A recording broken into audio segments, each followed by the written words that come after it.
She believed she had traversed souls, only to later discover that there were deeper secrets at play. Betrayed by her former fiancé and cousin, she was entombed as a sacrificial offering. Labeled as a waste, she struck a deal with a magnificent crimson serpent. "Grant me your body, and I shall assist you in unlocking your spiritual veins." The serpent transformed into an exquisite young man, enticing her. From that moment onward, she embarked on a journey towards strength, mastering alchemy, beast taming, formations, and talismans, excelling in all. Chapter 1. The Crimson Serpent. Fenway opened her eyes, cautiously surveying her surroundings. The dim light cast an eerie silence around her. Where was she?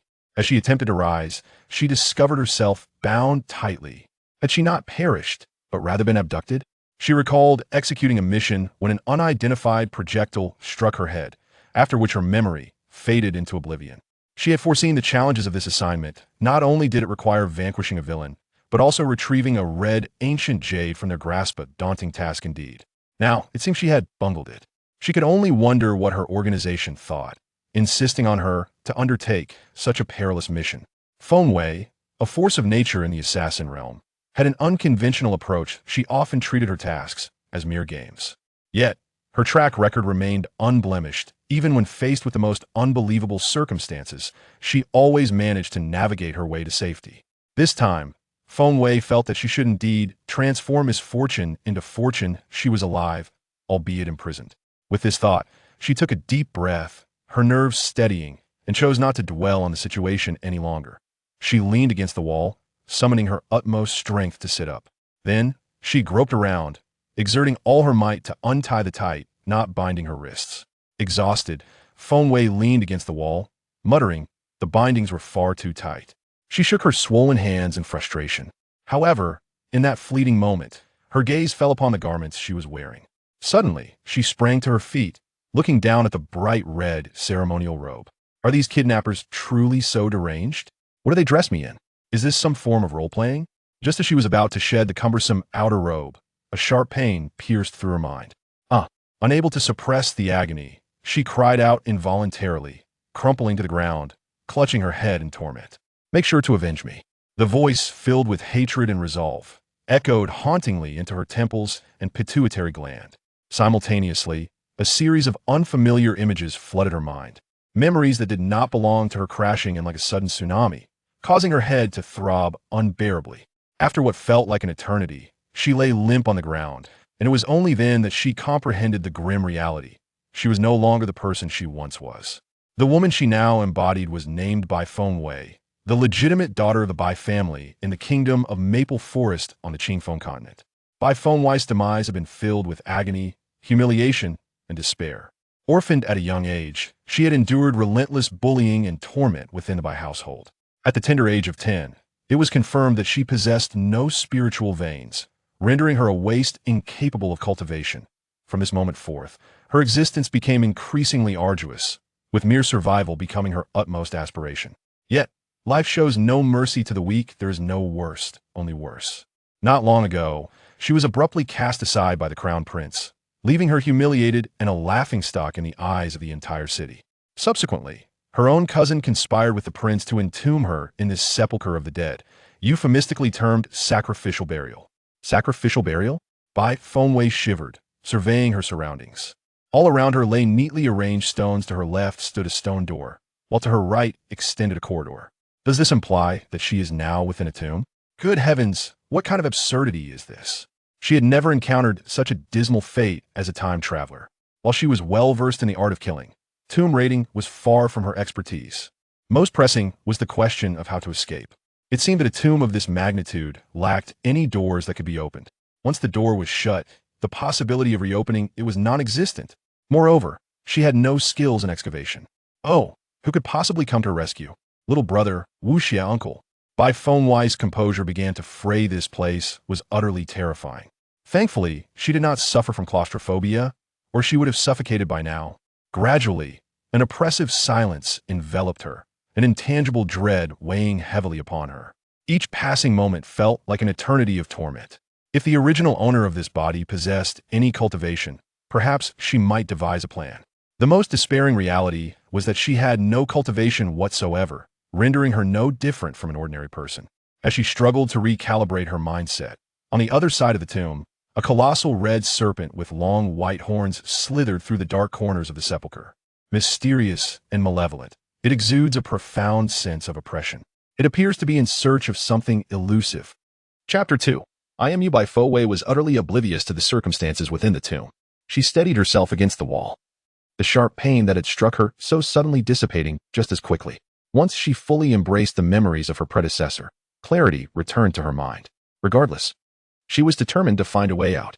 A faint recollection lingered. She must avenge me. Fowey had always believed that genuine kindness would elicit kindness in return. However, she had become nothing more than a jest. She neither contended nor competed, yet endured relentless torment within the Bai family. Her benevolence led her to a fate of forced burial. Taking a deep breath, she solemnly declared, "Fear not. From this moment forth, I am you, and you are me. I shall undoubtedly exact revenge." She had originally been a member of a chivalrous organization, shrouded in mystery and dedicated to eliminating the most nefarious of individuals. The infamous reputation of Bloodied Hand Fowey instilled fear across both the underworld and the righteous alike. Now that she inhabited the body of her predecessor, it was only fitting that she seek retribution on her behalf. Henceforth, she, Bloodied Hand Fowey, would be known as Bai Fowey, the legitimate daughter of the Bai family. Yet, the situation before her was rather precarious. Matters of vengeance would have to wait until she could escape this vast tomb. Glancing at the imposing stone door behind her, weighing several tons, and then at the narrow passage ahead, she resolutely pressed forward. The stone door was an insurmountable obstacle. There was no point in dwelling on it. Instead, she opted for the corridor. Within such a grand tomb, there must be numerous burial treasures waiting to be discovered. With that thought, Bai Fowey casually discarded her outer robe behind her, akin to a phoenix flower shedding its dust, exuding a sense of liberation and determination. After walking for several minutes, a sudden clarity emerged before her, yet the scene that unfolded nearly made Bai Fowey, who had vanquished countless villains, wretch. Before her lay two burial pits, one to the left and one to the right, each containing hundreds of corpses arranged neatly, sending a chilling shiver down her spine. These individuals had all recently succumbed to death, and the pungent odor of blood pervaded the entire space, evoking a sense of nausea. It was evident that Bai Fowey was among them, though she had merely been carelessly discarded. The reason was that Bai Tian desired her to endure the gradual experience of fear and torment associated with death within the tomb. Even in death, Bai Tian wished for Bai Fowey to suffer a fate far from simple. Only then would her heart find satisfaction. In the center was a well-constructed bridge, leading to an open stone archway. Bai Fowey gazed intently beyond the threshold, only to find a wall, leaving her entirely in the dark regarding what lay beyond. She surveyed the walls flanking the burial pits, reflecting on the tomb raiding novels she had read, which suggested that such places typically concealed mechanisms. As she ran her fingers over her body, she discovered a piece of jade around her neck. Upon closer inspection, it bore an uncanny resemblance to the red, ancient jade she had possessed before her demise. Instantly, Bai Fowey felt a wave of familiarity wash over her. Contemplating whether her journey through time was linked to this piece of jade, did it imply that she could return to her previous life through it? With this newfound understanding, she tucked the red jade back into her garment and retrieved a hairpin from her hair. With a surge of strength, she propelled the pin like an arrow, driving it through the burial pit and embedding it firmly into the wall behind the door. As the gilded hairpin settled, Bai Fowey patiently awaited, yet nothing transpired. The anticipated volley of arrows or the earth collapsing beneath her feet failed to materialize. Could it be that her anxieties were unfounded? Just as this thought crossed her mind, a thunderous rumble echoed, growing ever more distinct. Abruptly, a colossal stone gate descended, barricading the very passage she had entered. Bai Fowey was taken aback. What was happening? Had she not inadvertently trapped herself? Impetuous, indeed. The rumbling persisted, akin to thunderclaps, drawing the attention of the crimson serpent dwelling within the tomb.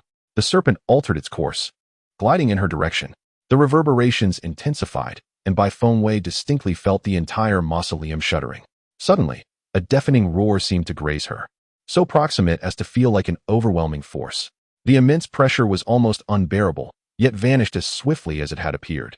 Before long, the clamor subsided, and the stone gate before her unexpectedly swung open.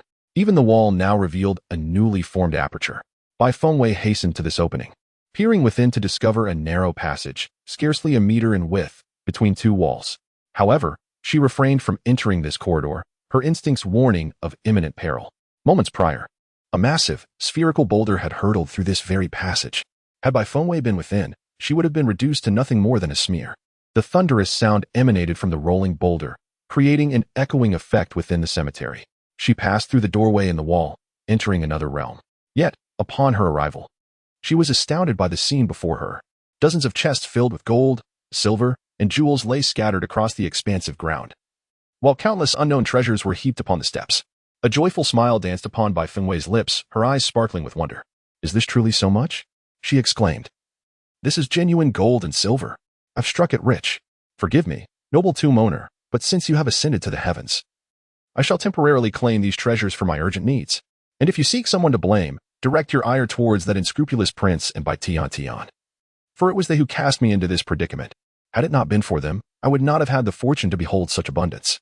As she examined the gleaming treasures, she muttered to herself.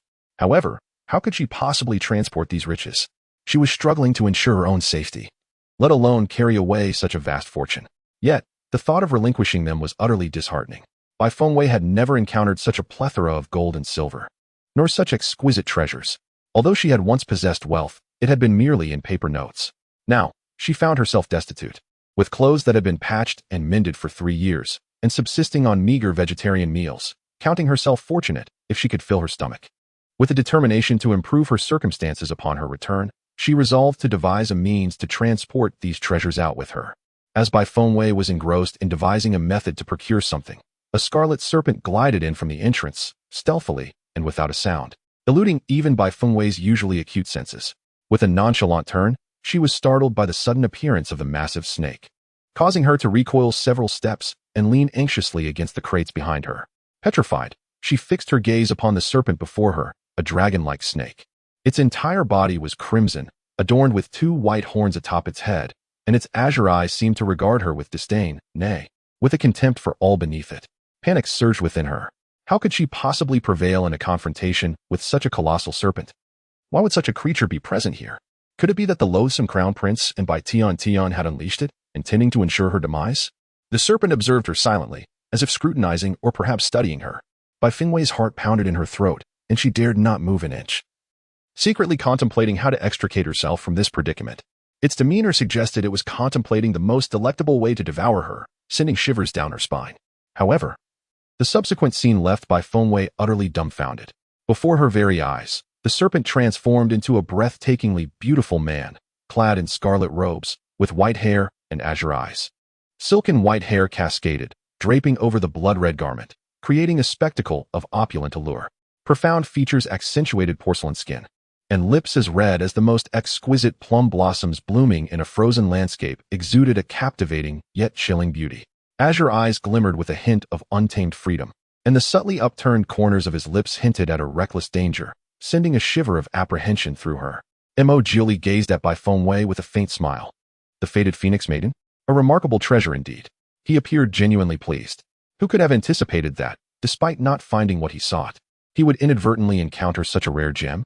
Truly, it is said that when one diligently tends to flowers, they may bloom, while a careless gesture may yield unexpected shade from willows.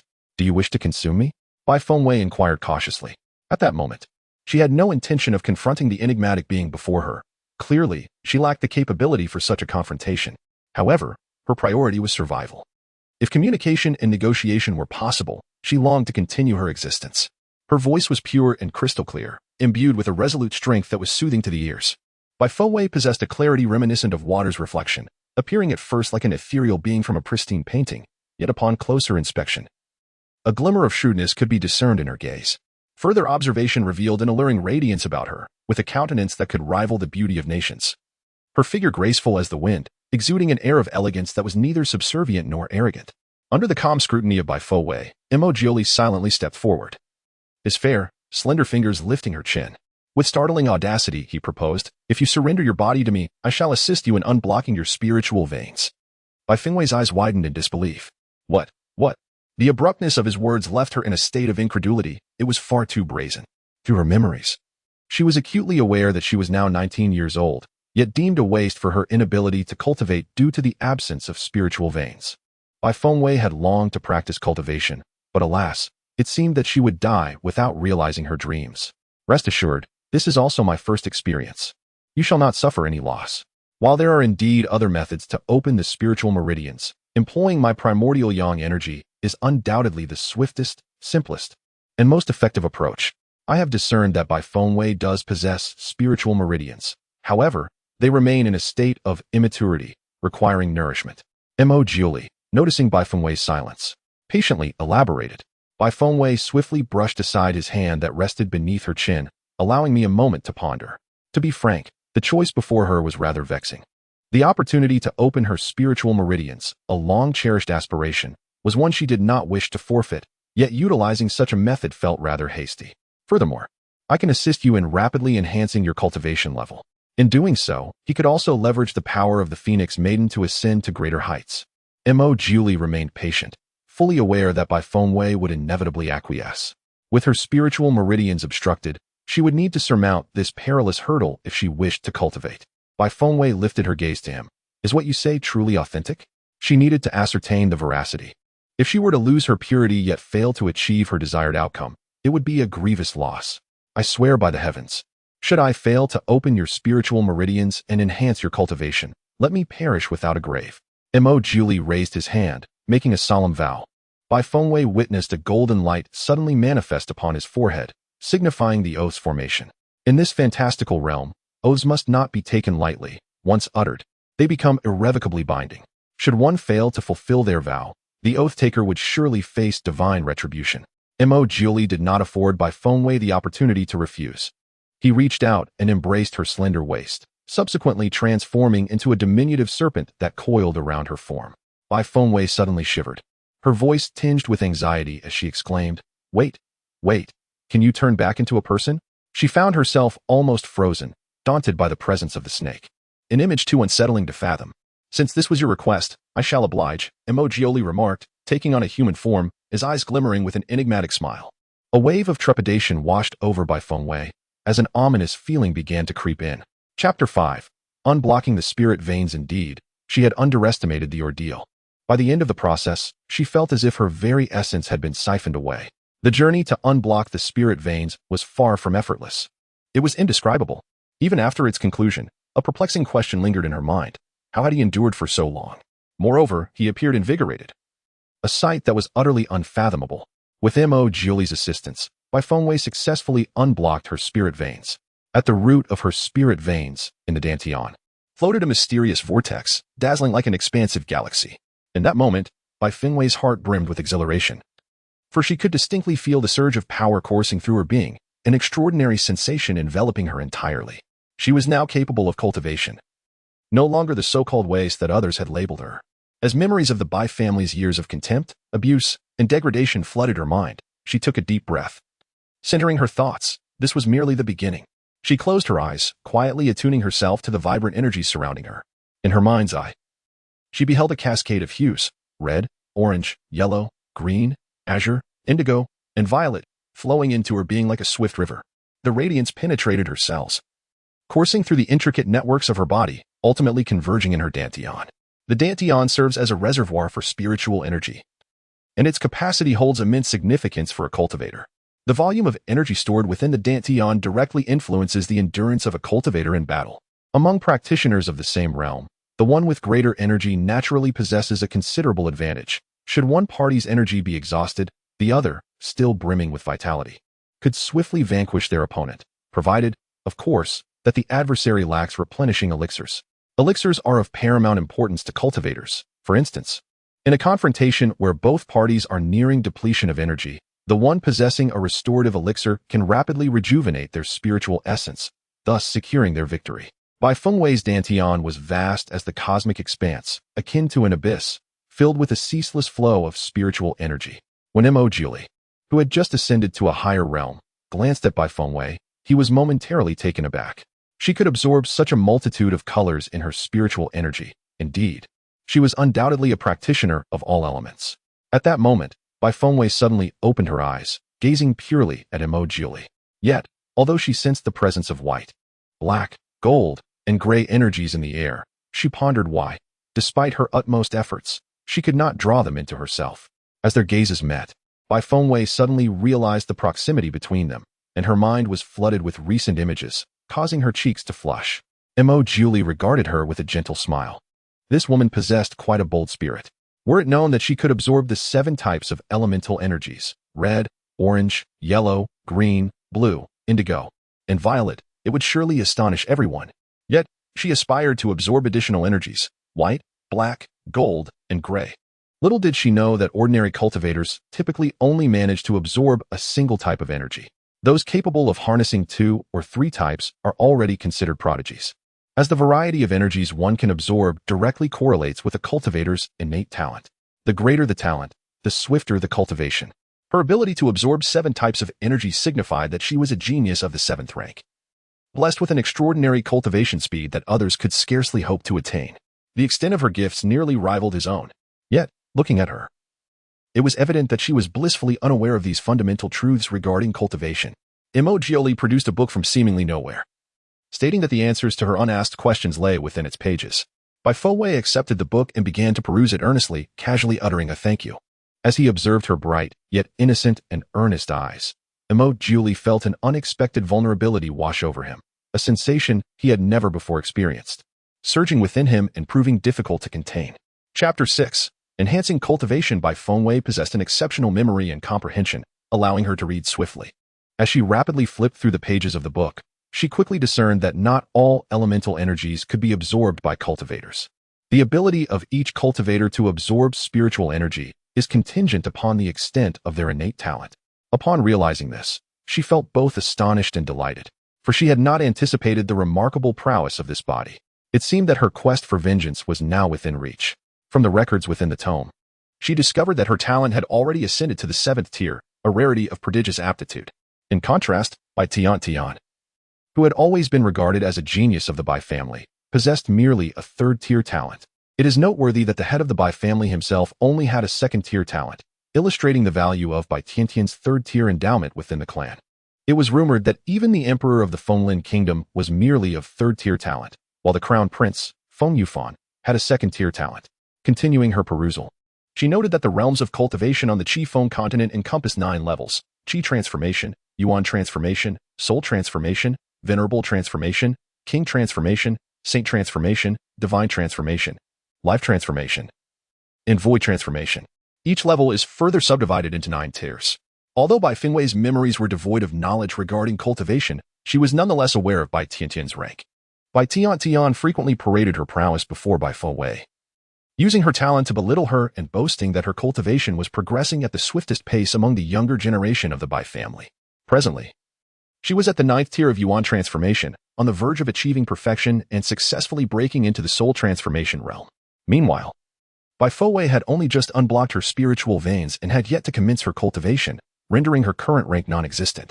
With this thought, Bifowei let out a soft sigh. Is soul transformation truly remarkable? Just wait, you wretched girl. Hearing her mutterings, Emojioli, who had been meditating beside her, slowly opened his eyes and inquired, "What is the matter? Is someone bullying you?" Engrossed in her reading, Bifowei only realized the presence of another person and a snake when she heard him speak. They were mere strangers. There was no necessity for her to confide her circumstances to him. It was merely a fleeting encounter, a mutual arrangement. Although she was not a promiscuous individual, she was not one to despair either. With a casual wave of her hand, she dismissed him, advising him to refrain from prying into matters concerning beautiful women. Moreover, it was evident whether she had suffered any indignities. She had been sent to the tomb as a sacrificial offering, which was far beyond mere bullying. It was an attempt on her life. Emojioli smiled with an alluring charm and nonchalantly remarked that it was only a matter of transcending one's soul. If she wished, he could assist her in achieving the realm of soul transcendence in mere moments. His calm, unwavering gaze met Bai Fengwei's, the icy chill in his eyes gradually dissipating. "What?" Bai Fengwei exclaimed in astonishment, looking at Emojioli. "Is there a way?" It was crucial to note that even with a 3rd-grade talent like Bai Tian, it took her 9 years to cultivate to the 9th stage of the Yuan transformation. Bai Tian and Bai Fengwei were born in the same year and were now 19. Bai Fengwei had been diagnosed with no spiritual veins since the age of 10, while Bai Tian was a rare 3rd-grade talent. This disparity made Bai Fengwei's existence increasingly challenging, as she faced relentless bullying and hostility from Bai Tian and the Bai family. Thus, in this world where strength reigned supreme, Bai Fengwei would seize any opportunity to enhance her cultivation. Emojioli extended his slender fingers to smooth her slightly disheveled hair, his azure eyes rippling with intrigue, reminiscent of the previous moment. A mere gentle gesture left by Fengwei feeling a sense of ambiguous intimacy, stirring emotions in an intangible manner. What are you saying? Was it as she had imagined? It had only recently concluded. Was he still capable? Julie drew closer to her, asserting, if I cannot elucidate, then allow me to demonstrate. Bai Fengwei forced a strained smile, pondering the inappropriateness of the situation. Could this be too frequent? Chapter 7. Transformation of the Soul, 9 Realms. Yet, Julie did not grant her the opportunity to refuse. My vow remains unfulfilled. Thus let me assist you in advancing your cultivation. Fear not, it shall not hurt. Bai Fengwei felt as though she were being drawn into a warm space, her consciousness slightly hazy. Under Julie's enchanting spell, she followed his rhythm, succumbing to his influence. Before long, Bai Fengwei's cultivation began to ascend, transforming qi, first layer, second layer, third layer, to the 9th layer, successfully breaking through to the first layer of transforming essence, and then progressing through the second layer, third layer, until reaching the 9th layer of transforming essence. Yet, her cultivation continued to rise. After achieving the 9th layer, there was no pause as she directly broke through to the realm of transforming soul, reaching the first layer, and continuing until the 9th layer, where she gradually came to a halt. Her cultivation settled at the pinnacle of the 9th layer of transforming soul, just a step away from breaking through to transforming sovereign. Julie forcibly halted Bai Fengwei's cultivation, for the rapidity of her advancement was detrimental to her stability. Had he not intervened, her progression would have persisted. Why have I stopped?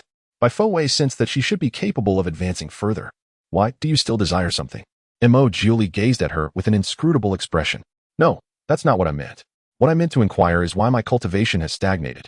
Bai Fengwei pulled her icy garment around her, attempting to create a barrier between them, though it appeared to be of little consequence, perhaps even counterproductive. Julie cast her a bemused glance before rising, his robe seamlessly returning to envelop him, resplendent and enchanting. Bai Fengwei felt a pang of envy in her heart. While she could only silently don her garments one by one, all under the unabashed scrutiny of the man before her, she vowed that after today, she would never cross paths with him again. The awkwardness was palpable, as if it could be excavated from the ground. Though she was capable of taking lives without a flicker of remorse, she was not devoid of feelings. Meanwhile, Julie appeared wholly unaffected, observing Bai Fengwei's every movement with dispassionate interest, as if she were merely a common creature. His expression bore no trace of the earlier tumult. He seemed an entirely different person. Yet beneath his calm exterior, his heart was in turmoil. He was akin to a spirit serpent, and serpents are known for their opulence and indulgence. The vow mark upon his forehead had vanished, signifying that the pact between him and Bai Fengwei had been fulfilled. Why haven't you taken your leave? Bai Fengwei felt a sense of being discarded after use, her tone tinged with impatience.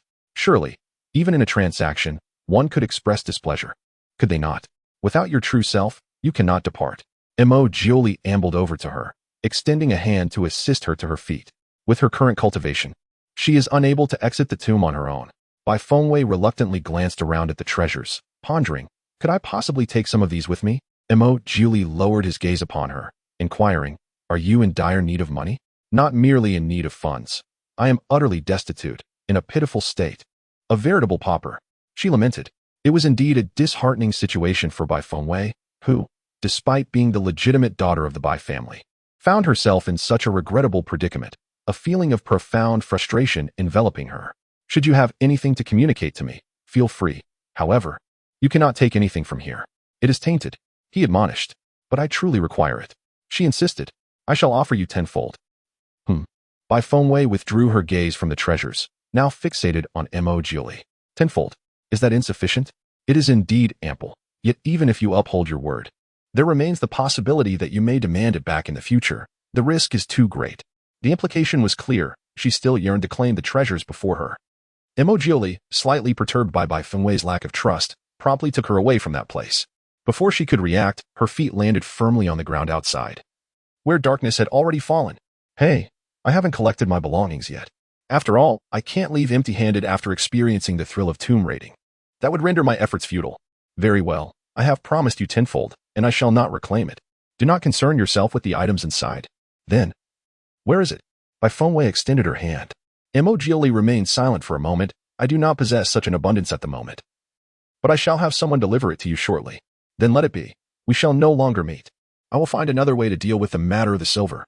What did you say? No more meetings? So, he was indeed rejected? And after he had lost his innocence? Otherwise, what could it be? You wouldn't want to pin this on me, would you? Let us be clear. Once we part ways, we shall maintain a respectful distance. Even if we happen to cross paths again, we must pretend not to know each other. Understood? Bai Fengwei declared with righteous indignation. She wished to sever all ties with him, preferably never to see him again. Chapter 8. Returning to the Bai family, Jiuli was both amused and infuriated. He yearned to take action, yet felt at a loss. He was surrounded by countless women vying for his attention, and yet this one had the audacity to declare no further meetings. Very well, as you wish. With those words, Jiuli abruptly vanished, as if in a fit of petulance. As he disappeared, Bai Fengwei looked around, realizing that he had fled so swiftly, clearly not intending to bestow upon her the promised treasures tenfold. Her tone carried a hint of regret. A cold breeze swept through, causing Bai Fengwei to shiver, her expression suddenly turning steely. Feng Yufan, Bai Tian, wait for me. After uttering this, she glanced back, recalling the events that had transpired within the tomb earlier that day. Taking a deep breath, she descended the mountain without a trace of longing. It was the dead of night when Bai Fengwei hastened her pace, returning to the Bai family home before dawn. Instead of entering through the main gate, she stealthily slipped into her own quarters. With her current level of cultivation, the ordinary guards of the Bai family would be none the wiser to her presence. She stood before her dilapidated house, her lips curling into a mechanical smile. It was in utter disrepair, riddled with holes, and the roof was on the verge of collapse. Upon entering, she found the situation even more dire. The bed was split in two, rendered utterly uninhabitable. She couldn't fathom how Bai Fengwei had endured such conditions. A wave of frustration washed over her, and she lightly tapped her forehead, pondering how one could possibly reside here. Surveying her surroundings, she resolved to seek out a more comfortable abode by tomorrow. No, today. As dawn was rapidly approaching, Bai Fengwei rummaged through the remnants of her belongings, relying on the memories of the original owner. She unearthed a tattered wardrobe, from which she extracted the only set of patched clothing available to her. With determination, she set the house ablaze. The fire quickly caught the attention of the Bai family. However, due to the remote location and her status as a powerless individual, no one came to extinguish the flames. Standing before the inferno, Bai Fengwei mused that perhaps it was time to let the past be consumed by the flames. In the moment the house began to crumble, a brilliant beam of light descended from the heavens, striking the red ancient jade pendant that hung around her neck. In an instant, a radiant golden glow erupted, illuminating the entirety of the Bai residence. This dazzling light drew the attention of the entire Bai family, even rousing the family patriarch from his slumber to investigate the commotion. What is happening outside? Bai Tian inquired, pulling aside the curtain. A maid promptly reported, Miss, it appears that the eldest young lady's house is on fire. On fire? Bai Tian exclaimed with a sense of delight. Indeed, the heavens have eyes. They delivered her to the tomb during the day, and now her house is engulfed in flames by night. My lady, a multitude of individuals have convened at the eldest young lady's residence. It appears a matter of some import is unfolding. Even the head of the household has made his way there, a maidservant announced with haste as she entered. Bai Tian descended from her bed and declared, Let us go and observe, attended by her maids, who busied themselves with her toilette. It was a quarter of an hour before Bai Tian emerged, escorted by her retinue. My lady, it seems the conflagration has been extinguished, one of the maids observed. From afar, the dwelling that had been ablaze was now but a heap of glowing embers. Could it be that the eldest young lady was trapped within and perished in the flames? A servant's voice carried on the air. Her presence has not been noted. I surmise she has most likely met her end in the blaze. All stood idly by, witnessing the house reduced to ashes, with nary a soul attempting to douse the flames or rescue Bai Fengwei. Upon hearing these words, Bai Tian felt a surge of triumph. This is most advantageous, she mused. Let them believe she has been incinerated. It simplifies matters and eases my mind. Are you seeking me, perchance? Bai Fengwei suddenly materialized before Bai Tian. A specter, Bai Tian exclaimed, recoiling in terror. Chapter 9. A guilty conscience. Bai Tian, startled by the sudden appearance of Bai Fengwei, was thrown into disarray.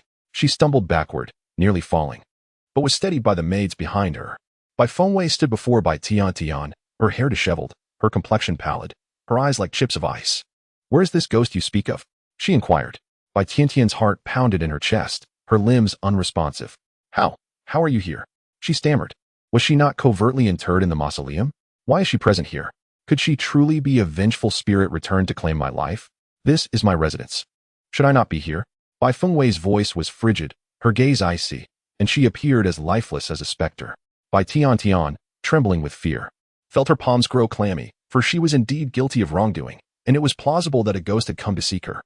Were it not for the throng of people present, she might have fainted on the spot. Bai Tian harbored a profound fear of spirits. Bai Fengwei ceased her ghostly antics. Do you think I fear you just because you have passed? Bai Tiantian's words were lacking in conviction, faltering and fragmented. What is all this commotion? Bai Qi, the head of the Bai family, bellowed as he approached the two women. Bai Fengwei turned to survey the crowd behind her, which included Bai Qi, his first and second wives, the cultivators and guards of the Bai clan, as well as various servants.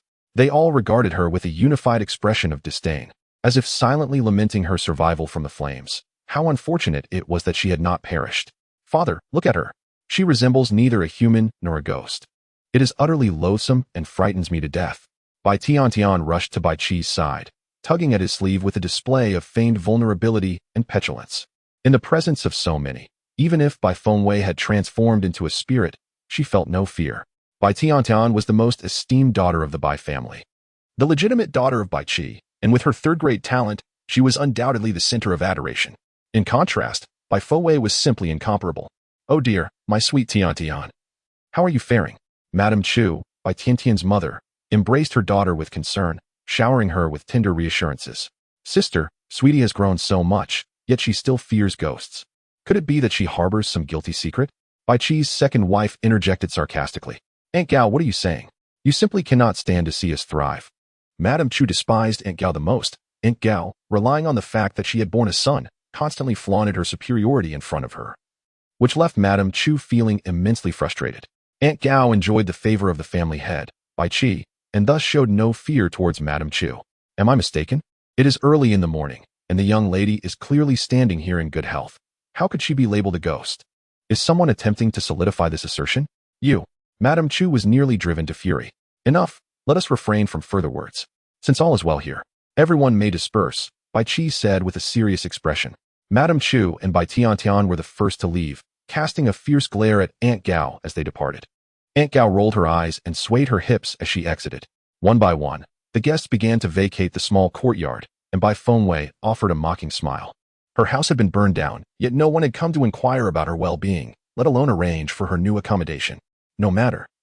Since no one has considered this matter, she shall take it upon herself to make arrangements. Bai Fengwei, did you see anything just now? Once most had departed, Bai Qi impatiently turned to Bai Fengwei and inquired. Bai Fengwei gazed calmly at the charred remnants of her home, but soon her eyes filled with ignorance and trepidation. Second uncle, she began, I did not witness much, yet I must tell you that when I returned from relieving myself, I noticed a figure lurking suspiciously outside my door. Fearful, I chose not to approach and instead concealed myself in a corner, whereupon I witnessed someone igniting the flames that consumed my house. Chapter 10. Deception. Bai Fengwei articulated these words knowing that Bai Qi would not allow her demise. In fact, he feared for her life. This was because the grand formation of the Bai family required her blood to be activated. Although regarded as a failure in cultivation, she bore the bloodline of the main branch of the Bai family. The grand formation could only be initiated with the blood of those from the main house. Its existence was a vital assurance for the Bai family's unassailable position in the kingdom of Maple Forest. Many eyes coveted the grand formation, yearning for the downfall of the Bai family. Upon hearing Bai Fengwei's words, Bai Qi immediately recalled the rival families that opposed them.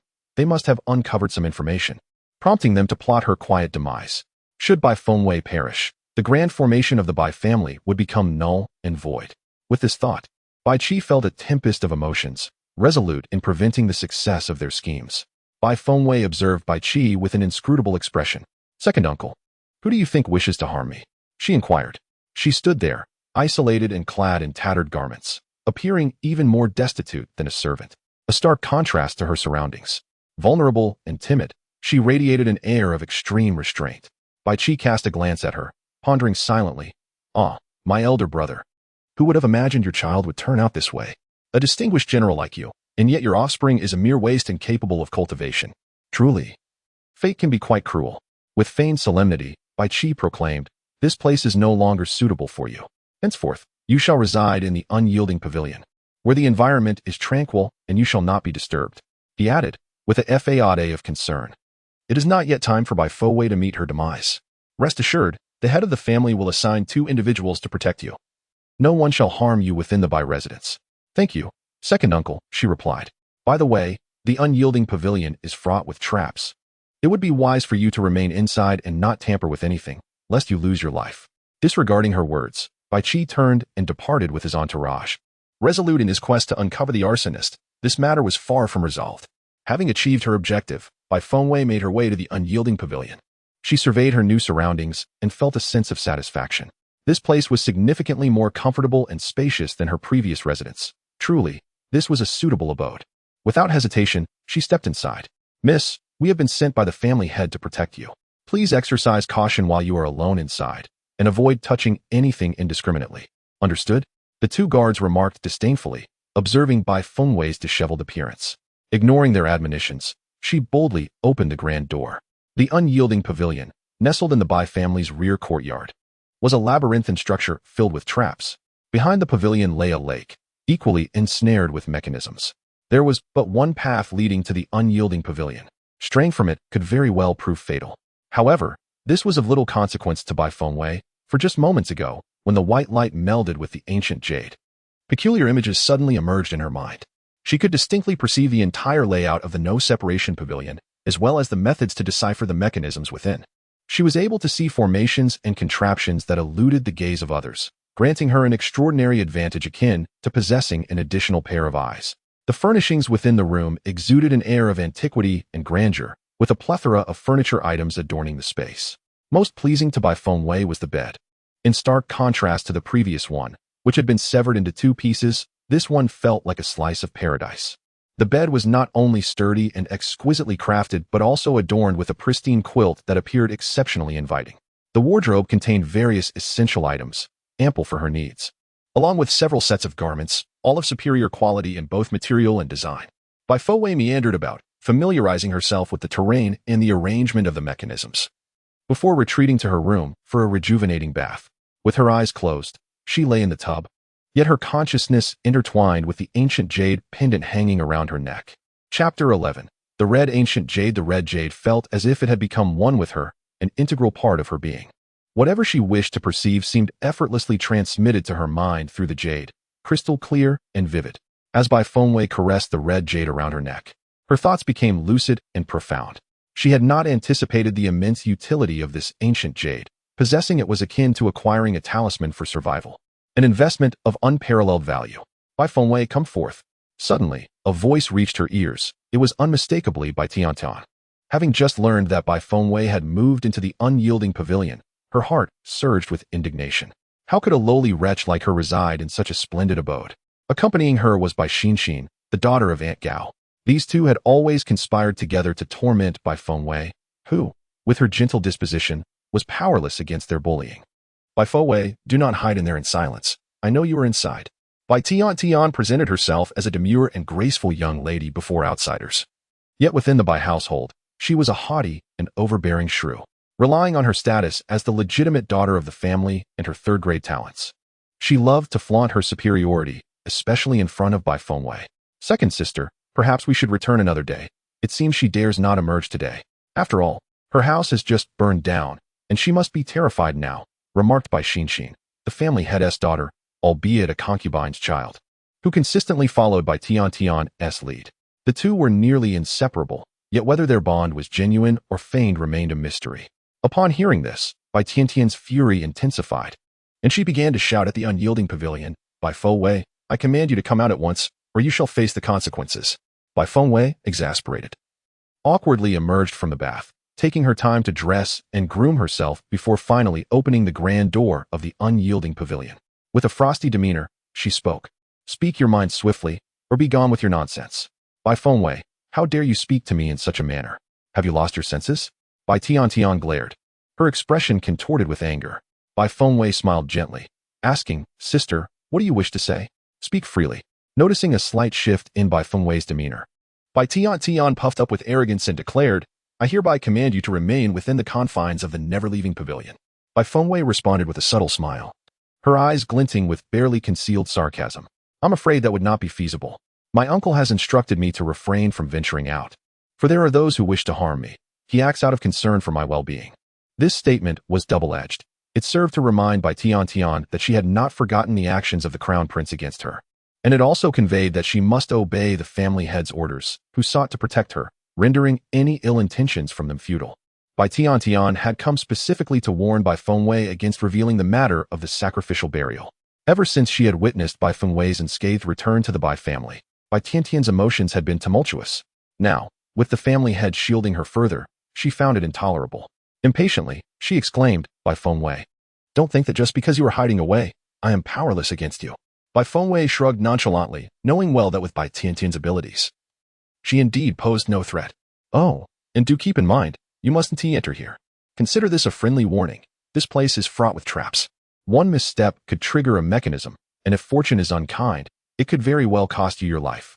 Understanding Bai Tiantian's character, Bai Fengwei was certain she would attempt to enter. Once she did, there would be no return for her. Chapter 12. The Death by Bludgeoning Indeed. Upon hearing Bai Fengwei's words, Bai Tiantian immediately raised her foot, intending to step inside the woolly pavilion. Sister, perhaps we should not enter, Bai Xinxin cautioned. Gripping Bai Tiantian's arm, her heart laden with unease. Yet, Bai Tiantian not only disregarded Bai Xinxin's advice, but also dragged her along. After taking a few steps, nothing seemed to occur. Bai Tiantian wore a triumphant expression. See, nothing is wrong. Since Bai Fengwei went in without incident, how could we possibly face any danger? Despite her bravado, Bai Xinxin dared not quicken her pace, internally chastising Bai Tiantian for her foolishness. Their father had explicitly warned them to keep away from the woolly pavilion. Yet here was Bai Tiantian insisting on pulling her along. What a stroke of misfortune. Sister, why don't we retrace our steps? It would be just as effective to wait for her to emerge before confronting her. What is there to fear? With me here, you need not worry. Bai Tiantian assured confidently. However, in that very moment, a distinct crack echoed at the serene entrance of the woolly pavilion, the sound of some mechanism disengaging resonating unnervingly. Bai Tiantian and Bai Xinxin instinctively clung to each other, terrified, letting out a feeble scream. Bai Fengwei lounged nonchalantly against the door frame, her gaze fixed on the intricate patterns and formations that were shifting and rotating before her. After a brief pause, when Bai Tiantian and Bai Xinxin realized that nothing had transpired, they exchanged relieved glances. Bai Tiantian chuckled. See? I told you there was nothing to worry about. Yet, in the next instant, a bamboo pole struck sharply against their backs, causing them to yelp in pain. Ah, who hit me? Before they could react, countless bamboo poles fell relentlessly upon the two of them. Oh, it hurts. Bai Tiantian was caught off guard and struck in the face, causing her to burst into tears instantly.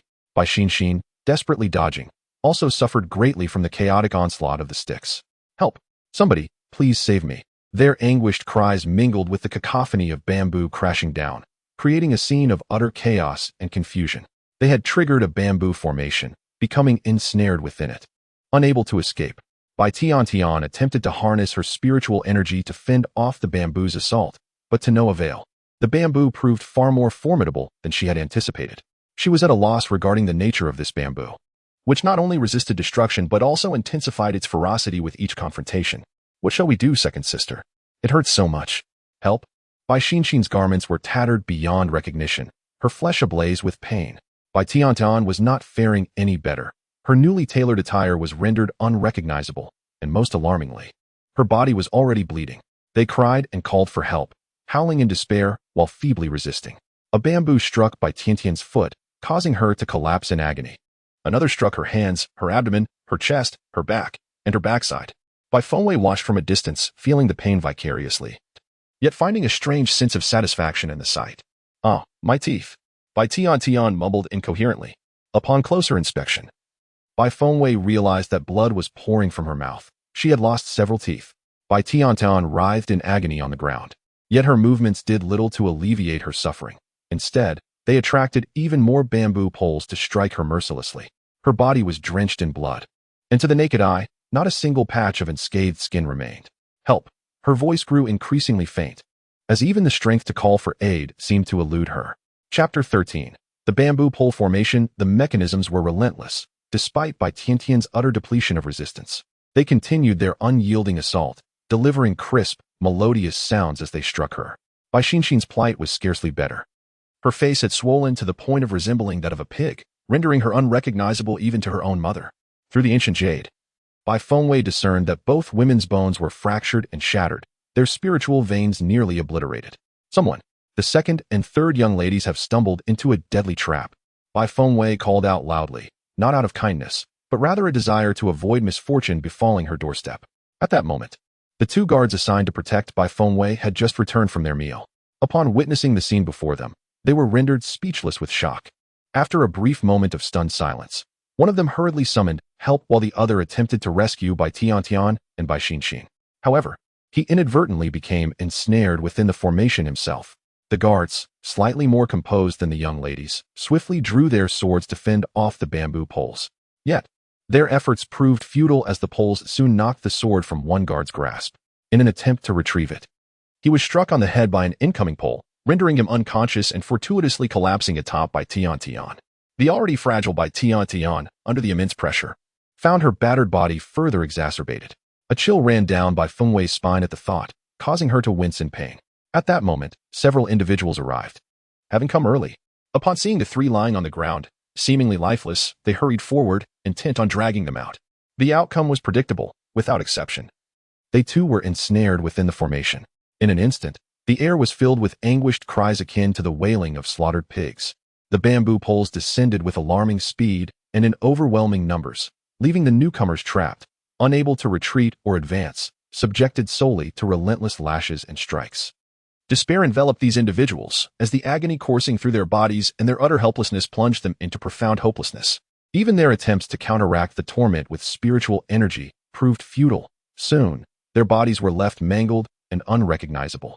Amidst the chaos, they occasionally trampled on the hands of the fallen or kicked their bodies, but such trivialities were of no consequence to those who had already lost consciousness.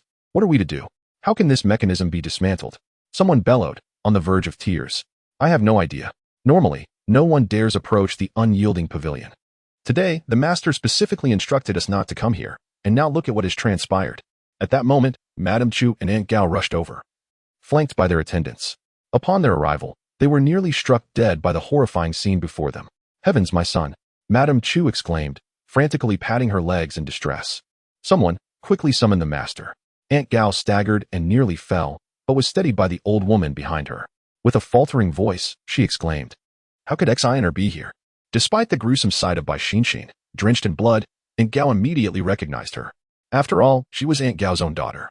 Clad in the very garments she had personally chosen for her that day, there was no room for error.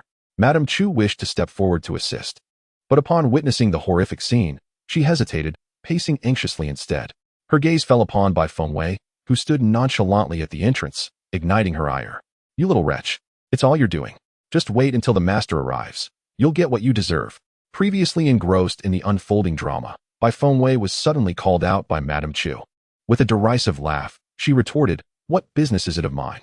Madame Chu, both furious and indignant, shot back, "You have just moved in, and already such a calamity has ensued. You cannot absolve yourself of responsibility.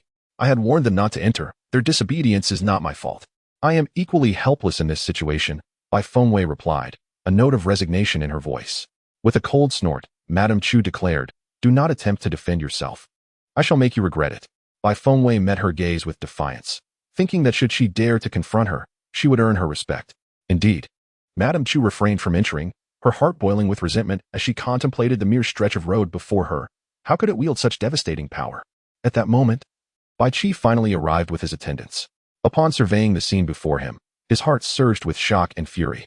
Those who accompanied him gasped in horror. The sight was beyond words, a tragedy that defied description. "Ah, my lord, you have finally arrived. You must save our daughter," Madame Chu cried out, clutching Bai Qi's hand desperately. And Gao hurried over, exclaiming, "Head of the family, please save Exquisite. She is on the brink of death." Bai Qi, overwhelmed by their lamentations, shook off their hands and swiftly rescued several individuals ensnared within the formation. Not a single person who had entered the array emerged unscathed. Among them, Bai Tiantian and Bai Xinxin bore the gravest injuries, utterly unconscious, their survival uncertain. "What madness is this? How could they be here?" Bai Qi demanded sternly. "Head of the family, I do not know. This morning, Miss Tiantian sneaked out to find Exquisite and forcibly dragged her out from the courtyard. By the time I received the news, they were already trapped within." Aunt Gao wept, her heart aching for Bai Xinxin. "Aunt Gao, what do you imply? Is it truly Tiantian's fault?" "My lord, it must be Bai Fengwei. She is the one who has brought this calamity upon Tiantian." Madame Chu's venomous gaze pierced through the leisurely Bai Fengwei, who stood at the door, seemingly enjoying the spectacle. Bai Fengwei's expression shifted, and she murmured, "Second uncle, this is not my doing. Tiantian and Xinxin came here, inexplicably berating me and claiming I am unworthy to reside here. I merely remarked that this was your kindness. I could not retort. When they attempted to enter and confront me, I warned them of the traps and formations, yet they insisted on proceeding, leading to this unfortunate outcome. I did not wish for this to happen. Bai Fengwei, cease your attempts at evasion. It is undoubtedly you, without a doubt. Madame Chu pointed at Bai Fengwei, her fury so intense that one could almost perceive her desire to flay her alive. Enough, Bai Qili shouted, instructing that they be taken away for treatment. Husband, are we to let this wretched girl go unpunished? She is the one behind all of this mischief. Madame Chu remained indignant, lamenting her daughter's current plight, questioning why no one would take responsibility. Bai Qili cast a glance at Bai Fengwei, stating firmly, let us address this matter at a later time. This moment is not suitable for settling scores with Bai Fengwei. Besides, she stood there without taking any action. To condemn her now would merely invite ridicule. Husband, Madame Chu persisted, unwilling to relent. Enough. The head of our family has long declared that no one is to approach the unyielding pavilion. Do you take the words of the family head lightly?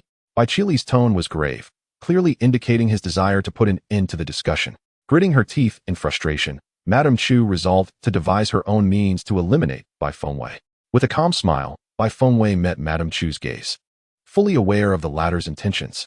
As the primary wife of the Bai family, Madame Chu led the charge against a solitary girl, failing to restrain her daughter's vile behavior and instead stoking the flames of conflict. In terms of contemptibility, she surpassed even Bai Tiantian. The servant's disdain for Bai Fengwei stemmed entirely from her influence. Had it not been for Madame Chu's indulgence and hints, they would not have made her life so unbearable, denying her even a single satisfying meal. She vowed not to spare any of them. Chapter 15. Desperation. After a thorough diagnosis, Bai Tiantian had managed to retain her life. Yet the esteemed third-grade spiritual vein they once prided themselves on had been rendered useless. Upon receiving this disheartening news, Madame Chu was inconsolable, weeping bitterly. That wretched Bai Fengwei! I shall surely take your life, she exclaimed in a fit of rage before the onlookers. Upon hearing this, Bai Qi realized the gravity of the situation. Bai Fengwei must not perish. He disregarded their past treatment of her, for her mere survival was paramount. However, it was painfully evident that Madame Chu sought to eliminate Bai Fengwei, a prospect he could not condone. It was imperative that Bai Fengwei remain alive. The head of the family still had use for her. Do not mistake my warning, he stated solemnly to Madame Chu. With eyes filled with resentment, Madame Chu retorted, is our daughter destined to suffer in silence? She is the prodigy of the Bai family, yet she has been reduced to a mere waste incapable of cultivation. I cannot swallow this humiliation. Enough, Bai Qi interjected impatiently. I shall summon the finest physicians to treat Tiantian. No matter the cost, her spiritual vein must be restored. The value of a daughter paled in comparison to the grandeur of the Phoenix Grand Array, a truth that was abundantly clear. Moreover, the primary lineage now consisted solely of Bai Fengwei. To prevent a future where no one could activate the Phoenix Grand Array, Bai Qi resolved to expedite the search for a suitable partner for Bai Fengwei. Once she bore a child of the esteemed lineage, her fate, whether she lived or died, would become inconsequential. Seeing that persuasion bore no fruit, Madame Chu could only sorrowfully collapse onto Bai Tiantian's bedside, weeping. Remember, do not approach the unyielding pavilion. Even the master has yet to comprehend its mechanisms and formations. After reiterating this caution, Bai Qi hurriedly departed. Upon leaving, he visited Bai Xinxin. Aunt Gao was filled with resentment. Had it not been for Bai Tiantian, her daughter would not have met such a fate. Normally, Bai Tiantian flaunted her talents, boasting of her third-grade spiritual vein, but now, having brought such harm to Xinxin, it was utterly unforgivable. Mother, my sister will recover, have faith. Bai Xianxin consoled Aunt Gao from the side. Bai Xinxin's condition was scarcely better than that of Bai Tiantian, although her spiritual vein remained intact. She would need to lie in recovery for several months. Bai Qi entered from outside. I have seen the master. I have seen my father. He gestured for them to forego further formalities. How is Xinxin? Upon hearing this, Aunt Gao could not suppress her tears. Master, Xinxin is grievously injured. What wrong has she committed to endure such suffering? Bai Qi glanced at the unconscious Bai Xinxin on the bed, his heart heavy. From now on, do not approach the unyielding pavilion again. Father, it was my second sister who insisted on pulling me in. I am in pain. Bai Xinxin slowly opened her eyes, a single tear cascading down. Hearing her weak, feeble words, Aunt Gao's heart ached even more. My lord, this is all the second young lady's fault. You must seek justice for Xinxin. Aunt Gao grasped Bai Qi's sleeve, her eyes brimming with tears as she looked up at him. Bai Qi let out a sigh. Sweet Tian had sustained serious injuries, and her third-grade spiritual vein had been rendered useless. In light of these circumstances, the family head felt powerless to say anything further. Take good care of yourselves. If you need anything, do not hesitate to ask, he implied, signaling that no further punishment would be meted out to Bai Tian. This matter would be left as it is, and no one should speak of it again. With the family head's words, they found themselves equally powerless. Aunt Gao and Bai Xian watched Bai Qi's departing figure with resentment, their hatred for Madame Chu and Bai Tian unabated. Chapter 16. An attempted poisoning foiled by Feng Wei reclined languidly in a rocking chair, relishing the delightful moment she had just experienced. Having made Bai Tian suffer a bit, she anticipated that should the latter dare to flaunt her power before her again, she would take her time to torment her. Outside the door, someone delivered her meals for the day. However, the deliverer did not enter but placed the food at the entrance of the Buli pavilion. Given the events of the day, everyone had heard the news, and the pavilion was a place that all avoided as if it were cursed. Bai Feng Wei went outside to retrieve the food herself. As she walked along the path outside the pavilion, her steps appeared aimless, yet each movement was deliberate and calculated. Others perceived her as ignorant, merely fortunate, but those tasked with her protection held a different view.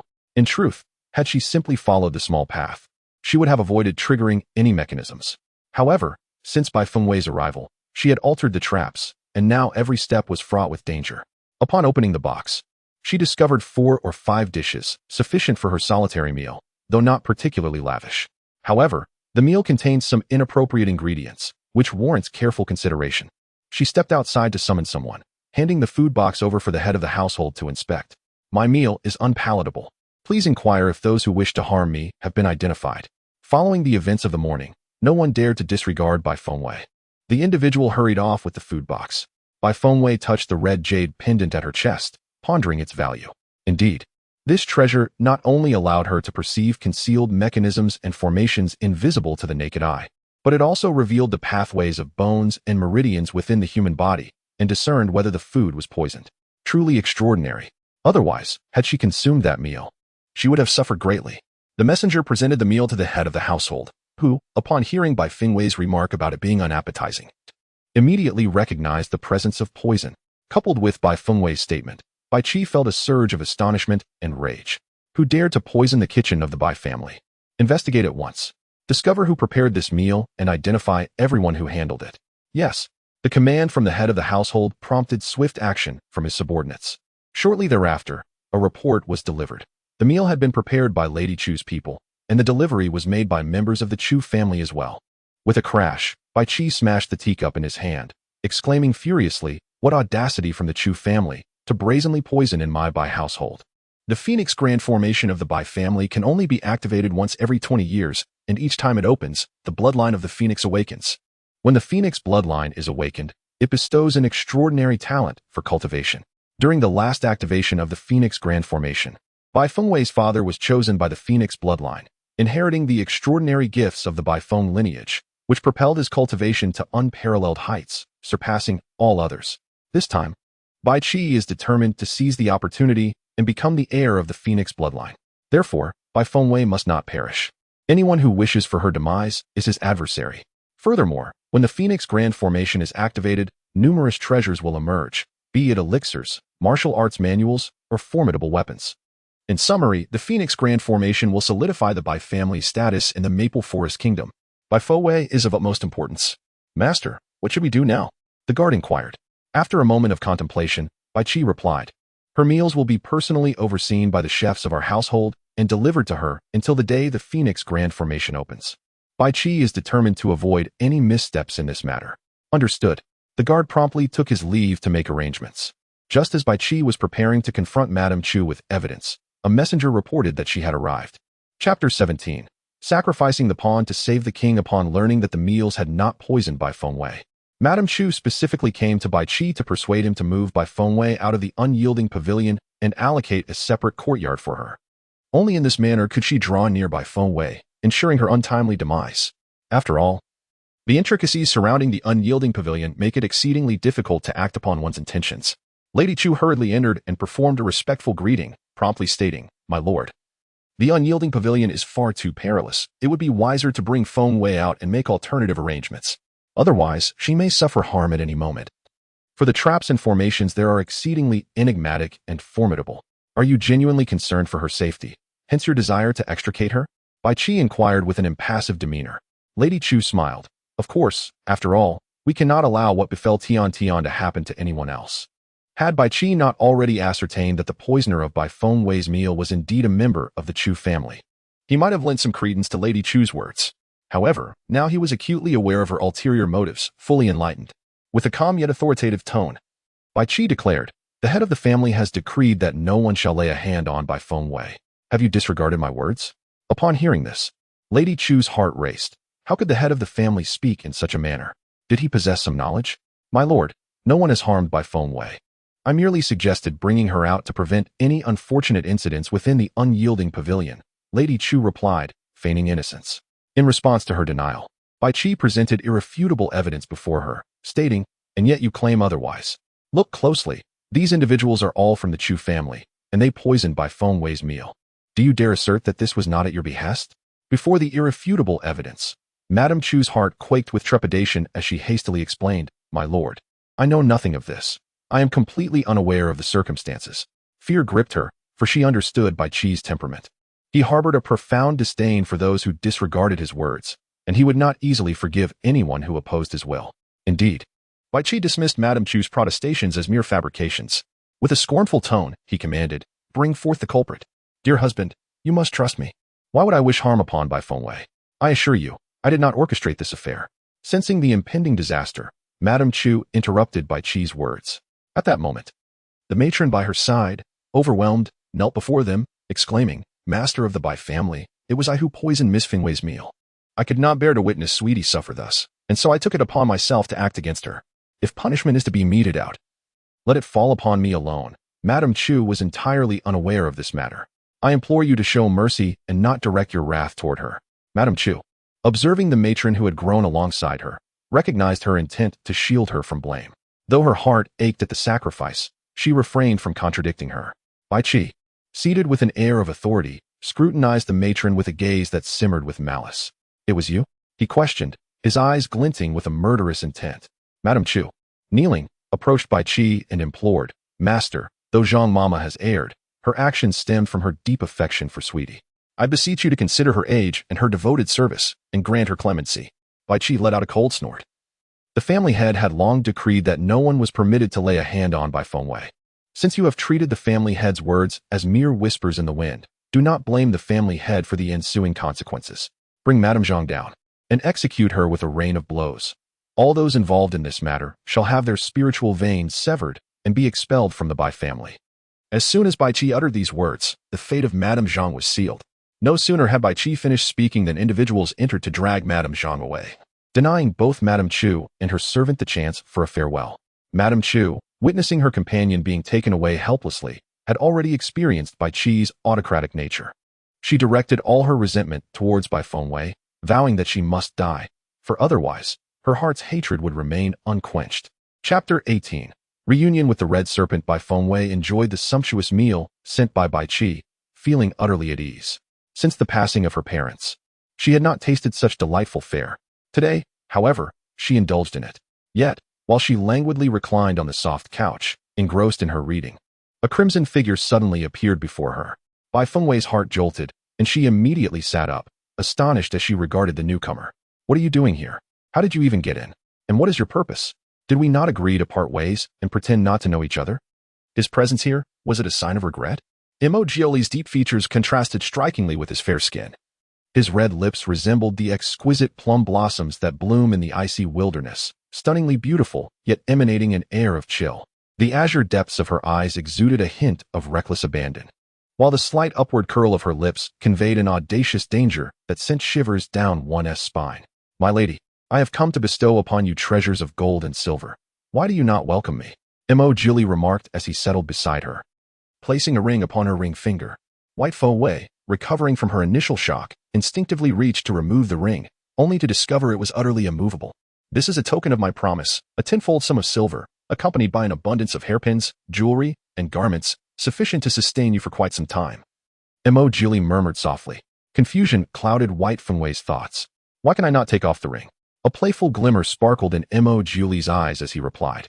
Because the ring has already acknowledged you as its master. It shall remain on your finger forever. With a hint of skepticism, White Fengwei regarded him. How did you find me? Mo Julie leaned closer, his movements graceful. It is because you carry my essence within you. What? What does that mean? White Fengwei felt bewildered. Observing her contemplative demeanor, Mo Julie suppressed a smile and shifted the conversation. So, you are the young lady of the Bai family from the Fenglin kingdom of the Qifeng continent.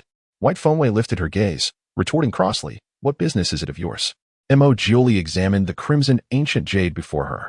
It seems you did not lack a spiritual vein from the outset. Rather, someone has deliberately suppressed its growth. Yet now, with your seal broken by me, your spiritual vein shall flourish, and you will soon become your true self. White Fengwei struggled to grasp his words. Her mind preoccupied with the necessity of keeping her distance from the enigmatic figure before her. Aside from delivering items, do you have other matters to attend to? If not, please leave swiftly. Bai Fengwei pushed his hand away, directly urging him to depart. Her seemingly heartless demeanor left Mo Julie feeling quite helpless, however. He did not harbor any anger. Instead, he patiently replied, I have come not only to deliver what I promised you, but also to accomplish another task. What is it? Bai Fengwei inquired warily.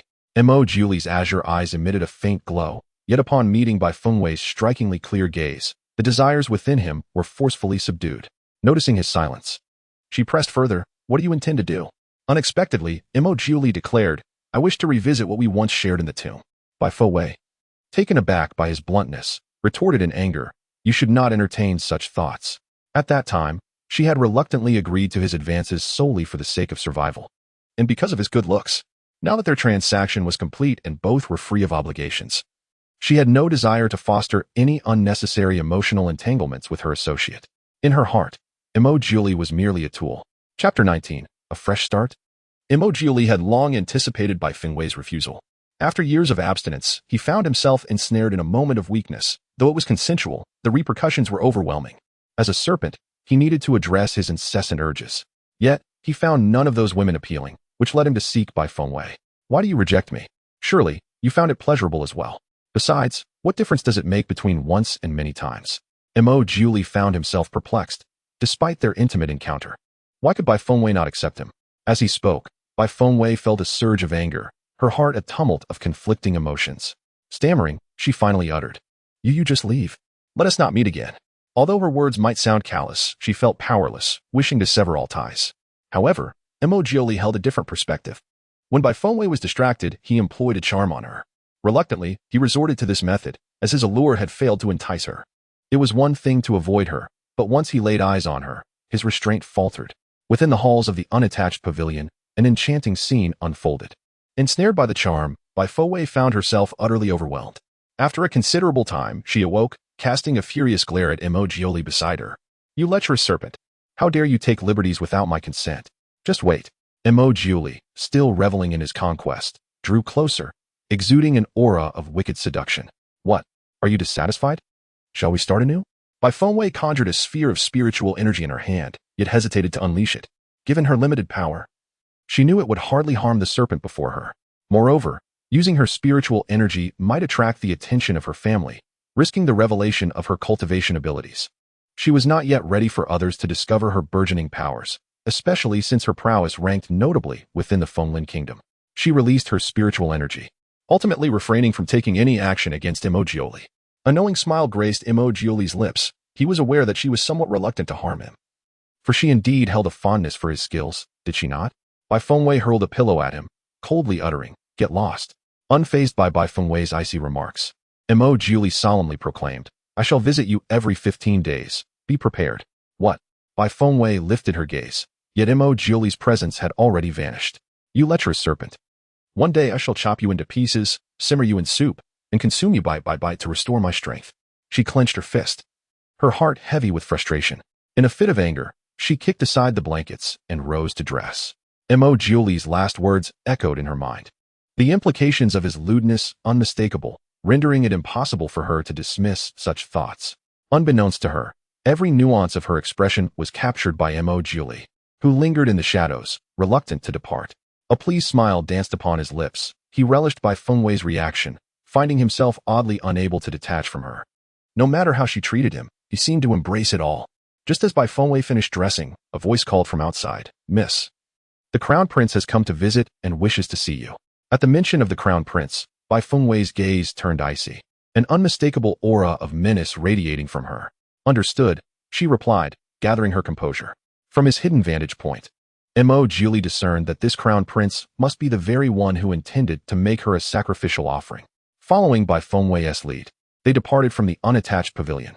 Chapter 20. The Crown Prince's visit. Upon leaving the unattached pavilion, Bai Fengwei was met by servants who had been waiting a considerable distance away. As she emerged, they approached her respectfully, albeit with a hint of trepidation. Miss, His Highness the Crown Prince requests your presence.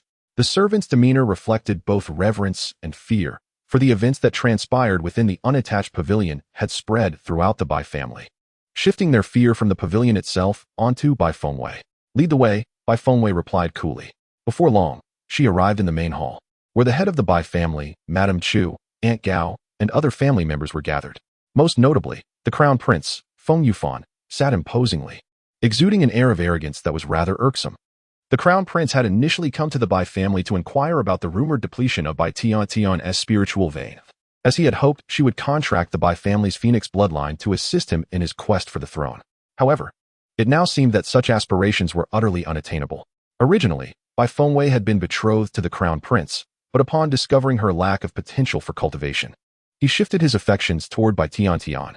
Recently, Bai Fengwei had just been cast aside by the Crown Prince, only to be secretly sent alongside Bai Tiantian to the tomb as a sacrificial offering. In the minds of the Crown Prince and Bai Tiantian, Bai Fengwei was as good as dead. Yet, today, upon arriving at the Bai residence, the Crown Prince was astonished to learn that Bai Fengwei was still alive. Curiosity piqued. He wondered if Bai Fengwei had somehow managed to escape from that impenetrable tomb. However, when Bai Fengwei appeared before everyone with an air of calmness and grace, the Crown Prince was utterly captivated. Bai Fengwei had transformed herself, adorned in a gown of pale gold, her countenance as clear as water and moonlight, resembling an ethereal being from a painting. At first glance, she seemed impeccably pure. Upon closer inspection, a hint of shrewdness flickered in her eyes. With each gaze, she radiated an alluring brilliance, her beauty rivaling nations, her demeanor poised like a gentle breeze, exuding an effortless elegance that was neither submissive nor haughty. Could this truly be Bai Fengwei? The Crown Prince pondered in his heart. Why did she seem so different? Moreover, how could she possibly appear here at the Bai residence when she had been in the tomb? Was this a mere impostor? This humble daughter pays her respects to His Highness, Bai Fengwei said, stepping forward and performing a stoic curtsy. The Crown Prince snapped back to reality. No need for excessive formalities. Please take a seat. Might I inquire why Your Highness summoned me? Bai Fengwei's frigid expression conveyed her disdain for the Crown Prince unmistakably. He wore a facade of insincerity. Why must you be so distant, Weier? We are bound by a betrothal. Bai Fengwei scoffed. Have you forgotten, Your Highness? Our engagement has been annulled.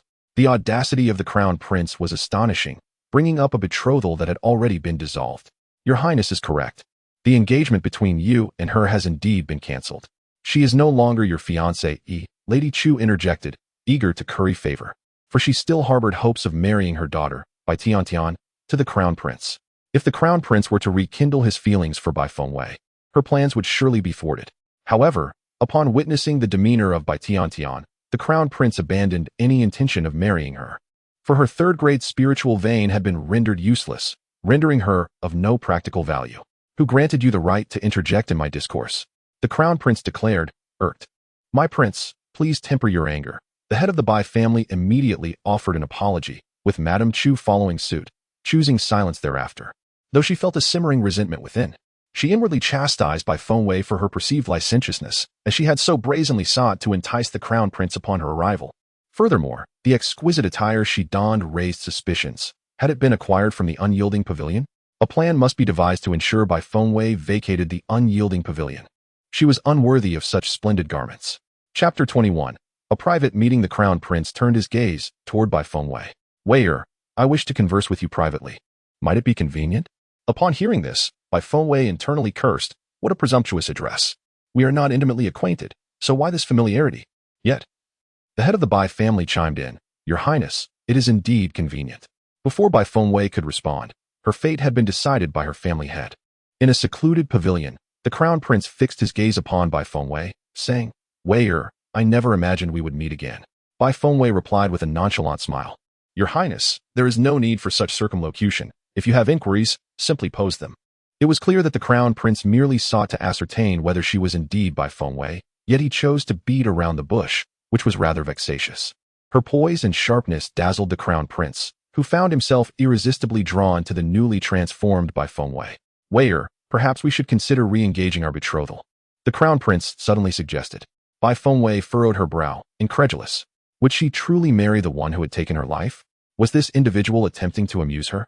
What audacity possessed him to speak to her in such a manner? The crown prince, perceiving her disapproval, mistakenly believed she still harbored resentment towards him. He remarked, Waiter, my decision to annul our engagement was not made lightly. After all, your lack of a spiritual vein renders you incapable of cultivation.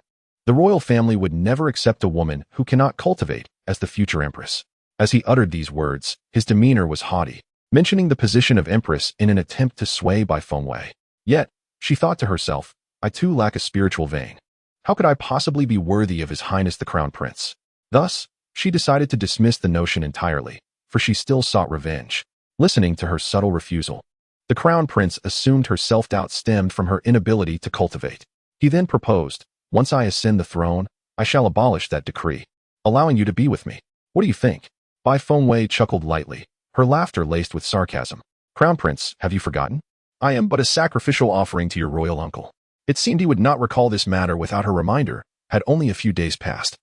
Yet his memory appeared to have been devoured by a dog. The Crown Prince stammered, attempting to defend himself. That was not my intention. It was all by Tiantian's scheme. And she was the one who arranged it. I wished to save you, but alas, it was too late. It is a blessing you managed to escape. This tirade nearly made Bai Fengwei retch. She suppressed her anger and replied, Your Highness, being of noble birth, there is no need to waste time on a mere subject. The Crown Prince, upon perceiving her reluctance, immediately assumed a stern demeanor. It is an honor for you that I, the Crown Prince, condescend to speak with you. Do not mistake my kindness for weakness. As a solitary girl, who else can you rely on but me? The Crown Prince, incensed by Bai Fengwei's rejection, felt a bitter frustration. After all, no one should dare to disregard him. In his eyes, Bai Fengwei ought to be someone who would express her gratitude at the mere wave of his hand. Yet, she had rebuffed him, leaving him disheartened. Bai Fengwei, unfazed by the Crown Prince's harsh words, gazed at him with unwavering resolve. It is well known that the engagement between the Crown Prince and Bai Fengwei has been annulled. Thus, I implore you, Crown Prince, do not forget that I, Bai Fengwei, have no further ties with you. In her recollections, Bai Fengwei had never held affection for the Crown Prince.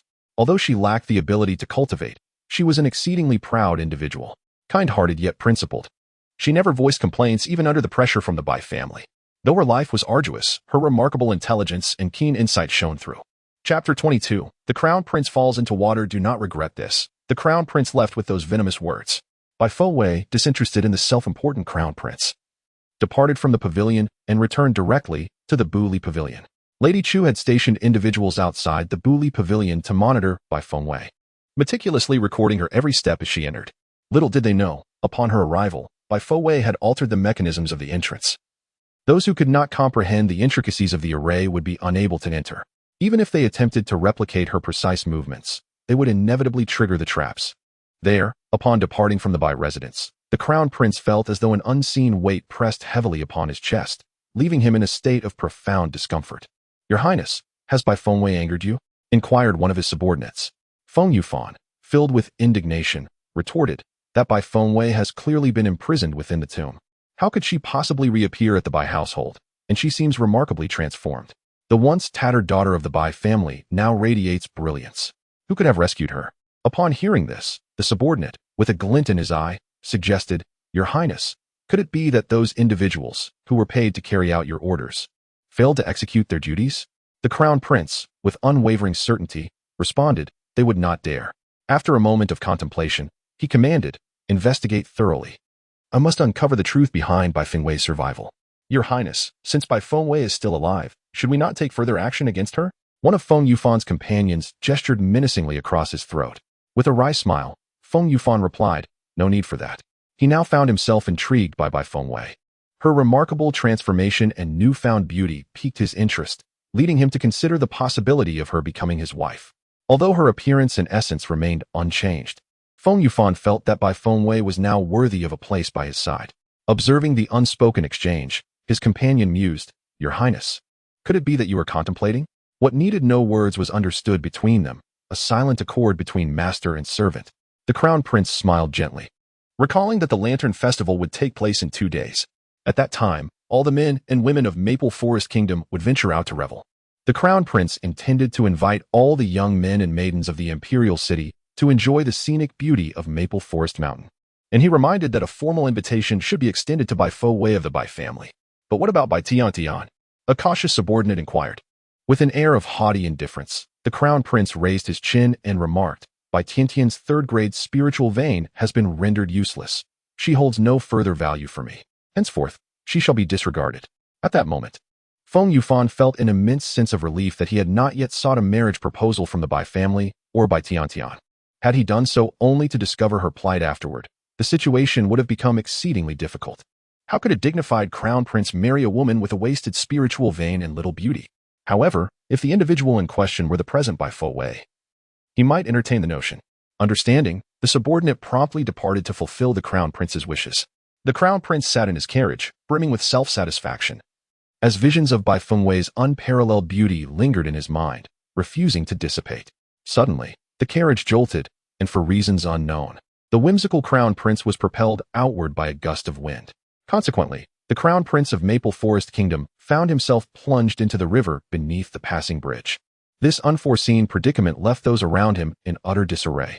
Your Highness, the crown prince is in the water. Quick, save him. Onlookers paused in astonishment, and upon realizing that it was the crown prince who had fallen, they began to murmur and point in disbelief. Feeling humiliated, Feng Yufan attempted to summon his spiritual energy to rise, yet no matter how he struggled, he could not break the surface of the water.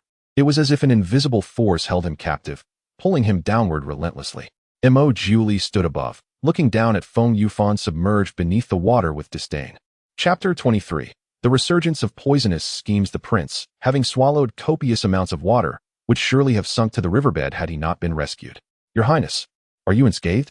Upon being pulled from the water, he was bombarded by a cacophony of buzzing sounds that irritated him immensely. Summon the physician. Your Highness, how do you feel? Feng Yufan expelled a wave of pent-up energy, sending those around him staggering back several meters. Finally, silence enveloped the surroundings as he seethed. Return to the palace.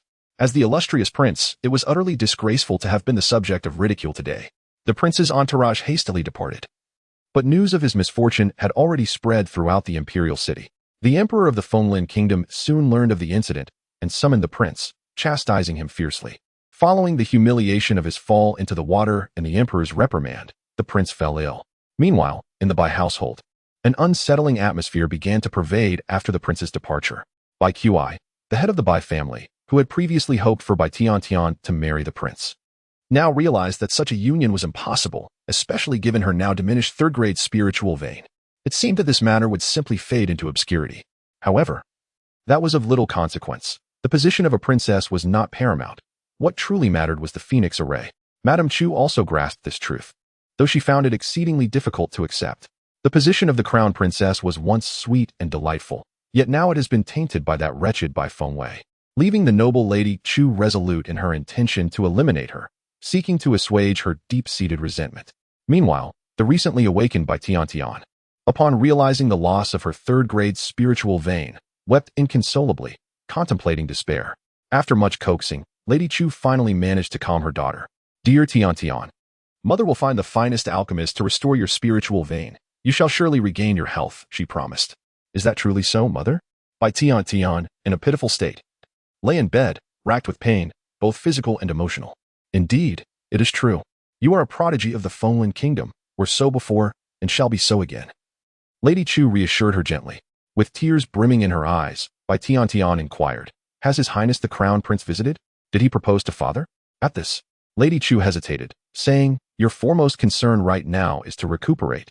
There is no need to dwell on anything else. When you emerge, radiant and resplendent before His Highness, who could resist your charm? After hearing her mother's words, Bai Tiantian acknowledged their truth. She was indeed unfit to meet the Crown Prince in her current state. His Highness genuinely cared for her, and thus, she would focus on her recovery to surprise him. Mother, I shall heed your words. But you must not let Bai Feng Wei escape unscathed. It is all her doing that has led me to this plight, all her doing. As she spoke, Bai Tiantian once again succumbed to tears.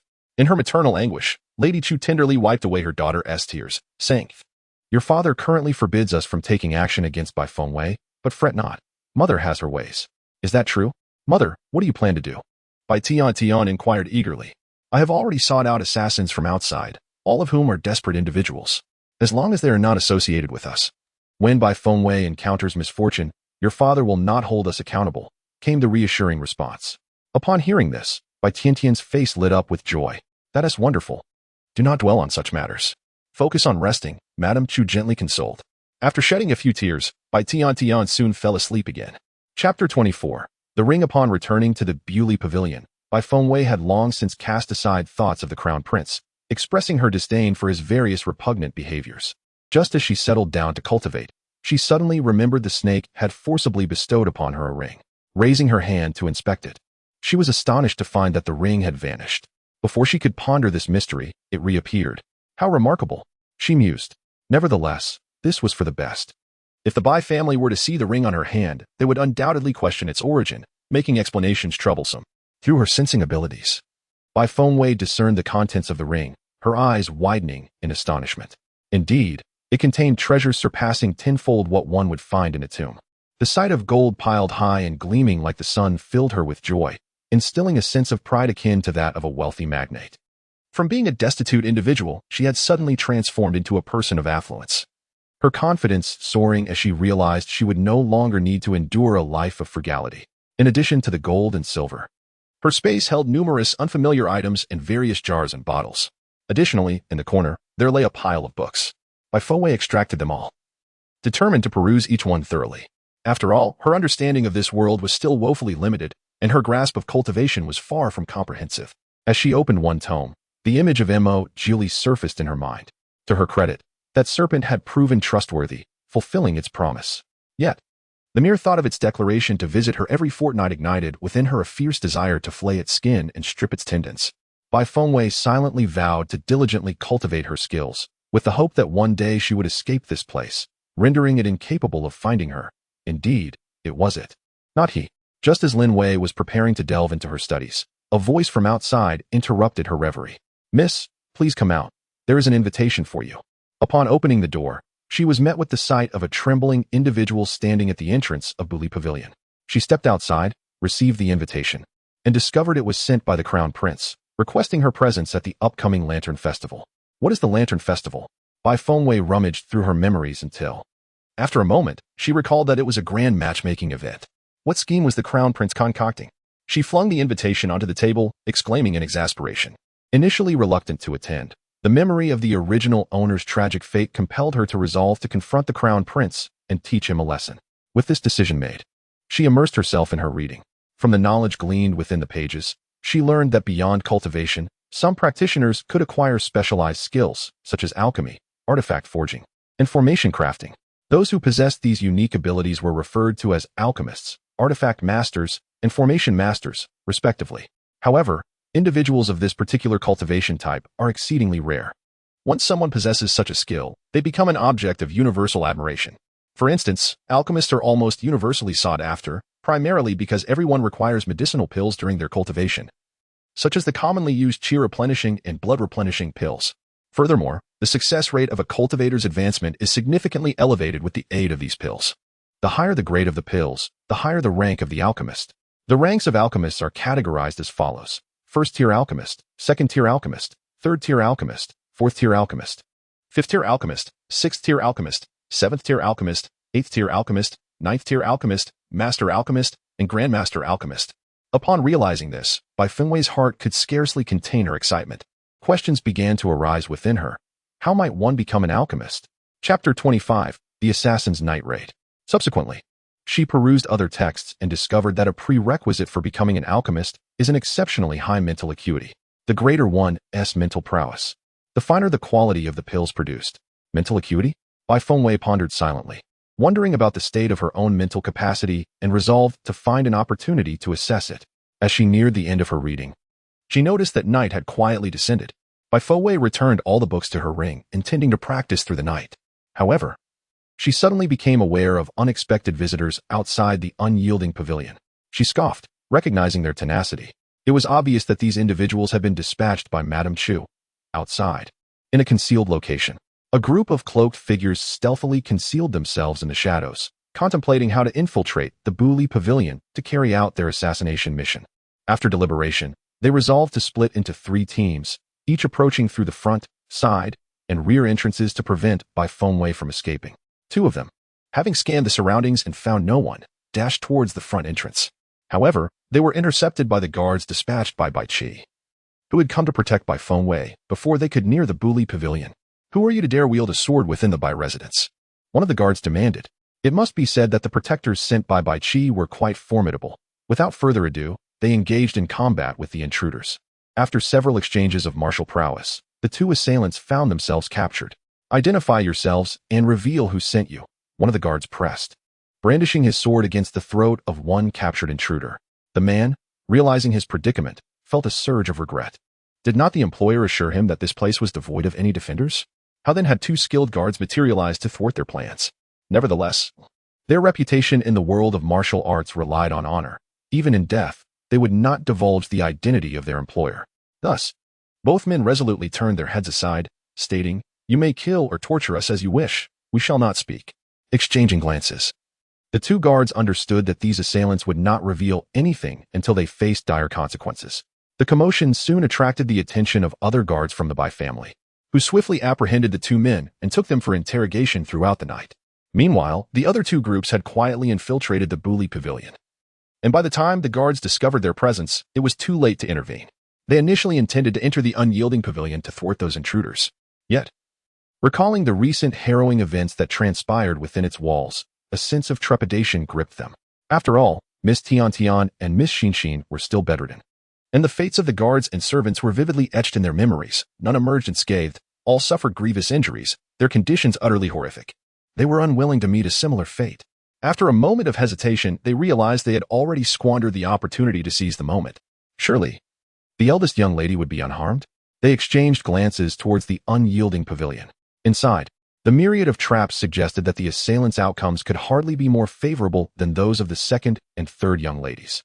Another silently prayed for Bai Fengwei's safety, for their lives depended on it. After all, the clan leader had decreed that no harm must befall Bai Fengwei. The leader himself admitted to not fully comprehending the intricacies of the traps within, thus assuring that the assailants could not possibly succeed against the eldest young lady. The guards were resolute in their conviction. Meanwhile, an assassin entering through the side door of the unyielding pavilion triggered a trap and found themselves besieged by a swarm of venomous bees. It was unclear where these bees had emerged from. Thousands of them encircled the assassin, their incessant buzzing a torment that could drive any individual to madness, even if it did not cause death. Under the relentless assault of the bees, the assassin proved no match, and soon, several lay lifeless upon the ground. Chapter 26. A bunch of useless fools. Bai Fengwei gazed out of the window, her demeanor composed and indifferent. Noticing that the assailants had lost consciousness, she turned her attention to the lake behind the unyielding pavilion. A few assassins clad in black were poised to harness the power of the lake for their swift approach. However, upon reaching the lake's center, several ropes suddenly emerged from the water, ensnaring them and dragging them beneath the surface. In a desperate attempt to sever the ropes binding their feet, they soon discovered the futility of their efforts. The ropes were impervious to their blades. With a gurgling sound, they all plunged into the water. At first glance, the lake appeared as it always did, but upon triggering a mechanism, its waters turned chillingly cold. Before long, the assassins were transformed into mere blocks of ice, while the ropes, seemingly animated by an unseen force, cast them out onto the threshold of the Bouli Pavilion. Hearing the commotion from within, the members of the Bai family hastily gathered. The first to arrive was Bai Qi. "What has transpired?" he demanded angrily. "There are assassins at the home base," a guard reported. "Where is Bai Fengwei?" Bai Qi inquired, casting a glance into the depths of the pavilion. The guards averted their eyes, unable to provide an answer regarding Bai Fengwei's whereabouts. "A pack of incompetents," Bai Qi scolded. With a wave of his hand, he ordered the guards to investigate whether Bai Fengwei was still inside the pavilion. One of the guards approached, hesitating momentarily at the entrance before stepping inside. Yet, he had barely taken 2 steps when an unseen force yanked him inward, and he was struck painfully by a rapidly descending bamboo pole. Observing this, Bai Qi immediately rushed to rescue him. The others instinctively took a step back, overwhelmed by the terrifying power of the formation. It was truly insurmountable. At that moment, no one dared to enter, fearing a fate akin to that of the assassins. A guard beside Bai Qi remarked, "Master, with such formidable formations, the young lady should be safe, shouldn't she?" After all, they would not venture to investigate. It was sufficient to ascertain that she was alive. At that moment, Bai Fengwei opened the door, and everyone exhaled in relief upon seeing her figure. "Second uncle, I am unharmed. You need not worry," she declared from a distance at the doorway, her appearance and expression obscured, her voice calm, yet devoid of any discernible emotion. "Young lady, are you certain you are well?" the guard inquired. "I am fine, but second uncle, why do people wish to kill me? I am merely a woman incapable of cultivating. Does my mere existence hinder anyone?" Bai Fengwei's words carried an implicit meaning. Bai Qi glanced at the unyielding pavilion, his eyes narrowing as he commanded. "Investigate how the assassins discovered this place and how they managed to infiltrate it." Understood, a guard promptly dashed away. Meanwhile, those lurking in the shadows wore faces of frustration. "Why does Bai Fengwei possess such extraordinary luck?" one of them lamented. "Madam, it seems these assassins have failed," replied another maidservant of Lady Chu. Lady Chu seethed with indignation. Cursing her luck. "Have all the assassins been eliminated?" "Two have been captured," the maidservant informed. Lady Chu resolutely decided, "Find a way to ensure they cannot speak." Understood. Following this, the two departed, while the assassins from the unyielding pavilion were also taken away. With the matter at a temporary close, Bai Fengwei returned to her chamber and, clearing her mind of distractions, commenced her cultivation. Employing the method imparted to her by Mo Julie within the tomb, she began to absorb the spiritual energy surrounding her. The ethereal essence, like scattered stars, converged upon her summons, coalescing into beautiful streams of spiritual energy that flowed into her body. After circulating within her, this energy gathered in her dantian, gradually filling it to the brim. Bai Fengwei could distinctly sense the profound and boundless power residing within her dantian. It seemed that, before long, she would achieve a breakthrough in her cultivation. Chapter 27. The Maid's Provocation. The following morning, a radiant aura flashed around Bai Fengwei as she successfully transcended to the 9th level of soul transformation, elevating her cultivation to the 1st level of revered transformation.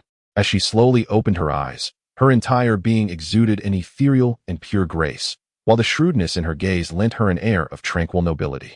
Just as she awakened, a servant arrived at her door bearing breakfast, and as she gracefully stepped outside, the attendants instinctively took 2 steps back upon seeing her. Bai Fengwei smiled. It was amusing how they appeared so intimidated before anything had truly begun. How audacious they had been when mocking her in the past. Before she could even finish her meal, a commotion erupted outside the pavilion. Bai Fengwei stepped out to discover Bai Tiantian's maid clamoring at the entrance. "Bai Fengwei, hand over your invitation." It turned out that Bai Tiantian had learned of Bai Fengwei's receipt of an invitation from the crown prince, requesting her presence for an outing in the countryside the following day. Thus, Bai Tiantian had sent her maid to retrieve the invitation. "If you want it, come and take it yourself," Bai Fengwei retorted playfully as she amused herself with Bai Tiantian's maid, who had aided in subjecting her to many humiliations in the past. Upon noticing that Bai Fengwei had no intention of presenting the invitation, the maid immediately resorted to threats, insisting that she hand it over without further ado. "If you do not comply, I shall let you starve for 3 days." She presumed Bai Fengwei was still the same easily bullied individual as before, relying on the influence of Bai Tiantian to command the esteemed daughter of the Bai family. However, even if Bai Fengwei retained her former demeanor, the respect Bai Qi held for her rendered such insolence unacceptable from a mere maid. Bai Fengwei deemed it beneath her dignity to retaliate against a servant. Thus, she cast a glance at the tree trunk outside the non-departing pavilion, and instantly, someone descended behind the maid. Leaning casually against the doorframe, Bai Fengwei remarked indifferently, "You heard her intentions. She wishes to starve me. You know what to do, don't you? If you are uncertain, perhaps inquire with the master about the appropriate course of action." The guards, loyal confidants of Bai Qi, were acutely aware of his sentiments, particularly after the events of the previous night, which solidified their understanding of his determination to protect Bai Fengwei. Those who wished for her demise would face severe repercussions, even death. Upon hearing Bai Fengwei's words, the maid maintained her arrogant demeanor, folding her arms defiantly and declaring, "I am Miss Tiantian's maid. Who dares to act against me? Bai Fengwei, you must be out of your mind to presume you can command the master's guards. Who do you think you are for them to heed your words?" Bai Fengwei shrugged nonchalantly, stating, "Whether they listen is not for you to decide." With a mere glance, a guard advanced and seized the maid.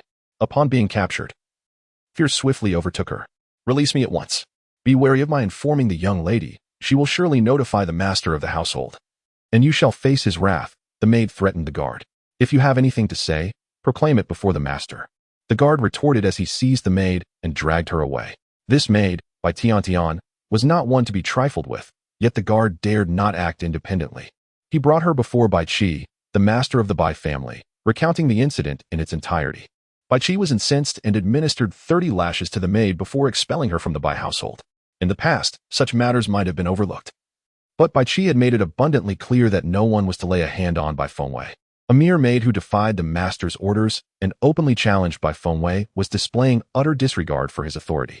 Bai Qi would not tolerate anyone who disrespected his position or sought to overstep their bounds.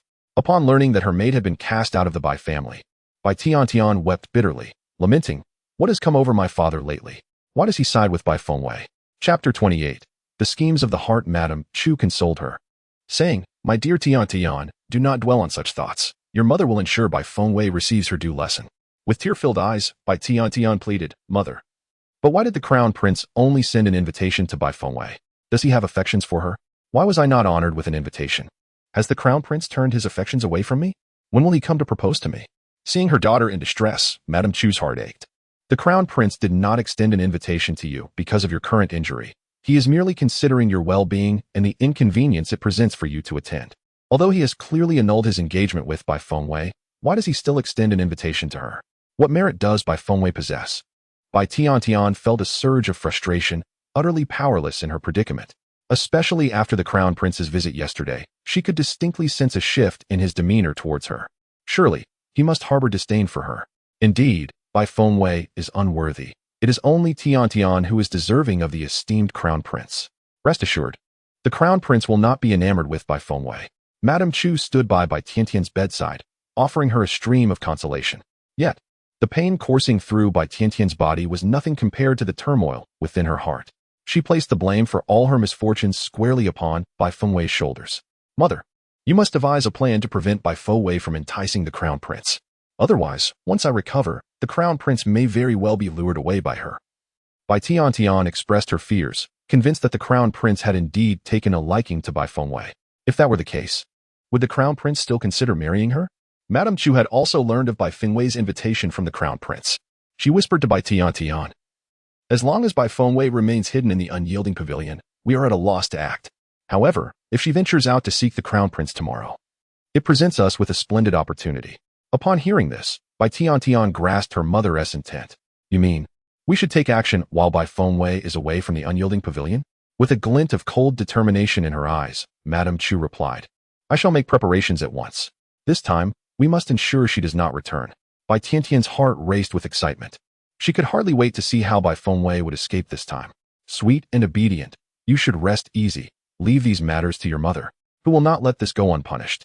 Madame Chu contemplated, her heart steeled against Bai Fengwei for causing Bai Tian such suffering.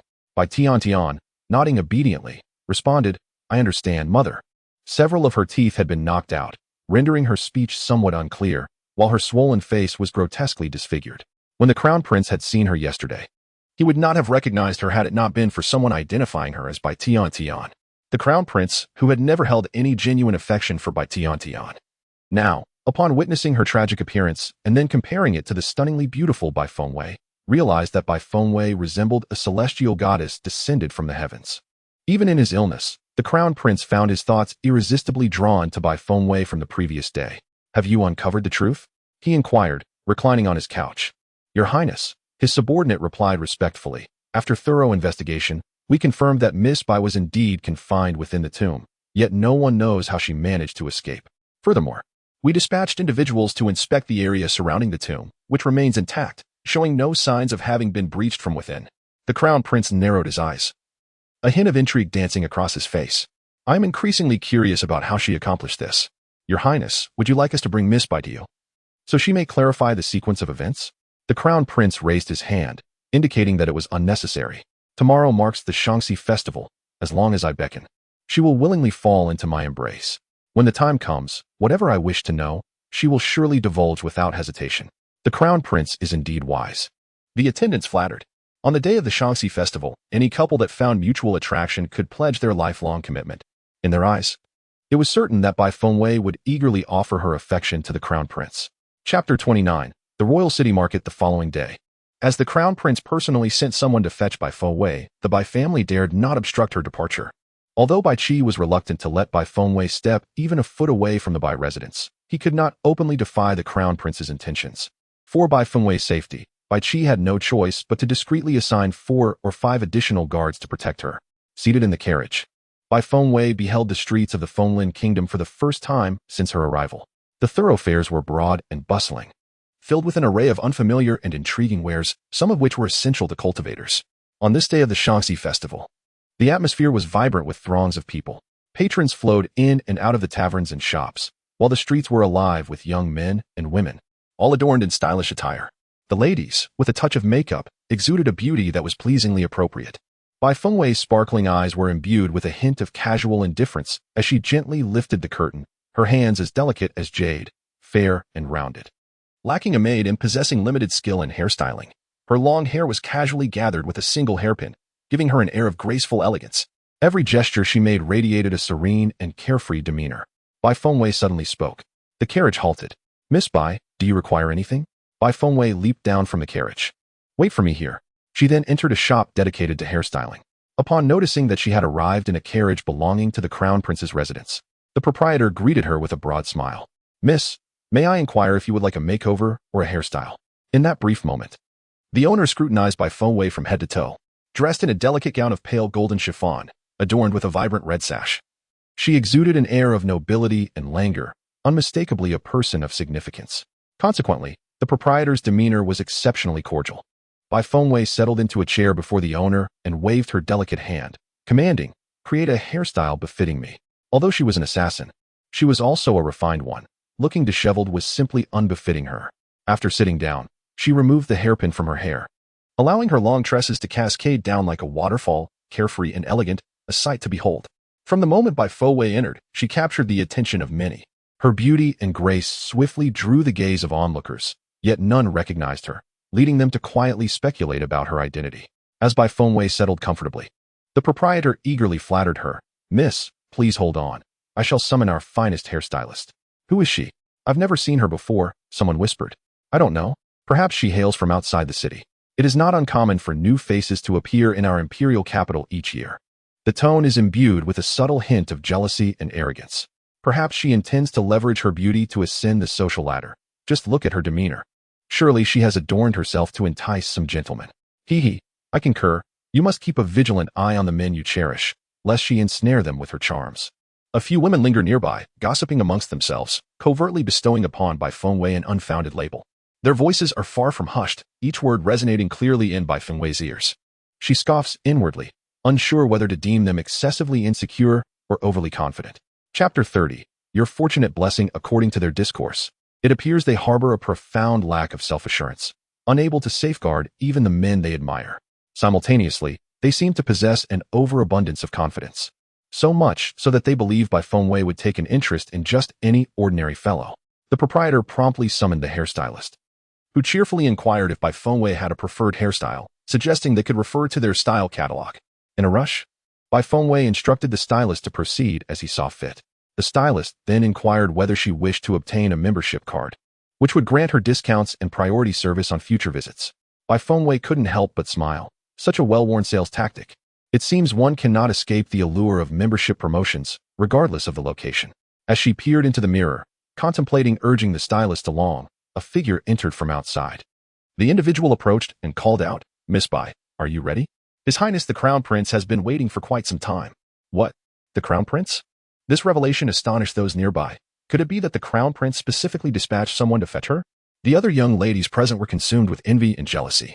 Bai Fengwei did not cast a glance at the newcomer, but instead addressed the hairstylist, instructing him to begin. Her voice possessed a sharpness that left no room for dissent. The hairstylist, disregarding any attempts to promote membership cards, devoted himself entirely to designing Bai Fengwei's hairstyle. Standing beside her, one of the Crown Prince's subordinates wore an expression of distress. "Miss Bai, could you please hurry? If the Crown Prince becomes impatient, he might take offense." Bai Fengwei replied leisurely, "If he does not wish to wait, then he need not. Did I compel him to wait?" Her words left the young ladies within the establishment utterly astonished. Who was she to dare make the Crown Prince wait for her, and furthermore, to express such a desire for him not to? It seemed a reckless endeavor. After all, Who was the crown prince that she should act with such audacity? Indeed, she would surely face dire consequences at his hands. Bai Fowei closed her eyes to meditate, treating the whispers around her as nothing more than the buzzing of mosquitoes. While she remained unperturbed, she could not tolerate any slander behind her back. Thus, she activated her red ancient jade, its ethereal energy swirling gracefully, instantly casting a silent spell that sealed the lips of the young ladies who had spoken. Confused and terrified, they whimpered, their eyes brimming with tears, appearing pitifully delicate. The atmosphere became chaotic due to their fright. The shopkeeper and the customers were in utter disarray. Who could be responsible for such chaos? What sort of skill is it to act in such a furtive manner? Someone cursed. Yet, in the next moment, the mouth of the one who had spoken was sealed, rendering them unable to utter a word, their struggle proving futile, teetering on the brink of despair. The prince's attendants, noticing that Bai Fowei had finally regained her composure, urged her, "Miss Bai, we must depart quickly. Should we miss the appointed time, His Highness will surely hold us accountable." Intending to rise, Bai Fowei, upon hearing the prince's subordinate, calmly replied, but I still need to apply my makeup." And she settled back down. What? The prince's attendant nearly spat blood upon hearing Bai Fowei's words. Bai Fowei's expression remained indifferent. What is it? Are you, a mere dog, unable to comprehend human speech? The man, incensed yet unable to retaliate, could only respond, "Miss Bai, do not overstep your boundaries.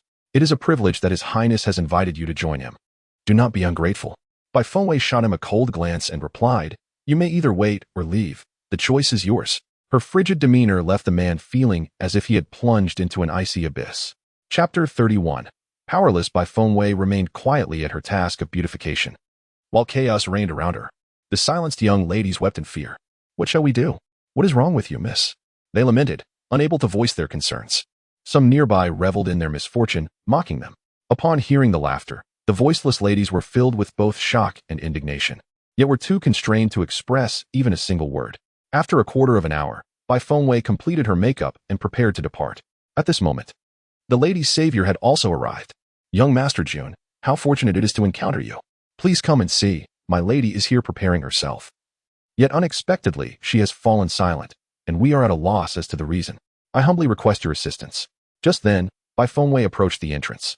Brushing past young Master Jun, Bai Fowei remained steadfastly focused ahead, her demeanor strikingly unique. Upon catching sight of Bai Fowei, young Master Jun's gaze followed her, and he subtly turned his body to align with hers, his footsteps instinctively trailing behind her. However, Bai Fowei had already melded into the throng of people. Young Master Jun was poised to pursue her but was halted by a maid. "Young Master, please go and check on my lady. She is quite frightened at the moment." Young Master Jun replied with patience, "There is little I can do for her condition, but fret not. In an hour's time, her situation will naturally resolve itself." Having said this, he resumed his pursuit of Bai Fowei, leaving the maid to stamp her feet in frustration. As Bai Fowei prepared to board her carriage, a figure suddenly leaped out beside her. "Wei Wei, do you remember me?" Bai Fowei turned, only to find a handsome young man standing not far from her. "Are you speaking to me?" Her expression remained devoid of emotion, appearing exceptionally indifferent. "Wei Wei, it is I, Brother Jun. Have you truly forgotten me?" Young Master Jun stepped closer, his gaze towards Bai Fowei tinged with excitement. Bai Fowei searched through the original owner's memories, but found no recollection of this individual. "I do not recognize you. May I inquire if there is something you need?" She remained unacquainted with him, just as the original owner was. "Miss Bai, we should hasten our departure, otherwise His Highness the Crown Prince will grow impatient," urged one of the Crown Prince's subordinates. Upon hearing that Bai Fowei was to meet the Crown Prince, Jun Gongzi's expression instantly tightened. "However, did you not sever your engagement with the Crown Prince?" he inquired. Bai Fowei, unfamiliar with him, replied coolly, "Indeed." Before stepping into the carriage, Jun Gongzi followed her into the carriage. "Hold on, this is His Highness's carriage. You should take another one, Jun Gongzi," remarked the Crown Prince's attendant. "Silence," Jun Gongzi retorted, his previously gentle demeanor transforming into something sharp, causing the attendant to remain silent in fear. Thus, he settled himself into the carriage with poise and tranquility. Observing his uninvited presence, Bai Fowei frowned and asked, "What is your purpose here?" "I am Jun Sheng. Don't you recall? We used to play together often in our childhood," he said, gazing at her with anticipation. Bai Fowei strained to remember, but could not find any recollection of Jun Sheng. In truth, even her memories of her parents had become hazy over time. "I do not recognize you," she stated once more. Jun Sheng smiled wryly. "It has indeed been a long time since we last met. Ever since General Shunwei fell and your mother succumbed to her grief, we have not crossed paths. I have also been traveling extensively, so it is only natural that you do not remember. Bai Fengwei neither doubted nor believed his words. They were irrelevant, as some matters had become impossible to verify. Chapter 32. Come to my Jun family. Jun Sheng remained unfazed by Bai Fengwei's indifference and detachment. Upon contemplating a thought, her gaze became laden with concern. I have heard some rumors. Have you not been faring well these past few years? There is no need to revisit the past, Bai Fengwei gently remarked. However, what took Bai Fengwei by surprise was Jun Sheng's sudden declaration. Wei Wei, do you remember? When we were children, you said you would marry me. I have returned this time with the intention of fulfilling that promise. He continued. I was both delighted and worried when I learned of your engagement's dissolution with the Crown Prince, which is why I hastened back for this year's Shanxi festival. Bai Fengwei was momentarily taken aback. This person rendered her speechless. Observing her reaction, Jun Sheng smiled warmly. Wei Wei, rest assured, I shall protect you from now on. Thank you, but I do not require your protection, and I truly do not know you. We can discuss this matter another time. I am rather busy today. Initially, she intended to ask him to disembark, yet she hesitated, considering that he might genuinely be someone familiar to the original owner of this body. Very well, Jun Sheng said. His eyes gentle as he regarded Bai Fengwei. She glanced at him and said, then you may disembark. Jun Sheng replied with a smile, I shall accompany you. His easy familiarity was not off-putting. Bai Fengwei parted her lips. Since we have not seen each other for many years, how do you know I am Bai Fengwei? After all, my appearance has undoubtedly changed drastically since childhood, and I am currently made up. Jun Sheng smiled knowingly. Even if I were to fail to recognize myself, I would still be able to identify you. Bai Fengwei lowered her gaze. Is that so? However, while you have recognized this body, you have yet to acknowledge the soul within.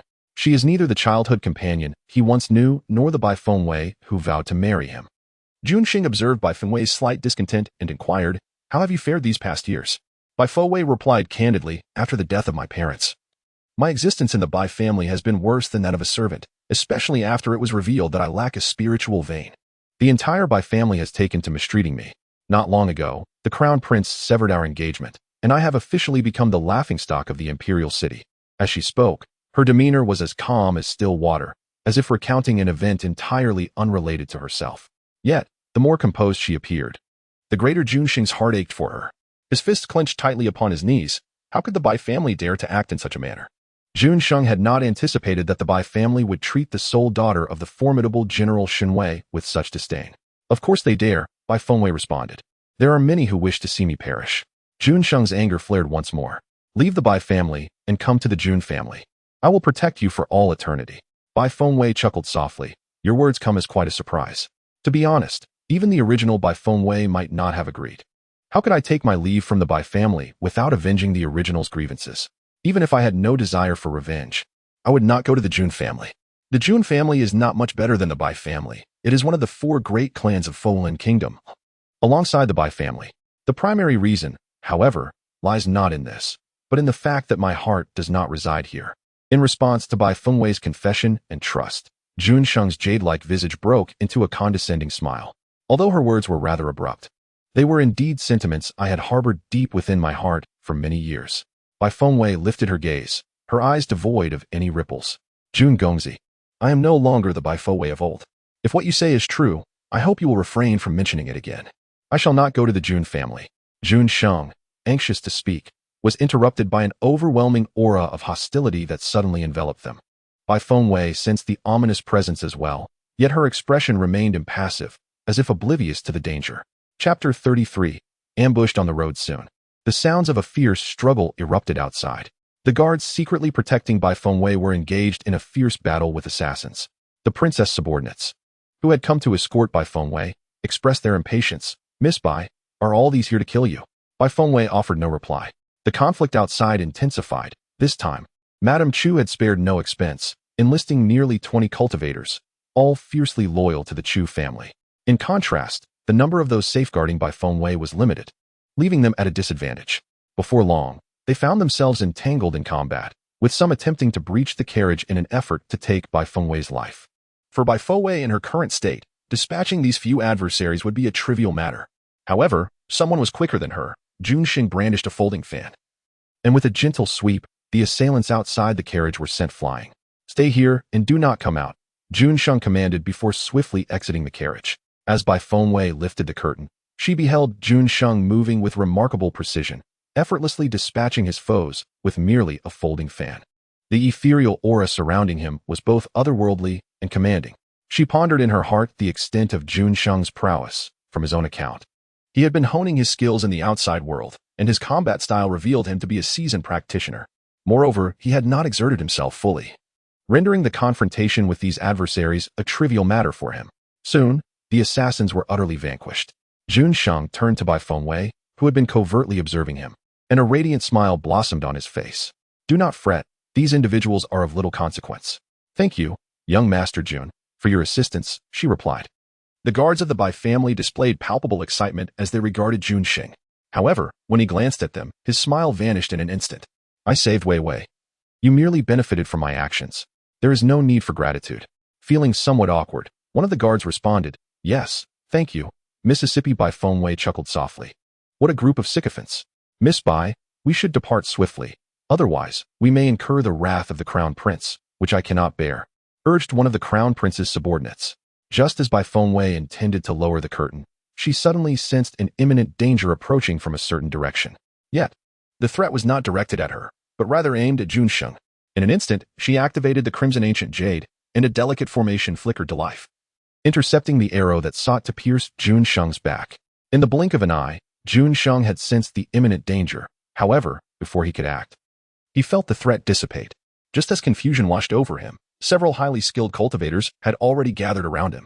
Without uttering a word, they simultaneously unleashed their spiritual power to launch a myriad of attacks against Jun Sheng.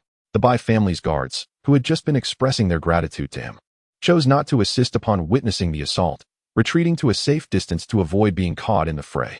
Bai Fengwei cast a disdainful glance at the Bai family guards. You should help him, she insisted. Yet, the guards remained unyielding. Miss, we cannot contend with them, and our duty is to protect you. Had it not been for him, you would have perished long ago. Is it too much to expect gratitude?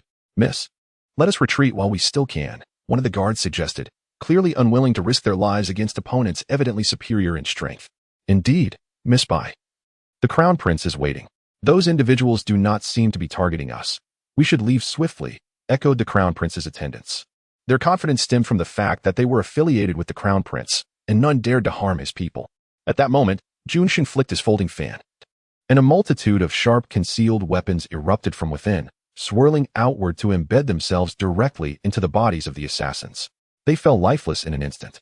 Jun Sheng, as composed as ever, stood tall and graceful, his voice melodious as he softly commanded, Let us proceed. Chapter 34. Maintain distance. Bai Fengwei cast a glance at the lifeless bodies on the ground, pondering in her heart that Jun Sheng indeed possessed remarkable skills. Yet, she remained curious about the extent of his talents. The carriage continued its journey along the mountain path, while Jun Sheng, seated opposite Bai Fengwei, gazed at her in silence. You have become increasingly beautiful, he suddenly remarked, his eyes reflecting admiration. Bai Fengwei found herself ensnared in his gaze, momentarily at a loss for words. For his presence was unexpectedly jarring. However, one thing she was certain of was that maintaining a distance would be prudent. She remained silent, and Jun Sheng did not mind. His expression bore a hint of curiosity. Bai Fengwei, I have something to discuss with you, but the moment is not opportune. I shall escort you back to the Bai residence later, and then we can converse at length. No need. We are not well acquainted, she replied. Bai Fengwei's demeanor was pristine, occasionally exuding a delicate grace, yet her nature was frigid, and she never wavered in her resolve. Her intentions were unmistakably clear. She steered clear of irrelevant individuals. Jun Sheng offered a wry smile. You are vastly different from before. It is not too late for you to realize it. I do not require protection. Do not mistake my intentions, Bai Fengwei declared resolutely. Her words were rather piercing, especially when directed at such a handsome young man. Jun Sheng felt no anger, only a twinge of bitterness. Is it because of the Crown Prince? Upon hearing those words, she was overwhelmed by a wave of revulsion, her disdain evident. Certainly not. Yet, as she uttered this, the image of a serpent flickered through her mind. Bai Fengwei was startled by her own thoughts. How could she suddenly recall that lascivious serpent?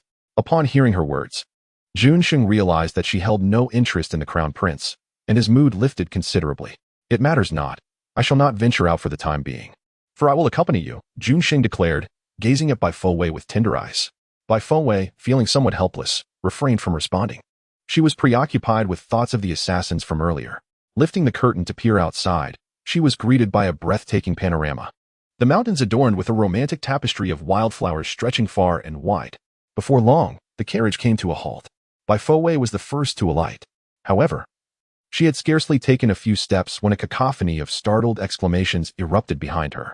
Turning around, she discovered that the local women, upon catching sight of Jun Sheng, were rushing toward him in a flurry of excitement. Truly, young Master Jun deserves the title of the most handsome man in Fenglan Kingdom. Though he may not reside in the capital, his influence remains undiminished, someone nearby remarked. It was then that Bifengwei realized just how renowned Jun Sheng was. Observing the throng of admirers enveloping him, she felt a hint of amusement. Nevertheless, she paid little heed and continued on her way. Miss Bai, you have finally arrived. The Crown Prince has inquired about you numerous times. A member of the Crown Prince's entourage greeted her. The crowd surrounding the Crown Prince was no less than that encircling Junxing. Dozens of women chattered incessantly, lavishing flattery upon him. While the Crown Prince basked in the attention, his demeanor exuding an air of arrogance that was rather irksome. As Bifengwei passed, petals from the trees cascaded down, creating a stunningly beautiful scene. She walked with a demeanor of indifference, her eyes calm and serene, exuding an aura of unrestrained clarity. In the distance, the Crown Prince had already spotted her. His expression instantly transformed, and he found himself momentarily entranced, unable to tear his gaze away from Bifengwei. As the crowd followed the gaze of the Crown Prince, they beheld a young maiden approaching gracefully, instantly igniting a profound sense of envy within them. Your Highness, who is that person? Someone could not help but inquire. That is Bifengwei, the legitimate daughter of the Bai family's main branch. One of the prince's companions remarked with a sardonic tone. Ah, she is the so-called useless one who cannot cultivate. Derisive laughter rippled through the air, marring the beauty of the scene. But why is she here? Hasn't she already severed her engagement with the Crown Prince? Another questioned, perplexed.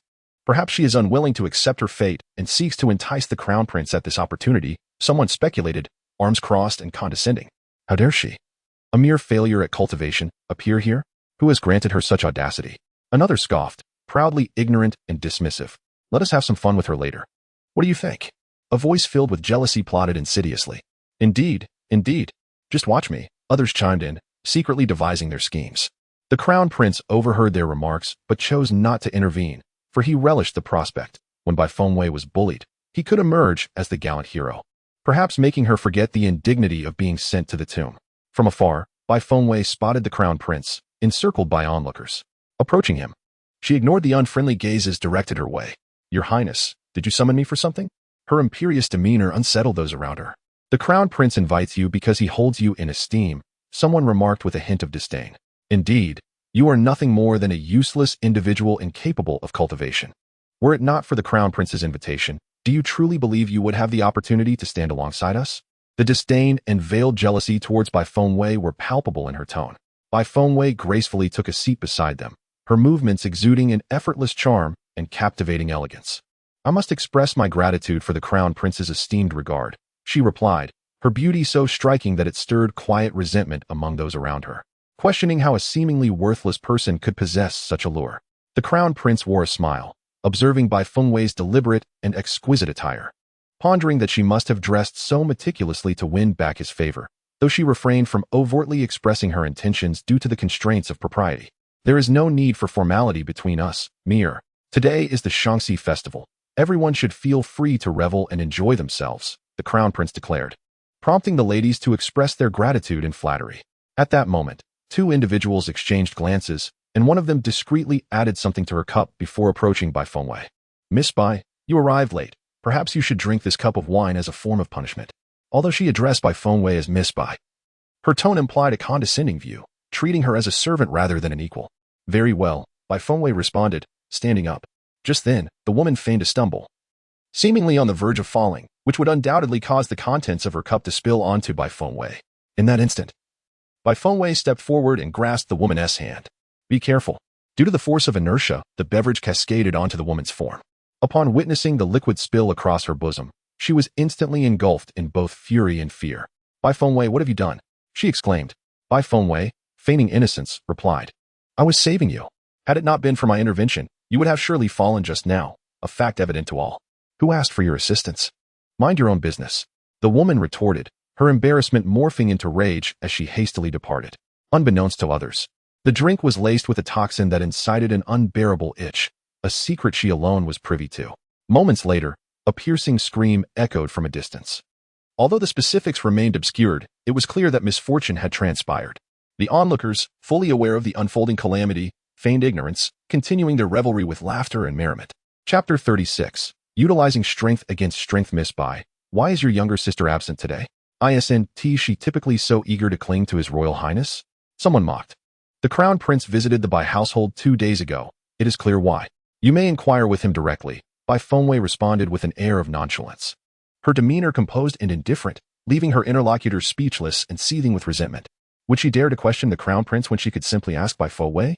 The crown prince, of noble lineage, had endured the humiliation of falling into the city's river after leaving the Bai residence. A misfortune he believed was a consequence of visiting their family. Miss Bai, is your family harboring ill intentions towards the crown prince? Boasted a brash individual, mistakenly believing he was currying favor. Unbeknownst to him, the crown prince's brow furrowed in displeasure. The incident of his fall was a source of shame. And yet this man continued to speak indiscreetly, inciting his ire. Upon hearing that the crown prince had fallen into the river, Bai Fengwei felt a surge of secret delight. It was truly well-deserved. She pondered who could have orchestrated such a fortunate event, finding it deeply satisfying. However, she questioned the relevance of the crown prince's misfortune to her family, the Bai clan, and retorted, do you possess any evidence linking this incident to the Bai family? If not, then you are merely spreading slander, or perhaps you are maliciously attempting to sow discord between the crown prince and the Bai family. Others might be oblivious. But she was well aware that the crown prince had long sought the support of the Bai family, one of the 4 great families of Fenglan Kingdom. If someone were to meddle in this matter, it would certainly displease him. Indeed, the crown prince, who had been silently observing, exclaimed in anger, Miss Yu, you speak far too much. Chastised by the crown prince, Miss Yu promptly fell silent, fear evident in her demeanor. As the crowd realized they could not provoke Bai Fengwei and noting the crown prince's rising ire, someone suggested a mountain climb, an essential activity for the Shaanxi festival. Thus, the group departed, ascending to higher ground. Observers noted Bai Fengwei's lack of spiritual power and whispered among themselves, let us watch how she manages to navigate this ascent. When she falters, we can discreetly intervene and send her tumbling down the mountain. Even if she survives, she won't emerge unscathed. This notion was well received. After all, she lacked spiritual strength. Should she roll down, it would simply be attributed to her physical exhaustion. Following a brief discussion and exchanging knowing glances, they proceeded forward. Bai Fengwei listened intently to their words, contemplating what kind of hornet's nest she had stirred.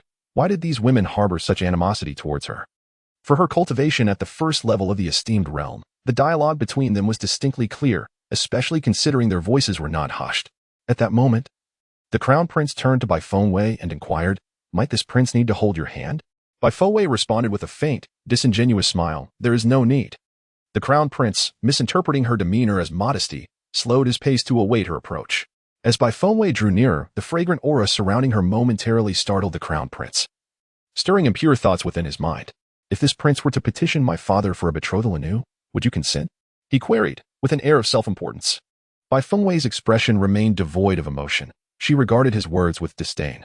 The crown prince, with his lofty status, was not someone she could aspire to. Thus, she thought it best to dismiss the notion. Fear not.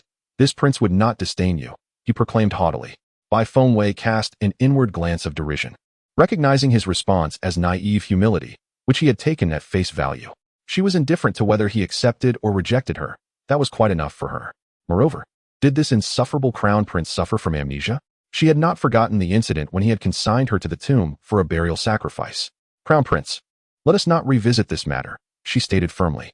No sooner had she spoken than she sensed 2 surges of spiritual energy nearby, prompting her to crouch down to adjust her shoes and socks. Consequently, the 2 energies collided directly with the crown prince, causing him to be unexpectedly struck in the thigh, leading to a loss of balance as he stumbled and fell. The crowd gasped, His Highness the Crown Prince.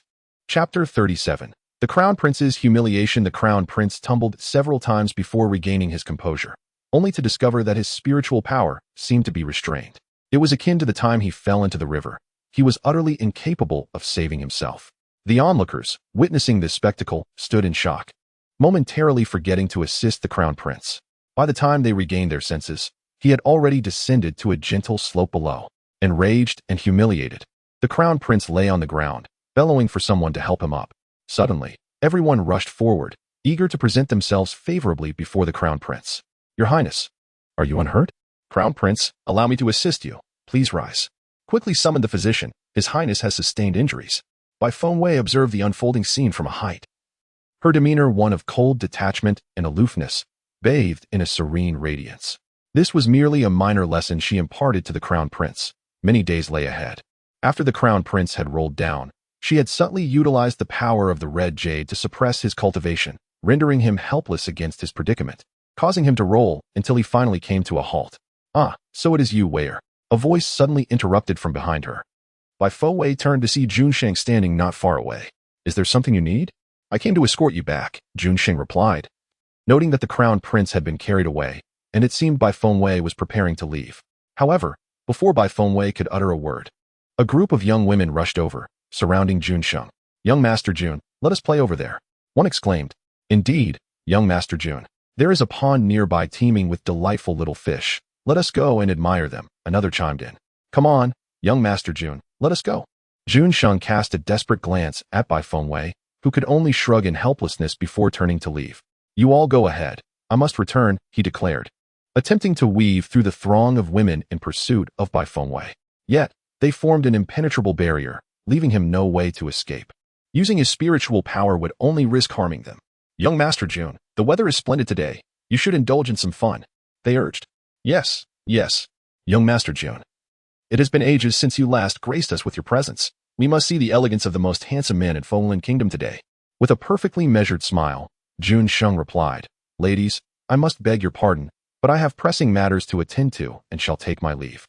He executed a graceful leap, landing a short distance away, momentarily freeing himself from the encircling women. Seeing this, they pursued him like starstruck fans.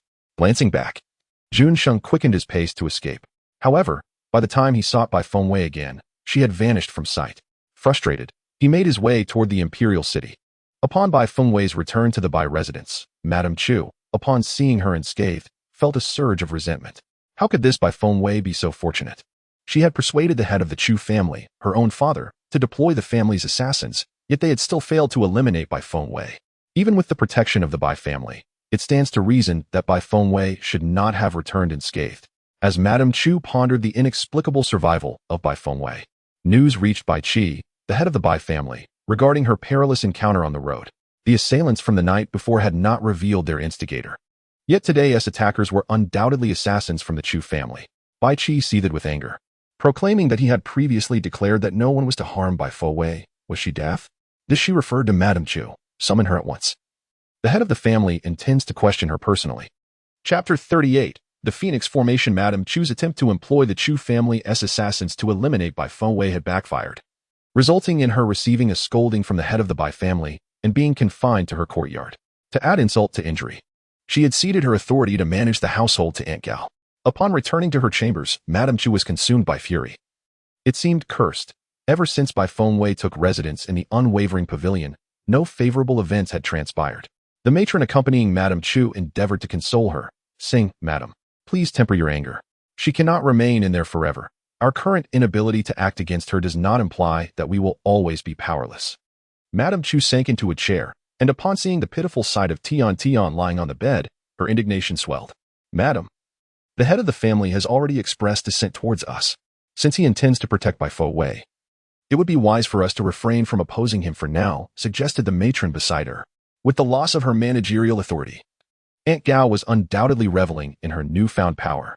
There is still uncertainty regarding the restoration of the third-grade spiritual vein of the fair and sweet girl. For the time being, it is prudent to resolve these two matters before proceeding further. As for Bai Fengwei, a person devoid of spiritual power poses no threat.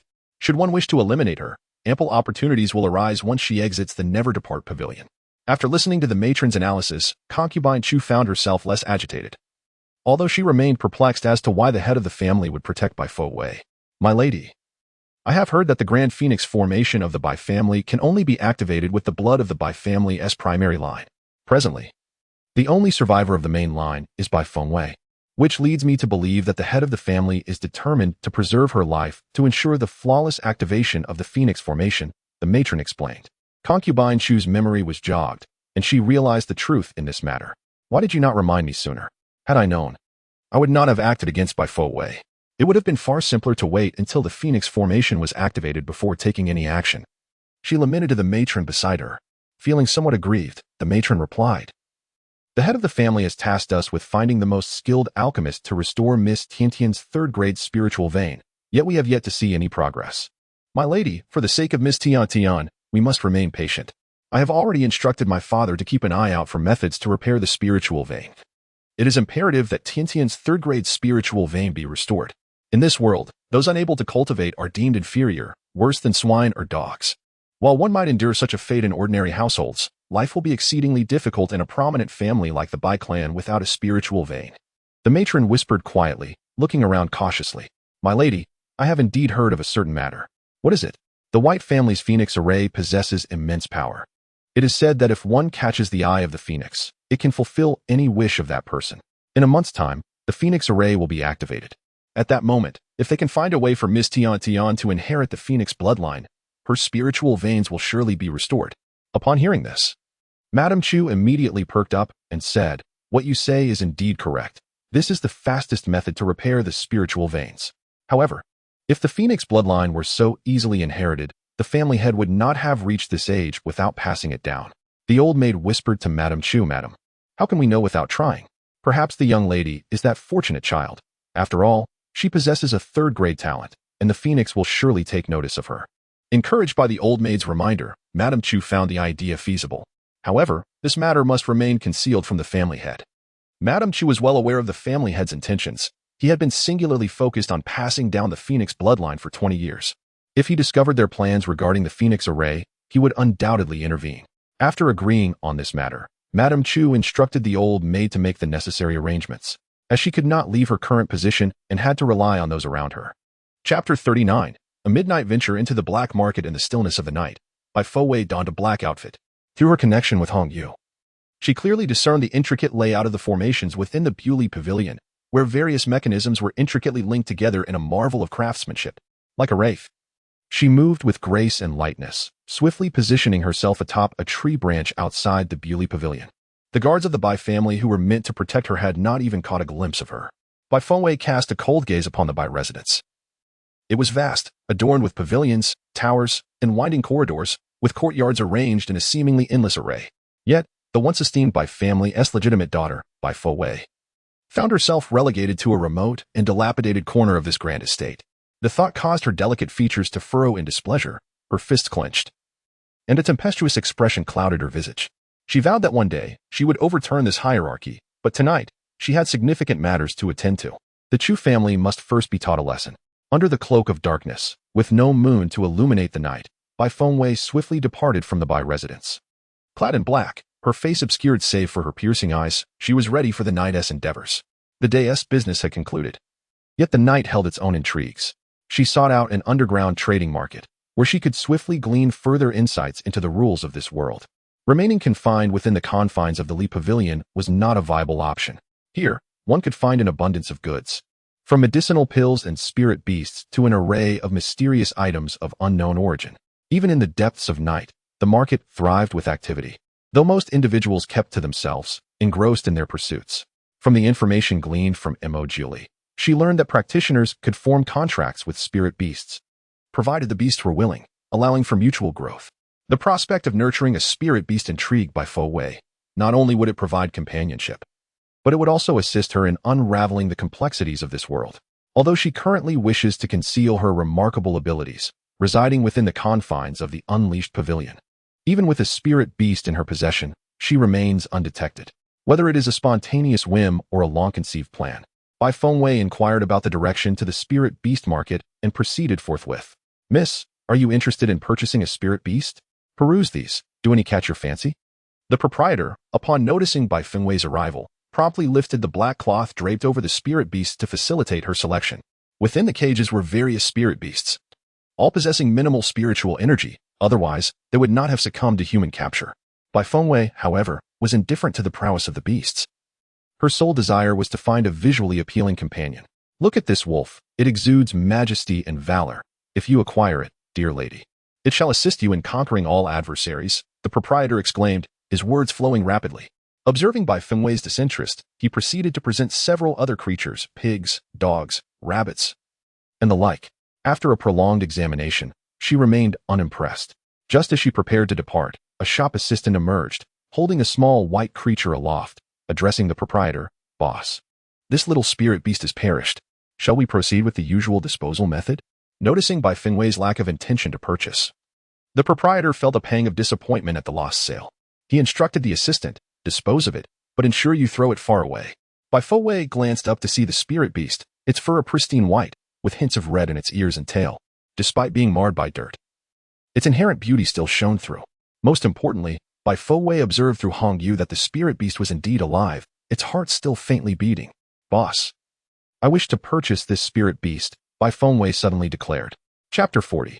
Acquiring the little spirit beast. Upon hearing Bai Fengwei's intention to buy the spirit beast, the proprietor momentarily hesitated and replied, "Miss, this spirit beast has already perished. Are you certain you wish to proceed with the purchase? What's the matter? Not for sale." Bai Fengwei stood there quietly, exuding an extraordinary aura. No, of course it is available for sale, but it has indeed died. Should you decide to take it, do not come seeking trouble in the future," the proprietor stated candidly. "Rest assured, I am aware of its condition. I am choosing to purchase it willingly and will not cause you any inconvenience," Bai Fengwei replied, feeling a strong affinity for the little creature and wishing to save it. Having expressed her determination, the proprietor uttered no further objections. After collecting 1/10 of the price, he instructed a servant to hand the little spirit beast over to Bai Fengwei. As she cradled the spirit beast, she retrieved a medicinal pill from the ring gifted to her by Emojioli and administered it to the creature. The little spirit beast lay limply in her embrace, exhaling more than inhaling. Originally intending to visit the Chu family that evening, Bai Fengwei altered her plans to first attend to the spirit beast. After a brief stop at the Chu residence to ascertain their layout, she promptly returned to the Bai family's Buli pavilion. Within the pavilion, she examined and tended to the spirit beast's wounds. After half an hour of intensive care, the little spirit beast finally regained consciousness. While she could bandage its external injuries, the healing of internal wounds relied entirely on the medicinal pill provided by Emojioli.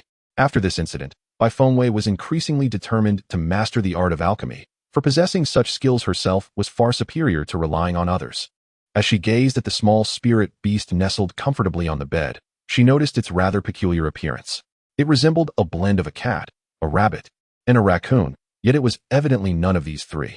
Its fur was a soft, snowy white, and its long, red ears bore a striking resemblance to those of a rabbit, though upon closer inspection, they were distinctly different. The tail, also red, was akin in length to that of a cat, yet it bore the characteristics of a fox's tail. Bai Fengwei gently patted its head, finding the little creature quite enigmatic. Suddenly, she recalled that within her ring lay a tome dedicated to the study of spirit beasts, prompting her to retrieve the book and delve into its pages. However, despite thoroughly searching the entire volume, she found no mention of the spirit beast before her. Initially, Bai Fengwei suspected she had merely overlooked it. Thus she meticulously flipped through the pages twice more, only to conclude that indeed, this particular spirit beast was not documented within the text. Not wishing to dwell on the matter any longer, Bai Fengwei settled into a meditative posture to cultivate her energy. A faint, mysterious glow radiated from her, enveloping both herself and the spirit beast. Upon sensing the soothing aura emanating from her, the little creature appeared to relax, gradually unfurling its previously curled form, its fur beginning to gleam and flow with a newfound luster. Unbeknownst to her, the spirit beast opened its eyes. The iridescent green of its gaze was utterly captivating. It rose to shake off the fluff from its coat, each movement imbued with an extraordinary grace. With elegance in every gesture, it exuded an ethereal charm. As Bai Fengwei was circulating her spiritual energy through the 12th cycle, she suddenly sensed a new presence within her body. Upon opening her eyes, she discovered that the little spirit beast had awakened and had instinctively formed a bond with her. The creature nestled against her leg, emitting soft sounds that seemed to express gratitude while also conveying some unspoken message. Chapter 41. What species? Bai Fengwei picked up the spirit beast for a closer inspection and found that its external injuries had completely healed, leaving no trace of its prior suffering. "How fortunate you are, little one," she remarked as she carried it into a nearby room. The spirit beast curiously surveyed its surroundings, its eyes elongated yet exuding an enchanting vitality. After giving it a bath, Bai Fengwei decided to name the creature, despite being uncertain of its species.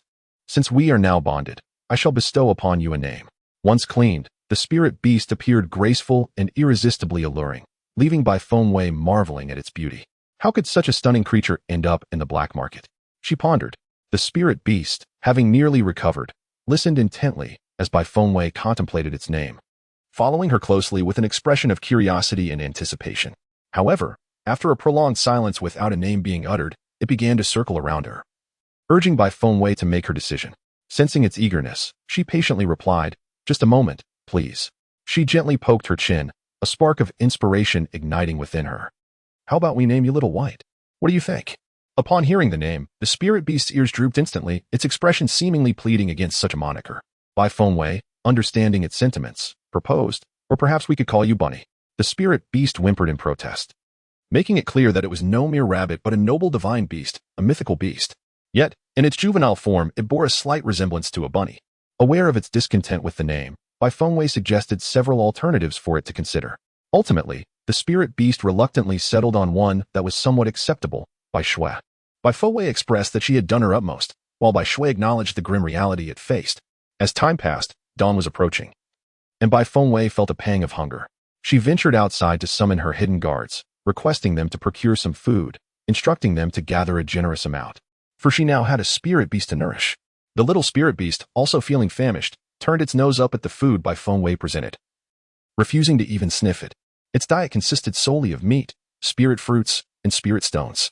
Unable to vocalize its desires, it anxiously paced back and forth on the ground with soft whimpers. "Bai Shui, do you wish to say something?" Bai Fengwei inquired, lifting it into her arms. After casting a glance at the table behind her, Bai Shui leaped from her embrace and planted a paw atop a book. Bai Fengwei approached and opened the book, discovering it was a compendium detailing various spirit fruits. Upon seeing the illustrations within, Bai Shui's expression transformed instantaneously, its mouth gaped open, nearly drooling in anticipation. Bai Fengwei immediately understood. "You wish to consume the spirit fruit?" Bai Shui nodded incessantly, overflowing with joy, for its master had finally grasped its intentions. Bai Fengwei perused the various spirit fruits illustrated in the book and inquired, "Which one do you desire?" She then turned the pages one by one for Bai Shui to see. Bai Shui, salivating, yearned for every single spirit fruit. Just as Bai Shui believed that Bai Fengwei was about to grant it the delicacy, she abruptly closed the book and gently patted Bai Shui's head, saying, "I too long to taste it, but alas, I do not possess any." Bai Shui slumped despondently onto the table, feeling disheartened. If only it had spirit fruits, it could grow rapidly, and communicating with its master would become far less arduous once it could speak. Chapter 42. All by luck. Observing Bai Shui's disappointed demeanor, Bai Fengwei retrieved a red spirit fruit from behind her and placed it before Bai Shui, proclaiming, "Ding ding ding. Look what this is." Bai Shui lifted its gaze and was overwhelmed with delight. It was indeed a spirit fruit. The fragrant aroma of the fruit wafted into its belly, and it looked expectantly at Bai Fengwei, as if inquiring, "Is this for me? Go ahead and eat." Upon receiving affirmation, Bai Shui cradled the spirit fruit and began to devour it. Once the fruit was completely consumed, Bai Fengwei visibly noticed Bai Shui's slight growth, and a shimmering light suddenly enveloped it, reminiscent of special effects seen when leveling up in a game. As the luminosity faded, Bai Shui underwent subtle transformations. Its fur gleamed with a newfound luster, and the formerly round tips of its ears began to take on a slightly pointed shape. The green eyes had dulled somewhat, their color less intense, yet they appeared more enigmatic and alluring. Bai Fengwei marveled at the sight. It was indeed captivating. Meanwhile, Bai Shui, after consuming the spirit fruit, stretched luxuriously, embodying a grace that few women could rival. Even at its tender age, it exuded such charm, one could only wonder how enchanting it would become as it matured. Having absorbed the essence of the spirit fruit, Bai Shui felt a significant surge in its growth. It mused that if another spirit fruit were to come its way, it might soon find its voice. However, noticing that Bai Fengwei did not seem particularly affluent, it refrained from mentioning its desire for more spirit fruits. Perhaps it could wait a few days. Being so young, a single spirit fruit sufficed for several days. Meanwhile, Bai Fengwei delved into the study of the growth patterns of spiritual beasts, along with the nuances of their care. Typically, spiritual beasts consumed others of their kind to enhance their cultivation, though they also partook of spirit fruits and, in some cases, even spirit stones. These delicacies, however, were scarce and precious, particularly in the realm of cultivators. Upon inspecting the contents of her ring, Bai Fengwei discovered an abundance of spirit fruits, at least several hundred. She couldn't help but exclaim in astonishment at the wealth of that indulgent serpent, capable of producing such a bounty at once. Her earlier concerns about being unable to care for Bai Shui now seemed unfounded. For the time being, she need not worry about the availability of spirit fruits, thereby saving herself considerable time in the pursuit of these rare treasures. Moreover, she discovered an array of spirit stones in various hues, filling several wicker baskets: red, orange, yellow, green, blue, indigo, and violet, each in abundance. Upon comparing the prices of spirit fruits and stones in this world, she instantaneously felt akin to a wealthy heiress. Furthermore, the elixirs she possessed could fetch a handsome sum if sold. However, she found no necessity to exchange her treasures for currency, for the ring contained ample wealth for her indulgence. After meticulously counting the items within the ring, Bai Fengwei felt a surge of joy as the sun ascended. With no pressing matters at hand, she delved into the study of alchemical concoction techniques. Indeed, all that she yearned to comprehend could be found within the tomes provided by that serpent. She scrutinized the passages regarding mental prowess. It was a force that could only be grasped intuitively, varying with each individual. A greater mental capacity did not necessarily confer the right to practice alchemy. To successfully create elixirs, one needed to possess commensurate mental strength. Bai Fengwei felt a pang of frustration. Was this not merely a matter of fortune? While one could strive to enhance their mental capacity, this aspect relied purely on chance, rendering it unpredictable, even with the most formidable mental strength. The art of alchemy might still elude one. Nonetheless, she was inclined to test her luck, for fortune had favored her thus far. Save for the unfortunate incident of her untimely demise, which she attributed to a fleeting lapse in divine favor. Chapter 43. A word is worth 1,000 promises. Throughout the day, Madame Chu refrained from troubling Bai Fengwei, piquing her curiosity. However, if they chose not to confront her, it was time for her to take action. As night fell, she donned a black attire and, light as a swallow, slipped away from the Bai residence. Snow White was left behind in the unyielding pavilion, and before departing, she was gifted a spiritual fruit. Overjoyed, she embraced the fruit and savored it with delight, her heart blossoming with happiness. Had she known her master possessed such treasures, she would have indulged more, for she had presumed her master to be quite impoverished. Sated and content, she comfortably reclined and drifted into slumber. As for Bai Fengwei, she retraced her steps to the Chu family's residence, guided by the memories from the previous day's reconnaissance. The Chu family, while a reputable lineage, was merely a minor clan, lacking the extensive influence of the Bai family. This evening, Bai Fengwei's objective was the head of the Chu family, the father of Madame Chu. Skillfully evading the family's guards, she located the quarters of the family patriarch. To her astonishment, the elderly patriarch was engaged in flirtation with a young woman in the dead of night. Outside, she could hear the exchange clearly. "My dear, why not submit to me? With me, you shall have everything you desire." A repulsive voice echoed from within. Suddenly, the sound of shattering glass pierced the air, followed by a heart-wrenching cry from the young woman. "If you dare approach, I will take my own life." The patriarch's laughter was both derisive and triumphant. "Ah, my dear, your beloved is gravely injured and has been captured by me. If you agree to serve me well, I shall ensure his release. What say you?" The words were sickening. Upon hearing her beloved's name, the young woman was overcome with despair. She could not perish, she had to save him. "Come now, beauty, if you yield to me, I shall order your lover's release tonight. Is that not true?" The woman, in a state of hopelessness, bowed her head, questioning the sincerity of his promise. The master of the Chu family chuckled maliciously, declaring, "My word is my bond. What I say is indeed binding. Release him, and you may do as you wish with me. Otherwise, I shall never yield." The woman, her fist clenched, responded defiantly. Yet, the Chu family patriarch continued to laugh wickedly. "Your compliance is not optional. You have no choice, for otherwise, none of you shall live." With that, he approached and encircled the woman's waist, who, in a state of sheer terror, let out a horrifying scream. Just as the fabric of her clothing was being torn, Bai Fengwei burst into the room. With a swift motion, she struck the Chu family patriarch's back, rendering him unconscious in an instant. Bai Fengwei advanced, delivering a powerful kick that sent the head of the Bai family flying. Turning her gaze to the shaken woman on the bed, she asked, "Are you unharmed?" Tears streamed down the woman's face as she hurriedly rose from the bed, expressing her gratitude. "Thank you, noble savior." Bai Fengwei replied coolly, "I did not come to rescue you. I came to kill." Upon hearing this, the woman, rather than feeling fear, expressed a sense of relief, saying, "Regardless, you have saved me. I shall repay your immense kindness." Bai Fengwei ignored her words, instead retrieving a sharp sword from her ring, swiftly severing the head of the Chu family patriarch. The sight ignited a fervor within the woman, who thought, "What a satisfying turn of events." Gathering her courage, she asked, "Might I request your assistance with something?" Without needing her to elaborate, Bai Fengwei understood her unspoken wish. "You seek to save your beloved, do you not?" The woman nodded, her eyes brimming with tears. Bai Fengwei's gaze gently swept across the woman's face. She was truly beautiful. Yet, being with a man who could not protect himself inevitably invited peril. Thus, she remarked, "A useless man is better discarded. Is it truly worth your concern?" The woman nodded fervently, declaring, "Indeed, he is the finest man in the world. I would do anything for him." Chapter 44. A narrow escape. By Fengwei had no intention of meddling in affairs that did not concern her, but she could not bear to witness such despair. Consequently, she agreed to assist the woman in rescuing her beloved.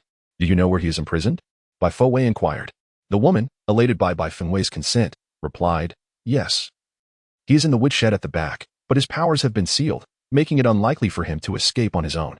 Upon observing the woman through Hongyu, Bai Fengwei noted that she too was restricted in her abilities. A gentle touch revealed that the woman possessed a second-grade spiritual vein and had attained a remarkable 9th stage of transformation at her age. Such talent was highly coveted, and it was puzzling to consider what misfortune had led her to this plight. Feeling her powers return, the woman expressed her gratitude. "Thank you. There's no need for thanks. Let us go," Bai Fengwei replied, wasting no time as she led the woman to depart. Before leaving, she placed the head of the Chu family patriarch into a box and took it with her. The woman, witnessing this, felt a twinge of fear but remained silent. The two of them quietly departed from the residence of the Chu family patriarch. The courtyard lay unguarded, yet several individuals lingered outside. However, this posed no challenge for Bai Fengwei. She skillfully maneuvered with the woman to evade the watchful eyes of the sentinels, arriving at the woodshed in the rear courtyard. There, 2 guards stood vigilant, and to rescue the captive, they first needed to neutralize these 2. Yet, any ensuing confrontation would inevitably attract more attention, and should they become encircled, escape could prove exceedingly arduous, especially with 2 unknown accomplices in tow.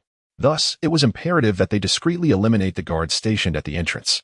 "Allow me to divert their attention. You enter and assist me in freeing him," the woman whispered.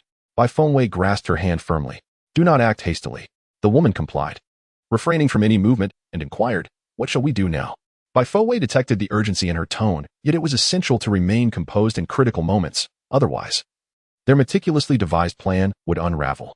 This composure was a requisite skill for her as an assassin. "Stay here and do not move," Bai Fengwei instructed calmly, then stealthily circumnavigated to the rear of the 2 guards, swiftly and decisively slitting their throats. The woman observed Bai Fengwei's actions with admiration.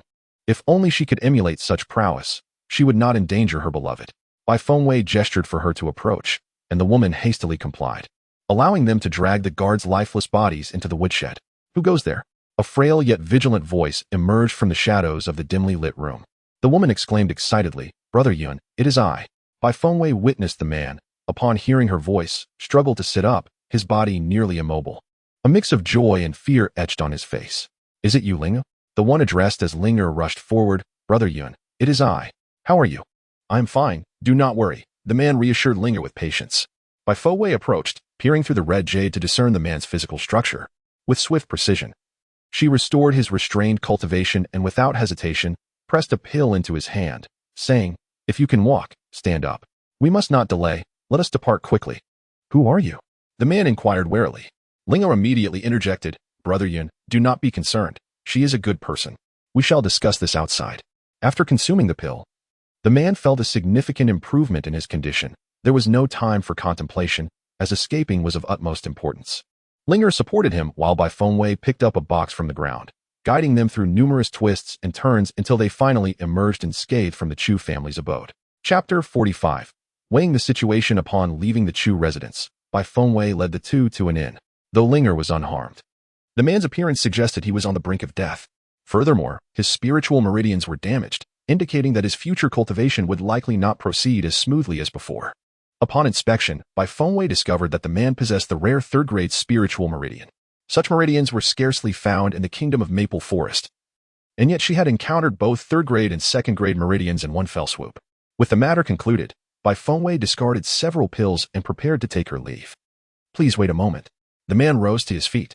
Bai Fengwei turned around, elegantly holding the box in her hand, silent yet poised. "What is it?" The man glanced at Linger before speaking. "The members of the Chu family will soon discover that their patriarch has perished, along with news of our escape. And so, I implore you to take Linger with you. In my current state, I cannot ensure her safety." The man's appearance was fragmented, even with medicinal elixirs. He would require at least a month to recover. Should anyone arrive, given his present condition, it would be impossible for him to secure the safety of both individuals. Thus, he sought Bai Fengwei's assistance in escorting Lingo away. Upon hearing his plea, Linger immediately responded with a trembling voice, "I will not leave." Bai Fengwei let out a cold laugh. "What makes you think I would take her along?" The two of them seemed oblivious to her fully armed presence. It was evident that her intentions were concealed, for why else would she venture out in the dead of night? Moreover, she could barely protect herself.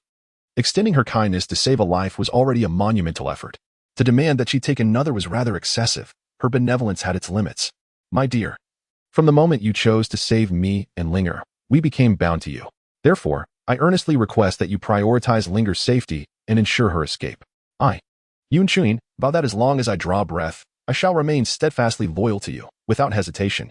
Thus, the man's name was revealed to be Yunchuin. However, despite his declarations, Bai Fengwei remained skeptical of his words. Do not presume that she is unaware. They are indeed grateful to her for saving them. Yet this individual does not harbor any such sentiments towards him. His words merely serve as a means to exploit her protection for his beloved, Linger. Bai Fengwei approached the man, lifting his chin and stating, "Are you attempting to play your tricks in my presence? Perhaps you should assess your own worth?" She smiled softly. Yet that smile failed to reach her eyes, exuding an intangible sense of pressure. Observing this, Linger immediately knelt and implored, "Miss, please do not take offense. Brother Yun did not mean it that way. He is merely concerned for my safety. He would never manipulate you. Whatever he says, he will fulfill. Please. I beg you to save Brother Yun. Do not worry about me." Linger, rise. Yunchun attempted to reach for Linger, but could not muster the strength to rise from the bed. "Brother Yun, I am fine. In your current state, how could I possibly leave you?" Linger remained kneeling.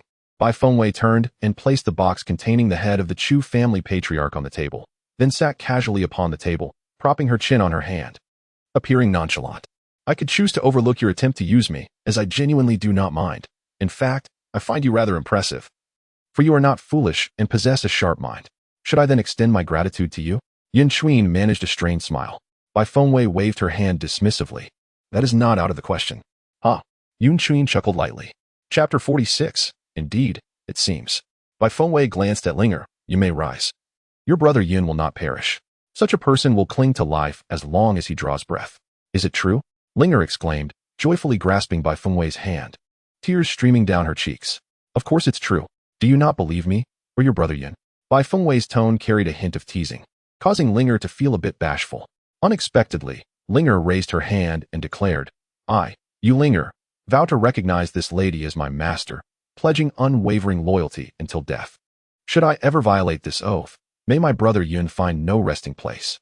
Before Bai Fengwei and Yun Chuin could intervene, a flash of light flickered upon her forehead, sealing the vow. Bai Fengwei froze, her hand suspended in midair, and bewilderedly asked, "Linger, isn't this a bit hasty?" "Lingo." Yun Chuin wore an expression of exasperation mixed with helplessness. Bai Fengwei was equally perplexed. Yun Chuin had merely suggested she take Lingo away, not genuinely intending for her to be acknowledged as a master. Yet, the earnest Yu Linger had, without hesitation, sworn allegiance, invoking the name of her beloved Yun Chuin. Bai Fengwei, however, was not keen on being viewed as a master. "Goodness, this has taken an unexpected turn. I certainly do not wish to carry two burdensome companions." She then inquired, "How can this vow be undone?" Yun Chuin replied, "To my knowledge, it cannot be undone." Bai Fengwei looked skyward in silence, realizing that they had effectively bound themselves to her. Linger chuckled softly, "Master, I knew you wouldn't abandon us." Bai Fengwei pressed her forehead, reassuring them that they need not worry about the Chu family seeking vengeance, for the head of the Chu family had already perished. The Chu family would not come after them for the time being, even if the Chu family believed that they were responsible for the demise of their patriarch. The most formidable assassins of the Chu family had all met their end. Once they regained their cultivation, the remaining members of the Chu family would pose no threat to them. Bai Fengwei spoke with earnestness, highlighting that given their talents and cultivation levels, without the Chu family's assassins, they would be impervious to harm. With all the assassins eliminated during their attempts on her life, there was no cause for concern. Yet, despite Bai Fengwei's reassurances, Linger remained unwaveringly devoted, expressing her willingness to follow this path regardless of the circumstances. "Isn't that right, Brother Yin?" she said, her laughter directed toward Yun Chuin. He could only respond in agreement, acknowledging the reality of their situation. Moreover, he discerned that Bai Fengwei had no intention of having them regard her as their master. On another note, Lingo's actions were not without merit, at the very least. This woman might look after her. Perhaps, when the time was right, she would be willing to release Lingo from her oath. However, what he could not foresee was that they would ultimately remain with Bai Fengwei, forming bonds of camaraderie that transcended life and death. They became like family, steadfast allies who would never betray one another. Bai Fowei found herself at a loss, as she was uncertain of their identities or backgrounds, yet here they were, inextricably bound together, leaving her somewhat bewildered. Furthermore, she had only recently arrived on this continent and was unfamiliar with many of its customs. Particularly this notion of oaths. Could it truly be that individuals could recognize a master? She had assumed such a bond existed solely between cultivators and spiritual beasts. If that serpent were to acknowledge her as its master, would she not be able to stride through life with impunity? She dismissed such thoughts with a shake of her head, returning to her senses. She had allowed Yin Xuan and Yu Linger to reside here for the time being, as she found herself unable to arrange for their accommodations elsewhere. Before her departure, Yu Linger grasped her hand and said, "Master, let us behold your visage." Bai Fengwei glanced at them, uncertain. "Are you certain? After all, I am known as the renowned waste of Fenglin Kingdom. I wonder how you would react upon seeing my true self." Chapter 47. Who did this? Yu Linger nodded vigorously, eager to see, exclaiming, "Master, please show us." Bai Fengwei drew aside the soft, black fabric that concealed her face, revealing a countenance of such exquisite beauty that it seemed to illuminate the entire room. Yu Linger exclaimed involuntarily, "Master, you are extraordinarily beautiful." Bai Fengwei pulled the mask back over her face, smiling gently. "You are quite lovely yourself." Yu Lingo had always believed herself to possess a fair appearance, yet upon witnessing Bai Fengwei, she felt her own beauty paled in comparison. "Does the master truly find me beautiful?" she asked earnestly, her eyes fixed on Bai Fengwei. "Indeed, I do. If you doubt it, simply inquire with your brother Yin." Bai Fengwei indicated Yin Xuan, who lay upon the bed. Yin Xuan did not hesitate and immediately declared that Linger was the most beautiful. Bai Fengwei turned to look at Yu Linger, affirming, "See, I did not speak falsely." Casting her gaze towards the heavens, she continued, "I must return now, if time permits. I shall visit you tomorrow evening. As for the medicinal pills, take one each day. We shall address other matters later." Soon, dawn would break, and she needed to return to the Bai residence before the light of day. "Master, shall we await your return?" Bai Fengwei said nothing further and departed, though not before bestowing upon them a sum of silver, sufficient for their needs for a while. Yet, she found herself feeling somewhat aggrieved. After all, she had saved a life, yet had to part with silver and medicinal pills, leaving her with the impression of a transaction that bore no profit, a venture that seemed to yield nothing but loss. Never mind, she mused. To save a life is to fulfill one's duty. To aid one's benefactor is to accumulate merit. It was, after all, a simple task. Once they recovered, she would grant them their freedom. Under the cover of darkness, she made her way back to the Bai residence, skillfully evading all guards, and arrived at Madame Chu's chamber. Madame Chu had been placed under house arrest, with the courtyard gates firmly shut and few souls within. Even those present failed to detect Bai Fengwei's presence. She alighted upon the rooftop, opened a box, and tossed the head of the Chu family patriarch into Madame Chu's room. With a dull thud, the head rolled a few times before coming to rest beside Madame Chu's bed. Stirring from her slumber, she was abruptly awakened by a sound. What was that? She inquired into the darkness, her eyes wide with alarm. The night watchwoman outside swiftly entered to light the lamp. At the moment the flame ignited, Lady Chu beheld a severed head beside her bed, causing her to recoil in terror. As the light fully illuminated the room, she discerned the gory visage, prompting a piercing scream. "Ah!" The watchwoman rushed over, and upon recognizing the head on the floor, she covered her mouth in disbelief. Lady Chu, in a state of utter confusion and hysteria, cried out, "Who could have done this? Who would murder my father and leave his head in my room?" The watchwoman hastily fetched a cloth to cover the gruesome sight before approaching Lady Chu, saying, "My lady, I shall inform the master." Lady Chu was engulfed in despair, her body trembling. Her father was dead. How could this be? With his demise, how would she find her standing in the Bai family? And what had transpired within the Chu household? Chapter 48. Expansion. Bai Fengwei did not linger, but hurried back to the unyielding pavilion. Upon her return, a white figure lunged towards her.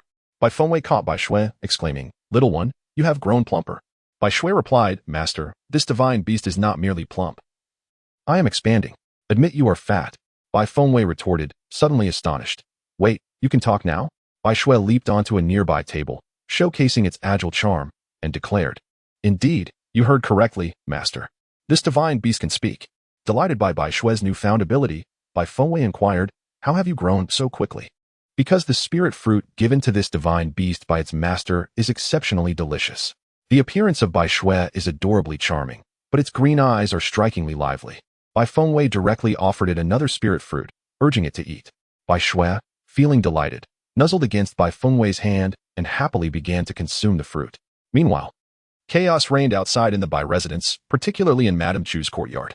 However, none of this pertained to Bai Fo-wei, who remained undisturbed in the Buli pavilion, where no one would suspect her involvement in the tumultuous events. She leisurely entertained Bai Shui, and together they enjoyed a blissful existence. By the way, Bai Shui, what type of beast are you?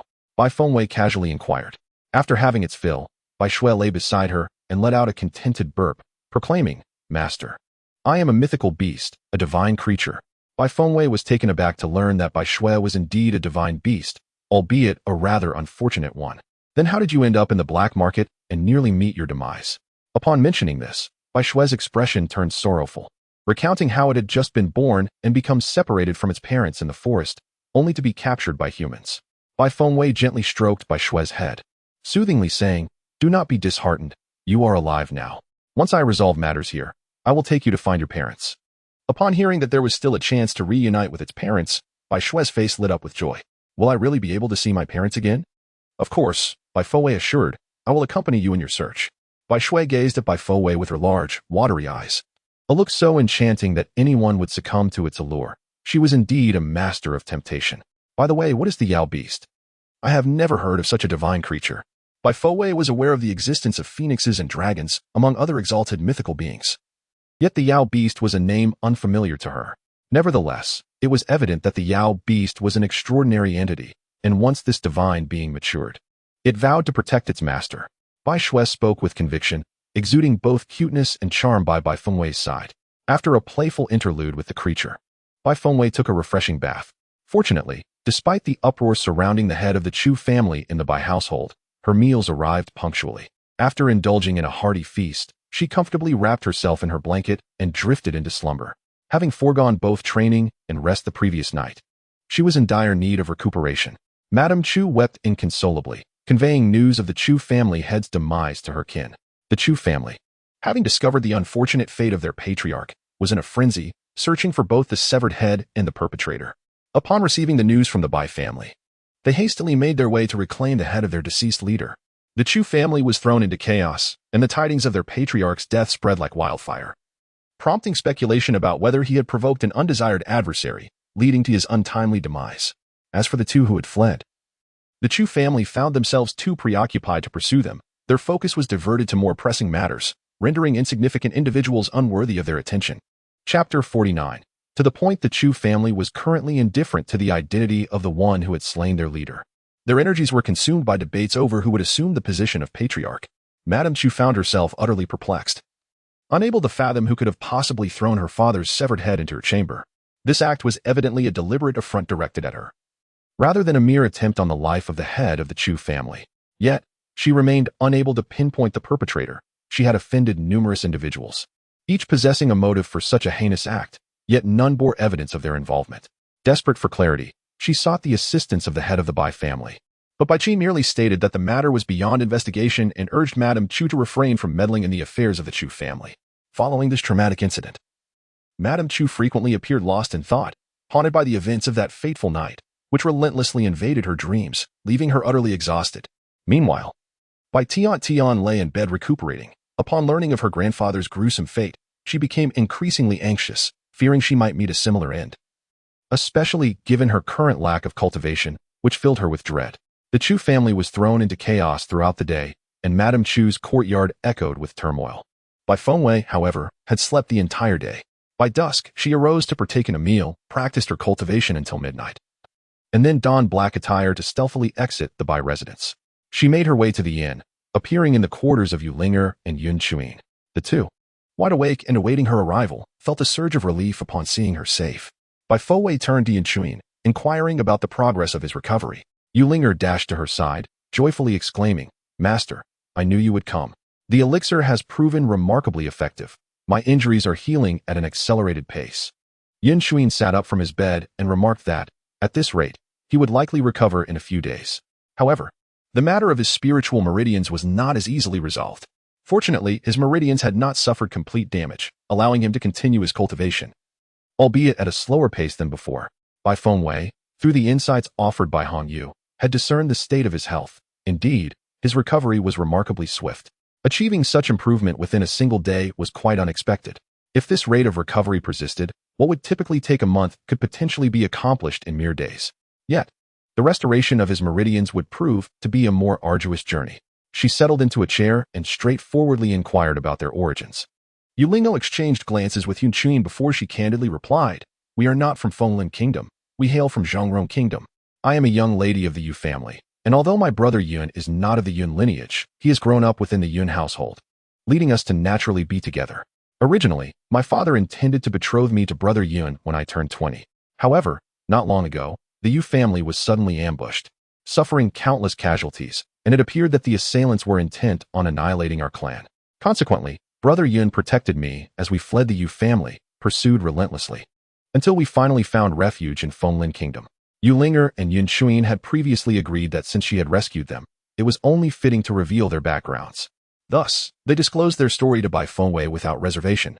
From their account, Bai Fengwei learned that their presence here and the fact that they had been captured by the head of the Chu family were due to their injuries sustained along the way. In their desperate situation, they encountered members of the Chu family, and the head of the Chu family, seeing that Yulinger was exceptionally beautiful, harbored malicious intentions and captured both Yulinger and Yun Chuyin. Chapter 50. Without hesitation.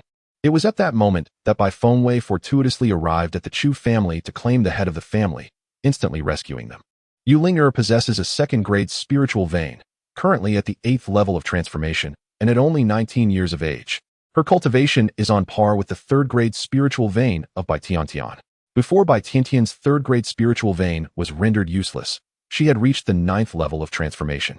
This illustrates that Yulingo is a diligent and talented cultivator.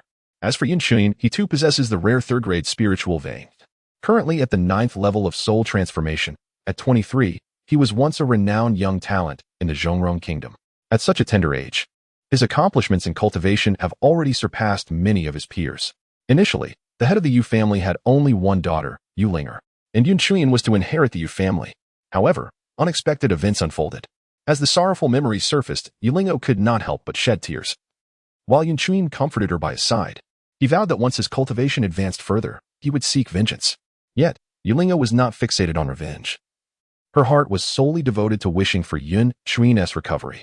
Bai Fengwei observed the two with a tinge of envy. Despite their hardships, they still had each other to rely on, and their love for one another remained unwavering. "By the way, my master, who are you?" Yulinger wiped her tears and gazed at Bai Fengwei. Bai Fengwei smiled softly. Her identity was rather difficult to articulate. She had perished, yet her soul had traversed realms. Bai Fengwei had met her demise, but her physical form had been usurped. "My situation is somewhat intricate, and I cannot elucidate it in just a few words. However, danger surrounds me, and it would be unwise for you to remain by my side. Once you are well, seek opportunities to pursue your own aspirations." Once deemed worthless, she had unexpectedly unlocked her spiritual veins, experiencing a meteoric rise in cultivation, transforming entirely. Yulinger and Yun Chuyin discerned that Bai Fengwei harbored unspoken burdens and refrained from pressing further on that matter.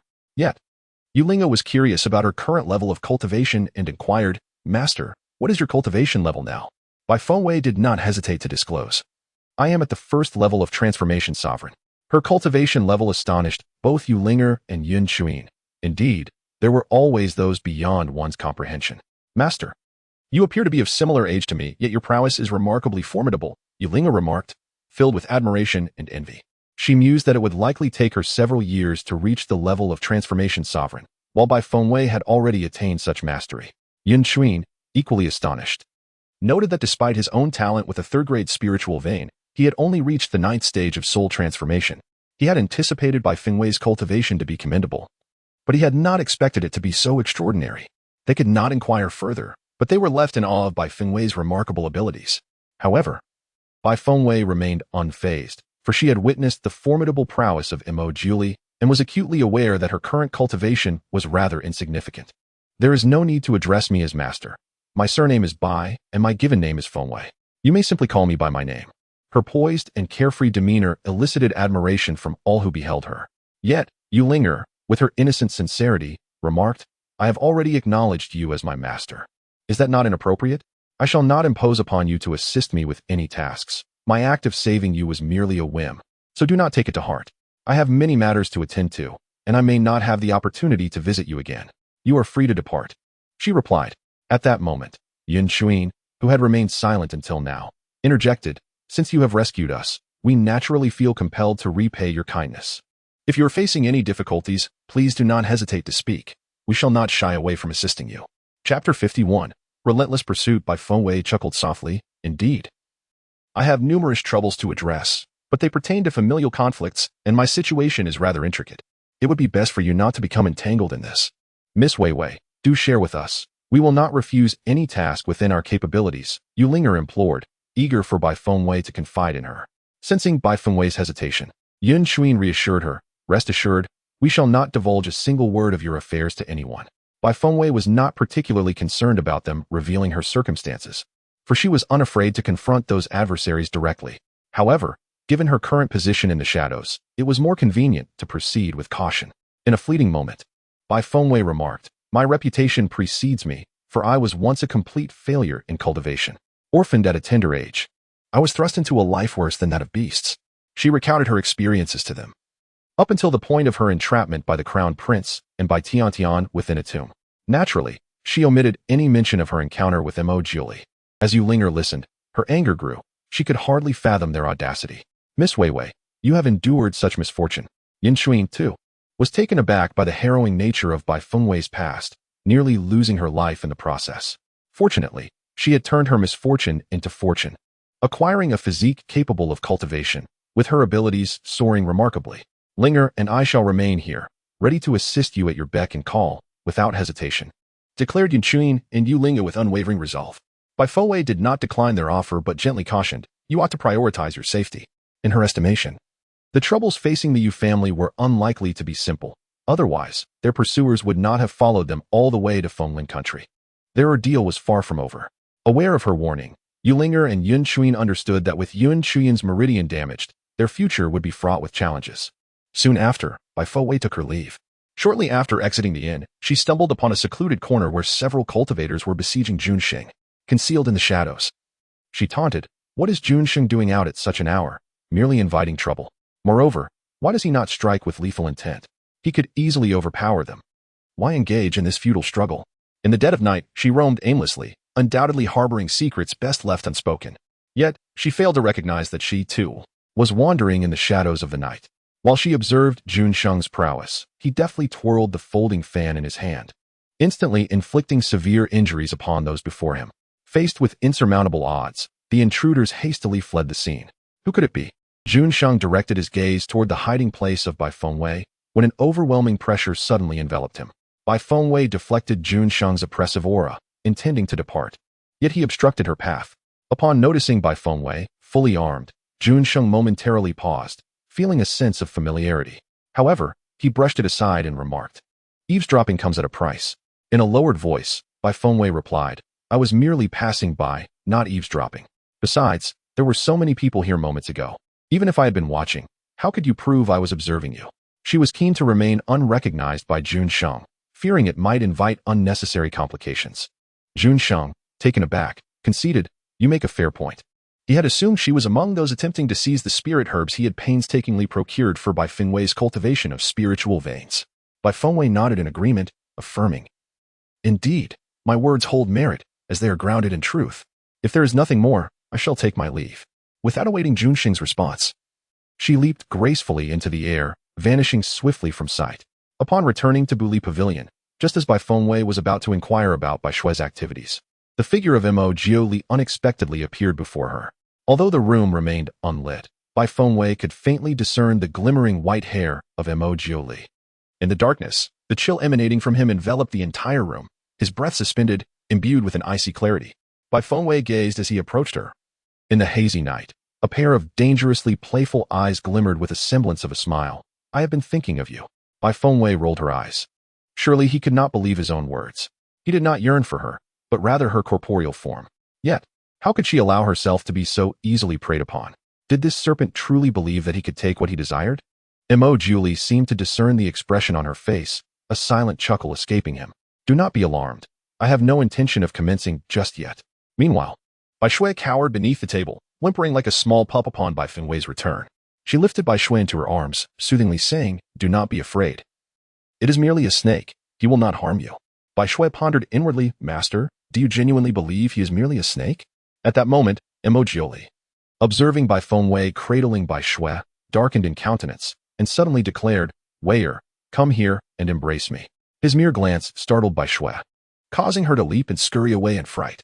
Bai Fengwei turned to Emojioli, exasperation lacing her tone, of all the people you could seek. Why must it be me? You are truly a nuisance. In an instant, Emojioli stood before her, and as Bai Fengwei gazed into his proximity, her heart skipped a beat. It was only when he spoke that she regained her composure. At present, I am solely interested in you. Bai Fengwei retreated slightly, tentatively suggesting, perhaps I could take you to explore the pleasure quarters? This way, he might discover other delights and subsequently forget about me. Emojioli furrowed her brows, gritting her teeth as she exclaimed, they are unworthy of my presence. Bai Fengwei wore a feigned smile and retorted, then go seek your kind. Why persist in clinging to me? Unexpectedly, Emojioli transformed into a serpent and coiled around Bai Fengwei's body, declaring nonchalantly, I intend to cling to you. Bai Fengwei raised her hands in exasperation, faced with the serpent's head, and lamented, hey, can't you refrain from transforming so casually? Are you frightened? The serpent that was Emojioli inquired. Do you think I should not be afraid? Bai Fengwei stiffened, revealing that her trepidation stemmed not from the snake itself, but from the potential actions of Emojioli in her serpentine form. After all, given her current cultivation level, she had no chance of resistance. Thus, she resolved to negotiate with this lascivious serpent. Although their previous entanglement was mutual, it had been under duress and involved a transaction of interests. Now that they were even, it was best to sever ties. Emojioli shifted form once more, transforming into a tall and strikingly handsome man standing before her. Ultimately, he remained a serpent, lacking understanding beyond physical needs.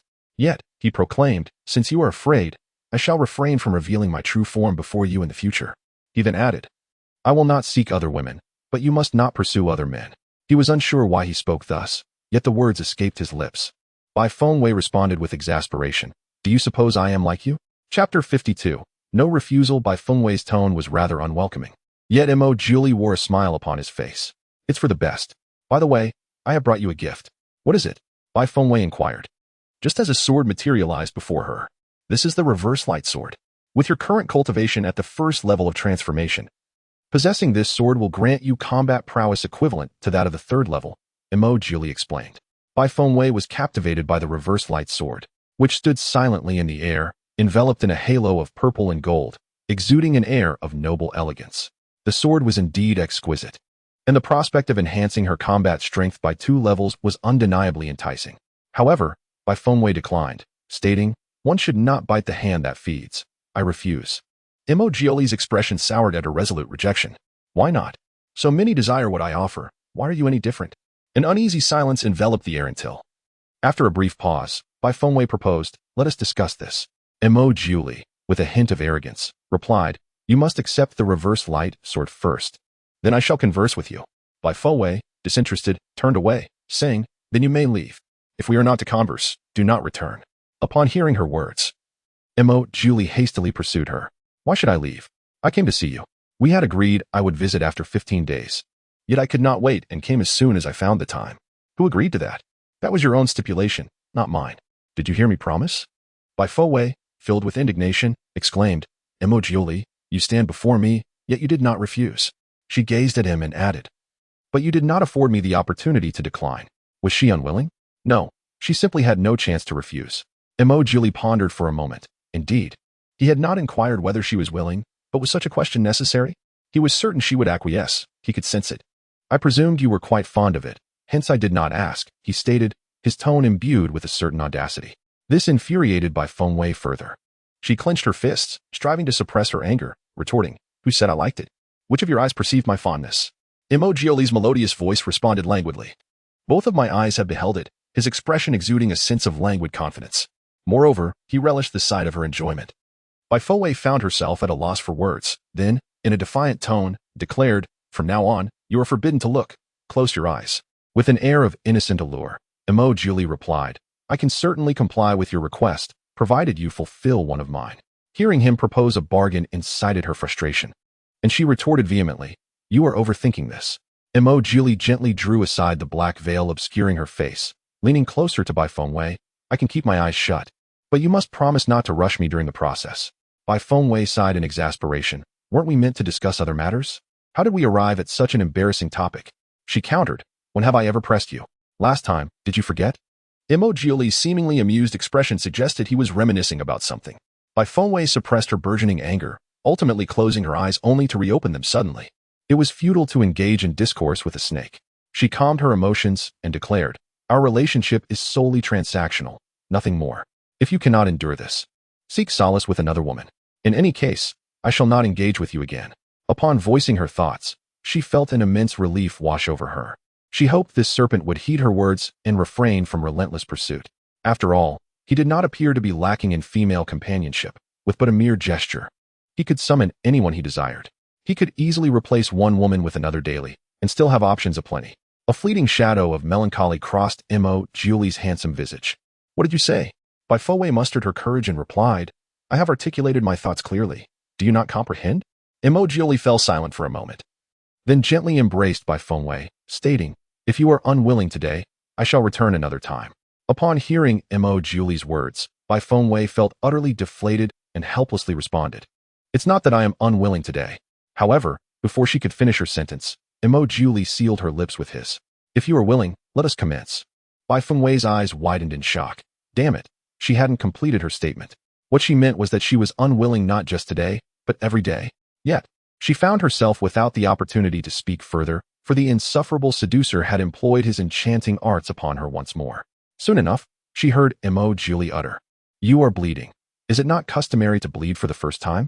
Fengwei jolted upright in bed, realizing that her menstrual cycle had commenced.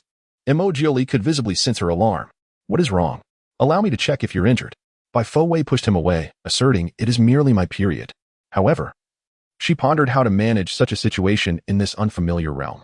What exactly is a menstrual cycle?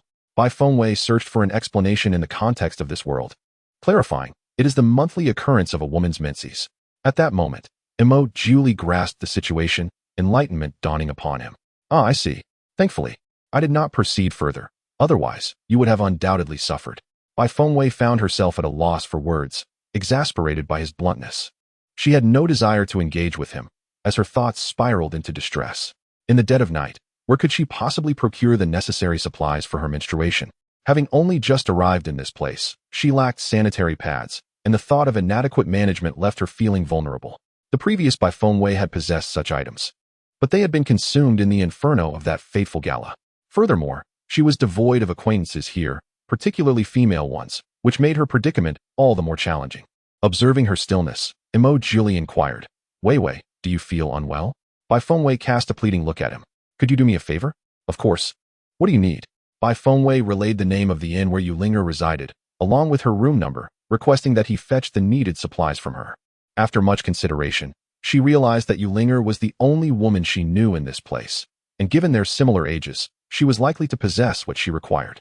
Without a moment's hesitation, Julie acquiesced to Fengwei's request, and, following the address she provided, successfully located the inn where Yulinger and Yunshuin resided. His sudden appearance instilled an overwhelming sense of peril in Yunshuin. Julie's formidable aura exuded a palpable oppression, a subtle yet chilling dominance that sent shivers down one's spine. Coupled with his unexpected arrival, Yunshuin instinctively shielded Yulinger behind him. "Who are you?" Julie inquired, his expression devoid of emotion. "Who is Yulinger?" Yunshuin attempted to deceive, asserting, "There is no Yulinger here. You must have come to the wrong place." Julie turned his gaze towards the woman behind him. "Are you Yulinger?" Despite her fear, she remained truthful. "I am." Yunshuin placed a hand on his forehead, refraining from chastising Yulinger, instead reassuring her, "Do not be afraid. I will ensure your safety." Chapter 53. You cannot. Julie paid little heed to their reaction. Extracting a note and stating, "This is from Wei," she mentioned that she requires these items. Upon learning that the note was sent by Fengwei, Yulinger dismissed any further thoughts and attempted to rise from the bed to retrieve it. However, Yunshuin halted her movement. "Linger, stay still. I will fetch it." Yet, before Yunshuin could reach her, Julie had already passed the note to her. Yunshuin received the note and discovered it contained the items required by the woman. Yulinger also glimpsed the content of the note and recognized the urgency of the situation. Consequently, she promptly retrieved the necessary items from her storage, meticulously documenting the usage instructions as per Fengwei's request. Fortunately, her storage bag remained intact, although it housed few valuable items. It was abundant with the supplies the woman needed. She felt relieved that her storage bag had not been seized by the Chu family. In contrast, Yun Shuyan's storage bag was far less fortunate, having been taken by the Chu family, its whereabouts still unknown, and its contents thoroughly plundered. As Yulinger prepared the items, Mo Julie observed the two of them and inquired, "Why do you share a bed yet remain untouched? Is it that you are incapable?" His gaze fixated on Yun Shuyan. Yulinger, upon hearing his words, lowered her head in embarrassment. Yun Shuyan turned to Mo Julie, retorting, "It is you who lacks capability. Linger and I are not yet wed. How could we possibly engage in such relations?"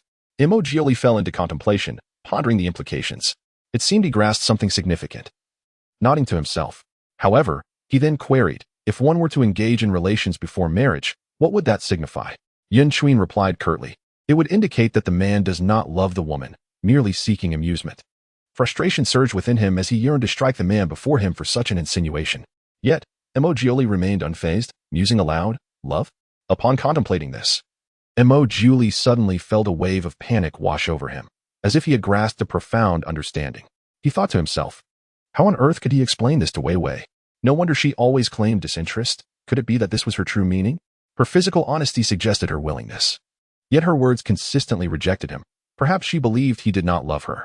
If Bai Fengwei were to learn of his thoughts, she would undoubtedly contest him. How could she refuse when he had employed such beguilement? Truly, he was a narcissistic and oblivious serpent of desire. Yin Shuyan had prepared everything meticulously and packed it up, tossing the parcel to Mo Jioli, urging him to hurry back, as Miss Wei was surely anxious for it. Mo Jioli accepted the package and swiftly departed.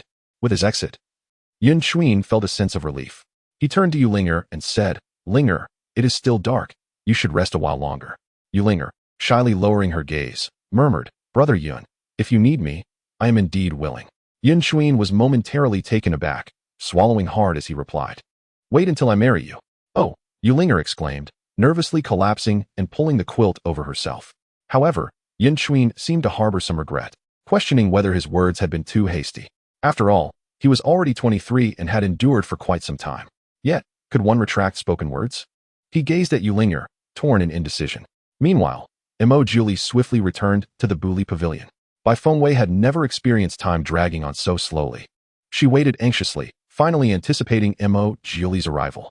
She noticed a parcel in Mo Julie's hand, and her heart swelled with joy, almost bringing her to tears. It was truly wonderful. Mo Julie handed the item to her, urging, "Take a look. If it's not right, I shall procure another for you." Bai Fengwei took the parcel, opened it, and glanced at the user manual penned by Yulinger, nodding eagerly. "Yes, this is it." She hurried away to the partition to attend to matters. Once she utilized the monthly cloth, she felt an overwhelming sense of relaxation wash over her, and the long-lost feeling of security returned. When Bai Fengwei emerged after managing everything, she found that Mo Julie had already departed, leaving her with a whirlwind of emotions. However, perhaps it was for the best that he had left, sparing her from the need to clarify her thoughts and feelings. Yet, gazing at the bloodstains on the sheets, she lamented the trials of womanhood. Regardless of the time or era, women are perpetually tormented by such tribulations. She changed the sheets and blankets, resolving to wash them the following day. Although dawn was approaching, she decided to rest for a while. Just as she lay down, an epiphany struck her, and she exclaimed in relief, "Thank goodness for Aunt Flo's arrival." Recently, she had encountered a multitude of events, and it hadn't even crossed her mind to consider contraception. Reflecting on it now filled her with dread. Had she been careless, the implications would have been dire. Thus, she felt an immense gratitude for the visit of her monthly cycle, finding it oddly comforting. Just as Bai Fengwei was on the verge of slumber, Mo Jioli returned unexpectedly. "What brings you back?" she inquired, her gaze fixed upon him. Mo Jioli presented her with a bowl of sweet red sugar water, urging her to drink. Bai Fengwei looked at him in astonishment, a hint of amusement in her voice as she asked, "Where did you find this?" Mo Jioli brought the bowl to her lips, declaring, "I find myself with little to occupy my time these days, hence I shall keep you company." Bai Fengwei gulped down the sweetened water, insisting, No, you needn't accompany me." They shared no particular bond. She genuinely wished to avoid any unnecessary entanglement with him. "I have nowhere to go, thus you must provide me shelter," Mo Jioli asserted with a blend of arrogance and audacity. Bai Fengwei found herself too weary to contest his claim, conceding, "If you wish to stay here, then do so, but please refrain from calling it companionship. I do not require it." Upon receiving her reluctant consent, Mo Jioli settled himself onto the bed with an air of satisfaction. Bai Fengwei, left speechless, shifted further into the bedding, tossing a nearby pillow in his direction while retorting, "Do not touch me, and ensure that no one else sees you." Observing her turn away, Lee allowed a faint smile to grace his lips, his brow adorned with an enchanting allure, each gesture imbued with an irresistible charm. The untamed strands of his white hair flowed freely, emanating a gentle purity. His captivating visage bore a nonchalant smile, exuding an air of languid indulgence. "Rest assured, apart from you, I shall not permit anyone else to see me." Bai Fengwei remained silent. Lee continued, "However, if we lie together, how could we possibly avoid contact?" As he leaned closer, he discovered that Bai Fengwei had already succumbed to slumber. Gently, he enveloped her in his embrace, his azure eyes shimmering with a captivating glow. Bai Fengwei's hair resembled the midnight sky, dark and soft, contrasting sharply with Lee's white locks. He did not succumb to sleep, but instead devoted the entire night to observing her with meticulous attention. Her eyebrows were neither thick nor thin, neither long nor short, gracefully resembling a crescent moon upon her visage. Her lashes were long and delicate, and Lee could not resist the temptation to gently touch them with his distinctly knuckled hand, only to provoke Bai Fengwei, who was slumbering, to seize his restless hand. Lee smiled, though he was unaware of the source of his joy, feeling an inexplicable happiness envelop him. As he gazed at her crimson lips, he pressed his own together, yet managed to restrain himself. Before long, as dawn broke, a voice outside called for Bai Fengwei, prompting her to awaken in irritation. Who could it be at such an early hour? Chapter 54. Unrequited affection. "Miss, are you awake?" Someone outside Pavilion bellowed. "Miss, someone from the Crown Prince's residence wishes to see you." "Miss, please come out." Bai Fengwei thrust the door open with a kick. "You had better have something of great importance." The servant, taken aback by Bai Fengwei's fierce demeanor, immediately lowered his tone and cautiously replied, "Miss, someone from the Crown Prince's residence has come, claiming they wish to see you." He could not fathom why. But ever since the young lady had taken residence in Pavilion, she had transformed. Once gentle and compliant, now she instilled a deep-seated fear in those who beheld her. Bai Fengwei turned her gaze to the individual standing beside the Bai family servant. It was indeed someone from the Crown Prince's inner circle. Thus, she demanded, "Speak quickly. What is it?" The man, a close attendant to the Crown Prince, upon seeing Bai Fengwei, spoke with an air of arrogance. "The Crown Prince has sent me to inquire why you have not visited His Highness. You witnessed his injury during the Shaanxi festival. It is only proper that you pay your respects." Bai Fengwei cast a disdainful glance at the man, thinking, "Are you out of your mind? Why on earth would I go to see him?" "Miss Bai, you are infatuated with the Crown Prince. If you do not visit him now, when will you?" inquired the Crown Prince's personal attendant. Bai Fengwei nearly laughed aloud. "When have I ever been infatuated with your Crown Prince? Did you not meticulously adorn yourself for the Shaanxi festival the day before yesterday, with the intention of winning the Crown Prince's favor?" The attendant's demeanor was haughty, as if he had discerned Bai Fengwei's sentiments entirely. "Do not flatter yourself. There is no affection between me and your Crown Prince. Return and inform him that he should keep his eyes wide open while he sleeps, or he may find himself in a dire predicament one day, unaware." Her current restraint from seeking vengeance against the Crown Prince did not signify that she had forgotten how the original owner of this body was consigned to a tomb. Succumbing to despair, the Crown Prince's attendant, incensed by Bai Fengwei's audacity to disregard the Crown Prince and speak so boldly, retorted furiously, "Bai Fengwei, you are merely a waste incapable of cultivation. The Crown Prince's willingness to acknowledge you is a mark of his esteem. How dare you curse our Crown Prince here? I shall return and inform him, so that he may punish you for your insolence." Suddenly, a sharp sound echoed as the attendant's face was struck. He clutched his face, looking around in bewilderment. Who hit me?" Another resounding slap followed. "Ah, who is it?" The attendant, now seething with rage, pointed an accusatory finger at Bai Fengwei. "Was it you?" Bai Fengwei let out a derisive laugh. "Although I would indeed relish the opportunity, how could I, a mere waste incapable of cultivation, possibly strike you from such a distance? Moreover, even if I were to strike, I could not do so with my hands, partly due to the pain, and partly because I find it distasteful." The man, listening to Bai Fengwei's scorn, was consumed by rage. "Bai Fengwei, just you wait.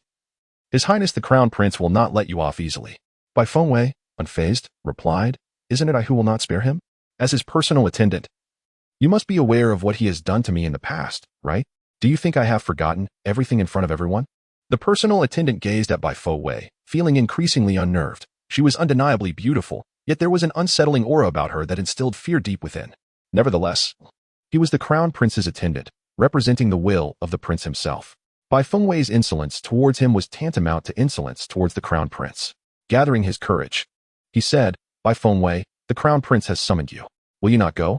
The threat was palpable in his words, yet Bai Fengwei dismissed it with indifference. "If he wishes to see me, let him come himself. On what grounds should you refuse? The crown prince has been calling for you for 2 days now."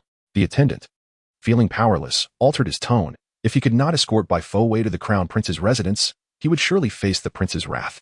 "On what basis do you think you can command me to go? Just because he is the crown prince? I'm sorry, but I am not someone he can summon at his whim." Bai Fengwei stood at the doorway, her demeanor as cold as the frost of late autumn, gazing at the figures outside the courtyard. The abrupt and unheralded cancellation of her engagement had subjected her to the scorn of the world, and she had yet to settle that score. Do not presume it is she, even if the original owner were to resurrect. She would pay no heed to the crown prince. You are utterly incomprehensible. The crown prince values you. Should you be willing, he could promptly restore your betrothal. This person, having exhausted all options, reluctantly presented such an enticing proposition, hoping Bai Fengwei might consent to meet his royal highness. However, the notion of reinstating a betrothal is of little consequence to Bai Fengwei.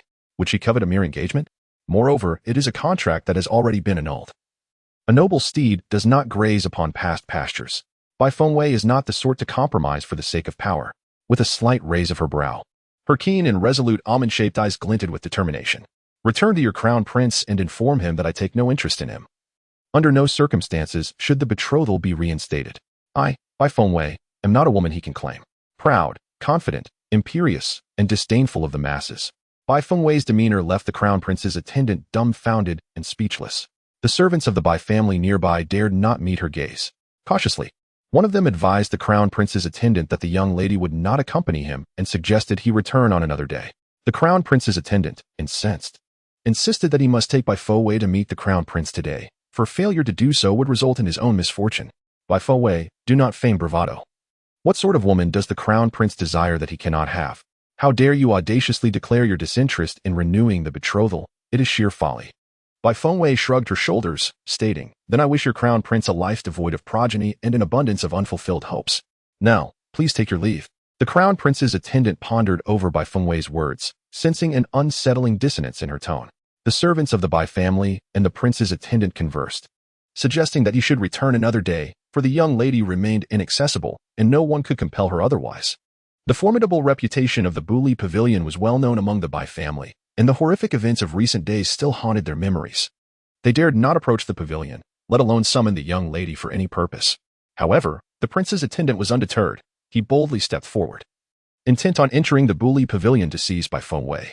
Today, even if it meant resorting to binding her, he was determined to bring Bai Fengwei back to the prince's residence. As he advanced into the confines of the pavilion, the Bai family's servants attempted to restrain him. But being an attendant of the prince, he possessed considerable skill. By the time they sought to stop him, he had already crossed the threshold.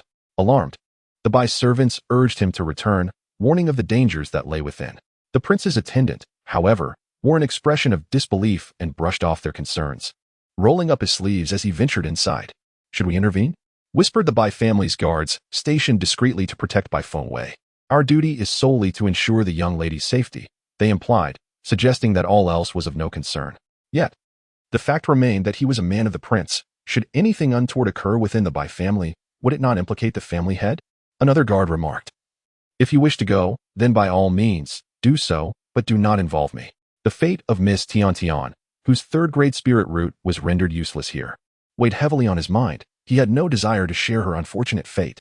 His words silenced the other, who ultimately conceded that preserving one's life was of utmost importance. Even if they did not intervene, the young lady would remain unperturbed. Suddenly, a sharp crack echoed through the air. The prince's attendant, standing in the center of the courtyard, felt a momentary surge of anxiety, yet after a brief pause of 2 seconds with no ensuing events, he arrogantly declared his bravado. However, just as he was about to step forward, an odd sound caught his attention, instilling an inexplicable sense of tension within him. He glanced left and right, but saw nothing amiss.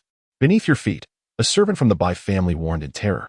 Yet, it was too late. A swarm of fist-sized ants erupted from the ground, swiftly ascending the attendant's legs. A startled scream pierced the air. The fabric of his trousers was torn as the ant's razor-sharp mandibles began to gnaw at his flesh. Bai Fengwei shook her head, utterly horrified.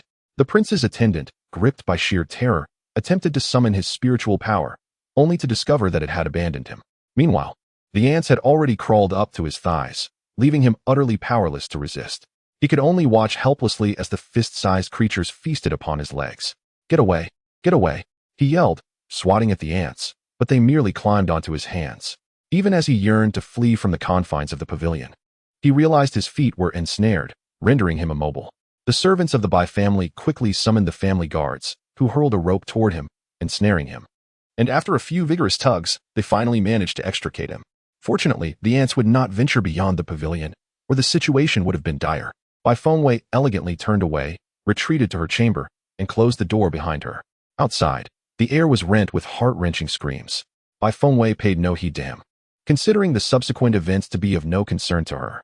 In the room, she treated Mo Julie as though he were invisible, passing by him without a glance.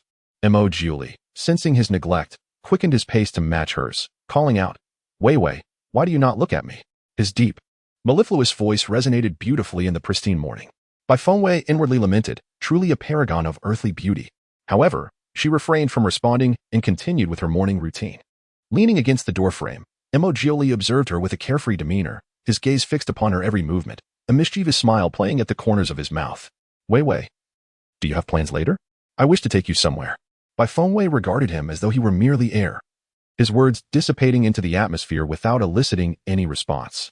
Just as she was preening, a voice called out from outside the pavilion, "Miss, the young master of the Jun family, Jun Xing, has come to the Bai residence, requesting to see you." Before she could reply, Mo Julie, standing behind her, interjected with displeasure, "What does he want with you?" Finally acknowledging him, Bai Fengwei turned and replied, "How would I know? Will you go?" Mo Julie's expression darkened, an inscrutable emotion flickering within. Bai Fengwei's eyes sparkled with a hint of mischief as she responded, "Of course I shall go. Who would refuse the invitation of a charming young gentleman?" Mo Julie's frustration boiled over, his azure eyes turning ominously dark, the air around them thickening with tension. His fury palpable. "You cannot go," he commanded, a mix of authority and desperation lacing his tone. Bai Fengwei sensed the fluctuations of his aura and hurriedly said, "You should rein it in a bit. Are you afraid that others might discover a man hidden in the room of an unmarried woman like me?" If she did not pacify him, she feared that someone would soon notice the peculiarities of the unattached pavilion. After all, Mo Julie's presence was overwhelmingly powerful. Observing her approach, Mo Julie gradually suppressed his nearly explosive aura. Then, he pulled Bai Fengwei into his embrace, declaring, "You must not go near other men." Bai Fengwei rolled her eyes. "Don't be so domineering. I'm not going on a date. I have no romantic feelings for him." Upon hearing her words, Mo Julie's previously repressed mood suddenly lightened, a faint smile gracing his eyes as he replied, "Then I shall accompany you." Regretting her earlier statement, Bai Fengwei wondered why she felt the need to explain herself to this man. It was utterly unnecessary. Now, even if she refused him, it would be of no consequence. She looked at him with her clear, honest eyes and said, "If I do not agree, will you still do as I say?" Mo Julie wrapped his arms around her waist and replied candidly, "No, I will not." Bai Fengwei pushed him away. "Let me go. I need to step outside for a moment." However, Mo Julie was relentless, his azure eyes ablaze with intensity as he suddenly asked, "How many days does a woman's menstruation typically last?"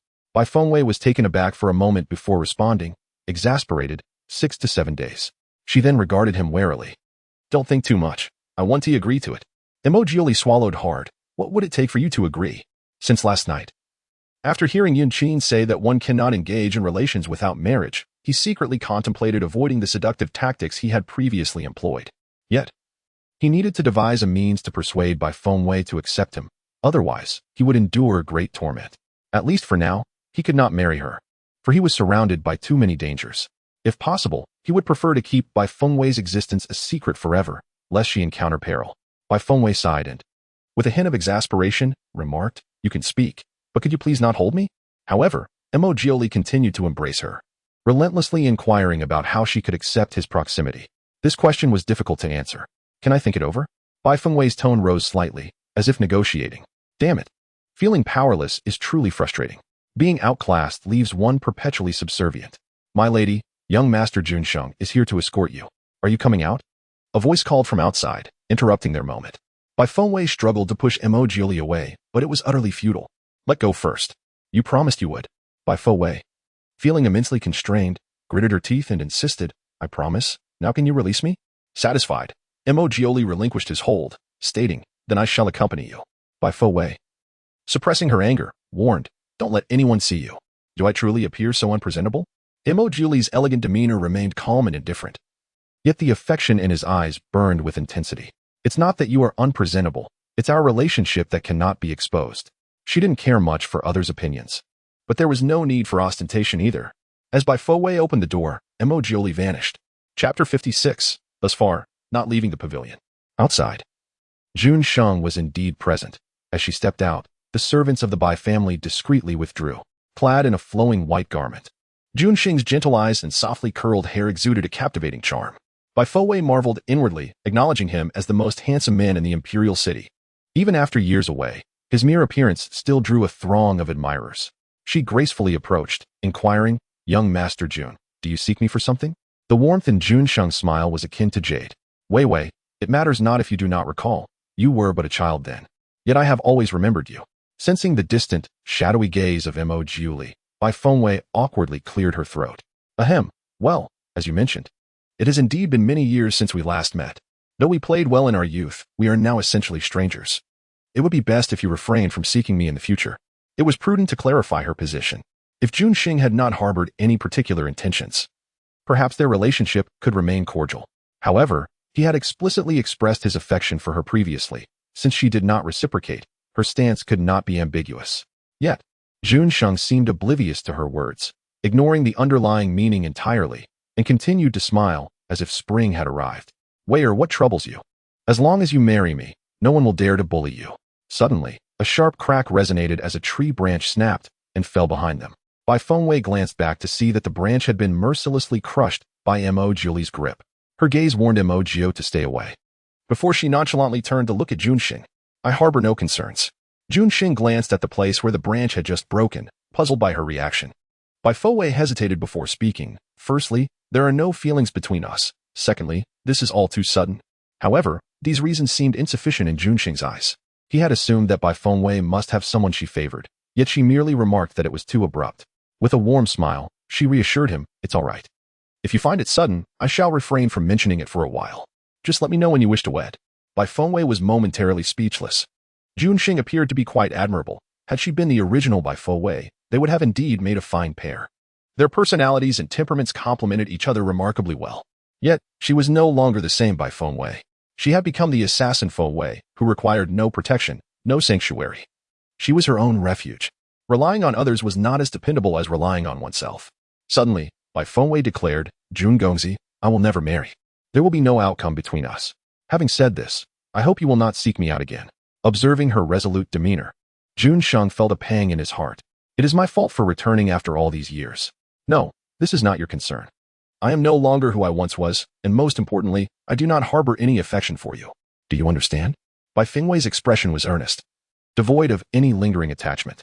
The smile on Jun Sheng's face faded, and his brow furrowed slightly. "Wei, given your current circumstances, I cannot bear the thought of you remaining alone at the Bai residence." Despite Bifowei's explicit words, Jun Sheng remained resolute in his desire to protect her. Bifowei felt a pang of sorrow within her heart, yet it was not her own. It belonged to the original soul. Perhaps Jun Sheng was indeed the one the original Bifowei had longed for. "I am sorry," she whispered gently, addressing both Jun Sheng and the former Bifowei. A bittersweet smile appeared on Jun Sheng's face. "It's all right." He then produced a pill. "Wei, this pill can nourish your spiritual veins. Please take it. I will continue to seek a better method to unblock your spiritual pathways." Bifowei gazed at the box before her and opened it to reveal a truly remarkable pill. However, she returned it to him, saying, "Thank you, young Master Jun, but I do not require it." Jun Sheng urged her, "Wei, do not lose heart. You possess spiritual veins. It is simply unclear why they have not manifested." He recalled that when Bifowei was merely 3 or 4 years old, her spiritual veins had already begun to develop. At that time, he had been too young to grasp the significance of it. He had been certain that she possessed spiritual veins, unaware of the reasons for their subsequent absence. When he departed from the Jun family to embark on his travels, he could never have anticipated such a turn of events. After all, how could the daughter of the esteemed general lack spiritual veins? Had he foreseen this predicament, he would have returned much sooner. Bifowei cast a glance at Jun Sheng, and after a moment of silence, she shared an address with him, proposing a meeting that evening. Some matters remain unclear at present. Behind her, the Bai family guards linger, their conversations inevitably relaying the essence of their words to Bai Qi. Upon hearing Bai Fengwei's remarks, Jun Sheng ceased to dwell on his confusion. Nodding, he declared, "I shall take my leave. Should you encounter any difficulties, do not hesitate to seek me out." Bai Fengwei acknowledged with a nod and retreated to Buli Pavilion. No sooner had she entered than she was intercepted by Emojioli. "You intend to meet him tonight?" he inquired, incredulity lacing his voice. Bai Fengwei regarded him with a playful demeanor, a smile gracing her lips. "Am I not permitted to go?" Emojioli ground his teeth in frustration. "On a night like this, dark and windy and I have never ventured out alone." He was uncertain why he felt this way. Yet he was resolute in his desire to prevent Bai Fengwei from proceeding. In the depths of night, was this not akin to the serpent clan's males and females seeking mates under the cover of darkness? Bai Fengwei, perhaps in an effort to placate him, casually suggested, "Why not accompany me?" Her words instantly calmed Emojioli, who responded with delight. "Then it is settled." As she brushed past him, she retrieved Bai Shui from beneath the table. "Bai Shui, what are you hiding here for?" "Master, he is too terrifying." Bai Shui trembled, a clear manifestation of bloodline suppression. It was evident that fear of Emojioli gripped it. Bai Fengwei cast a warning glance at Emojioli, urging him not to frighten Bai Shui, for it was still young, albeit a divine beast, yet its strength remained feeble. Emojioli feigned innocence, asserting that he had done nothing at all. Bai Fengwei presented a spiritual fruit to Bai Shui, reassuring her, "Do not be afraid. Do not be afraid. The spiritual fruits you consume are all provided by this serpent. It would not harm a small beast like you. To do so would be a disservice to its prowess." Upon hearing this, Bai Shui discreetly glanced at Emojioli and suddenly felt that he was indeed less intimidating than she had thought. Her pitiful eyes softened considerably as she looked at Bai Fengwei, then at Emojioli, before beginning to partake of the spiritual fruit. "Where did you find this extraordinary beast?" Emojioli inquired, standing behind her, his crimson attire reminiscent of flames, and his white hair exuding an ethereal beauty. "Certainly, it can be purchased. You have a discerning eye." Emojioli complimented, unable to restrain his praise. Bai Fengwei casually replied with a smile, "I was simply fortunate. I had no idea it was a divine beast." "Fortune is also a form of strength," Emojioli remarked, leaning slightly closer to Bai Fengwei, feeling a sense of exhilaration whenever he was near her. Bai Fengwei wholeheartedly agreed with the notion of good fortune, recalling that her luck had often favored her in the past. "Except for the last assassination attempt and the acquisition of the red jade. My luck has always been good and will continue to be so. After all, sometimes luck surpasses hard work. Coupled with diligence, I believe I can thrive in the Qifeng continent." Suddenly, Bai Fengwei recalled something important and turned to say it. But she did not notice Emojioli standing nearby and collided directly into his embrace. After staggering back a step, she was caught by him. Steadying herself, she exclaimed, "Why do you stand silently beside me?"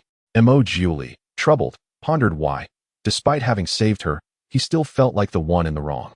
However, he refrained from expressing his thoughts directly and instead remarked, "I assumed you were aware of my presence right beside you." After all, he had already exchanged several words with her. Bai Fengwei gathered her thoughts and realized that he was indeed correct, prompting her to awkwardly respond, "Never mind. Just don't stand so close in the future." Emojioli's deep azure eyes shimmered with an enigmatic allure, gazing into Bai Fengwei's orbs, which were reminiscent of an abyss, possessing an irresistible pull, as if attempting to draw her into its depths. "Wei Wei, you promised you would consent to me," he said, his demeanor a blend of childlike innocence and a fervent yearning, saturating the room with an atmosphere thick with intimacy. Bai Fengwei, feeling somewhat anxious, replied, "But not at this moment." A barely perceptible smile flickered in Emojioli's gaze. "I understand. I shall await the opportune moment to engage with you." Sighing, Bai Fengwei chuckled in disbelief, pondering whether the term engage was truly applicable to her. Moreover, how had their conversation veered into such territory? Well, you may wait, for there are still several days ahead. With that, she retreated to her chamber to continue her cultivation.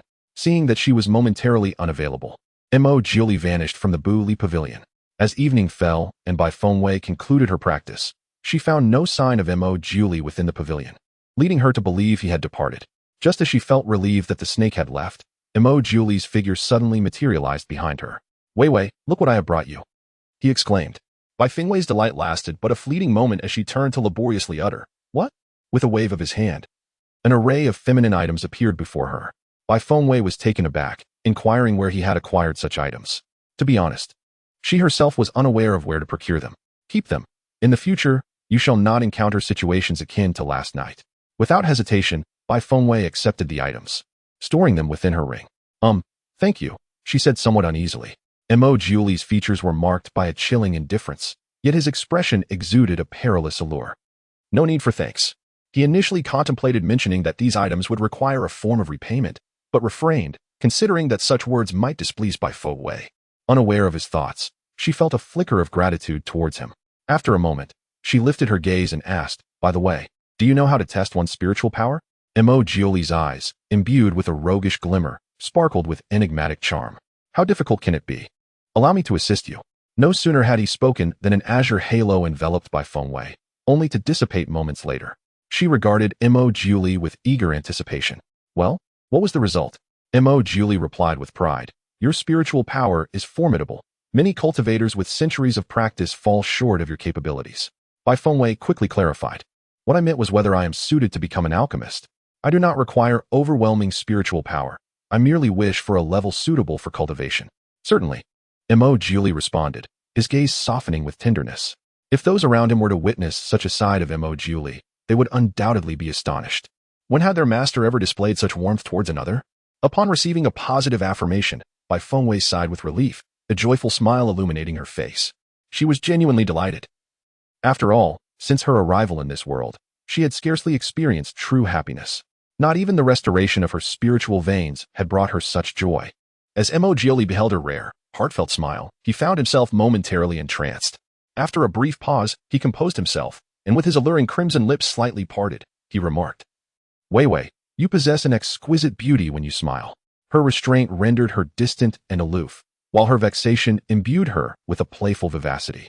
When angered, she could even appear somewhat fearsome, yet her laughter was nothing short of breathtaking, a singular brilliance. In this moment of joy, Bai Fengwei no longer resisted Mo Julie. Instead, she gazed at him teasingly and inquired, "Am I not attractive at other times?" The atmosphere turned light and harmonious, prompting Mo Julie to respond candidly. "You are indeed lovely at all times." Bai Fengwei nodded in satisfaction. "I feel the same way." At that moment, someone outside called for Bai Fengwei. It was the person delivering her meal. The sky had transformed into a deep blue, and night was fast approaching. Her stomach rumbled twice, and she realized how truly hungry she was. Bai Fengwei brought the food in and asked, "What do you snakes eat?" Mo Julie settled beside her, replying, "I do not require sustenance." "All right," she mused, surprised to find that someone could indeed survive without food or drink. Disregarding Mo Julie, Bai Fengwei continued to cultivate until midnight. Having arranged to meet Jun Sheng, she prepared to head out. Casting a glance at the sleeping Mo Julie, she chose not to wake him. Yet, Mo Julie stirred awake on his own. "Wei Wei, are you not taking me with you?" His eyes, in the dimness of night, were hauntingly dark and chillingly cold. Bai Fengwei understood that it was impossible to leave him behind, so she said, "Let's go." Mo Julie promptly wrapped his arm around Bai Fengwei's waist, and in an instant, they departed from the Bai residence, arriving on the bustling street outside. The pair made their way to the inn where Yu Linger and Yun Xuan were staying. Following Bai Fengwei's insistence, Mo Julie had no choice but to conceal his presence. Bai Fengwei knocked on the door, and it opened with a single sound. "Miss Wei Wei, you are here," Yu Linger exclaimed with delight. Yun Xuan was now able to rise from his bed, seated beside Jun Sheng, who seemed to be acquainted with them. "Wei Wei, come and sit." Jun Sheng beckoned to Bai Fengwei. Taking a seat next to Yu Linger, Bai Fengwei inquired, "Do you know each other?" "Indeed, Miss Wei Wei," Yu Linger replied. "Jun Sheng is our friend. We have trained together in the past." She recounted their history with Jun Sheng in detail. Bai Fengwei realized that these three were already friends. Having not seen each other for quite some time, Jun Sheng had not anticipated encountering them here, especially under such circumstances. The events that had transpired in the Yu family were also unforeseen. After a brief exchange of pleasantries, Bai Fengwei got straight to the point. "Young Master Jun, the reason I brought you here today is to clarify my situation." Chapter 58, A Self-Inflicted Misfortune. Upon hearing Bai Fengwei's words, Jun Sheng felt an ominous premonition in his heart, fearing that she would still refuse him. As anticipated, Bai Fengwei continued, "There are certain matters I could not discuss while at the Bai residence." She paused momentarily, and suddenly a swirl of spiritual energy appeared in her hand. Jun Sheng gazed at Bai Fengwei with a mix of surprise and delight as she retracted her spiritual energy. "My spiritual veins have been restored," she declared, "and I can cultivate normally now. Therefore, young Master Jun, you need not search for herbs to mend my veins any longer." Yun Xuan and Yu Linger were already aware of her capabilities, having witnessed her rescue of the Chu family. However, despite their friendship with Jun Sheng, they had chosen not to disclose Bai Fengwei's circumstances to him.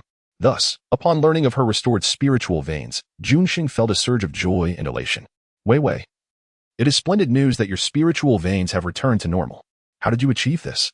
He regarded her tenderly, his gaze sparkling like the morning star. Bai Fengwei pondered briefly before responding. Initially, the crown prince and Bai Tiantian sought to take my life within the tomb. Yet, from that misfortune arose a blessing. In such an extreme environment, my body's potential was awakened, and my spiritual veins grew anew. She wove a tale. Just then, she heard Emojioli's voice interject. Wei Wei. Your storytelling is quite commendable, but do refrain from fabricating next time. Bai Fengwei silently rolled her eyes, wishing for him to be quiet. Meanwhile, Jun Sheng's attention had shifted away from the fact that Bai Fengwei's spiritual veins had healed, and he reacted with indignation. The crown prince and Bai Tiantian actually sent you into the Lin tomb as a sacrificial offering? His fists clenched tightly. Consumed by a desire to eliminate the crown prince immediately, Yun Xuan and Yu Linger, having learned of this incident previously, found it equally incredulous. Master, how unfortunate you are. Yu Linger expressed sympathetically as she looked at Bai Fengwei. Wei Wei, rest assured, I shall not let those two escape unscathed. Jun Sheng assured her.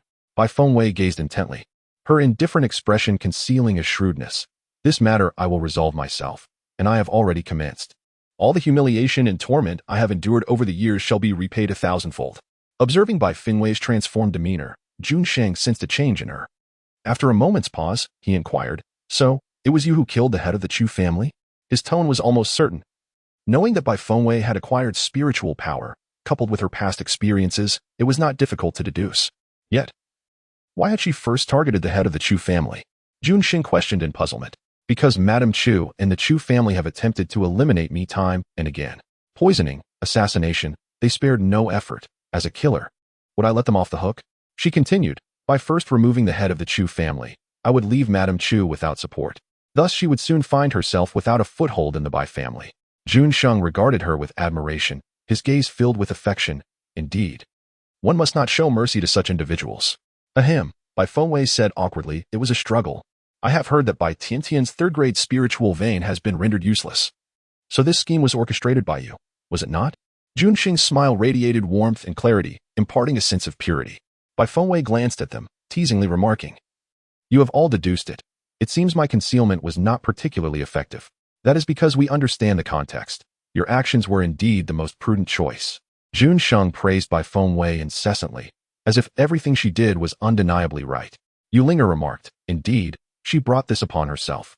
Yin Xuan added, If I were in her position, I would have acted similarly. Bai Fengwei took a deep breath and declared, Yet, this outcome remains unsatisfactory. Bai Tiantian, the crown prince. Madam Chu, I shall deal with each of them in turn. Upon mentioning the crown prince, Jun Sheng inquired with curiosity, I heard the crown prince has broken his leg. That is truly poetic justice. Bai Fengwei awkwardly responded, his injury was no mere accident. At her remark, the other three turned to her, questioning, So it was you? Bai Fengwei nodded slightly, in a sense, yes. I employed a strategy of using another's hand to accomplish my goal. Outwardly, it appears unrelated to me. At this moment, Jun Sheng, Yin Xuan, and Yu Linger exchanged glances, a sense of dread creeping into their hearts as they collectively thought, we must not offend her in the future, lest we find ourselves unaware of our own demise. The crown prince is the sole son of the empress, whose family is among the 4 great clans of Fenglin Kingdom. Furthermore, he holds the title of crown prince. How do you intend to confront him? Jun Sheng expressed his concerns. Suddenly, Emojioli scoffed, Wei Wei. I trust you have a plan. Is there anything that cannot be resolved? Inform me, and I shall assist you in addressing it all. Emojioli spoke with palpable hostility towards Jun Sheng. Bai Fengwei disregarded him and stated, It is still uncertain. He is merely a crown prince. Not a matter of great concern to me. She intended to make him suffer a little first, saving her ultimate moves for later, ensuring that he would regret his actions when the time came. Though her words seemed somewhat impractical, her composure and commanding presence captivated everyone present. Jun Sheng expressed his admiration, saying, Waiter, I shall assist you. Here, Bao Feng emphasized, I do not require help concerning that Jun gentleman. My purpose today is to clarify matters with you. Jun Sheng, seemingly oblivious to her intent, replied with a smile, It matters not. Pursue your desires freely, for I am here for you, come what may. Jun gentleman, is it not true that your family is rife with internal strife? Yu Lingo interjected. A moment of hesitation passed before Jun Sheng responded. Such matters do not diminish my sincere affections for Wei. Bai Fengwei sighed. How may I convey this for you to comprehend? Jun gentleman, a relationship between us is unattainable. To me, you are merely an awkwardly appearing stranger. Even as a stranger, You have chosen to place your trust in me, have you not? Otherwise, how could you have confided in me regarding the restoration of your spiritual meridians? Junxing spoke as Yunchuin and Yulinga regarded him attentively. When Bai Fengwei spoke, their gazes shifted to her, eager to discern her response. To their astonishment, Bai Fengwei replied with calm composure. The same principle applies to my acquaintance with Yunchuin and Yulinger. Though we are newly acquainted, I too chose to trust them and divulged all about myself. This does not imply anything significant. She sought to convey that her feelings towards him were akin to those she held for Yunchuin and Yulinger. Upon hearing her words, Junxing silently lowered his gaze. He then said, I comprehend what Wei Wei has expressed. I shall not impose upon you. Just as Bai Fengwei breathed a sigh of relief, Junxing remarked, since you regard me no differently than you do them, then there is no need to avoid me. We shall confront any matters together. Yulinger turned her gaze towards Bai Fengwei, agreeing, indeed, Miss Wei Wei, having more friends is quite advantageous. Yunchuin nudged Yulinger with her elbow, yet Yulinger, puzzled, replied, why did you bump into me? Chapter 59. Unspeakable concerns. Yunchuin, exasperated, rubbed her forehead and said, Linga, it's nothing. I merely slipped. Yulinga wore a magnanimous expression. Oh, then do be more careful. Bai Fengwei could not help but chuckle. Mo Julie leaned casually against the doorframe behind him. Wei Wei, may we depart? He preferred not to see Bai Fengwei linger in Junxing's company for too long. Observing their laughter stirred discomfort within him. Bai Fengwei disregarded him.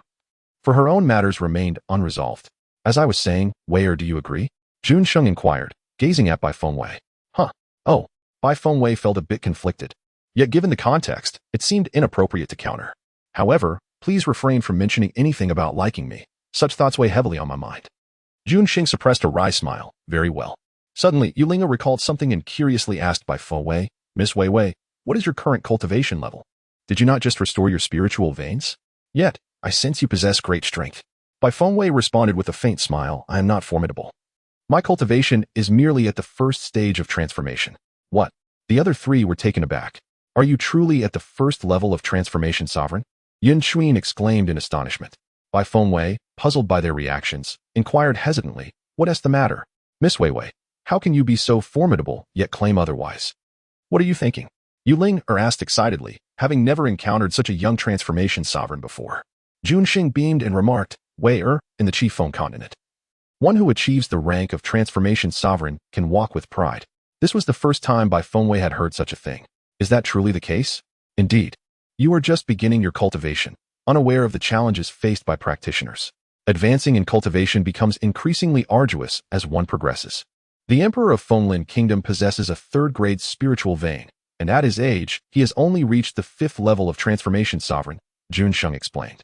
Bai Fengwei looked at the three of them and asked, what are your respective cultivation levels? I possess a third-grade spiritual vein, though few are aware of it. Currently, I am at the 2nd level of transformation sovereign, Junxing replied, noting his extensive experiences and combat skills contributed to his rapid advancement. I originally had a 3rd-grade spiritual vein, but my current cultivation level is at the 9th level of soul transformation.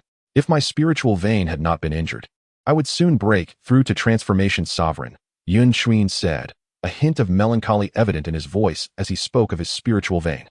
Yulinga noticed his mood and, wrapping her arms around him, said, Brother Yun, your spiritual vein will surely recover. I will always be by your side.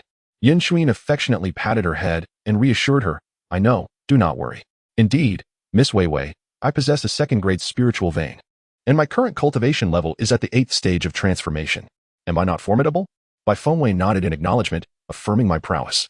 Upon the restoration of your spiritual vein, what grade shall it ascend to? Inquired Yulinger, her voice as melodious and clear as a babbling brook. Mo Julie stood up, exuding a carefree demeanor, yet he cast a nervous glance at Bai Fengwei. My spiritual vein is of the 7th grade, Bai Fengwei revealed. A momentary silence enveloped the air, followed by Yulinger's astonished exclamation, Miss Wei Wei, what did you just say? 7th grade? Not only was she taken aback, but the other two were equally astonished. Junxing finally grasped the reason behind her previous lack of a spiritual vein. Such an extraordinary talent, if not concealed, would undoubtedly attract considerable peril.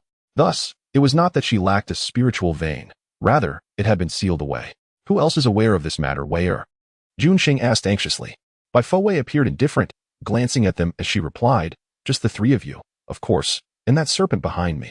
Ensure that this information remains confidential, lest it invites unnecessary trouble, Junxing cautioned. Understood, Bai Fengwei assured. Rest easy, Miss Wei Wei. We shall remain silent. Yu Ling affirmed earnestly. I trust you, or I would not have divulged it, she said, relying on her instincts. The expressions of the other three turned grave.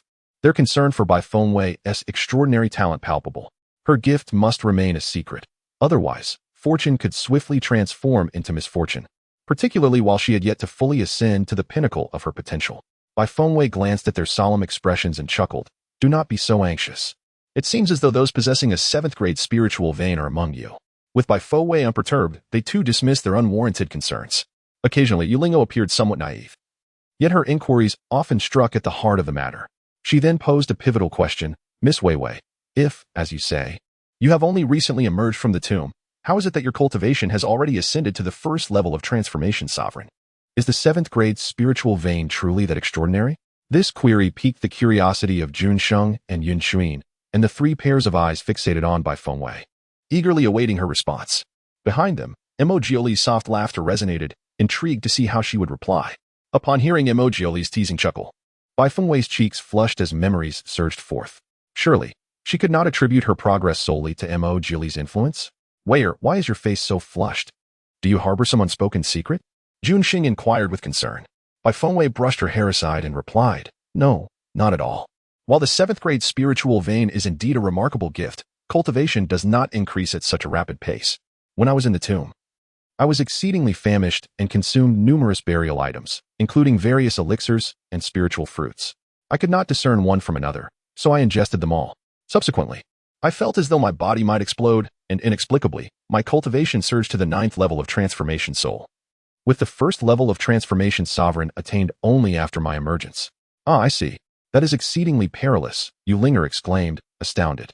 To consume such a multitude of elixirs and spiritual fruits at once would undoubtedly overwhelm an ordinary individual.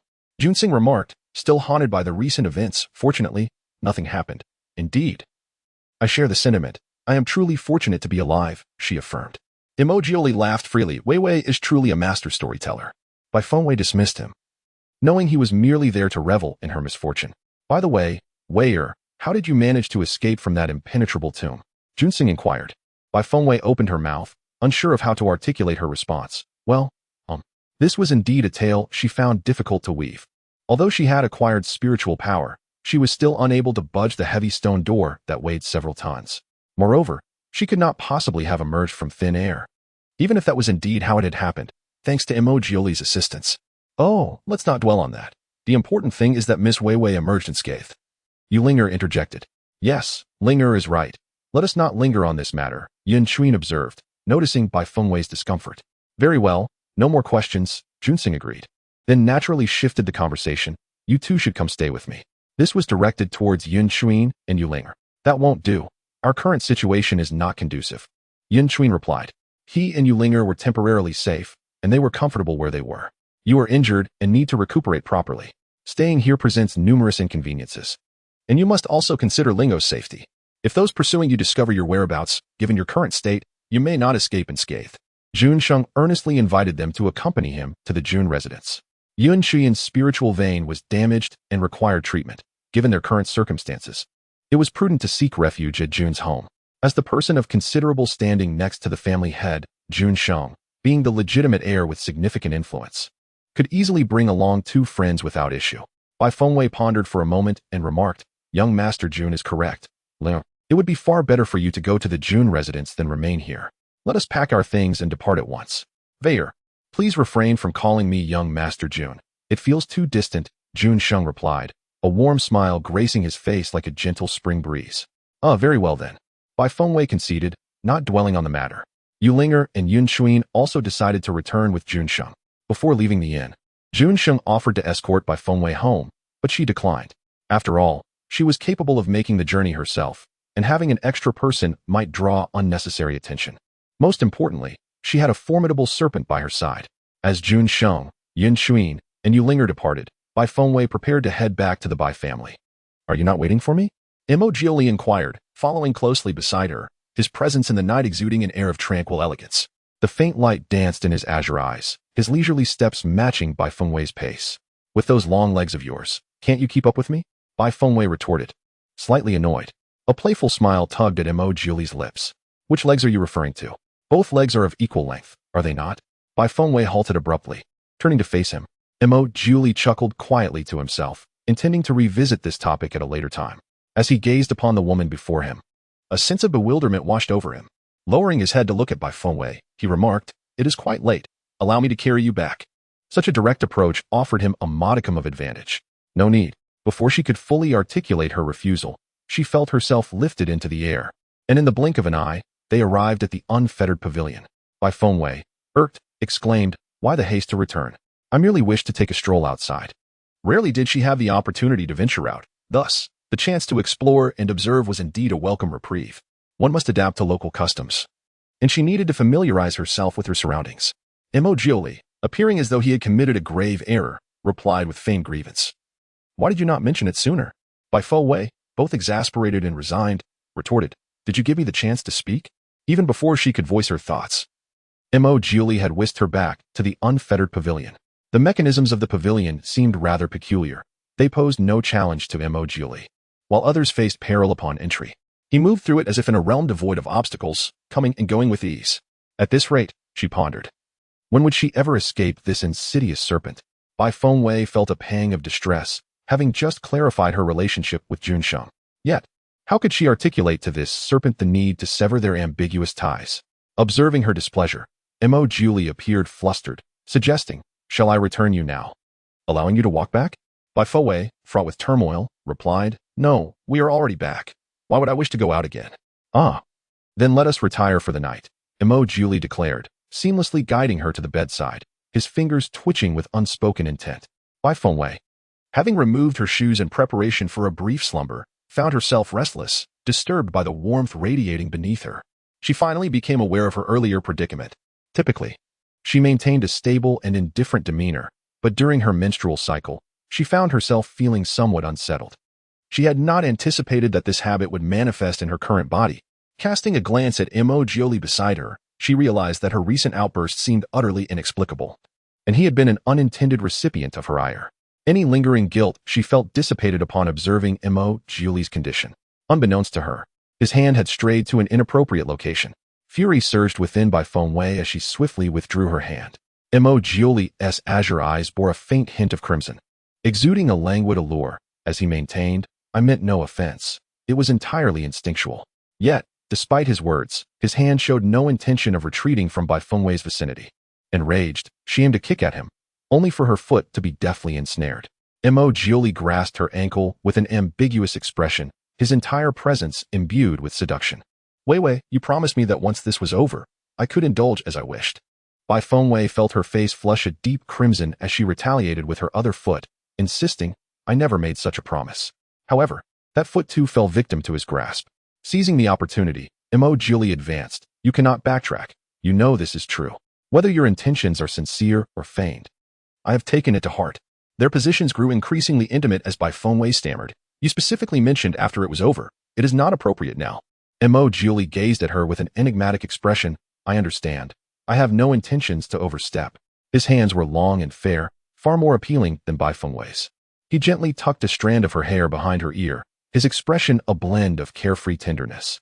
Bai Fengwei, clearly skeptical, asked with a hint of nervousness, "What are you doing now? Get off me." Julie positioned himself on either side of her, his silvery hair cascading like silk, exuding the aura of a beast whose desires remained unfulfilled. Bai Fengwei found herself paralyzed, never contemplating escape, for she knew it would be futile given her lack of strength. Yet, anxiety coursed through her veins. Julie pressed a gentle kiss to her forehead, stating, "I promised not to intrude these days. But I did not say I would touch you." Bai Fengwei was left speechless. What kind of logic was that? Moreover, could this serpent refrain from uttering such outrageous remarks at any moment? She hailed from a rather liberal world, yet, upon introspection, she realized these words were beyond her. Yet, this serpent spoke so freely. Noticing her silence, Julie found her adorably contemplative and, without a second thought, sealed her lips with his own. As she felt the sensations coursing through her from the kiss, she thought, "It's just a kiss. Surely I cannot retreat now." However, she had overestimated her resistance and underestimated Julie's prowess, and gradually, an undeniable desire ignited within her. She once again witnessed the debauchery and indulgence of this lascivious serpent. In a moment of clarity, she attempted to break free from his grasp, but contrary to her intentions, her hands were restrained, and the sensations enveloping her body dulled her will to resist. For a prolonged time, although their actions lacked substance, the feelings exchanged between them proved impossible to contain. The most anguishing figure was not by Fengwei, but Julie. No one knew the extent of the endurance he must possess to restrain himself. Chapter 61. Impatience. The following day, when Bai Fengwei awoke, she found Julie's presence had vanished. Upon rising, she discovered a note left on the table, which read, "I have matters to attend to, and will be away for a few days. Wait for me." Bai Fengwei felt a mixture of relief and heaviness regarding his departure. She was at a loss about how to navigate her relationship with Julie. They had already crossed significant boundaries, and while she had hoped to avoid further entanglement, she never anticipated that Julie would come seeking her. She understood, to some extent, that for a serpent, the need for sustenance is ceaseless. In Julie's eyes, she had become a means to fulfill that need, at least for the time being. Bai Fengwei realized that it was no longer possible to sever their ties. A flicker of flame appeared in her hand, and the note was consumed in an instant. So be it, she would take things one step at a time. Faced with an increasingly intricate situation, she chose to set it aside for the moment. The pressing matters at hand involved resolving the issues pertaining to the Bai family and the crown prince. Of late, Madame Chu had been notably subdued. Still reeling from the shocking death of her father, the Chu family was preoccupied with their struggle for power and showed little genuine intent to investigate the murder of their patriarch. In light of this tragedy, Bai Qijie had lifted Madame Chu's house arrest, yet she now languished in her chamber, weeping incessantly. Mother, who has dealt such a cruel hand to grandfather. Bai Tian remained in bed, still unable to rise. Uncertain and unable to investigate, the primary concern lies in the fact that there is no starting point for inquiry. The Chu family is now in disarray, and there is little inclination to search for answers. Mother, have you received any news about His Royal Highness the Crown Prince lately? Bai Tian continued to ponder over the Crown Prince. I have heard that he broke his leg during the Shaanxi festival and is unlikely to make an appearance anytime soon, remarked Madame Chu. Upon hearing of the Crown Prince's injury, Bai Tian exclaimed, Mother, I wish to visit His Royal Highness. Perhaps if I present myself before him, he will remember my kindness. If he is moved, he might even recall the matter of our betrothal. However, she found herself confined to her bed, unable to visit the Crown Prince, and Madame Chu did not consent to her going. Instead, she urged Bai Tian to focus on recuperating, so that when the Bai family's Phoenix Grand Array was activated, she could inherit the Phoenix bloodline and restore her third-grade spiritual vein. At that juncture, even if she did not seek out the Crown Prince, he would surely come to find her. Though Bai Tian longed for the Crown Prince by day, she adhered to Madame Chu's counsel. Yet, the mere thought of Bai Fengwei potentially enticing His Royal Highness during this period left her feeling anxious. Mother, I have heard that His Royal Highness summoned Bai Fengwei to visit him. Does this not suggest that he harbors lingering feelings for her? The Crown Prince's envoy had indeed come, but the Prince's men were injured at the Buli Pavilion, and surely His Royal Highness would not let Bai Fengwei escape unscathed. Madame Chu could not suppress a smirk of schadenfreude. After all, one must consider the master when punishing the dog. The injury to the Crown Prince's men was tantamount to striking the prince himself. However, such matters bore no connection to Bai Fengwei, for that individual had intruded upon the Buli Pavilion of his own accord, not at Bai Fengwei's behest. It was not Bai Fengwei who caused his injury. Madame Chu's intention was to thoroughly offend the Crown Prince through Bai Fengwei, and then use the Crown Prince's hand to eliminate her. Once the Phoenix Grand Array was activated, Bai Fengwei would lose her significance, and it was imperative that she be made to vanish completely. However, what if the Crown Prince was reluctant to treat her in such a manner? Bai Tian questioned anxiously. Given her current state, even the Crown Prince was disinclined to cast a glance in her direction, which filled her with genuine concern. Do not fret. The engagement between the Crown Prince and Bai Fengwei has long been annulled. They can never rekindle their past relationship, Madame Chu reassured her. Let us not dwell on such thoughts. Instead, we must devise a strategy to enhance your chances when the Phoenix Grand Array is activated. You carry the blood of the Bai family, and you are destined to inherit the Phoenix's legacy, Madame Chu continued with firm conviction. Bai Tian nodded in understanding, acknowledging her mother's words. However, the desire for the inheritance was not limited to them. Bai Qi yearned for it the most. Not only did he wish to obtain the legacy, but he also aimed to ensure the Phoenix Grand Array's continued existence, safeguarding the Bai family standing in the Maple Forest Kingdom. While Bai Fengwei was engrossed in her cultivation, a voice from outside called her name loudly, Miss. The head of the family wishes to see you. Please come out. Bai Fengwei opened her eyes, subdued her aura, and stepped outside. She exited the unyielding pavilion with a casual gait, appearing less like someone with intent and more like one wandering aimlessly. Second uncle, what brings you here? Bai Fengwei inquired. Bai Qi paused for a moment before speaking. Fengwei, you are no longer a child. As the head of the family, I wish to seek your opinion on finding a suitable husband for you. You are aware that the Phoenix Grand Array of the Bai family has stood for centuries, safeguarding our lineage. Currently, you are the only one capable of activating this array. We cannot allow it to vanish from our grasp. Bai Qi continued eloquently, thus, I am inclined to find you a spouse, ensuring the continuity of the Phoenix Grand Array for generations to come. After a brief contemplation, he added, consider what type of man you prefer, and I shall send someone to seek him out. If you desire to, that can be arranged as well. Such matters are easily managed within our family. At last, Bai Fengwei understood Bai Qi's intentions. He wished to secure a partner for her, ensuring the continuation of the Phoenix Grand Array through future offspring. After all, she was the sole individual capable of activating it. If the lineage from the main branch were to falter here, no one would be able to awaken the array in the future. Uncle, might this matter be a touch premature? Bai Fengwei subtly declined. You have reached the age of 19. It is time for marriage. Or do you aspire to wed the crown prince? Bai Qi inquired suddenly. Upon hearing this, Bai Fengwei immediately replied, it is impossible for me to marry the crown prince. No matter my shortcomings, I cannot afford any entanglement with him. Bai Qi nodded, acknowledging her resolve. Indeed, you are truly your father's daughter, filled with spirit. However, if you aspire to wed the crown prince, it is not entirely beyond possibility. The head of the family can certainly facilitate your desires. Yet, since you have articulated such sentiments, it would be prudent to consider other options. Bai Fengwei understood that the family head was merely delivering a notification rather than genuinely seeking her counsel, regardless of her response. This matter would inevitably be placed on the agenda. Nonetheless, she wished to struggle subtly against this fate. Uncle, as a talentless individual devoid of spiritual power, who would desire to marry me? Bai Qi exhaled deeply and remarked, Fengwei, our Bai family has many suitors eager to join our ranks.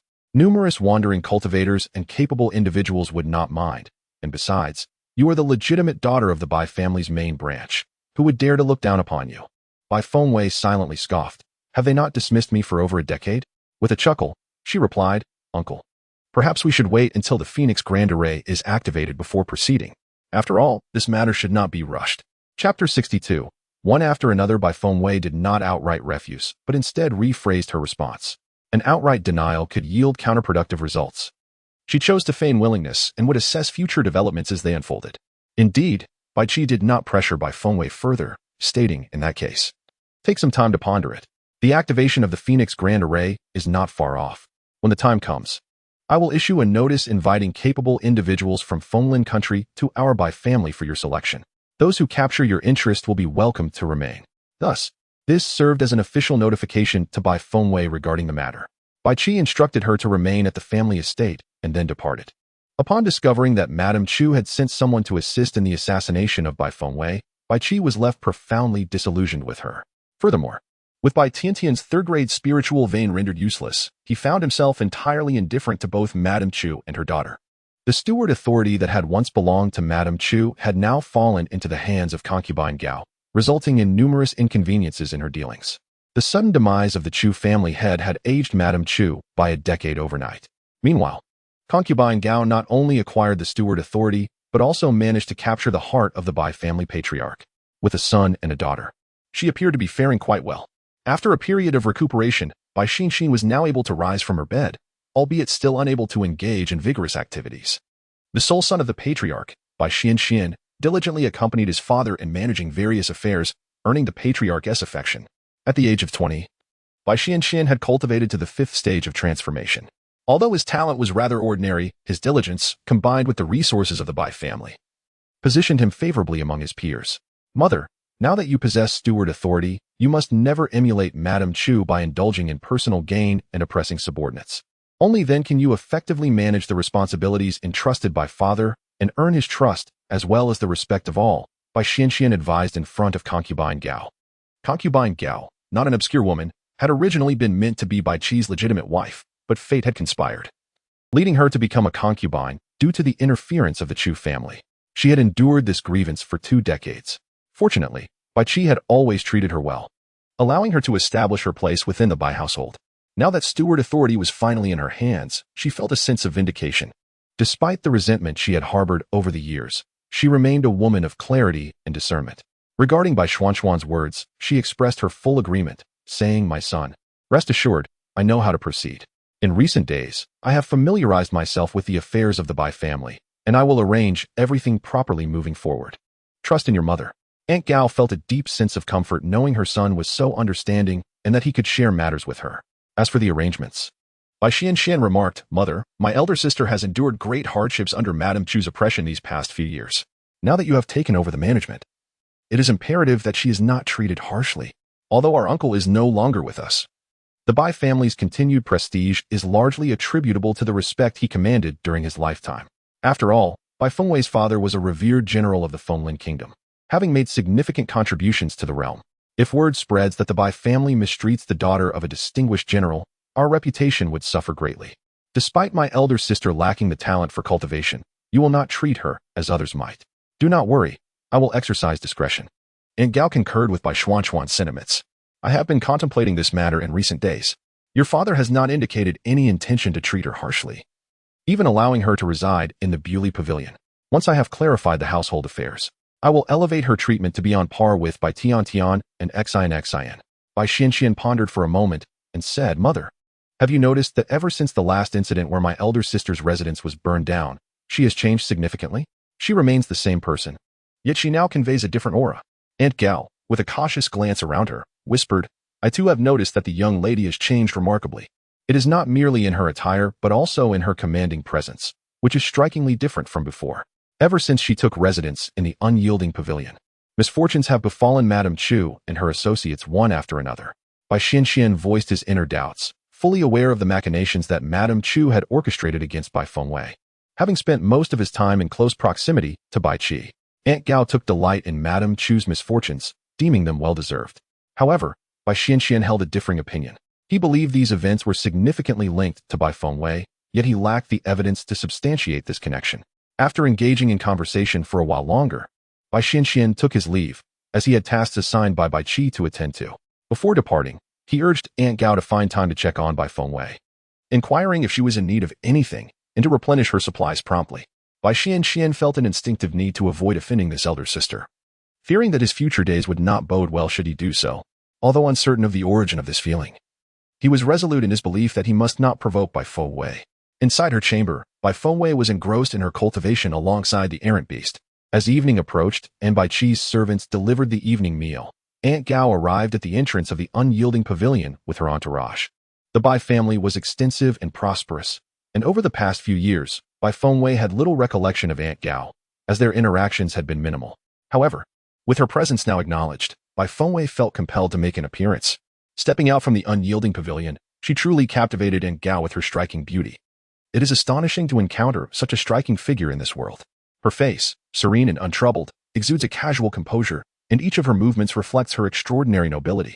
Her almond-shaped eyes carry an innate charm, while the haughty arch of her brows dares one to meet her gaze.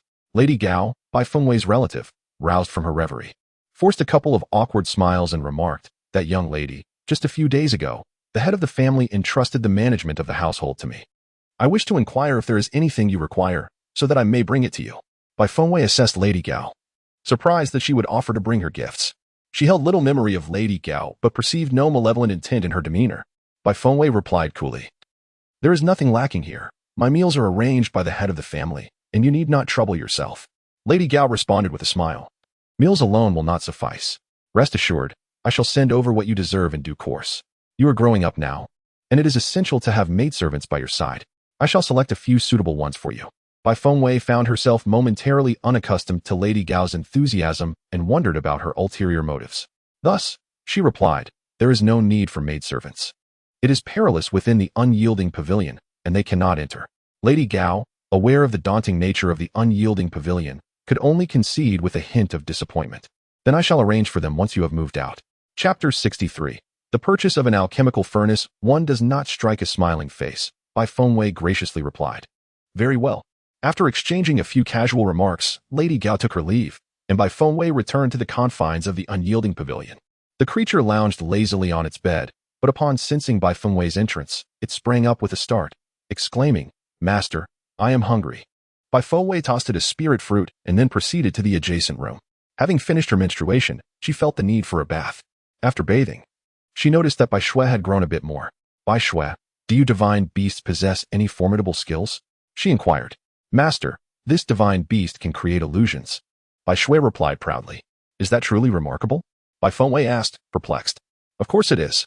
Bai Shui retorted, yet could not articulate the specifics of its prowess. Bai Fengwei lifted it into her arms, and together they perused a book. What are you reading, master? Bai Shui inquired. Just the other day, that serpent mentioned that my spiritual energy is well suited for becoming an alchemist, so I'm investigating what one needs to prepare for such a path, she replied softly.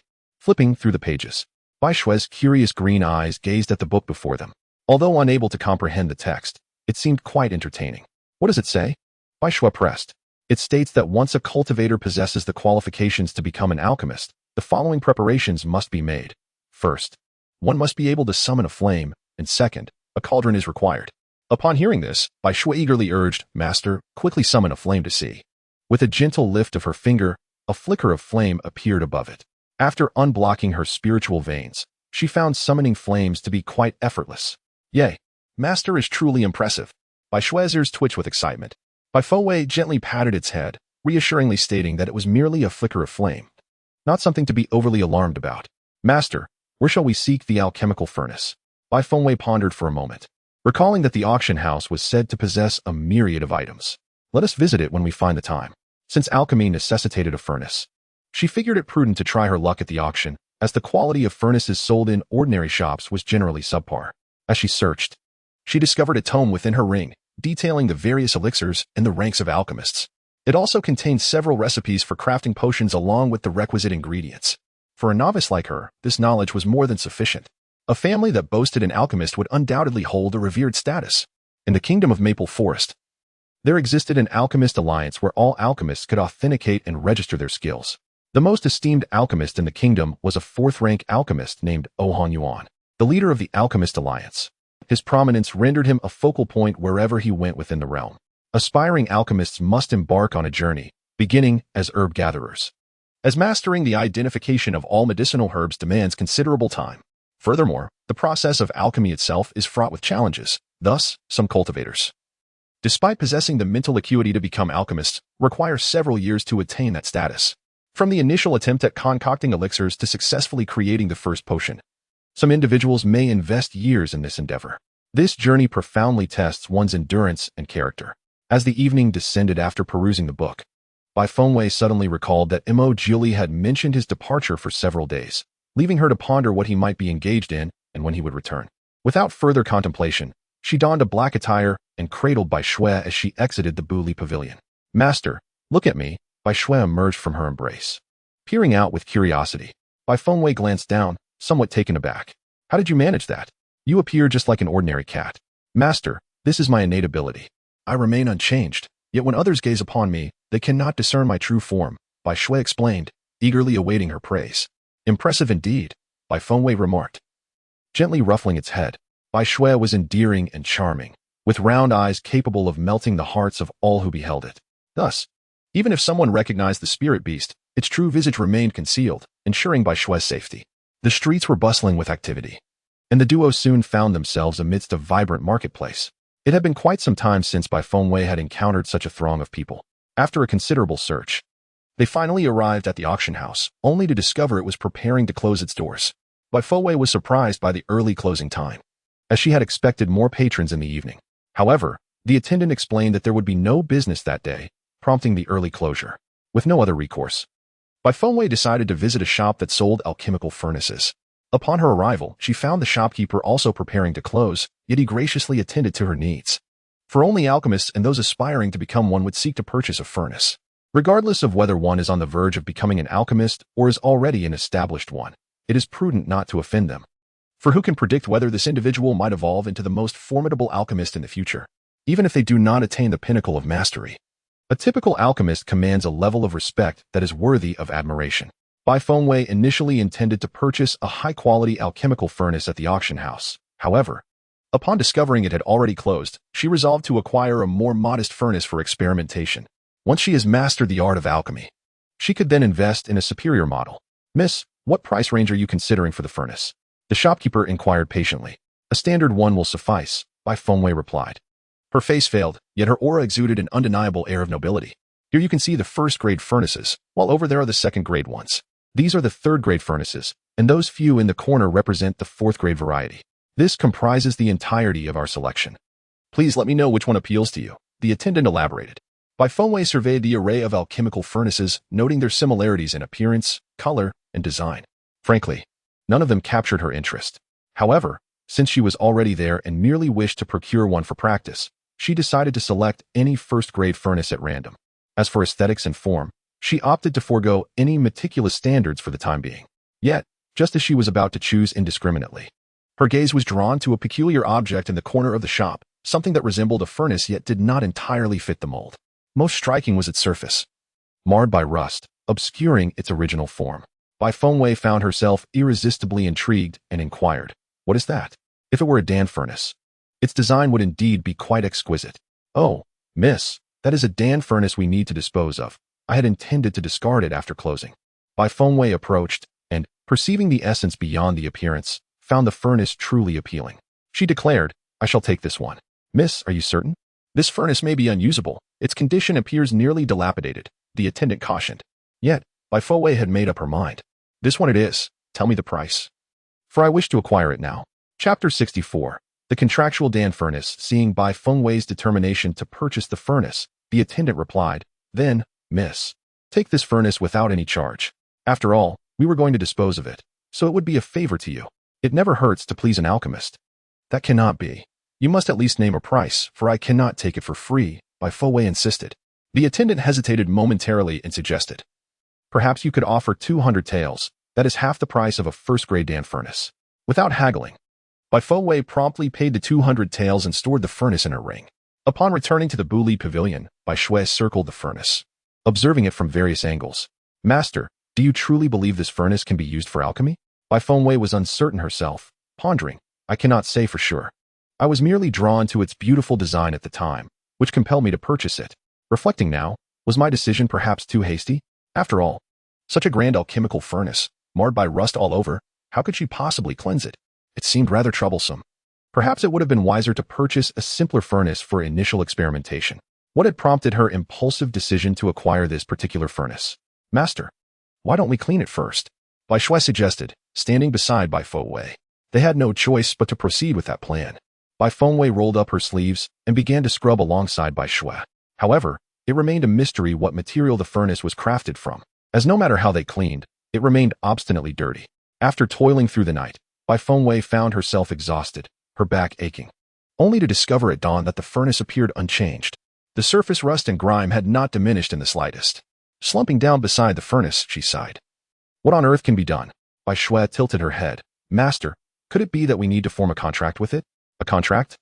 Bai Fengwei turned her gaze to Bai Shui. "Yes, just like the bond between this divine beast and its master," Bai Shui replied innocently, blinking her eyes. Bai Fengwei fell silent, realizing the truth in Bai Shui's words. She quickly retrieved a book from her ring and began to peruse its pages. After a brief search, she finally found information regarding the furnace. She scanned the text rapidly and, in a moment of frustration, smacked her forehead. Master, what does the book say?" Bai Shui leaned in curiously. Bai Fengwei playfully ruffled Bai Shui's ears and said, "Why didn't you remind me sooner? It turns out that the furnace can indeed be contracted." Bai Shui exclaimed joyfully, "Master, then you must form the contract at once." However, Bai Fengwei found herself in a bit of a quandary, for the tome also mentioned that a failed contract would result in a backlash. At this critical juncture, she could not afford any mishaps, especially since the Phoenix Grand Array awaited her activation. Most importantly, she wished to keep her cultivation a secret. Bai Shui luxuriated in Bai Fengwei's gentle caress, inquiring, "Master, shall we proceed with the contract?" After a moment of contemplation, Bai Fengwei straightened her posture and responded, "Yes. Let us attempt the contract now." Rising to her feet, she circled the alchemical furnace and declared, "Oh, alchemical furnace, I am about to forge a contract with you. So please cooperate, and do not show me any disrespect." Bai Shui chimed in, "Alchemical furnace, your exquisite appearance surely indicates that you are an unparalleled treasure. After all, my master's discerning eye has recognized your worth at first glance. Do not be ungrateful. Were it not for my master, you might well be languishing in a refuse heap." Bai Fengwei wholeheartedly concurred with Bai Shui's sentiments, urging, Alchemical furnace, do not let me down. I hope you shall present me with a delightful surprise. If you deem one surprise beneath your stature, then grant me an abundance of them. Bai Shui nodded reassuringly. Rest assured, master. The aesthetic allure of this alchemical furnace guarantees that it shall not disappoint you. The two, one human and one beast, engaged in their idle chatter directed at the furnace. Yet, unbeknownst to them, the intricate patterns within the furnace subtly glimmered with a shadowy light. As Bai Fengwei prepared to enter into the contract with the alchemical furnace, she could not shake the sensation of excitement swelling within her, akin to the thrill of unboxing a mystery gift. The true nature of the outcome remained shrouded in uncertainty until the very end.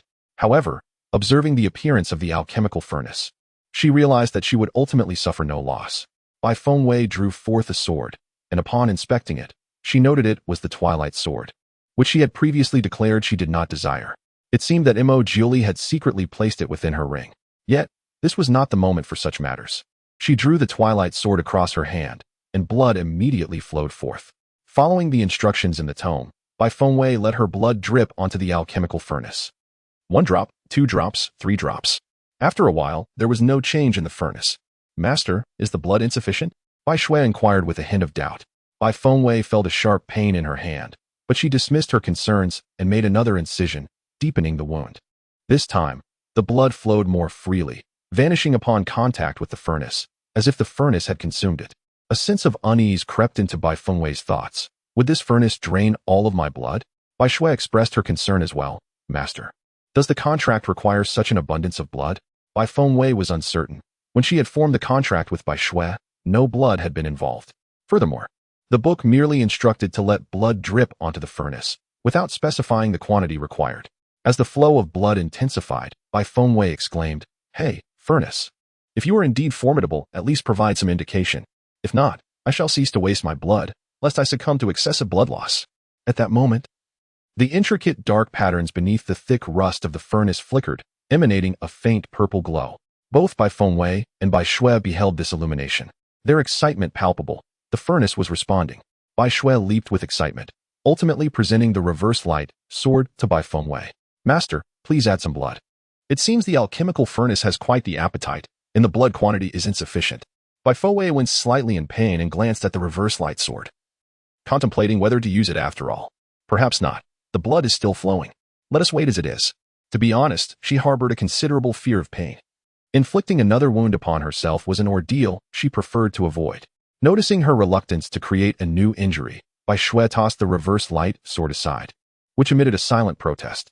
While their attention was focused on the alchemical furnace, a faint glimmer flashed along the blade of the sword, as if it had become sharper. Additionally, several characters appeared on the blade, spelling out Bai Fengwei. Unbeknownst to them, the sword had formed a contract with Bai Fengwei, as she had just used it to cut her own hand, allowing her blood to adhere to it, thereby establishing the bond automatically.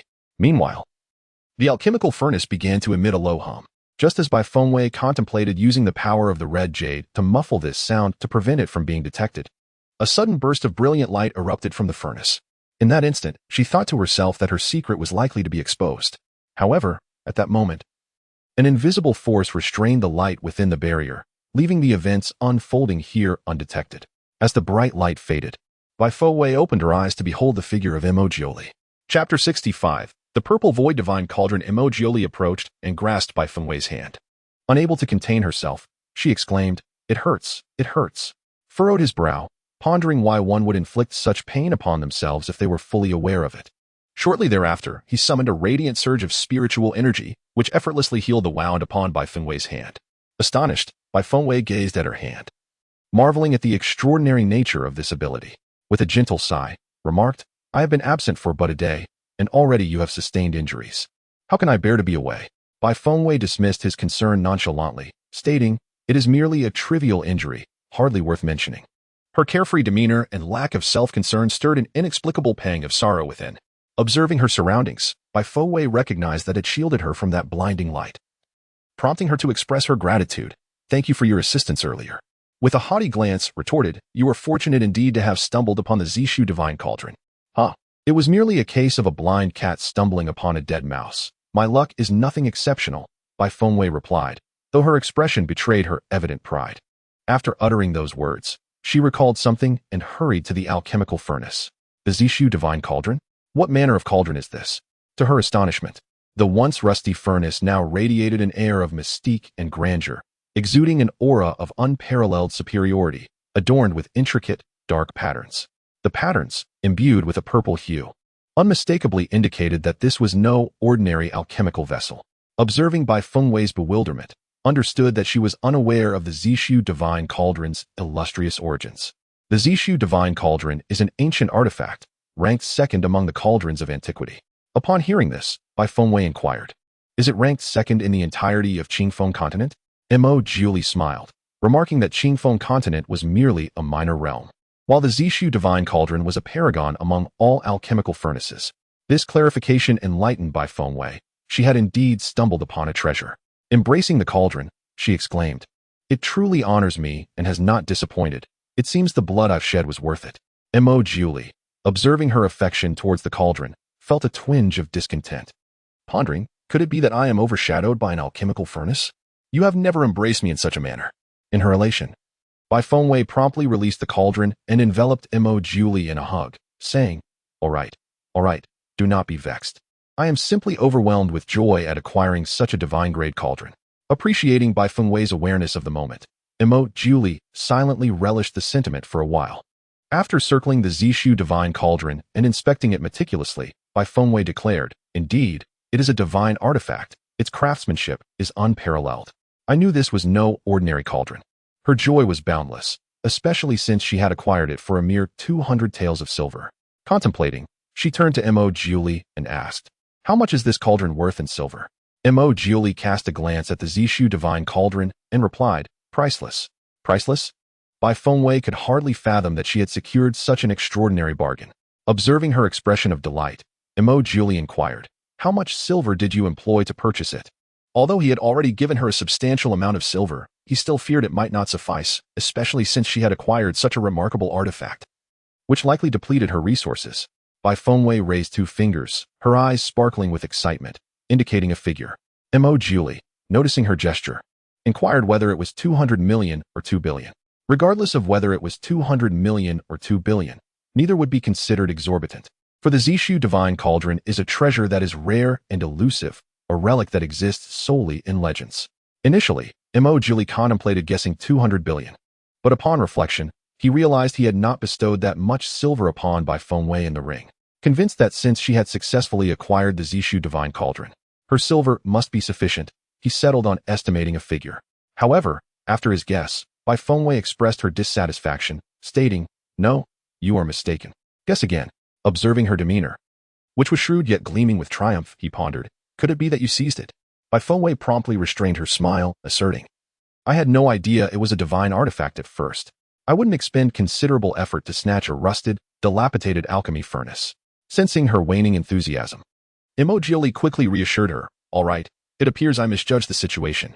Thus, how much silver did you spend on the Zishu divine cauldron?" Bai Fengwei chuckled, resembling a roguish young master who had just secured a bargain. Standing tall, she pointed at the Zishu divine cauldron and declared, 200 taels. "What?" Mo Julie exclaimed in disbelief. 200 taels? Am I not exceedingly fortunate? Is my discernment not exceptional? Mo Julie gazed at her indulgently. "Indeed. It seems there is no second individual in this world capable of acquiring a coveted artifact for a mere 200 taels of silver." Bai Fengwei boasted, "I truly possess an eye for treasure." Her fair hand caressed the edges of the alchemical furnace, and a faint, almost ethereal connection seemed to weave between her and the furnace. It was a sensation, a breath that stirred the soul. She sensed the furnace's brilliance and melancholy. Clearly, a divine artifact is indeed extraordinary. Its efficacy in alchemy must be unparalleled. Why, do you cherish this furnace so dearly? I had no inkling of such affection from you." Mo Julie remarked, his gaze tinged with a hint of envy. Bai Fengwei waved her hand dismissively. "This cannot be trivialized. After all, it is a divine artifact." Mo Julie chuckled wryly. "It is merely an artifact. I am worth far more than it. Should you possess me, what could you possibly desire?" Bai Fengwei glanced at him nonchalantly. "However, I lack for nothing and have no particular desires, thus I see no need to possess you." Her words, though reasonable, struck Mo Julie with an overwhelming sense of impotence. He secretly wished she desired something from him. After studying her intently, Mo Julie said, "I have matters to attend to. I fear I must break my promise to stay with you for a few days." "It's quite all right. Go ahead." I do not require company, Bai Fengwei replied breezily, waving him off. A pang of sorrow flickered in Mo Jiuli's heart. Did she truly wish for him to be absent from her side? Upon noticing a hint of melancholy in his demeanor, Bai Fengwei was suddenly reminded that one should not speak so definitively. After all, his strength was unfathomable. What if, in a moment of displeasure, he decided to eliminate her? Thus, Bai Fengwei rolled her eyes playfully and replied, "Oh no, how could I dare?" Her tone lingered, seemingly conveying her sincerity. Her lively and pure appearance was breathtaking, yet she remained blissfully unaware of it. Mo Jiuli kissed her forehead and said, "Well then, I shall take my leave." Chapter 66. A forceful strike by Fengwei pushed him away, insisting, "Hurry and go, there is no need for further words." In response to her apparent coldness, Mo Jiuli merely smiled indulgently, his words contradicting his heart. "I speak only my thoughts, do not presume otherwise. It is as though I am preventing you from leaving." Bai Fengwei glared at him in indignation. Mo Jiuli's azure eyes brimmed with danger as he stepped closer to her, declaring, "Yet I truly do not wish to depart." Bai Fengwei, feeling anxious, retreated but found herself ensnared in his embrace as he savored her lips. "Rogue, scoundrel, just wait." Bai Fengwei chastised the empty room, realizing that Mo Jiuli, who had just moments ago been so audacious, had evidently made a hasty retreat. "Miss, has something occurred?" Outside, the guard tasked with protecting Bai Fengwei inquired upon hearing the commotion. Bai Fengwei composed herself, replying, "It is nothing. I merely knocked over a cup and startled myself." "Oh, miss, earlier Lady Gao sent someone to ask what you would like to eat today. She has instructed them to prepare it. The delivery person has just arrived at the entrance of the unyielding pavilion." Bai Fengwei opened the door and gazed distantly at the person delivering her meal. Wasn't her sustenance typically brought by the head of the household's servants? Indeed. It was just moments ago that the master entrusted the task of delivering your meals to Aunt Gao. She is now in charge, and the master has complete confidence in her. "Oh, that's fine then. I have no need for extravagant dishes. Simple cleanliness and hygiene will suffice." The attendant placed the morning's meal down, saying, "Miss, here is your breakfast, which I have set down for you." At the entrance of the Buli Pavilion, there were several neatly arranged stones. Whenever Bai Fengwei failed to retrieve her meals in a timely manner, they would leave the food upon these stones, for they dared not step even a foot inside the pavilion. The formidable presence of the Buli Pavilion instilled fear in their hearts, consequently earning Bai Fengwei their respect. The once disregarded Bai Fengwei, who had been looked down upon even by the servants, had reached a point where none dared to utter a word against her. After bringing her meal inside, Bai Fengwei consumed it and then sent the bowl back out. Upon returning to her room, Bai Shui wagged her tail in a bid for Bai Fengwei's affection, her lively eyes radiating both ethereal charm and a hint of mischief, reminiscent of Mo Jiuli's piercing azure gaze, dangerous and chillingly unique. Yet, when he looked at her, there was an unsettling quality that invoked fear deep within her, as if he could overpower her at any moment. Bai Fengwei shook her head, wondering why she had inexplicably thought of that seductive serpent. She dismissed such thoughts and offered a spiritual fruit to Bai Shui, who, with great satisfaction, took it and began to gnaw on it in a corner. Bai Fengwei then retrieved a book that she perused for the entire day, which detailed all the medicinal herbs in this world. She has now acquired a furnace for alchemy, and the next step is to refine her first elixir. The simplest among them is the Qi Restoration Pill, the most prevalent medicinal concoction in the Qingfeng continent. Once she masters the art of alchemy, she can generate income through these pills, alleviating her previous financial woes. Reflecting on Bai Fengwei's past hardships brings her immense sorrow. Although the ring given to her by Mo Jiuli contains money, it is finite, and she must devise a means to earn her own livelihood. Without funds, progress is impossible. Relying on others is fraught with uncertainty. Anyone who entertains such thoughts is destined for a dire fate. Thus, Bai Fengwei's resolve to master the art of pill-making remains unwavering. She meticulously gathered the necessary ingredients for the Qi Restoration Pill. This elixir is renowned for its ability to swiftly replenish spiritual energy, sustaining combat effectiveness, and even turning the tide of battle. The required ingredients include appetite flower, blessing herb, sandwood root, black sour fruit, barbarian songflower, evergreen flower, snowy herb, and thousand spirit grass, 8 varieties in total. By the time Bai Fengwei completed her preparations, night had fallen. She set out to procure the required materials. Clad in a form-fitting black dress and cradling her white fox, she departed from the Bai residence. Unfortunately, her late venture meant that the shops had already closed their doors. Though she failed to acquire the ingredients, venturing out again the following evening was no guarantee of success. Just as she was about to stealthily enter a nearby shop, the sounds of a scuffle echoed from a distant alley. "Someone has paid for your life. Do not blame us for our ruthlessness." followed by a series of crackling noises as spiritual energy sliced through the air. Bai Fengwei was disinclined to intervene. She intended to take the medicinal herbs and depart. However, just as she gathered the herbs and placed a few pieces of silver on the counter, the sounds of a struggle shifted to the rooftop of her establishment. Suddenly, a large hole was blasted into the roof, and Junxing fell through it. Fearing that she might be struck, Bai Fengwei swiftly retreated a couple of steps. She thought herself safe, yet she was unceremoniously knocked to the ground by the falling figure. "Damn it!" she exclaimed, unable to contain her frustration. She had clearly attempted to evade the chaos. How unfortunate that she had been caught in it nonetheless. Rising from the ground, in the pitch darkness, she furiously demanded, Who just knocked me down?" At that moment, her hand was seized, and a voice reached her ears. "Where? What are you doing here?" Junxing recognized Bai Fengwei's voice. Although the words did not align with her usual demeanor, the voice was unmistakably hers. Before Bai Fengwei could inquire further, two beams of light flashed before her. Junxing grasped Bai Fengwei and leaped, spinning them both out through the hole in the roof. Outside, Bai Fengwei finally discerned the figure beside her. It was indeed Junxing. "What are you doing here?" she questioned. "I came out to handle some matters and encountered these people who wished to take my life," Junxing replied candidly. Bai Fengwei withdrew her hand. "Then I shall take my leave. You must find a way to manage this on your own." She adopted a nonchalant demeanor, seemingly indifferent to the predicament, which elicited a wry smile from Junxing. Unfortunately, Bai Fengwei was unable to escape, as those pursuing her swiftly blocked her path. Unexpectedly, there was an ally, albeit not merely a woman. "Surely, this was your premeditated scheme. Let us eliminate them together, so you may have companionship along the way." Bai Fengwei furrowed her brow and, with a swift motion, delivered a resounding slap that echoed through the tranquil night. Her previously inconsequential gaze transformed into one filled with lethal intent. One may indulge in reckless consumption, but words must not be carelessly spoken. Her aura shifted dramatically, akin to the weather, suddenly exuding an undeniable sharpness that momentarily stunned Junxing.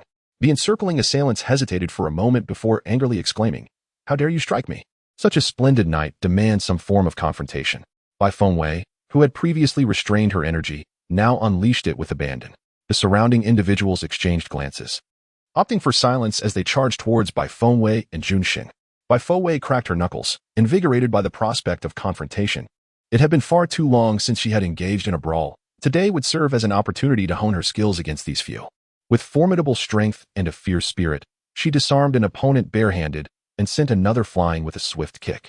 She then admonished Junxing, "Do not intervene. These adversaries are mine."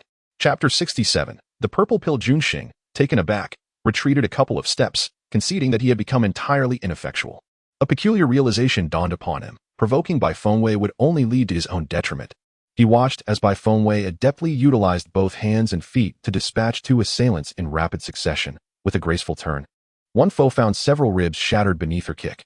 The remaining attackers, recognizing Bai Fengwei's formidable prowess, ceased their assault and hastily retreated.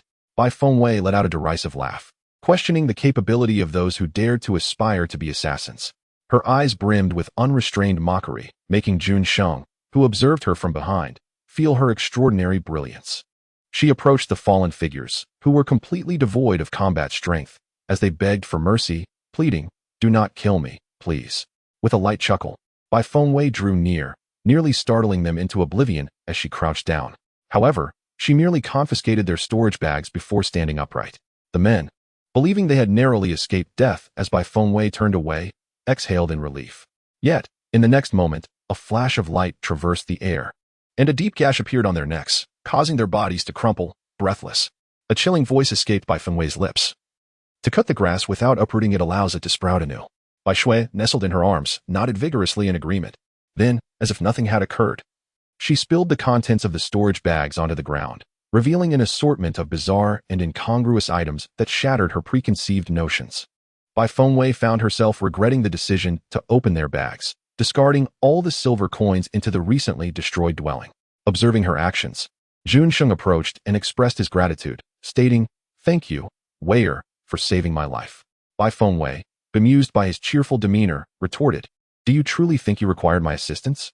Junxing wore a gentle smile, reminiscent of moonlight, and replied, "Regardless of necessity, the truth remains that Weier saved me. Hence the gratitude is of little significance." Bai Fengwei interjected. Junxing smiled kindly and asked, "What brings you out so late, Weier?"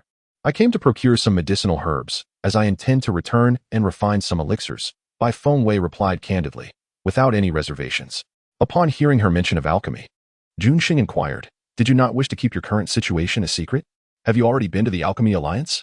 Must I visit the Alchemy Alliance to refine elixirs? Bai Fengwei asked, puzzled. Junsheng, noticing her lack of understanding, explained, to engage in alchemy, one must undergo a mental strength assessment at the Alchemy Alliance.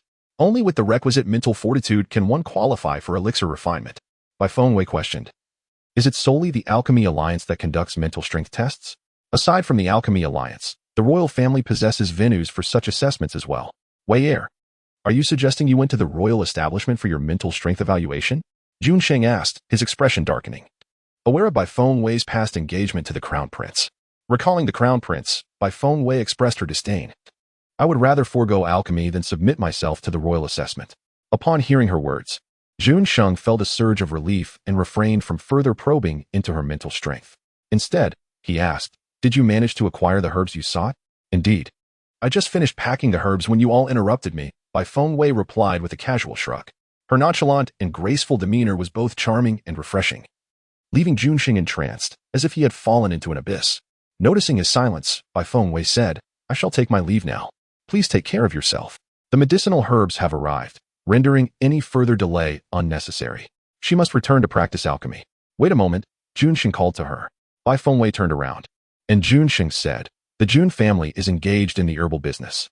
Should you require any herbs in the future, please compile a list, and I shall procure them for you. You may deliver the list to the Jun family's apothecary as well. Bai Fengwei glanced at him and declined, no need. Without a moment's contemplation, she made her decision, leaving Junxing standing in silence, alone. He truly sensed the change in Bai Fengwei. Once, there had been no barriers between them. Now, it felt as if they were separated by vast distances. People grow, yet many things also transform. Upon returning to the Buli Pavilion, Bai Shui hurried to her bed, exhausted. Meanwhile, Bai Fengwei circled the alchemical furnace before coming to a halt before it. She gently patted the furnace and said, Brother Zishu Shinding, I am prepared to refine elixirs. Please assist me so that I may succeed on my first attempt, understand? After negotiating with the furnace, Bai Fengwei devoted her full attention to the alchemical process. She had no fear that the sounds emanating from the furnace would attract attention, for Mo Jiuli had established a barrier around it. Regardless of whether the furnace exploded or emitted a brilliant light, it would remain unseen and unheard by the outside world. Bai Fengwei had long since mastered the sequence of alchemical procedures. Prior to commencing, she had envisioned all possible occurrences. Thus, during the process, she remained exceptionally composed. The order of the herbs, the control and application of heat, every step was executed with impeccable precision. Unbeknownst to her, an hour had elapsed, and for Bai Fengwei, who had only just commenced her cultivation, the most formidable challenge lay in mastering the intricacies of timing. As each precious second slipped away, just as she was on the brink of faltering, the alchemical furnace emitted a muffled sound. Following this, a radiant flash of violet light erupted. Bai Fengwei stepped closer to inspect, and to her astonishment, she discovered 5 violet pills nestled quietly within the furnace. As she retrieved the still warm pills, a wave of confusion washed over her. Violet pills? What grade could these be? Yet, her bewilderment was soon overshadowed by elation. She had not anticipated achieving success in her inaugural attempt at alchemy. She yearned to proclaim her triumph to the world but restrained her exuberance.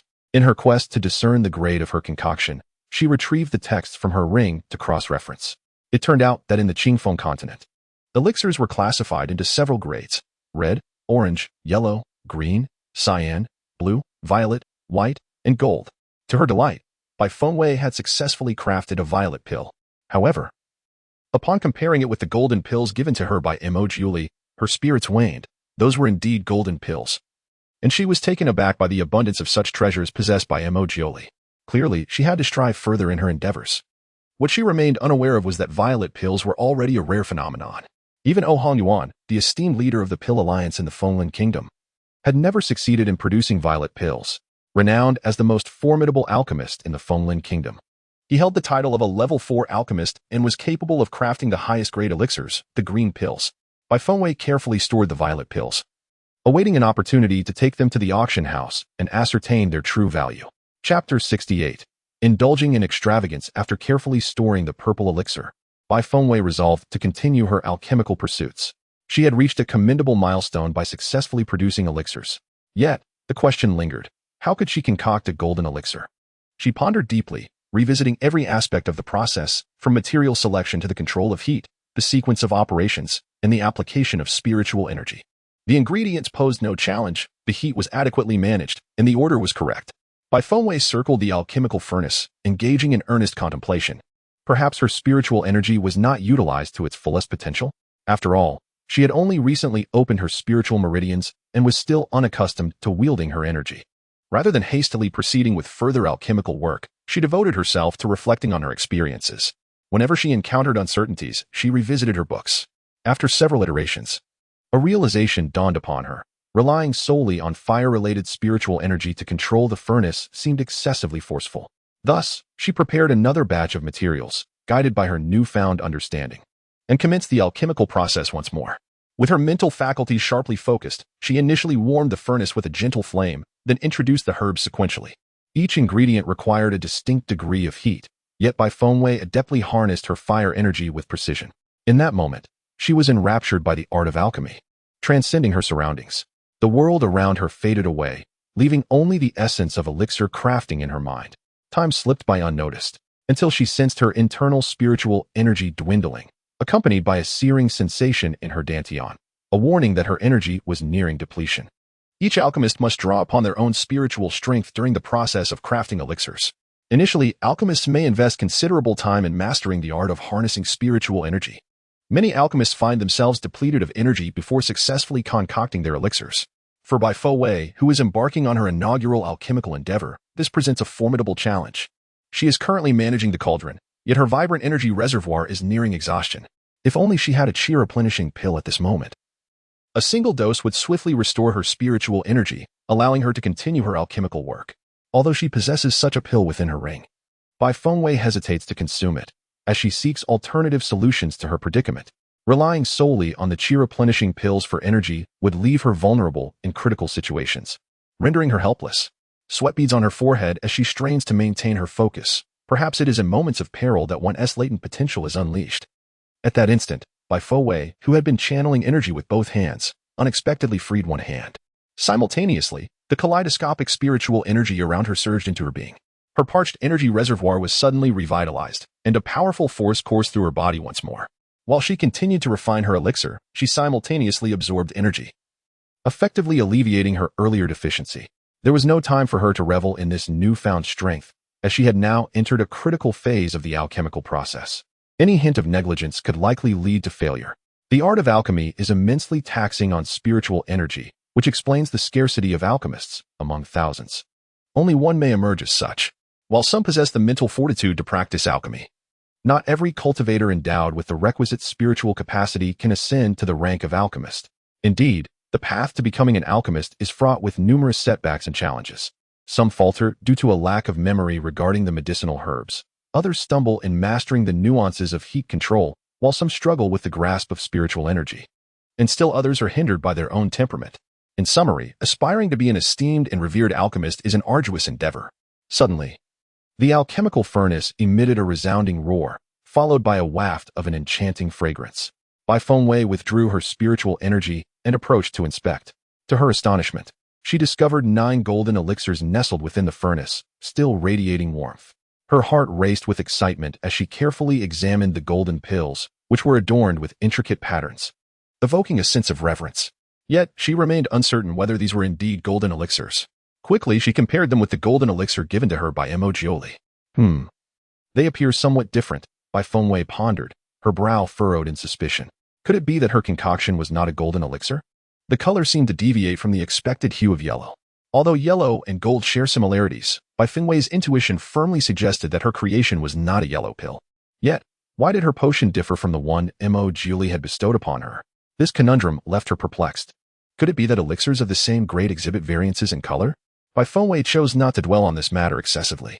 After securing her crafted elixirs, she resolved to inquire about this discrepancy the next time she encountered Jiuli, curious to ascertain the reason behind it. His elixirs were smooth and flawless, while hers bore mysterious patterns. As she stored her elixirs away, she suddenly slapped her forehead, realizing that instead of seeking Jiuli's counsel, she could simply consult her books. She turned the pages of the book detailing elixirs. The elixirs were classified into 9 grades: red, orange, yellow, green, azure, blue, purple, white, and gold, with gold representing the pinnacle of excellence. For instance, a chi replenishing elixir typically required several doses to fully restore the spiritual energy within the dantian. However, a golden elixir could accomplish this with a single dose. Although there are 9 grades of elixirs, each grade is further divided into 3 tiers: upper, middle, and lower. For example, red elixirs are categorized into upper grade red elixir, middle grade red elixir, and lower grade red elixir, and this classification continues for the subsequent colors: orange, yellow, green, azure, blue, purple, white, and gold. The golden elixir, too, possesses 3 tiers. As Bai Fengwei continued to read, she came across a description stating that a lower-grade golden elixir is gold in color with no patterns. A middle-grade golden elixir is gold with a unique fragrance yet no patterns, and an upper-grade golden elixir is gold with a unique fragrance and mysterious patterns. After perusing this section, Bai Fengwei compared her recently refined elixir with the illustrations in the book, and her eyes sparkled with delight. Eureka! I have successfully concocted an upper-grade golden elixir, she exclaimed joyfully, dancing with glee. She then embraced the purple void divine cauldron and planted a kiss upon it, exclaiming, truly, the purple void divine cauldron has aided me in producing a golden elixir, and an upper-grade one at that. The cauldron shimmered with a violet light, seemingly responding to her words. In her exuberance, she inadvertently stirred Bai Shui, who had been soundly asleep. The creature opened its drowsy eyes and approached Bai Fengwei, inquiring, Master, what is that delightful aroma? Bai Fengwei, unable to contain her joy, replied, Bai Shui, I have refined a golden elixir. The snow-white creature with emerald eyes sparkled with excitement, wagging its crimson tail and exclaiming, Master, you are truly remarkable. Ha ha ha, I too believe in my own brilliance, she mused, already envisioning the scene of being overwhelmed by mountains of gold and silver, a thought that brought her joy. Once she found the time, she would explore the market for the selling price of the golden elixirs, resolutely planning to indulge in lavish spending once she acquired the funds. Ha ha ha. Chapter 69. The Selection of a Spouse. Master, can you concoct pills that divine beasts can consume? White Snow asked, forming a star shape with its body. With a proud lift of her brows, Bai Fengwei replied, Of course, let me prepare it for you. Thus, Bai Fengwei diligently sought out a recipe for a pill capable of enhancing cultivation and fortifying the body for White Snow. However, lacking the necessary herbs to create such a potion at present, she resolved to procure the materials before proceeding with the concoction. From her readings, Bai Fengwei also discovered that alchemists are unable to cultivate while refining elixirs. This revelation astonished her. Did it not mean she had pioneered a new approach? After all, she had just managed to attract spiritual energy while simultaneously concocting. In this manner, her alchemical endeavors would also equate to cultivation. If she could maintain such a level of efficiency continually, she could seamlessly blend alchemy with cultivation, saving time while enhancing her skills. Furthermore, with higher cultivation levels, should not alchemy become easier? Consequently, it was evident that alchemists should not solely immerse themselves in their craft. The elevation of their cultivation was equally paramount. Typically, an alchemist devotes themselves entirely to the art of alchemy, often neglecting the enhancement of their own cultivation, which results in a less than favorable experience at the alchemical furnace. However, Bai Fengwei, while equally intent on concocting elixirs, possesses a less profound fixation. She boasts a panoramic perspective and analytical acumen, managing to refine an unprecedented golden elixir even in the absence of a minner. Unbeknownst to her, she stands as the first practitioner to successfully create a superior grade golden elixir, a feat unmatched in the Fenglin kingdom. As dawn approached, she tidied the alchemical furnace and organized her surroundings. Having successfully produced the golden elixir the previous night, Bai Fengwei decided to indulge in a breakfast before taking a well-deserved rest. While cultivation is indeed paramount, one must not succumb to impatience. Just as she finished her meal, a voice called out from outside, Miss, the family head has sent me to deliver portraits to you. A servant stood eagerly outside the door of the non-departure pavilion, exclaiming, Miss, could you step out for a moment? Moments later, Bai Fengwei finally opened the door. The servant, who had been waiting with bated breath, caught sight of her and joyfully exclaimed, Miss, please take a look at these. What are these? Bai Fengwei inquired, glancing at the items in his hands. These are the suitors that the family head has gathered for you, comprising many talented young men and noble science. The family head has stated that you are not required to select one immediately. Take your time to review them. If you find yourself drawn to several and are torn on whom to choose, simply invite them all to join the Bai family and become your candidates. The servant spoke earnestly, fearful that Bai Fengwei might refuse the portrait he offered. Bai Fengwei hesitated briefly, yet ultimately accepted the image with a forced smile. Upon witnessing her acceptance, the servant bowed slightly and hurried away.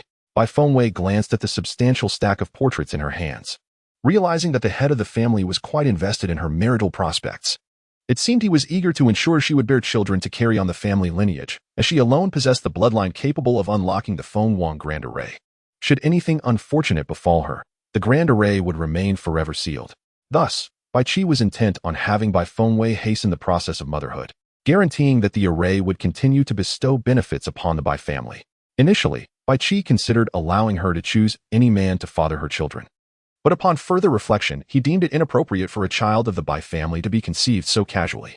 Moreover, the offspring would be tasked with activating the Fengwang Grand Array, necessitating a meticulous selection process. After all, the secrets of the Grand Array were not meant for just anyone to uncover. Careful scrutiny was essential in choosing a suitable candidate, ensuring that those with ill intentions were not permitted into the Bai family. Bai Fengwei returned to her room, cradling the hefty stack of portraits.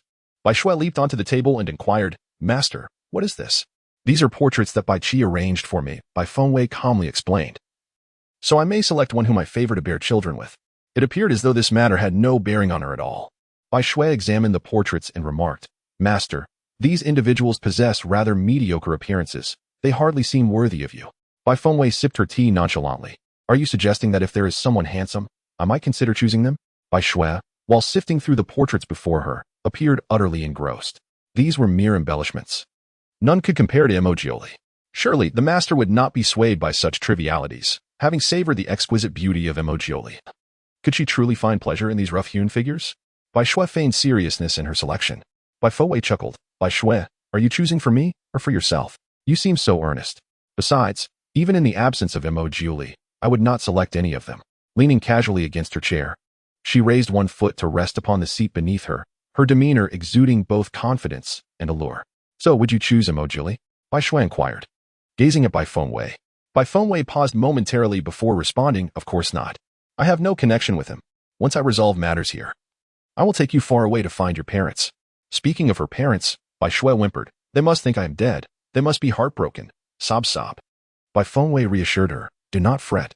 I shall take you to find them. But first, we must both strive diligently in our cultivation, all right?" Wiping her tears, Bai Shui replied, "Understood, master. This divine beast will cultivate earnestly. But right now, I am hungry and wish to eat spirit fruits." Sob sob. Bai Fengwei. She presented a spiritual fruit to Bai Shui and then counted the spiritual fruits within the ring, realizing that their supply could scarcely last a few more days. It seemed imperative to find a time to acquire more spiritual fruits. However, Bai Shui remarked that consuming elixirs was far superior to eating spiritual fruits, prompting Bai Fengwei to resolve to venture out early in the evening to procure ample medicinal herbs for Bai Shui to concoct some elixirs. "Master, look at this person. He is quite handsome," Bai Shui exclaimed while nibbling on the spiritual fruit, carelessly scattering the images across the table. Bai Fengwei, who had been resting with her eyes closed, opened them to take a glance, noting that the individual was indeed strikingly attractive. Master, what is his name?" Bai Shui inquired. "His name is Yanli. 24 years old, a second-tier alchemist, possessing a cultivation level of third-stage transformation." Bai Fengwei wearily recited the introduction beside the image. Bai Shui then shifted the picture aside, stating, "Let us keep this one as a candidate for now, while I consider if there are any better options." Bai Fengwei, disinterested, merely replied, "Call me when it's time. We shall depart to buy the herbs once night falls." She then sprawled onto the bed and fell into slumber. Chapter 70. A stir of surprise in the evening. After dining, Bai Fengwei and Bai Shui left the Bai residence before dusk settled in. At that hour, everyone was engaged in their meals, allowing them to easily evade the guards' watchful gaze. Having exited early, the streets remained brightly illuminated, and Bai Fengwei, cradling Bai Shui, explored various sites and purchased an array of peculiar items before finally making their way to the apothecary to acquire the necessary herbs. She purchased a multitude of medicinal herbs for refining energy-replenishing pills and subsequently acquired a considerable selection of ingredients necessary for concocting beast elixirs as detailed in her reference books. After she successfully crafted the beast elixirs, Bai Shui would no longer need to consume spirit fruits daily. Indulging in a change of flavor occasionally would be quite delightful. The proprietor of the apothecary was immensely pleased by Bai Fengwei's generosity, his face beaming with joy. He eagerly offered to assist her in transporting the herbs to her residence. However, Bai Fengwei, being someone who preferred to remain inconspicuous, could not afford to reveal her identity.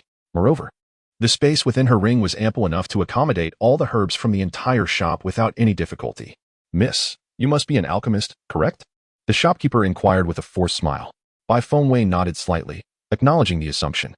Oh, may I ask what level of alchemist you are? With a level certification? You could easily obtain a membership card at our establishment, allowing you to enjoy discounts on your future purchases. The shopkeeper continued to maintain his cheerful demeanor. Bai Fengwei tilted her head. I do not possess a level certification. Is a certificate necessary for alchemy? I was not aware of this.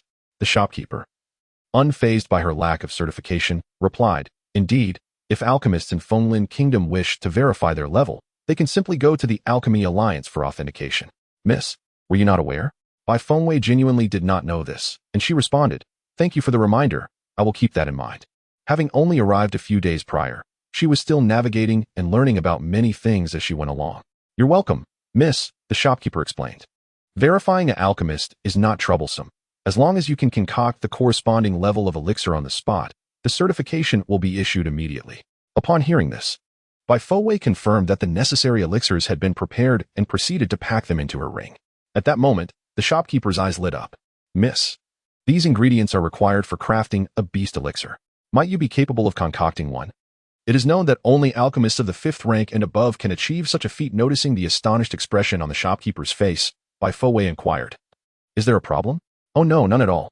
Please take your time, Mississippi. We welcome your next visit. The shopkeeper's demeanor was impeccable, astounded by the presence of a 5th rank alchemist. After all, even the leader of the Alchemist Alliance, Ohan Yuan, was merely a 4th rank alchemist. It seemed this world was indeed teeming with hidden talents. Observing Bai Fengwei, who was fully cloaked, the shopkeeper speculated that she must be a modest individual. It was rare to possess such strength while remaining so discreet. He believed that Bai Fengwei would undoubtedly achieve great things in the future. If Bai Fengwei were aware of the shopkeeper's thoughts, she would assert that her modesty stemmed from circumstances beyond her control. She was not hiding out of choice but necessity. She longed to be audacious. Shortly after departing from the apothecary, Bai Fengwei and Bai Xuan navigated through the bustling streets. Master, you have just concocted one type of elixir. Do you think you can create the beast elixir as well? Bai Fengwei gently tapped its forehead, reassuringly stating, Fear not. With me, you shall have golden elixirs. After all, they are merely beast elixirs, and with some effort, we can forge them. Bai Xuan nuzzled against Bai Fengwei, exclaiming, Master is formidable. Indeed, I suppose. Bai Fengwei replied with a hint of pride. Master, just ahead lies the auction house. Shall we pay a visit? Bai Xuan inquired, sniffing the air ahead. Having mastered the art of alchemy the previous night and successfully concocted numerous potions, Bai Fengwei entered the auction house without hesitation. However, she was taken aback to discover that entry required a fee, and the individuals at the entrance regarded her with contemptuous expressions. With an air of arrogance, one questioned, You, a mere girl, do you possess the means to enter an auction house? Choosing to disregard their disdain, Bai Fengwei calmly asked, How much silver is required for entry? 100 taels for the main hall, 1,000 taels for a private room, one replied, only to add abruptly, in gold. At that moment, Bai Fengwei felt an overwhelming urge to deliver a punch that would leave him dazed, teaching him a lesson in humility. Yet, she restrained herself, instead offering a smile as she casually tossed a few gold ingots, asking, Is this sufficient? Upon seeing the gold, the demeanor of the gatekeepers shifted instantly. That will do. Please come inside. Bai Fengwei shot them a disdainful glance and inquired, I have potions to auction. What is the procedure? What? Potions? The two men exchanged incredulous glances at Bai Fengwei's declaration of intent to auction potions. Regret washed over their faces as they realized the young girl before them was an alchemist. It is essential to understand that offending anyone is unwise. But offending an alchemist is particularly perilous. After all, the Rui auction house relies on alchemists for their elixirs. Suddenly, the two men spoke with utmost deference. Miss, why did you not mention earlier that you are an alchemist? Had we known, we would not have dared to accept your gold. This is yours. Please take it back. Our previous demeanor was inappropriate, and we hope you can forgive our indiscretion. Bai Fengwei regarded the two gatekeepers with a cold gaze, retracting her gold. This is my elixir. Summon someone to verify it. The two men cautiously lifted the box of elixirs from the table and opened it, nearly dropping their jaws in astonishment. Heavens! It is indeed a purple elixir.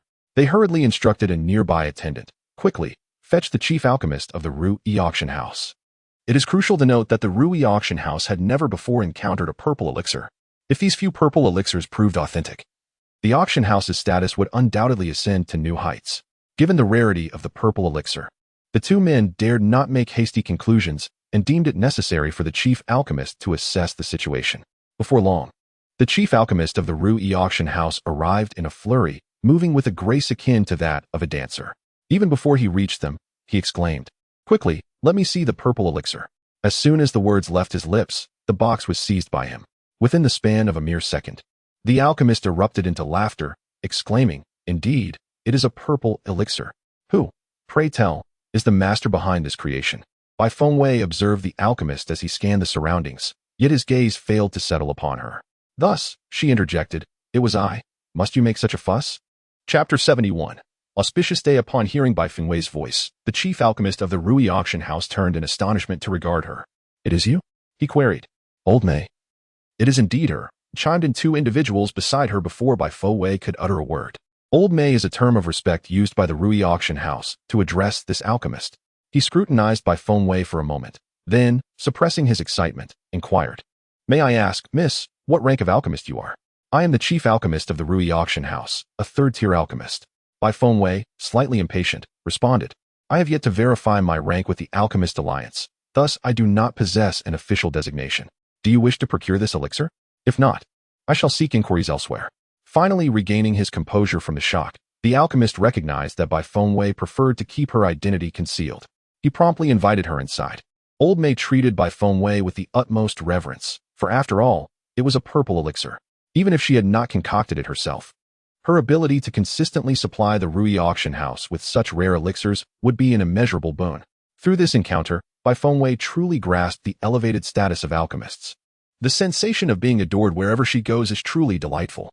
However, she does not consider herself extraordinary. After all, she has only just embarked on her journey of alchemy, with much yet to learn. What astonished her was the remarkable value of the elixirs, particularly her violet pills, which became the highlight of tonight's auction at the Rui auction house.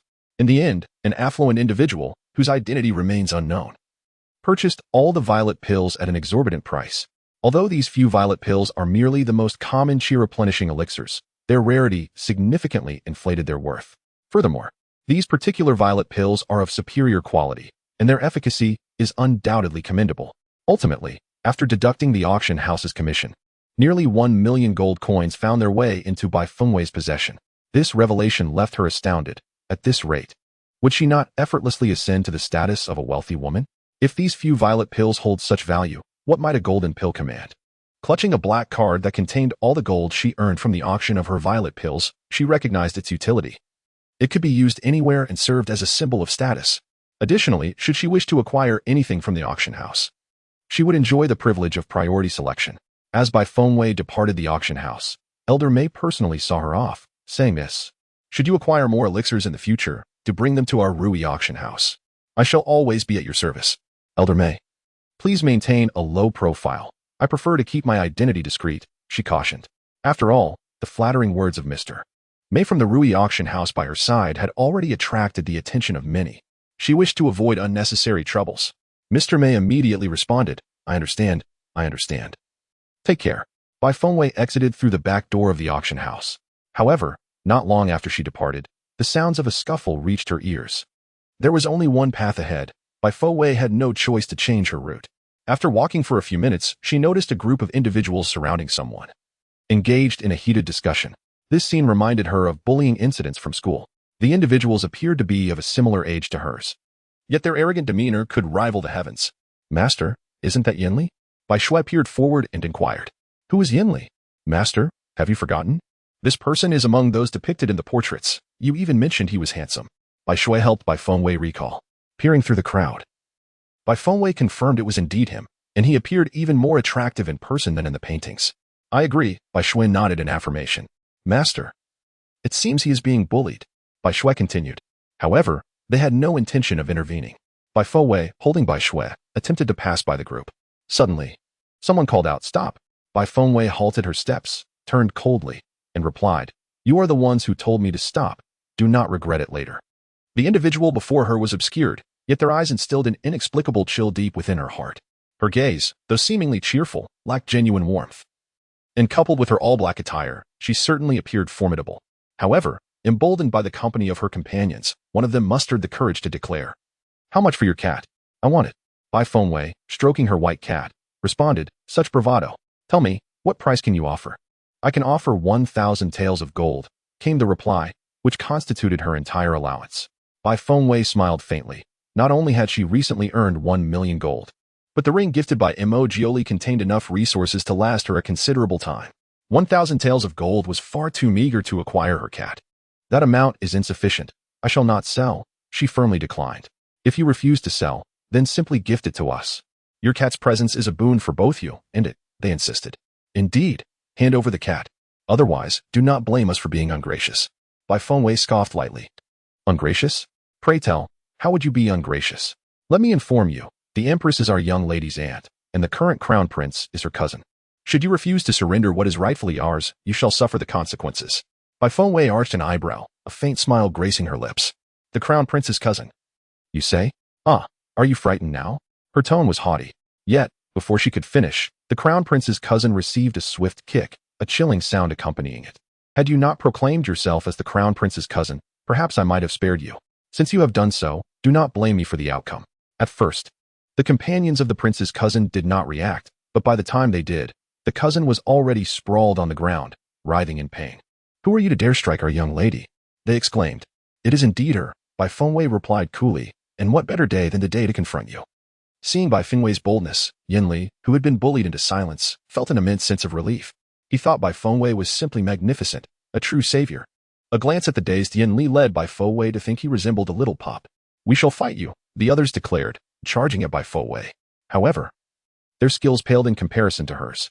With a single move, they were dispatched, collapsing alongside the prince's cousin, groaning in agony. Yin Li approached, cupping his hands in gratitude.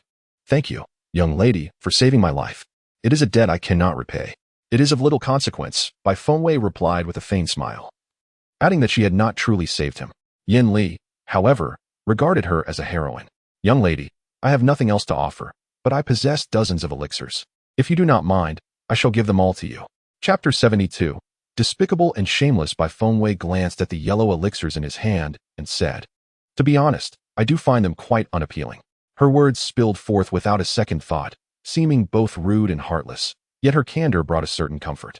Yin Li, standing there, looked at Bai Fengwei in astonishment. The elixirs he once coveted suddenly lost their allure. It must be noted that those individuals earlier sought to seize his elixirs, thus cornering him here. He had originally intended to visit the Rui auction house to sell a few elixirs, allowing him to procure additional medicinal materials. Yet he found himself confronted by these brazen and unreasonable figures. Were it not for Bai Fengwei, Yin Li's elixirs might have already been snatched away. After all, those individuals, emboldened by the Empress's influence, displayed an audacity that knew no bounds and had engaged in such unscrupulous behavior on more than one occasion. The people present, fearing trouble, dared not confront them, nor did they wish to engage in disputes. To his astonishment, Yin Li had never before encountered someone who dismissed elixirs. Momentarily at a loss for words, he stood there, caught in a dilemma. Observing his hesitation, Bai Fengwei pondered whether her remarks had been overly harsh.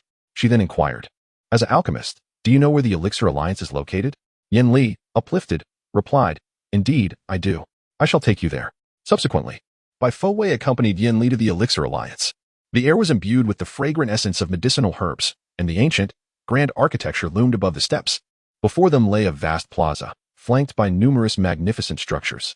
Many of these establishments still radiated light, as numerous alchemists continued their work late into the night. Along the way, Bai Fengwei learned that Yin Li was the disciple of a Hanjuan, the leader of the Elixir Alliance.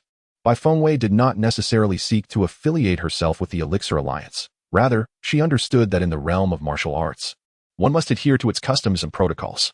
There were indeed certain matters that required attention, prompting her to inquire about the verification of alchemist ranks. Upon hearing that Bai Fengwei was also an alchemist, Yin Li's enthusiasm surged. He promptly took her to seek out his master, Ohan Yuan.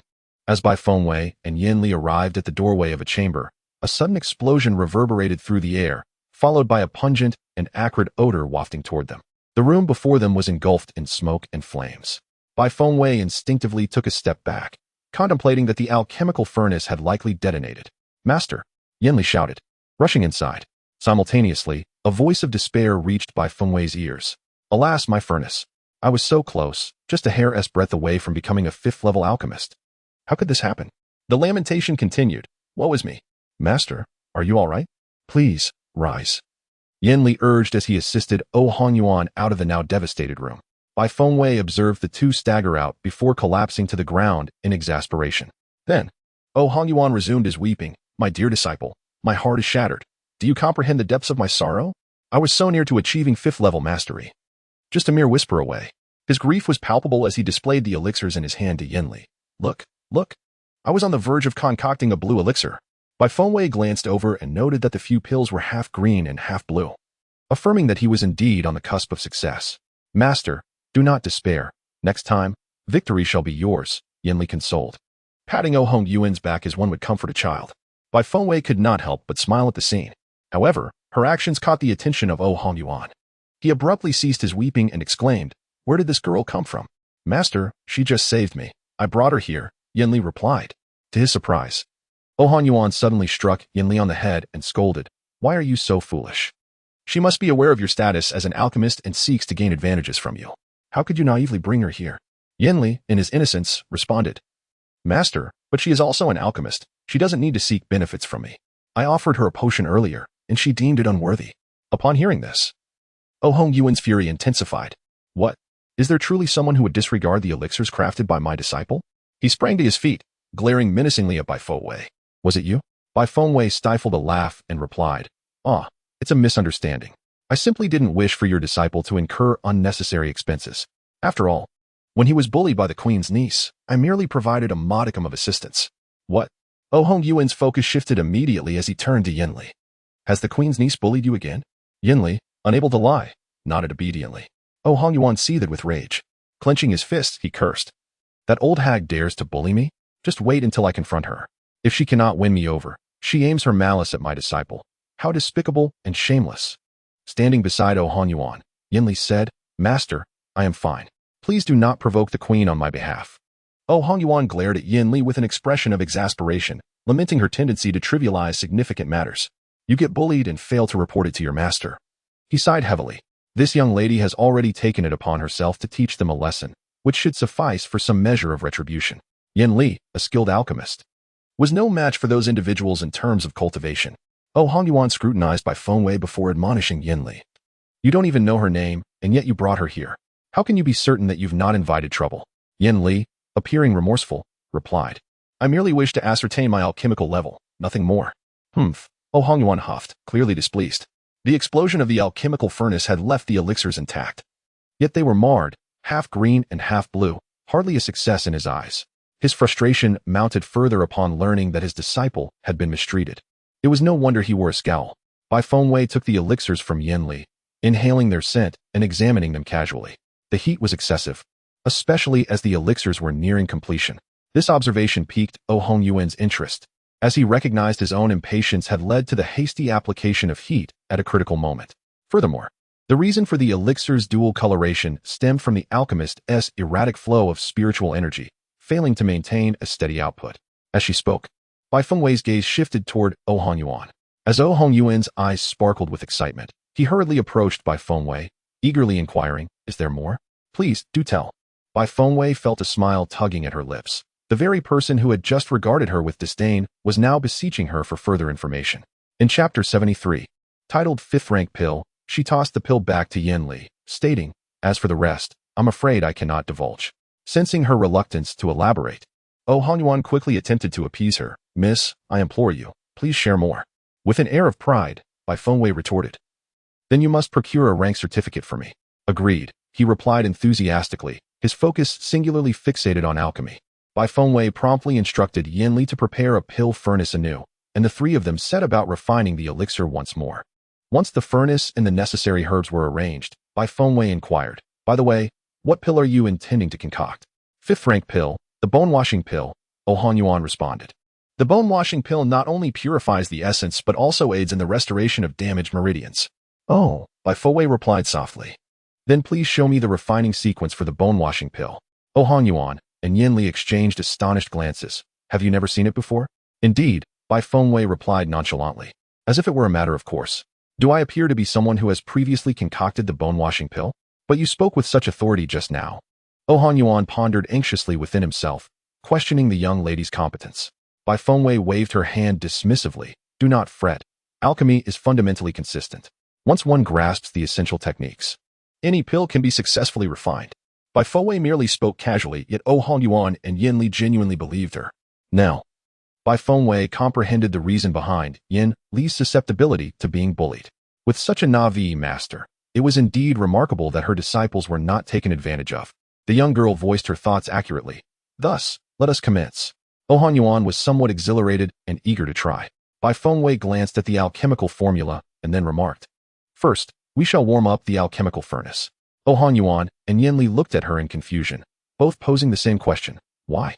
Observing their synchronized actions, Bai Fengwei explained, the purpose of this is to inform the furnace that the alchemical process is about to begin. Furthermore, when you introduce the medicinal ingredients, they will not be startled by an abrupt entrance. Oh, understood. Regardless of how absurd Bai Fengwei's assertions seemed, Yuan and Yin Li executed her instructions without complaint. Subsequently, following the steps outlined in the formula, Yuan meticulously placed the medicinal ingredients into the furnace. This was not his first attempt. He had done this hundreds of times, and his proficiency was undeniable. Maintain this level of heat. Do not rush, Bai Fengwei suddenly interjected.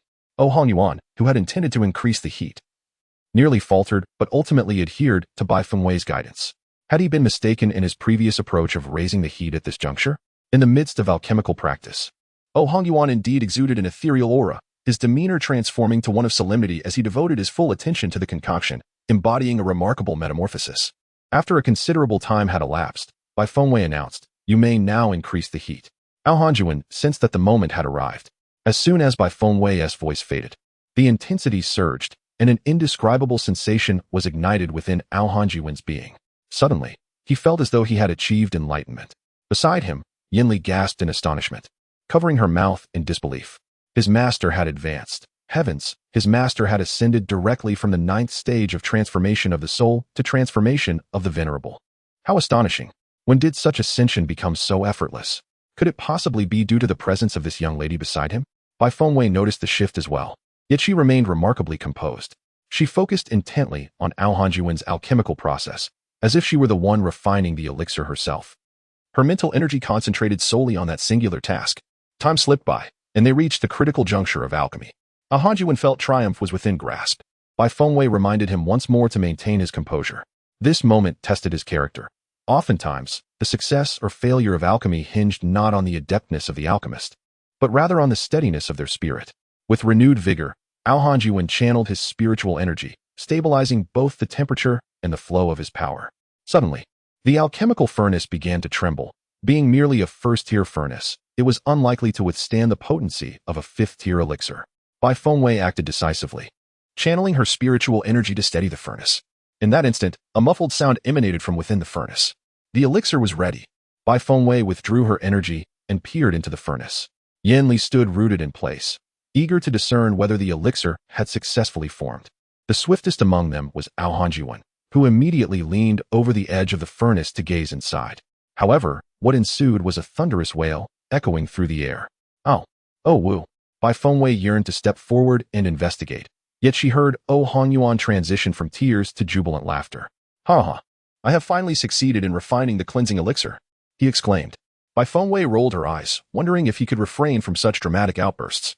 Nevertheless, Yuan remained as elated as a child, unable to contain his exhilaration over such a momentous achievement. "Master, congratulations on advancing to a 5th-tier alchemist," Yin Li expressed. Equally thrilled. "Indeed, congratulations are in order. Tomorrow, I shall proclaim to the world that I, Yuan, have attained the status of a 5th-tier alchemist."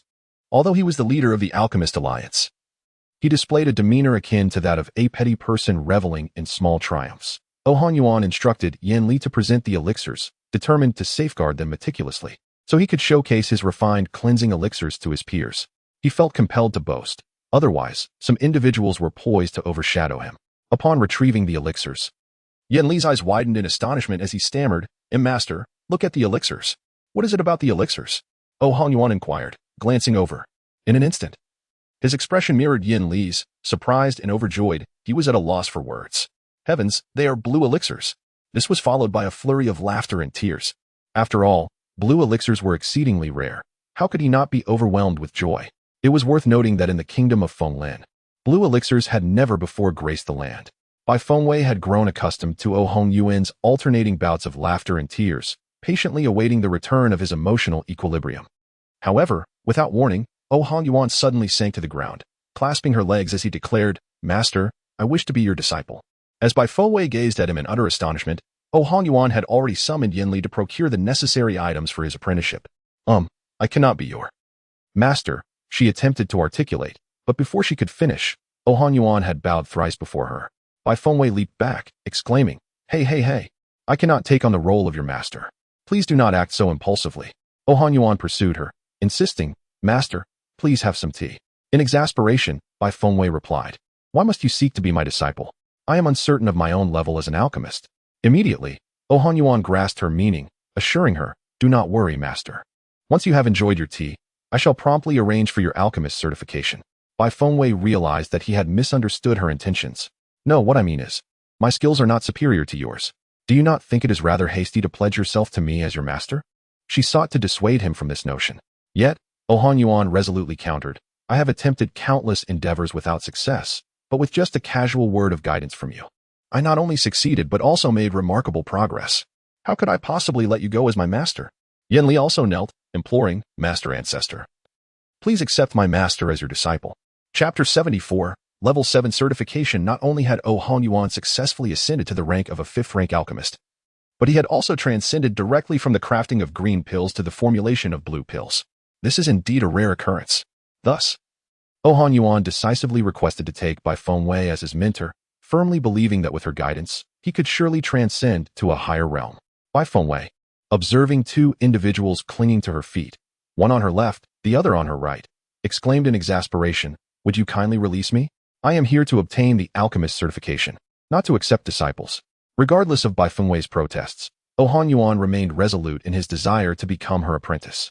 Yin Li, though already 24 years of age, possessed a remarkably innocent disposition.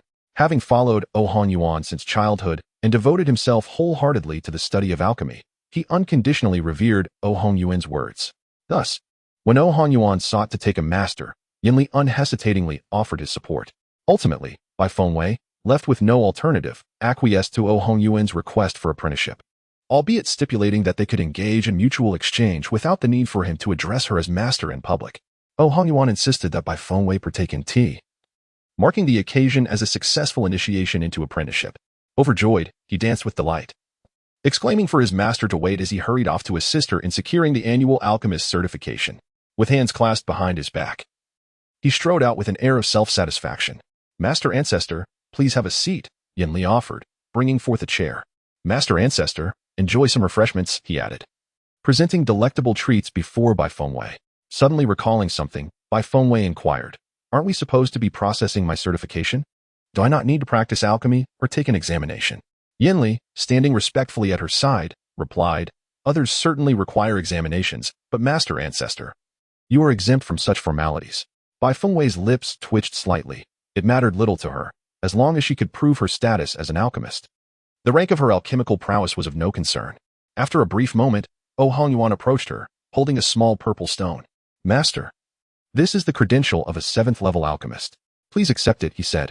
The credentials for alchemists varied by rank, represented by the colors red, orange, yellow, green, cyan, blue, and purple, corresponding to 1st through 7th levels. The credential itself resembled a round, unique mineral that bore similarities to both stone and jade. 7th-level alchemist? Bai Fengwei was somewhat taken aback. She had only anticipated receiving a 1st-level credential. To her surprise, Oh Hongyuan had directly presented her with a 7th-level credential without any verification. He quickly added, "Master, the highest credential available in Fallen Kingdom is only 7th level. There are no higher ranks here." Thus, it was clear that he had given her the highest credential available in his domain. Had the Fallen Kingdom possessed a higher standard, he would have aspired to elevate Bai Fengwei's rank further. From his words, Bai Fengwei discerned this underlying sentiment and replied, "Thank you," just as she was about to depart. Oh Hongyuan interjected, "Master, you must reveal your true self to your disciple, or how shall we recognize each other in the future?" Yin Li, standing behind Oh Hongyuan, nodded vigorously in agreement with his statement. Bai Fengwei cast a glance at them, thinking that since they were unaware of her lack of spiritual veins, it would be harmless to indulge their curiosity. "Very well, but I do not wish for any ostentation. Please do not speak of my existence," Bai Fengwei stated in advance. Oh Hongyuan and Yin Li nodded, gazing at Bai Fengwei with anticipation. When Bai Fengwei unveiled the veil that obscured her entire face, Oh Hongyuan's eyes widened in astonishment, for she bore an uncanny resemblance to someone he knew. Yin Li, equally taken aback, stared at Bai Fengwei, utterly unprepared to discover that she was such an enchanting beauty. As he continued to gaze, his cheeks involuntarily flushed and his heart raced. Bai Fengwei donned her veil once more and declared, "I must take my leave." The two disciples, lost in their thoughts, snapped back to reality only to find that Bai Fengwei had vanished from sight. Then, Oh Hongyuan smacked his forehead, realizing he had forgotten to inquire about his master's name, her residence, and how to find her. Yin Li added, "When we encounter our grandmaster again, we must be sure to ask her in detail." After Bai Fengwei's departure, Oh Hongyuan sought out a superior alchemical furnace and familiarized himself with the process of concocting the cleansing elixir, laboring until dawn. However, as the first light of day broke, a squad of guards arrived at the Alchemy Alliance. They entered with a clear purpose, to apprehend Yin Li. Oh Hongyuan positioned himself protectively in front of Yin Li, declaring, "Who dares to harm my disciple?" The guards insisted. "He injured Miss Man Ning. The queen has ordered him to be taken to the palace for questioning." Man Ning was the queen's niece, the very individual who had been injured by Bai Fengwei the previous night. Such foul words. The queen, that old crone, truly has a talent for distorting the truth. It is clearly that little witch, Man Ning, who covets my disciple's elixir. Oh Hongyuan maintains his dignity, resolutely refusing to allow anyone to take Yin Li away. For if Yin Li were to be seized, it would spell disaster for her. Does the queen think others are oblivious to her vile and petty nature? Oh Hongzhu master, it would be wise to surrender Yin Li, otherwise the queen's wrath could spell trouble for you, warned the guards. Oh Hongyuan scoffed disdainfully. Trouble? I have yet to settle accounts with her. How audacious of her to come knocking at my door. If it is an explanation you seek, then let us proceed together to the palace to meet the emperor. As it happens, I have recently completed a 5th-grade elixir, which I intend to present to the emperor. The guards, upon hearing Oh Hongyuan's intent to meet the emperor and his successful concoction, faltered. They are royal guards, not merely servants to the queen. Should the emperor's ire descend upon them, who knows if the queen could shield them from the consequences? Yet, incurring the queen's displeasure is hardly a trivial matter. They deliberated and finally stated, in that case, we must retrieve the masked woman from last night, so we may return with a satisfactory report. Are you fools? You have proclaimed her a masked woman. How could we possibly know her identity? Oh Hongyuan regarded them as if they were simpletons. The guards, incensed by his words, retorted, "Oh Hongzhu master, do not make this difficult for us. Who is truly making things difficult?" He countered, "Do not mention that Bai Fengwei is now his master. He would not utter such words even to a stranger. Why would that person, who is entirely unfamiliar with you, intervene in Yin Li's affairs?" The guards pressed on relentlessly. Oh Hongyuan cast a disdainful glance at them and replied, "Because she is a remarkable woman who draws her sword to aid those in distress upon witnessing injustice." Is there anything wrong with that? Faced with his retort, the guards resolved to take a more forceful approach, forming ranks to seize Yin Li from Oh Hongyuan's grasp. Chapter 75. Unreasonable. Oh Hongyuan regarded the crowd with contempt, warning, "If you wish to make a move, do not blame me for my actions." Thus, in the plaza of the Alchemy Alliance, a public brawl erupted. In the dim light of the morning, vibrant colors of spiritual energy illuminated the scene. Having recently ascended to the status of a transformation master, Oh Hongyuan found the guards before him utterly incapable of matching his prowess. Within moments, they were left in disarray. With a swift kick, he sent the last guard flying and warned, "Return to the queen and inform her that such occurrences must not happen again. Otherwise, do not expect me to show leniency." One after another, members of the Alchemy Alliance arrived at the scene, their indignation palpable. "This is an outrageous affront. How dare they lay hands on someone from our Alchemy Alliance? It seems they have no regard for our potions." Although Oh Hongyuan occasionally appeared eccentric, his standing within the Alchemy Alliance was formidable. He was revered by all alchemists, for he was the highest-ranked alchemist in Fenglin Kingdom, capable of concocting green elixirs. Oh Hongyuan raised his hands to quell their excited hearts and said, "Do not let these individuals provoke you. By the way, I successfully refined the washing marrow pill last night, and it is blue. Now, let us proceed to the royal palace to present it to His Majesty the Emperor." Good heavens, the washing marrow pill? And it is blue? The admiration for Master O was palpable as congratulations echoed around him. However, Oh Hongyuan remained humble, stating, "You flatter me, my friends. I merely leveraged my advanced age to draw upon a bit more experience, which allowed me to barely refine a 5th-grade pill. You are all much younger than I, and with time, your skills will undoubtedly surpass mine." "Master O is too modest," came the response. "Indeed. We understand the challenges of alchemy. Should we encounter any uncertainties in the future, we hope you will graciously impart your wisdom. Of course, Oh Hongyuan replied, embodying the grace of an elderly gentleman, adeptly engaging with the numerous alchemists around him, a stark contrast to the scene witnessed by Bai Fengwei. The guards, having been thoroughly humiliated, were completely disregarded as they struggled to rise and left the Alchemist Alliance in disgrace. Subsequently, news of Oh Hongyuan's refinement of a fifth-grade pill spread far and wide, as did the tale of his creation of the blue pill. Simultaneously, rumors of a purple pill circulating from the Rui auction house also took flight. Yet, the identity of its creator remained shrouded in mystery. As the rumors evolved, Oh Hongyuan eventually became credited as the creator of the purple pill, for he alone in the Fenglin kingdom possessed such capability. However, that is a tale for another time. In the morning, Oh Hongyuan accompanied Yin Li and several esteemed alchemists to the palace, presenting the emperor with a few soul-cleansing pills. The emperor was overjoyed.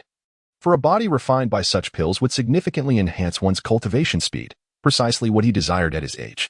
Subsequently, Oh Hongyuan recounted the events of the previous night in detail, embellishing the tale of how the empress had sent someone early that morning to the Alchemy Alliance's master. His arguments were sound and persuasive.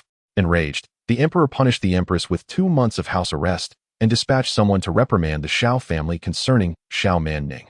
As a consequence, the crown prince found himself increasingly marginalized.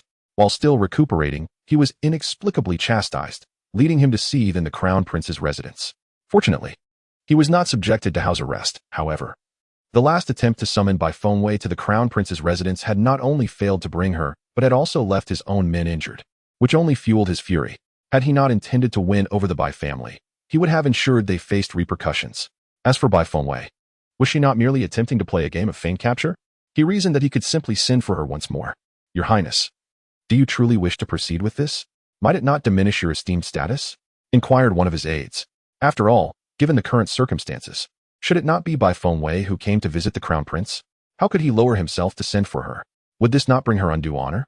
Moreover, numerous young ladies from noble families had already visited the crown prince in recent days. Could Bai Fengwei expect to be an exception?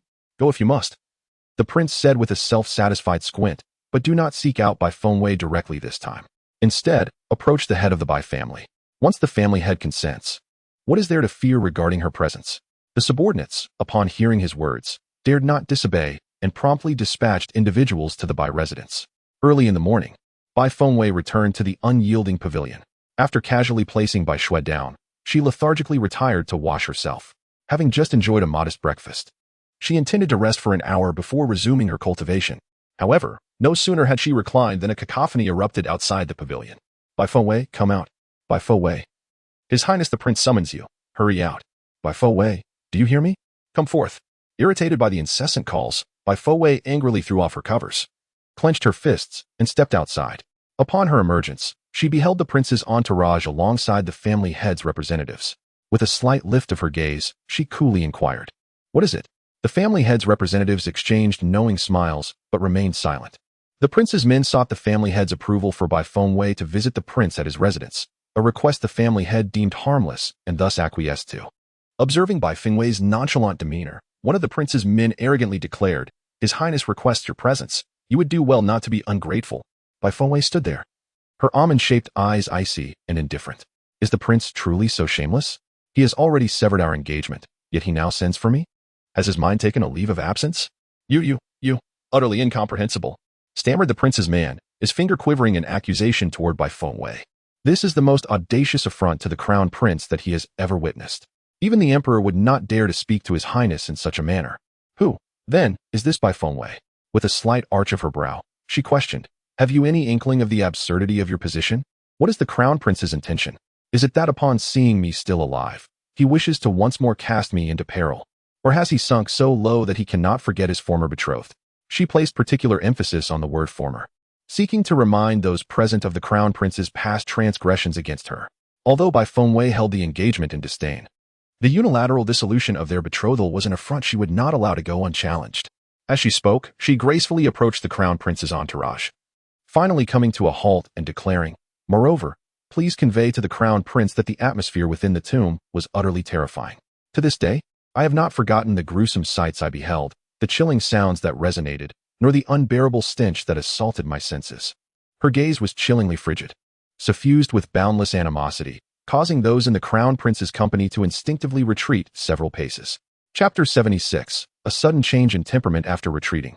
The Crown Prince's men felt there was no need to fear Bai Fowei any longer and stood tall, declaring, "If you were told to go, then you shall go." This has already been agreed upon by the head of the Bai family. Bai Fowei was indifferent to the title of family head, even if the head were to arrive. She possessed the means to refuse to comply. She cast a sidelong glance at the individual before her and declared, "When I say I shall not go, I mean it." The Crown Prince is not on the brink of death, requiring condolences. He is quite well, indeed. A mere trifling injury does not warrant a visit from everyone. Moreover, even if you were to perish, it would not fall upon me to pay my respects. You should all return swiftly, as I have no desire to be further bothered by your presence. Upon hearing Bai Fowei's remarks, the Crown Princess' entourage was filled with a mix of fury and indignation, their limbs trembling uncontrollably. "Bai Fowei, how dare you curse His Highness?" Bai Fowei turned her gaze upon them, her eyes sharp as blades. "What a farce! After what he has done to me, am I expected to express gratitude? You must go, you must." Several voices urged desperately. One among them longed to step forward to restrain Bai Fowei. Yet recalling the unfortunate fate of the last person who had sought her audience, he managed to suppress his impulse. Bai Fowei pivoted, asserting, "No one can compel me to undertake what I do not desire. And convey this to Feng Yufan. I wish for no association with him. Do not send anyone from the Feng family to seek me again. Show them out." The Crown Princess' men seethed with rage, their frustration palpable. Yet they were powerless to act, watching her retreating figure with clenched fists. "It seems the young lady is unwilling to meet the Crown Prince. You may take your leave," remarked those from the Bai family to the Crown Prince's entourage. With a snort of disdain, the Crown Princess' men departed from the Bai residence, seething with indignation. Upon returning to her chamber, Bai Fowei was approached by a figure emerging from behind a grand tree outside the pavilion. It was none other than Bai Qi, the head of the Bai family. His expression was grave, his demeanor contemplative. Subsequently, the individual approached the head of the family. Bai Qi pondered for a moment before inquiring, "Have you noticed any differences in the young lady?" Head of the family. Ever since the young lady took residence in the unyielding pavilion, her temperament seems to have undergone a profound transformation.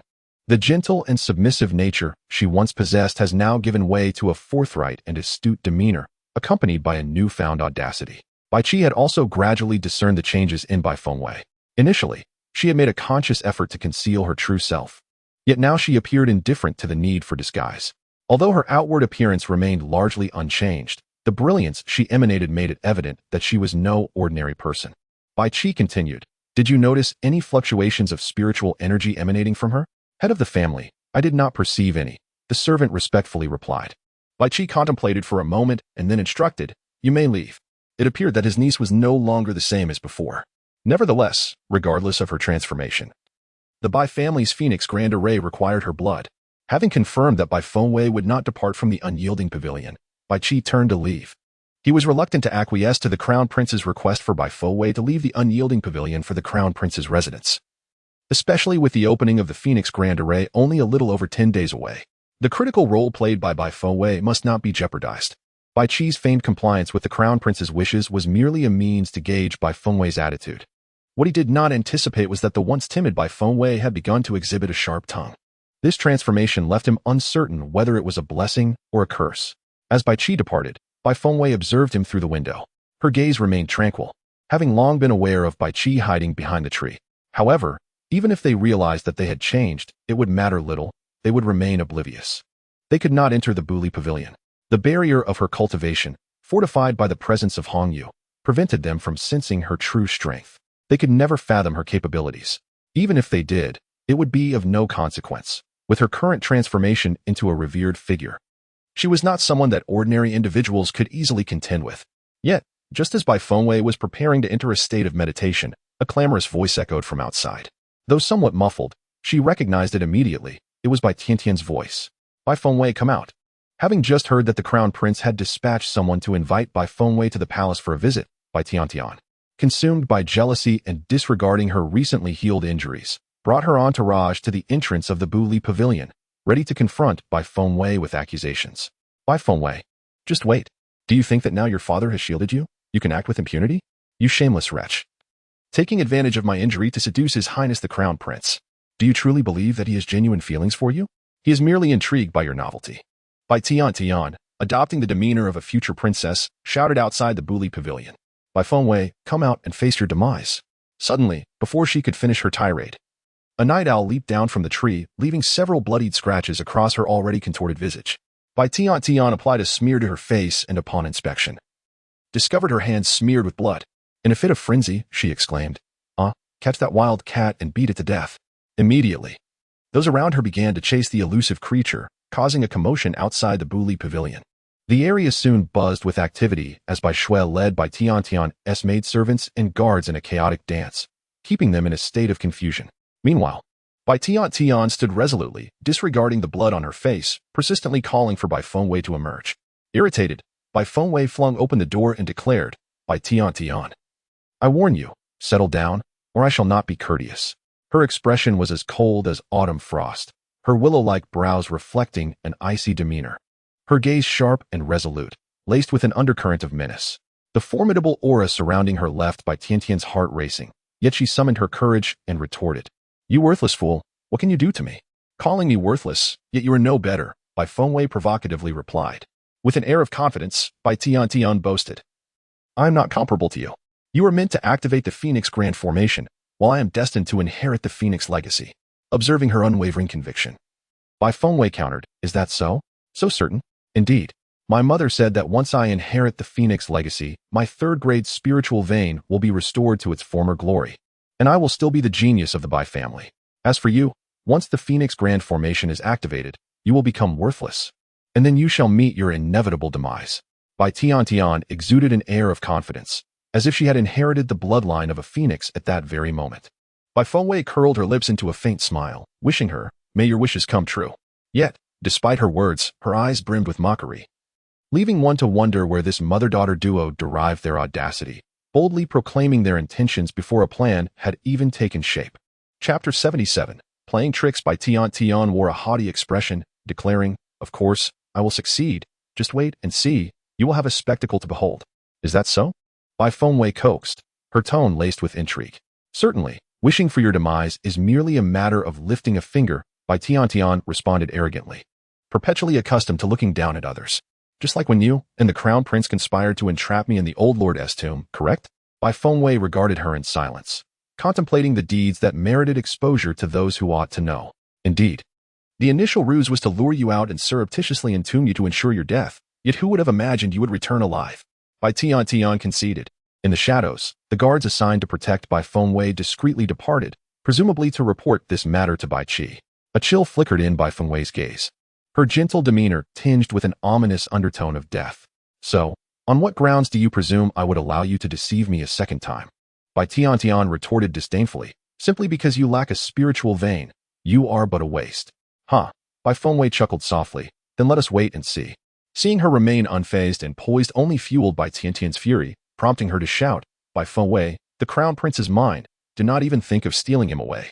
Bai Fengwei lifted her gaze, declaring disdainfully, That kind of trash is of no value to me, not even if it were offered freely.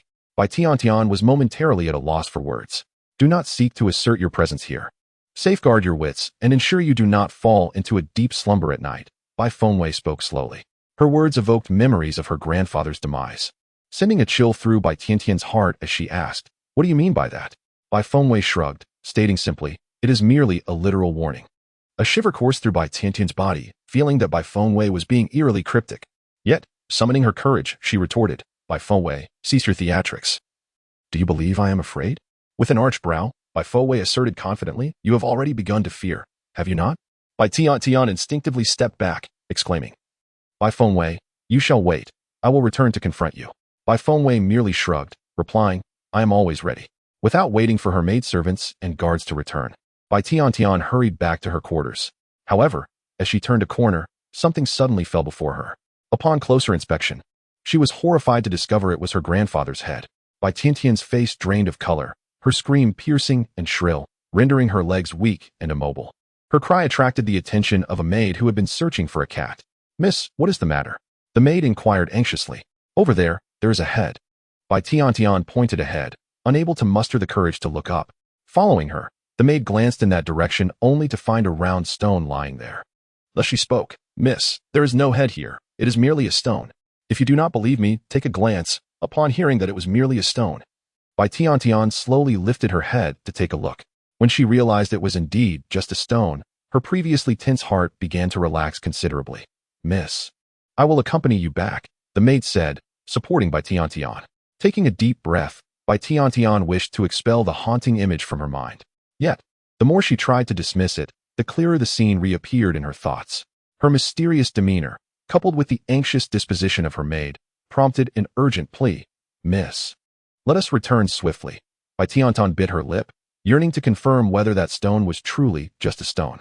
However, when she turned to glance at it again, she was confronted by a figure identical to herself, standing there, and terrifyingly, that figure was headless. Bai Tiantian's eyes rolled back, and she fainted. Meanwhile, at that very spot, Bai Shui, with agile feet, leapt onto a nearby tree, concealing herself and swiftly making her way back to the unyielding pavilion. Bai Fengwei playfully tapped her forehead. "A little rascal," her tone laced with indulgence and a hint of schadenfreude. Subsequently, Bai Tiantian succumbed to a high fever.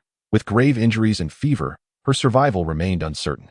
Madame Chu, weary and beleaguered, grappled with the decline of the Chu family, the loss of her authority as steward, and the transformation of her child from a prodigy to a waste.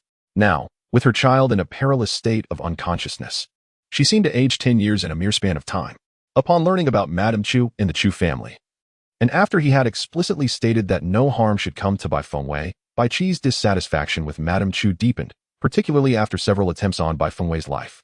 Recently, he had overheard reports that Bai Tiantian had colluded with the crown prince to secretly entomb Bai Fengwei, which only intensified his disdain for them.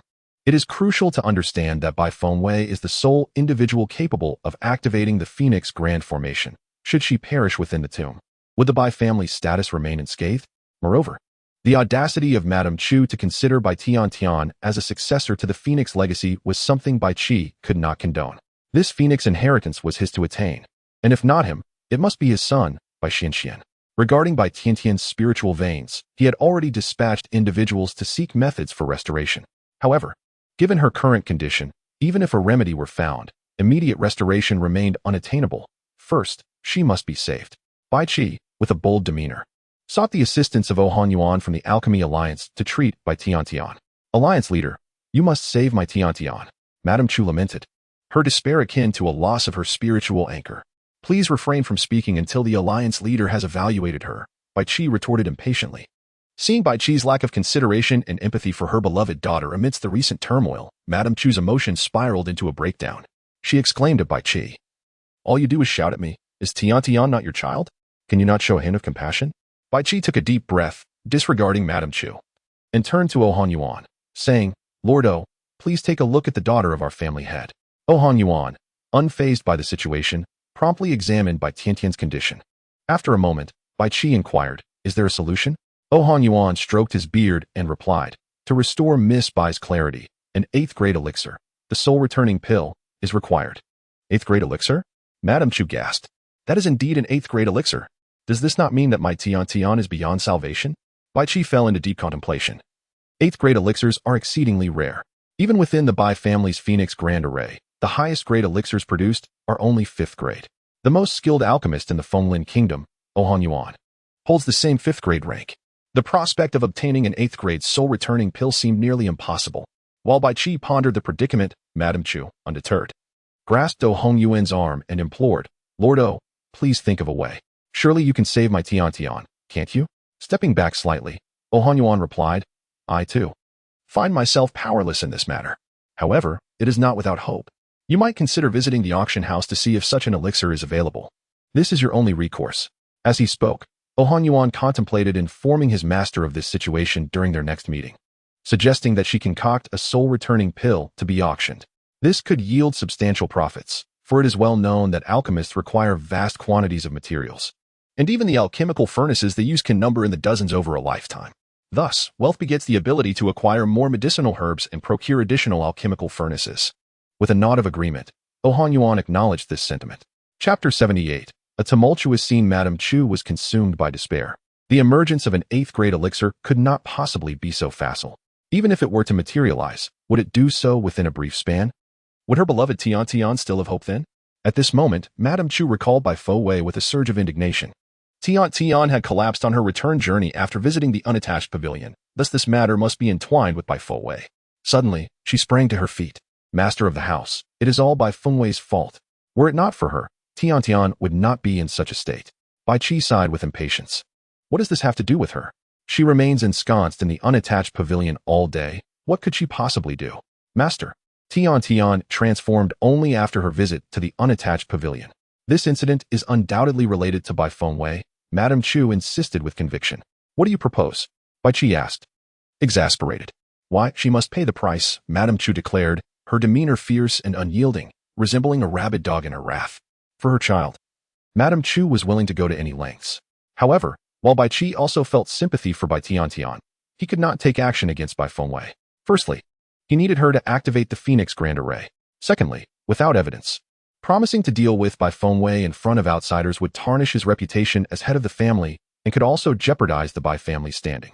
This matter shall be addressed at a later time, Bai Qi stated coolly, his tone imbued with an authority that brooked no dissent. Madame Chu was indignant, yet restrained from expressing her anger. Bai Qi saw Hong depart from the Bai family, and the leader of the clan expressed his gratitude. Thank you for your kindness today. Hong clasped his hands together, replying, no need for thanks. May your esteemed daughter be fortunate enough to encounter the soul-rejuvenating pill. After escorting Hong away, Bai Qi returned to Bai Tian's courtyard, only to be met with a chorus of furious denunciations. Aunt Gao, spare us the pretense. Surely you reveled in my Tian's misfortune, and now you feign concern by sending worthless herbs. Following this outburst was a cacophony of objects being hurled to the ground. Bai Qi stormed in, incensed. What chaos is this? Aunt Gao looked at Bai Qi, her eyes filled with unspoken grievance. Despite the years, her allure remained. A testament to why she had captured Bai Qi's affection. A mere glance from her stirred a deep sympathy within him. Meanwhile, Madame Chu continued her tirade, her outrage contrasting sharply with Aunt Gao's demeanor, both in posture and poise. You may leave for now, Bai Qi said gently to Aunt Gao, who gracefully retreated. Madame Chu, fuming, slumped into a chair, her countenance utterly haggard. Bai Qi softened his tone. The family head has already dispatched inquiries to all major auction houses. We will be the first to know should any news of the soul-rejuvenating pill arise. Take good care of Tian and do not dwell on the rest. At this, Madame Chu felt as if the earth had crumbled beneath her. She collapsed onto the table, weeping uncontrollably. Bai Tian's spirit channel was already in ruins, and now, faced with this dire predicament, she despaired for the days to come. Master of the White family, can sweet Tian's suffering truly be for naught? She was once the foremost genius of the Maple Forest Kingdom, Mrs. Chu exclaimed, her voice choked with emotion. Upon witnessing her relentless persistence, Bai Qi replied, I shall refrain from pursuing the losses your family has inflicted upon the White family, yet do not dare to continue this vexation. Bai Fengwei is of paramount importance to the White family. Consider this a warning. Should there be a next time, I shall show no mercy. As the head of the White family, Bai Qi is preoccupied with its honor and disgrace, prioritizing matters accordingly. Mrs. Chu, filled with resentment, fixed her gaze upon the ground. Are you truly so heartless? She directed her words at Bai Qi. Bai Qi frowned. Heartless? In what way have I wronged you and your daughter? On the contrary, when you appropriated the possessions of the White family to support the Chu family, did I utter a single word of reproach? Furthermore, your eldest brother has but one daughter. Even without a spiritual vein, she should not have endured your mistreatment for so many years. What transgression has she committed to deserve such unabashed cruelty? All for your selfish desires, enduring humiliation for an extended period? Did I ever voice a complaint while you engaged in those actions? When it comes to heartlessness, who is truly heartless? Inquire of your daughter about the deeds she and the crown prince have committed. They cast Bai Fengwei into the tomb of the late prince as a sacrificial offering. If this were to become public knowledge, the reputation of the White family would be irrevocably tarnished. Bai Qi's voice was a mixture of earnest counsel and exasperation. Originally, Bai Tian possessed a third-grade spiritual vein. She could have aspired to any life she desired. How could it have come to this? Bai Qi's anger intensified with each passing moment as he continued to shout. Furthermore, if she had not managed to emerge from the tomb, our Bai family's Phoenix Grand Array would have been rendered useless. Fortunately, she has returned, but what now? Even though Bai Fengwei has taken residence in the unyielding pavilion, you remain undeterred, determined to ensure her demise without a trace. Ruthless? You accuse the head of the family of ruthlessness? Have I not sent people to seek methods for restoring the spiritual veins, or to inquire about the soul-returning pill? Although Bai Qi harbored little affection for Madame Chu, he recognized that a bond forged in marriage, however tenuous, warrants some consideration. Over the years, he has largely turned a blind eye to her actions. However, it seems that Madame Chu has grown increasingly unrestrained. While he can tolerate many things, when it comes to the development of the Bai family and the matters concerning the Phoenix Grand Array, he will not yield. The fiery glare of Madame Chu could ignite flames, yet she sat there, unable to refute Bai Qiue's words. After a moment, Bai Qiue instructed the maidservants and matrons nearby to take good care of Madame Chu before taking his leave. Reflect on your actions. Before departing, he left behind these parting words. The Bai family is one of the 4 prominent clans of Folan Kingdom, with an endless array of matters to attend to, leaving little time for idle disputes with Madame Chu. Moreover, he has been preoccupied with preparations for the opening of the Phoenix Grand Array in recent days, relegating other concerns to the back burner. Father, all arrangements regarding the Phoenix Grand Array have been made. Bai Xian greeted Bai Qiue as he emerged. Bai Qibu strode forward continuously, commending, "You have performed excellently. By the way, have the invitations been dispatched?" In response to his father, Bai Xian replied, "They have all been sent out." Moreover, the outside crowd is abuzz with discussions regarding the Bai family's Phoenix Grand Array. The enthusiasm among everyone has surged in recent days. Bai Qibu paused, placing a reassuring hand on Bai Xuan's shoulder. "Xianer, do not let your mother down." The son acknowledged with a respectful bow. Chapter 79. This is not surprising in recent days. Bai Fowei had devoted herself to intense cultivation and the study of alchemical techniques. She successfully concocted beast pills, and thus, Bai Shui began to consume the golden pills as if they were mere candies, eagerly tossing them into its mouth. Consequently, its physique visibly grew, becoming taller and more robust. The once vibrant red fur on its tail had noticeably lightened. The red on its ears transformed into a delightful pink. The charming and lively Bai Shui became increasingly enchanting. "Master, you are truly remarkable. These golden pills are delectable." Bai Shui sprawled across the table, letting out a satisfied burp. Bai Fengwei was engrossed in her alchemical research, having recently refined second-rank revitalizing pills and third-rank hemostatic pills. The revitalizing pill is designed to treat wounds, facilitating rapid healing without scarring. Its ingredients include 5 common herbs, Bai Chao Lu, Taiyang Xianzi, Xinglingzi, Chengqinghua, and Huoqigua, which are all relatively inexpensive. The hemostatic pill allows cultivators suffering from excessive blood loss to quickly replenish their vitality, effectively preventing fatal outcomes from loss of blood. The medicinal herbs employed include iron ginseng, red sand leaf, jade flower, fire spirit root, yin shin flower, fire yang spirit leaf, snow jade bone ginseng, and jade dragon saliva, among others. These are all common medicinal materials readily available at typical pharmacies. The 3 most prevalent elixirs are qi supplementing pill, rejuvenation pill, and blood coagulation pill.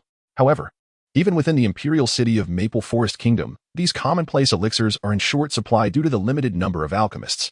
Furthermore, these resources are predominantly controlled by prominent noble families. Ordinary cultivators seeking elixirs must expend substantial sums at auction houses. Among these elixirs, some lower-grade golden pills are contained within the ring that Emojioli gifted to Bai Fengwei. Yet, despite being golden pills, they are of inferior quality, which Bai Fengwei has deemed unworthy. Presently, she concocts only superior-grade golden pills and thus intends to seek an opportunity to auction off those inferior ones. That evening, Bai Fengwei donned inconspicuous attire and stealthily departed from the Bai residence. As she turned a corner, she encountered Jun Sheng, Yin Chu Yin, and Yu Ling Er. "Miss Wei Wei, you have finally emerged," Yu Ling Er exclaimed, joyfully sprinting towards her. Bai Fengwei paused momentarily, her vigilance easing upon recognizing the trio. "What brings you here?" "We have been waiting here for you for several days," Yin Chu Yin replied, feigning impatience. "Indeed. Do you have any idea how arduous it has been to see you?" Jun Xing remarked, fanning himself in the cool night air. "Waiting for me? Why?" Bai Fengwei inquired, standing 2 meters away and observing the 3 before her. Yu Linger gazed at Bai Fengwei with a hint of concern. Young Master Jun has caught wind of some news. Is it true that the Phoenix Array of the Bai family is about to be activated? Indeed, Bai Fengwei replied candidly. There's no point in concealing it. No, what I mean is, activating the Phoenix Array requires your blood, does it not? Yu Linger stammered slightly. Bai Fengwei, exuding a sense of grace and composure, responded, and then, with a sharp snap, Jun Sheng closed his fan and stepped forward. Then, word of this has spread, and many are now secretly seeking your demise. Bai Fengwei nodded in understanding, maintaining her poise. This is hardly surprising. After all, there are numerous individuals who wish to see the Bai family brought low, and many aspire to surpass them. Oh dear, Miss Wei Wei, why are you not the least bit anxious? You must know that at least 3 clans are after your life, the Chu family, the Xiao family, and which other? Bai Fengwei promptly named the two families. The Chu family is the maternal clan of Lady Chu. Last time, they lost all their assassins in the attempt on my life. They will undoubtedly seek to trouble me again. As for the Xiao family, I recall that Empress Xiao has long harbored resentment towards my mother, and consequently, towards the Bai family as well. Now that they have a chance to target the Bai family, they will not let it slip by. Yulinger's eyes widened in excitement as she lowered her voice. Miss Weiwei, how did you know about the Chu and Xiao families? That is quite astute of you. Just a guess, Bai Fengwei replied. Bai Fengwei remarked that if her conjecture was correct, the revelation regarding the necessity of her blood to activate the Phoenix Grand Array must have been leaked by Madame Chu. After all, the current state of Bai Tiantian would undoubtedly lead her to attribute this matter to her. Jun Sheng gazed at Bai Fengwei with a smile, acknowledging her perceptiveness. Indeed, it involved both the Xiao and Chu families. Yun Shuin glanced around and whispered that this was not a suitable place for conversation and suggested they move elsewhere. Subsequently, the four of them retreated to a concealed location. And what of the other family? Bai Fengwei inquired. The other family is the Yu family. One of the four prominent families of Fenglin Kingdom, Jun Sheng responded, his gaze fixed intently upon Bai Fengwei. The Yu family? Bai Fengwei expressed her confusion, as her understanding of such matters was nearly non-existent. Indeed, the Yu family has always regarded the Bai family as their rival. It is well known that the Bai family's enduring strength is largely due to the existence of the Phoenix Grand Array. Currently, you are the only one capable of activating it. Should you perish, the Bai family's access to the Phoenix Grand Array would be irrevocably severed, bringing them closer to decline, Jun Sheng explained with a calm demeanor. Bai Fengwei's expression remained tranquil and distant, her gaze as indifferent as the crescent moon. There were certainly several families that shared the Yu family's sentiments. However, some chose to act upon their thoughts while others deemed such actions beneath them. Ahem, that is indeed the case. Jun Sheng coughed nervously, for his father had previously broached this very topic with him. Yet, he later realized that there was no need to play the villain. The rise and fall of a family largely depends on one's own capabilities, rather than merely attempting to sabotage others. As the saying goes, it is sufficient to shine one's own light. There is no need to extinguish another's flame. So, what do you intend to do? Yin Chuin inquired. Yulinger fervently nodded in agreement. Miss Weiwei, I have conferred with Chuin, and we would like to accompany you to assist in any way possible. Should you encounter any challenging matters that require attention. Bai Fengwei glanced at Yulinger and then at Yin Chuin, who was standing nearby with a sword in hand.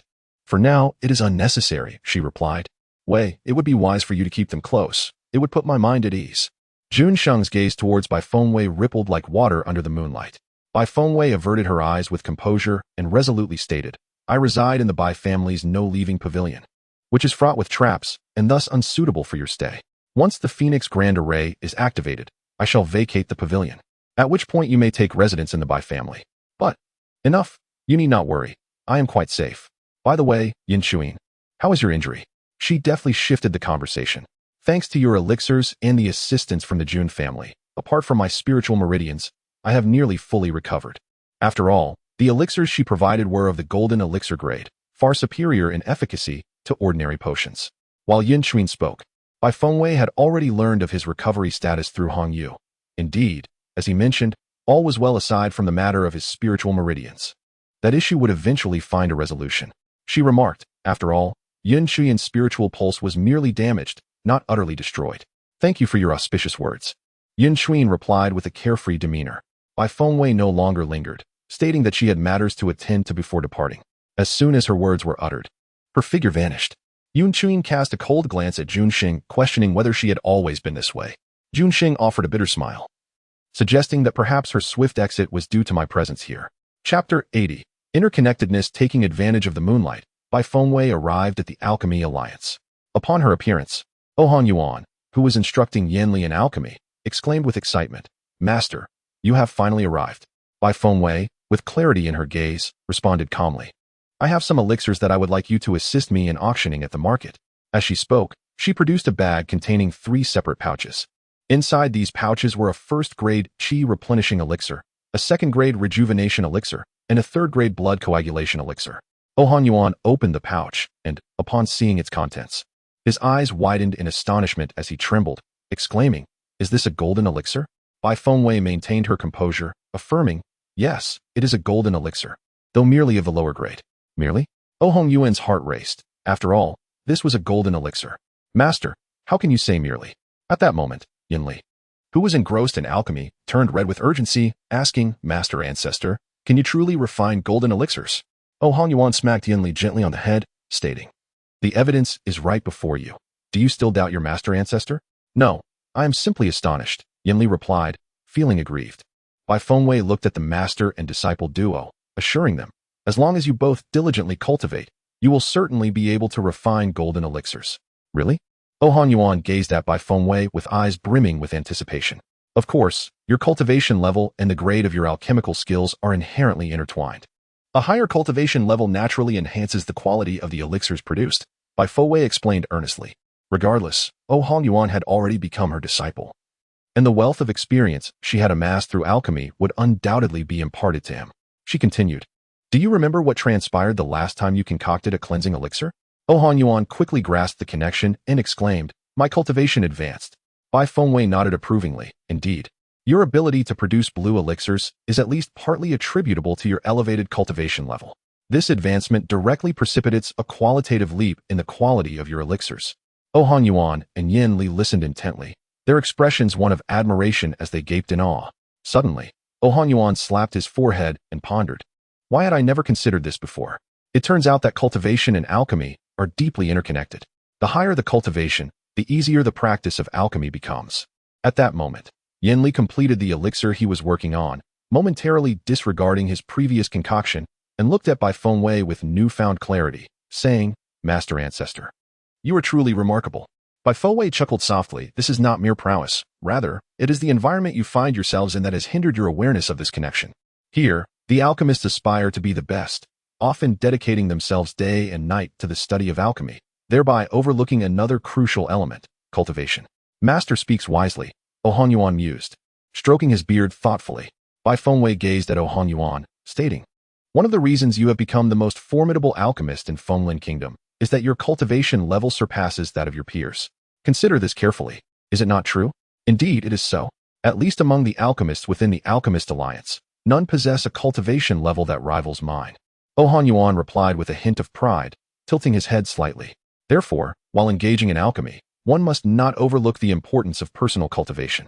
Many alchemists fail in their endeavors, attempting hundreds or even thousands of times without success, simply due to insufficient cultivation. This is the essence of the matter." Bai Fengwei articulated clearly and accessibly.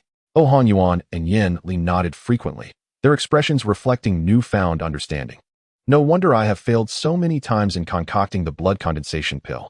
It must be for this very reason," Yin Li mused, feeling a wave of relief wash over him as he finally discerned the cause of his struggles. He had begun to doubt his suitability for alchemy, given that he executed every aspect, from herbs to temperature and sequence, flawlessly. How could I still fail? However, Bai Fengwei's recent insights illuminated for Yin Li that it was not his alchemical skills that were lacking, but rather his cultivation that lagged behind. Oh Hanyuan nodded in agreement, advising Yin Li, "Henceforth, remember to dedicate yourself to proper cultivation. Prepare a training plan for me by tomorrow." "Understood, Master," Yin Li replied dutifully. Alchemy does not require one to be wholly immersed at all times. When faced with stagnation, it can be beneficial to step outside and seek inspiration. Sometimes, enlightenment may come unexpectedly, Bai Fengwei suggested, directing her words towards Yin Li. After all, at 20 years of age, he appeared more like a shy and innocent boy of merely 14. One must venture forth and encounter a multitude of individuals to truly navigate the world. He cannot remain perpetually sheltered beneath the wings of Oh Hanyuan, otherwise he would not be subjected to the whims of Xiaomening. It appears that Oh Hanyuan has grasped Bai Fengwei's well-intentioned concern, and he promptly advised Yin Li, "Your grandmaster is correct. Starting tomorrow, you must step outside more often." After all, apart from his routine of selling elixirs at the auction house and procuring materials, he engages in little else. Upon the mention of venturing out, Yin Li exhibited some reluctance and softly inquired, "May I abstain from going?" Bai Fengwei smiled gently, her expression blooming like a pear blossom. Her gaze as serene as autumn waters. "Yin Li, how will you ever comprehend the beauty of this world if you do not explore it?" "Indeed," echoed Oh Hanyuan. "Listen to your grandmaster. Tomorrow, your master shall take you out for a stroll. However, for the next few days, I shall accompany you, but afterward, you must venture forth alone. Do you understand?" Oh Hanyuan was resolute in his desire for Yin Li to cultivate greater courage. Though initially hesitant, Yin Li gritted his teeth and affirmed, "Rest assured, Grandmaster and Master, I shall remember." Satisfied with his response, Bai Fengwei shifted the conversation, saying, "Then, tomorrow, please assist me in auctioning these golden elixirs. Master, leave this matter to us. However, there are nuances to auctioning.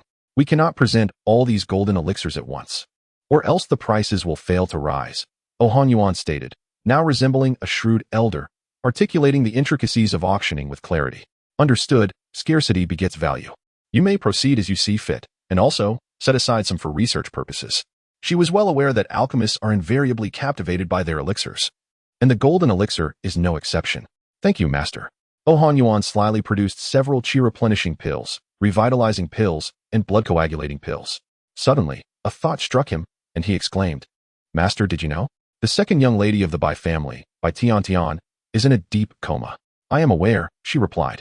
This situation could indeed be attributed to her efforts, given that Bai Shui is her divine beast, and Bai Shui's actions resonate deeply with her. With a mischievous glint in his eye, Han Yuan said, "Master, an opportunity for profit has arisen. If Bai Tian wishes to awaken, she will need to consume 3 soul-reviving pills. In the entirety of Fallen Kingdom, only you possess the capability to concoct such pills. Just imagine. Once you create the soul-reviving pills, with Madame Chu's affection for her daughter, the Bai family will undoubtedly spare no expense in acquiring them." Upon hearing this, Bai Fengwei contemplated the proposition, recognizing its merit. Waves of excitement stirred within her, and she resolved not to let this opportunity slip away. Chapter 81. Silent resolve. "Very well. I understand," Bai Fengwei replied calmly. "By the way, Master Ancestor, how shall we deliver the payment to you after we auction the pills?" Yanli interjected. "Let it be deposited into this card," she instructed, handing over the card provided by the Rui auction house to Han Yuan and Yanli. Anticipating that they might not consign all their golden elixirs to the same auction house, she left the arrangements to their discretion. After exchanging a few brief words, Bai Fengwei took her leave. Once she departed, Han Yuan felt a pang of regret, realizing he had forgotten to ask for his master's address, rendering him unable to locate her. Yanli gazed in the direction where Bai Fengwei had departed. "Master, when our ancestor visits next time, let us not discuss anything else. We must first inquire about her residence." Han Yuan nodded dejectedly, acknowledging the sentiment. He then gestured towards the alchemical furnace, stating, "Let us forego alchemy tonight. Pack away the materials and rest.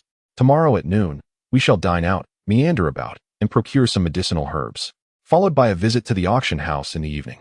"Understood, Master," Yanli acquiesced obediently.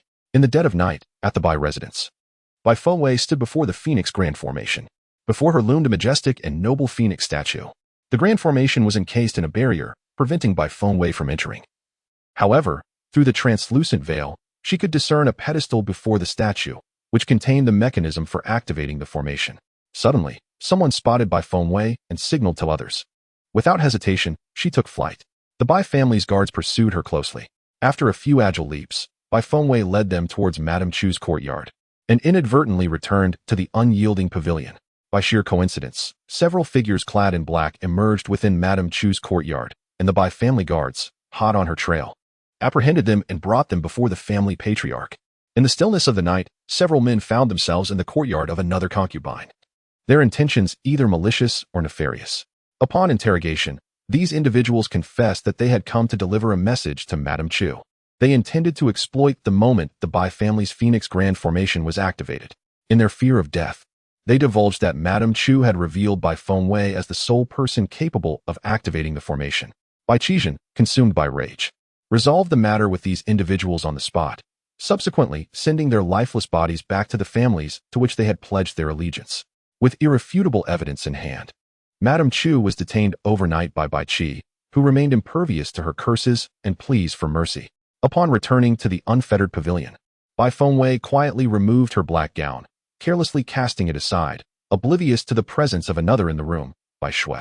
While rummaging for her nightwear, she called out for Bai Shui, as it was customary for the creature to greet her upon her return whenever she ventured out without it. Today was unusual. The familiar warmth was absent, leading her to wonder if it had wandered off to explore at such a late hour. She refrained from lighting a lamp, knowing that illumination might attract unwarranted attention, especially with several guards stationed outside, tirelessly safeguarding her life, while simultaneously keeping watch over her movements. After a struggle, she finally found her nightgown and changed. Yet, as she turned around, she was startled to find a figure standing before her. A glance at the glinting white hair confirmed her suspicions regarding the identity of the intruder. The blood-red robe was unmistakably that of Emojioli. Infuriated, she rushed towards him, lowering her voice to exclaim, "You silent serpent! You nearly frightened me to death. Baby? Have we a baby?" Emojioli's eyes sparkled, their depths captivating. Bai Fengwei shot him a disapproving look and retorted, "What are you thinking? Since our last encounter after the Kuei Shui, there has been no intimacy between us.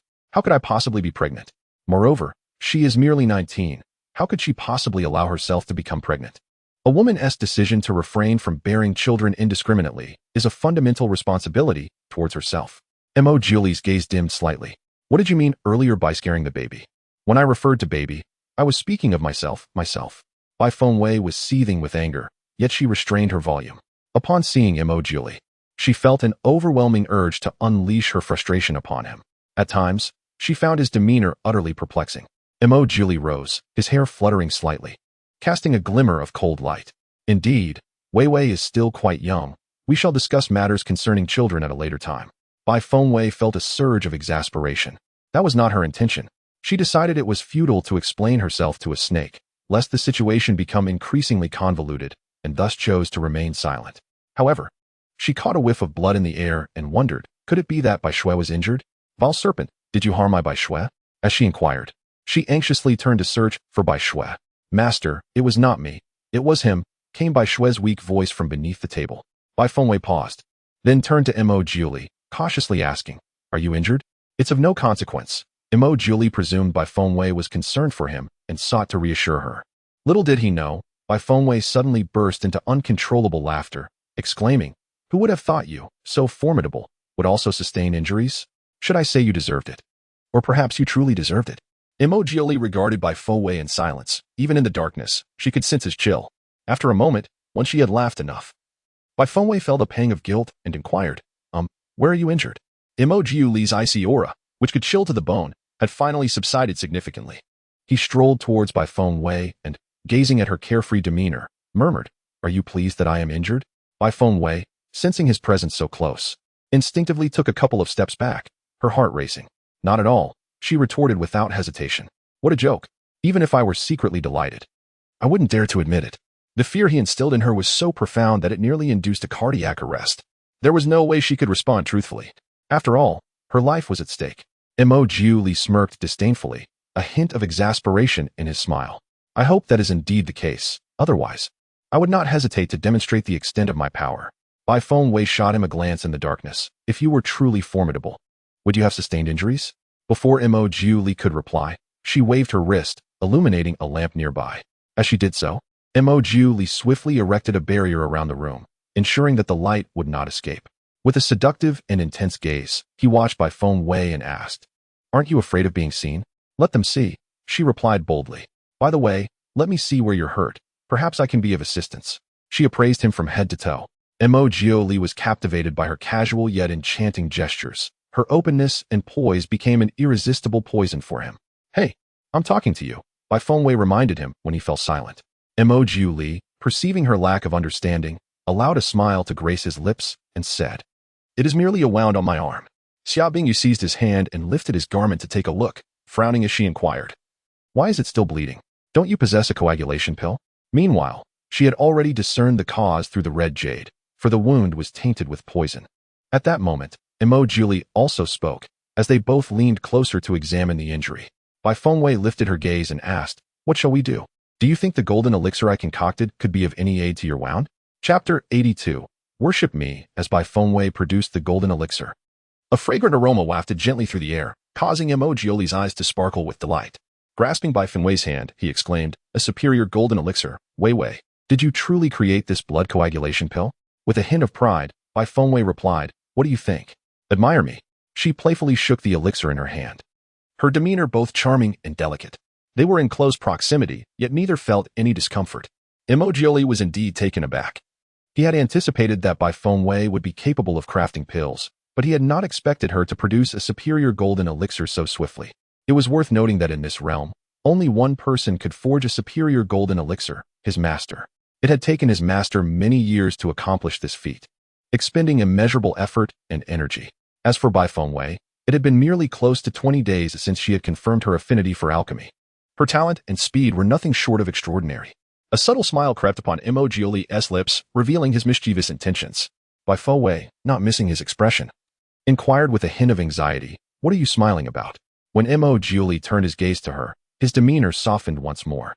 Wei, how many superior golden elixirs do you still possess?" Bai Fowei pondered for a moment, estimating perhaps only a few dozen. After all, she had not devoted much time to alchemy. Very well. Emojioli's eyes sparkled with a carefree smile. "Sell me these elixirs. You may set any price you wish."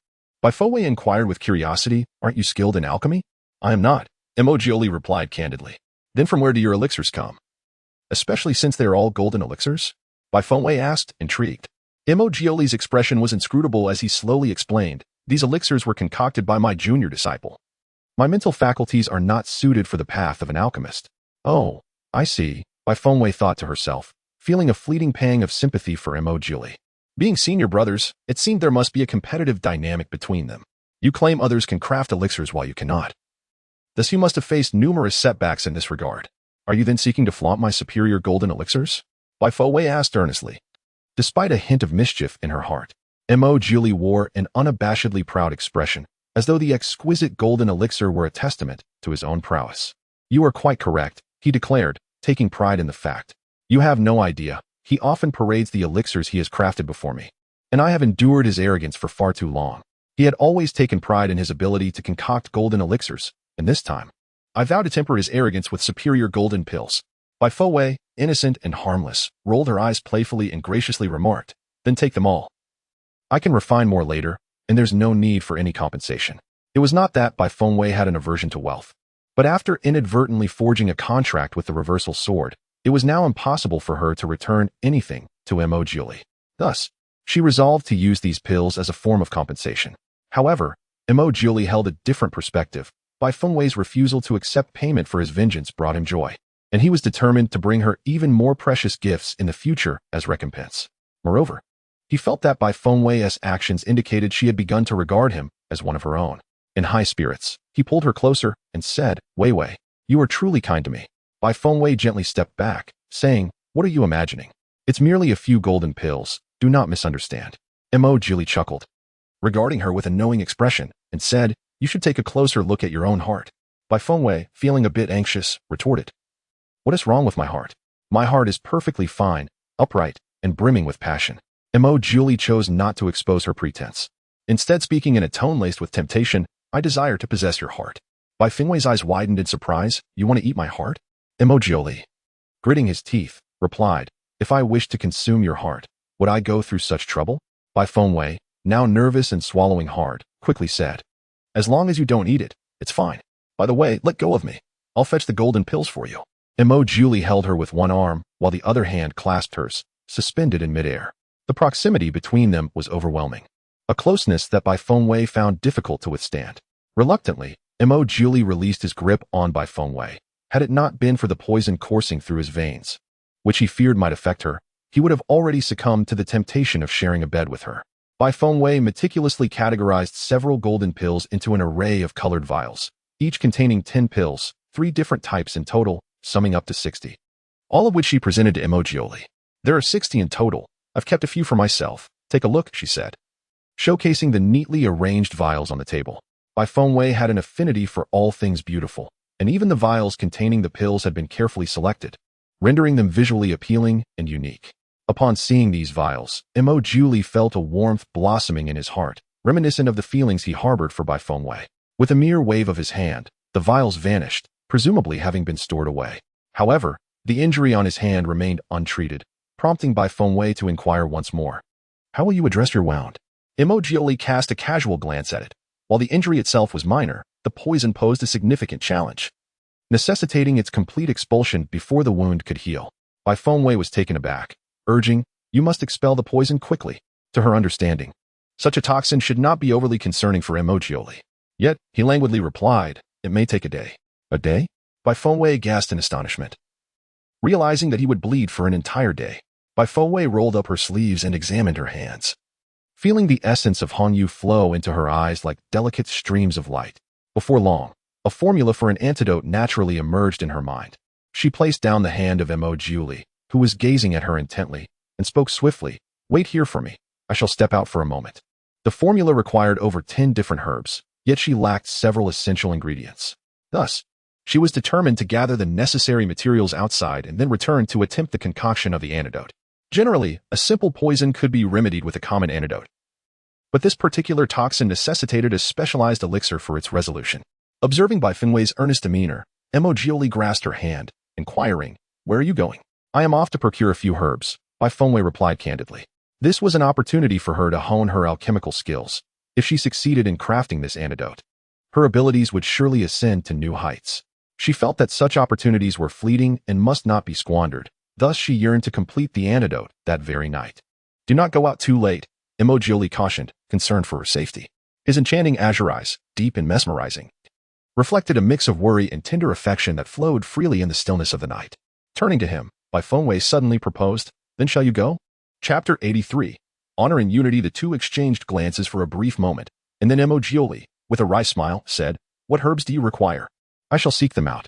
Bai Fengwei, unrestrained, promptly enumerated several medicinal herbs: heartbreak red, poisonous demon vine, devil's heart grass, celestial heart flower, eightfold mysterious ice grass, and tears of cold flame, none of which I possessed. Emojioli paused momentarily, pondering whether all these were poisons. "Indeed, it is a case of attacking poison with poison. Are you going or not?" Bai Fengwei inquired. Should he choose not to accompany her, she would go alone.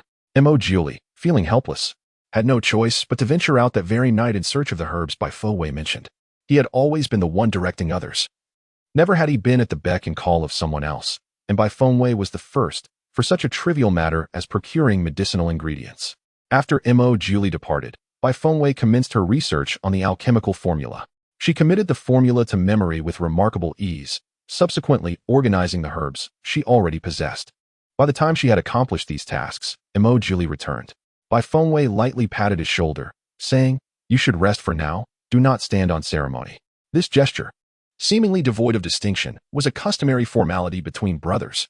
Although Emojioli wished to protest, he refrained from interrupting her, instead leaning casually against a nearby pillar. Observing Bai Fengwei's every action, her enchanting, limpid eyes were flawless, imbued with a hint of melancholy, which simultaneously exuded an air of unparalleled superiority. Her lustrous white hair appeared pristine, bestowing upon her otherwise ethereal presence an added touch of coolness and purity. However, the dangerous aura emanating from him often overshadowed his exquisite exterior, instilling an uncontrollable sense of dread. After Bai Fengwei inspected all the herbs, she began the process of alchemy. This was her inaugural attempt at concocting a poison pill. Though uncertainty loomed, she remained remarkably composed. There is no need to force anything. Simply exert your utmost effort, and the outcomes will naturally unfold. Before the Zishu divine cauldron, Bai Fengwei began to manipulate the spiritual energy that enveloped the alchemical furnace. Delicate strands of spiritual aura, gentle yet potent, seemed to engage in a dialogue with the Zishu divine cauldron, harmoniously collaborating.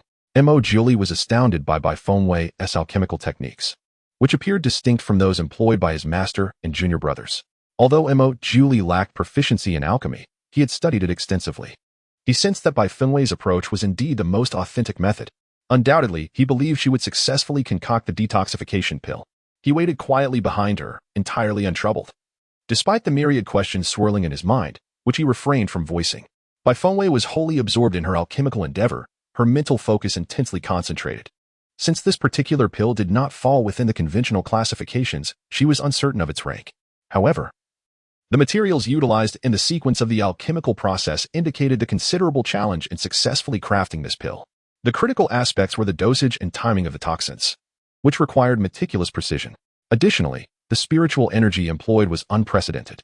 During her previous concoctions of chi-replenishing pills, revitalization pills, and blood coagulation pills, she had not needed to consume chi-replenishing pills or rely on cultivation to augment her spiritual energy. Yet, while attempting to formulate this particular pill, she distinctly felt the rapid depletion and insufficiency of her spiritual energy. Consequently, Bai Fengwei skillfully multitasked, simultaneously refining the pill while absorbing the surrounding spiritual energy through her cultivation. This maneuver astonished Emojioli profoundly. He smiled with a sense of pride, thinking to himself, no wonder she is his woman. This was the first time he had witnessed such a feat, and the fervor in his eyes and heart surged even stronger. As vibrant as the morning sun and as resplendent as a sea of flowers in March. If the old man and his junior disciple were to learn of such a capability, they would surely be driven to madness. The very thought filled Mo Julie with a sense of pride. Bai Fengwei sensed an overwhelming pressure, for with her current cultivation, she was uncertain whether she could successfully refine this antidote pill. Even if she managed to concoct it, she questioned whether it would be of superior quality. During the alchemical process, Bai Fengwei felt the limits of her abilities, yet she refused to surrender. While she fervently absorbed spiritual energy, she was simultaneously expelling it in a continuous flow. A vortex of spiritual energy formed around the alchemical furnace, were it not for the barrier in place. Such a grand display would have undoubtedly attracted attention from outside. Even with favorable progress, Bai Fengwei dared not let her focus waver. To speak candidly, due to the imbalance of energy, she felt a searing heat in her dantian. She exerted every last ounce of strength to maintain the furnace's operation, ensuring the quality of the elixir. The tempest of spiritual energy tousled her hair wildly, her garments billowing like petals dancing in the wind, resolute yet beautiful. Her determination filled Mo Julie with a sense of reverence. Individuals of Bai Fengwei's fortitude were sure to accomplish what they set out to do. However, observing her current state, he could not help but feel a sense of concern. The potency of this pill appeared to be truly immense. Just as he contemplated intervening to assist her, he suddenly noticed a flash of light surrounding Bai Fengwei. She had ascended to a higher level. Bai Fengwei did not allow herself to bask in the glory of her advancement. Rather, she seized the opportunity to stabilize the alchemical furnace, then resolutely intensified the flames. Her gaze remained unwavering, her thoughts sharply focused, creating a realm of her own. Everything around her seemed to exist in a different dimension, utterly incapable of affecting her in the slightest. With a few deft twists of her wrist, the furnace emitted a thunderous roar, barely contained. Bai Fengwei remained composed, a gentle stream of water spiritual energy enveloping the furnace from her other hand. Mo Julie could no longer remain seated. His previously languid demeanor transformed into one of incredulity. He had never witnessed anyone employing water spiritual energy in alchemy before. The urge to boast slipped away, for this technique proved remarkably effective. Bai Fengwei had successfully concocted a medicinal pill, without needing to look. The fragrant aroma alone indicated it was a premium golden pill. Calmly, she withdrew her spiritual energy, returning to her dantian. Taking a deep breath, she peered into the furnace, discovering a detoxification golden pill. Although the process had been arduous, it was ultimately safe and sound. She had successfully crafted the antidote for Mo Julie according to the formula. Extracting the pills, she counted 9. "I have succeeded," she proclaimed, her features radiant as she turned to Mo Julie, a smile blooming, breathtaking in its beauty. "Do you dare to taste it?" she inquired. Mo Julie's deep, enigmatic gaze spoke volumes as he directly plucked one of the pills and placed it in his mouth, demonstrating his trust in Bai Fengwei through action. She watched as he consumed one pill, then promptly offered him 2 more, stating, "1 is insufficient. You require 3. This was not merely her assertion, it was knowledge gleaned through her connection with Hongyu. Although the elixir refined was indeed a golden pill, the poison within Mo Julie was far more potent, necessitating the consumption of 3 detoxification pills for remedy. Seizing the opportunity, Mo Julie grasped her hand, his gaze laced with temptation. "Wei, do you realize that your earlier actions were rather perilous?" Bai Fengwei, however, paid little heed to such concerns. Her sole interest lay in discovering whether the concoction she had prepared bore any efficacy. Thus, she ardently fixed her gaze upon Mo Julie and inquired, "Has the elixir taken effect?" In Chapter 84, where fists and feet collide, Mo Julie rolled up his sleeve, revealing a wound that had previously bled profusely, now miraculously ceased. "It works," Bai Fengwei exclaimed with delight. Mo Julie's palm gently glided above the wound, and the once horrific injury astonishingly began to mend. Observing the now pristine skin, Bai Fengwei curiously lifted Mo Julie's hand, pondering, "What technique is this?" "It is a healing art," Mo Julie replied softly, his gaze upon Bai Fengwei as radiant as the morning star. "Oh," Bai Fengwei murmured, releasing his somewhat cool hand. Contemplating the existence of such a healing art in this world, it appeared her knowledge was still woefully inadequate. "Wei, if you wish to learn, I shall teach you," Mo Julie offered, his azure eyes deep and captivating. Bai Fengwei raised her head, finding herself ensnared in his gaze, where she saw her own reflection. Nervously averting her eyes, she replied, "No need." She handed him the detoxification pills she had just refined, saying, "You may keep these. I have no use for them." She wished to avoid entanglements with him. Some events had transpired, but they did not signify anything profound. Mo Julie observed her retreating figure and called after her, "Very well. We shall discuss it whenever you feel inclined to learn." Bai Fengwei yawned and walked towards the edge of the bed, casually waving her hand. I don't wish to learn. You do as you please. I am going to sleep. Mo Julie, seated beside her, propped himself up with his hands. Wei, won't you invite me to sleep together? Bai Fengwei responded with a swift kick, only for Mo Julie to catch her ankle. His elongated eyes glinted with a dangerous aura. Wei, you cannot escape. Embarrassment and anger surged within Bai Fengwei, prompting her to grapple with Mo Julie using both hands and feet. She was far from a delicate woman. She possessed strength and skill in abundance. Neither employed spiritual power, instead engaging in a raw, hand-to-hand contest. Mo Julie was astonished by the variety and precision of Bai Fengwei's techniques, which he had never encountered before. Bai Fengwei found herself in a precarious position, ultimately being pinned to the bed. You lecherous serpent, what do you intend to do? She glared at the seductive vixen before her. The beauty of a serpent was indeed enviable. And to make matters worse, its power surpassed her own, leaving her with little chance of escape. Mo Julie leaned in closer, seemingly toying with her emotions. What do I wish to do? Does Wei not see? His intentions were unmistakable, his gaze sharp, akin to that of a hunter fixating on its prey. Bai Fengwei's nerves tightened as she watched him, warning, if you dare to do anything to me, be prepared for. Before she could finish her sentence, her lips were sealed. Bai Fengwei struggled, yet her efforts bore no fruit. Just as she feared she might perish within a kiss, Mo Julie suddenly released her. She gasped for breath, her face flushed, and her gaze exceedingly unfriendly. Mo Julie's eyes sparkled with amusement as he gently brushed his fingers against the tip of her nose, indulgently remarking, you truly are a handful. Bai Fengwei, looking as if she could devour him whole, exclaimed in frustration, you're the one who is insufferable. I tell you, one day you will pay for what you've done today. Mo Julie regarded her silently, his movements graceful, his gaze shifting as he replied, no matter the cost. I am willing to bear it. Bai Fengwei was left speechless and had no choice but to urge him to release her. Mo Julie's eyes roamed up and down, finally resting on her delicate, glistening lips. Bai Fengwei sensed her predicament growing increasingly perilous, her nerves causing her to stutter. Wait, don't get carried away. Relax, stay calm. Mo Julie, observing her flustered state, felt an even greater fondness for her, his desire to tease her intensifying. I am too close to you to relax, and it is impossible to remain indifferent. Bai Fengwei, feeling helpless, unable to strike him or reason with him, resolved not to succumb to despair. She looked at Mo Julie and suggested, first, you need to keep your distance. Do you understand?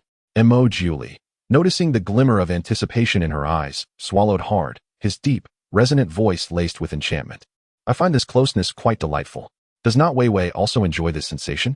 As he spoke, his finely sculpted hand gently traced her cheek. Bai Fengwei closed her eyes momentarily, then replied with indignation, I do not feel that this sensation is delightful at all. Get away from me. Vivi pondered over what actions might please him, assuring him that she could comply with any request he made. For instance, what position did he prefer? Bai Fengwei was taken aback. How could the seductive serpent articulate such thoughts so openly? She lay there, feeling utterly disheveled. Vivi, what troubles you? Mo Julie asked, feigning ignorance. Bai Fengwei's lips twitched, a forced smile adorning her face. What do you think? Mo Julie, fearing that further teasing might genuinely vex her, leaned in and gently kissed her lips. Just as Bai Fengwei was about to unleash another sharp retort, she suddenly felt a void beside her. Upon glancing over, she found Mo Julie standing at the door, his back turned to her. I am leaving. It may be a long time before we meet again. Do not forget me. Wait a moment, Bai Fengwei exclaimed urgently. Mo Julie turned with a subtle smile, radiating charm. Vivi, have you reconsidered? Do you wish for me to stay the night? Bai Fengwei shot him an exasperated glare, only to forget her impending words, muttering in frustration, go on, best if you never return. Mo Julie seemed unfazed by her dismissal, instead remarking with a knowing tone, Vivi, do remember the promise you made last time. For now, consider it postponed, and we shall settle it next time. Bai Fengwei surveyed the now desolate room, struggling to recall what she had promised that lecherous serpent. At that moment, Bai Shui, who had witnessed Mo Julie's departure, suddenly peeked out from beneath the table. Master, do you not remember? You promised him that he could spend the night with you. Bai Fengwei slapped her forehead in exasperation and said, that was merely a strategy to buy time. Do I strike you as someone who would trade on her looks? Bai Shui crawled out from beneath the table with an earnest demeanor and replied, this divine beast certainly thinks so. Upon hearing Bai Shui's words, Bai Fengwei felt an even greater sense of impending doom. Mo Julie was a man of his word. He would undoubtedly consume her entirely next time, and she found herself utterly defenseless. Master, this divine beast believes it would be wise for you to surrender, lest we find ourselves living in perpetual fear. Continuing in this manner is not sustainable, Bai Shui remarked, trembling at the mere sight of Mo Julie. Even if he said nothing and did nothing, His presence alone instilled terror within her. Who says I am trembling in fear? Do I look like someone who is afraid? I am simply repulsed, thank you very much. Bai Fengwei retorted, attempting to justify herself. Bai Shui, undeterred, pointed out, yet your heart races so swiftly. Bai Fengwei placed a hand upon her chest and declared, this is due to the impudent actions of that lascivious serpent, not out of fear of him. I was never afraid of him in the tomb. And I certainly am not now. Chapter 85, Back and Forth Master? Do you have feelings for him? Bai Shui inquired, tilting her head curiously. How old are you? What do you know of affection? Bai Fengwei replied, ruffling Bai Shui's head. Bai Shui blinked her beautiful eyes, sensing a flicker of understanding yet remaining perplexed. By the way, Master, do you understand it? Perhaps you could enlighten this divine beast. With a shrug, Bai Fengwei admitted, I truly do not know. Master, are you not human? How could you possibly lack understanding? Human beings do not possess an all-encompassing understanding, particularly when it comes to the intricacies of emotional matters. Bai Fengwei has never engaged in romantic relationships and is indeed quite naive in such affairs. In the past, for the sake of fulfilling her duties, she would often adorn herself with exquisite makeup. However, that was merely a means to effortlessly eliminate adversaries, not a preparation for a date. After all, certain targets reside in high-end venues where one cannot blend in without presenting an appealing appearance. Bai Shui, with a mix of comprehension and confusion, leaped onto the table and inquired, Master, why did you engage with him in the first place? Was it not due to mutual affection? Bai Fengwei gently patted its head and replied, have you reached adulthood? These are matters only grown-ups can discuss, so do refrain from your curiosity. Bai Shui gazed at Bai Fengwei with eager eyes, pleading, oh, just tell me, this divine beast is truly interested. You are exceedingly gossipy, Bai Fengwei remarked. Noting that she had never encountered such a nosy divine creature, Bai Shui chuckled innocently and insisted, please, Master, just share with me. Bai Fengwei paused momentarily before responding. I merely encountered him by chance. I am unaware of his intentions, but I needed to open the spiritual veins. It is as simple as that. We do not share mutual affection, but rather, it was a transaction of mutual consent. Oh, I see, Bai Shui responded, seemingly enlightened. But then, why does he persist in seeking you out? Perhaps he still desires to be intimate with me, Bai Fengwei mused, her thoughts swirling as her tone remained lighthearted. Master, this divine beast believes you can omit the word perhaps. I can clearly see that he simply wishes to be with you, Bai Shui declared with unwavering certainty. Bai Fengwei propped her head in despair and sighed. I have noticed it as well. Alas, I shall no longer dwell on these matters, for I have many tasks at hand. Suddenly, she slapped her forehead in realization. How could I have forgotten this? Master, what is it? Bai Shui inquired. I wish to ask if Mo Julie possesses the formula for the soul-returning pill. After all, I have assisted him in detoxifying, and if he has it, he should not be secretive about it, Bai Fengwei expressed with a hint of frustration. Her earlier efforts in concocting the detoxification pill were precisely for the sake of acquiring the formula for the soul-returning pill. After all, she did not have it. Nor did Han Yuan, as the soul-returning pill was an 8th grade elixir, and such formulas are not easily acquired. However, upon reflection, she deemed it perhaps for the best that she had not inquired, for such exchanges would only complicate matters further between her and Mo Julie. Yet, where could one possibly find the formula for this 8th grade soul-returning pill? Oh, Bai Fengwei smacked her forehead again. Recalling that she had obtained the detoxification pill's formula after using the red jade to examine Mo Julie's injuries, which had then revealed the formula before her eyes. Following that precedent, if she were to examine Bai Tiantian's injuries, she could surely obtain the formula for the soul-returning pill. Even if she could not concoct it at present, or had no desire to do so, merely acquiring the formula would yield considerable benefits, would it not? Thus, seizing the moment before dawn, Bai Fengwei resolved to act. She hastily donned her black attire and swiftly departed from the Buli pavilion, with Bai Shui closely shadowing her. Outside Bai Tiantian's courtyard, several guards were stationed. However, Bai Fengwei managed to infiltrate without arousing any suspicion. The young lady is indeed a young lady, accompanied by several maidservants keeping watch over her. Although her mother has been imprisoned, it appears that the master of the Bai family has not treated her poorly. Bai Fengwei stands at the bedside of Bai Tiantian, exerting control over Hong Yu, her eyes swirling with an invisible vortex. In an instant, Bai Tiantian's afflictions are laid bare before Bai Fengwei. The state of Bai Tiantian's spiritual veins is utterly shattered, barren, and devoid of color. However, through Hong Yu's diagnosis, there exists a glimmer of hope for recovery. Yet, the complexity of treatment and the rarity of the necessary medicinal herbs render the prospect almost futile. Nevertheless, the symptoms induced by Bai Shui's illusion can indeed be treated, as Han Yuan stated, with just the soul-returning pill. A slight smile graces Bai Fengwei's lips, for she has already obtained the formula for the soul-returning pill. Her joy escapes in a soft laugh. At that moment, the maidservant guarding Bai Tian stirs awake. Startled by the sudden laughter, she first opens her bleary eyes, then gazes at Bai Fengwei in astonishment, asking, "Who are you?" Bai Fengwei, with a chilling smile, retorts, "How can you be so certain that I am human?" The maidservant feels a shiver run down her spine, wanting to scream, but Bai Shui suddenly leaps forth, casting a spell of illusion, causing the maidservant to forget everything.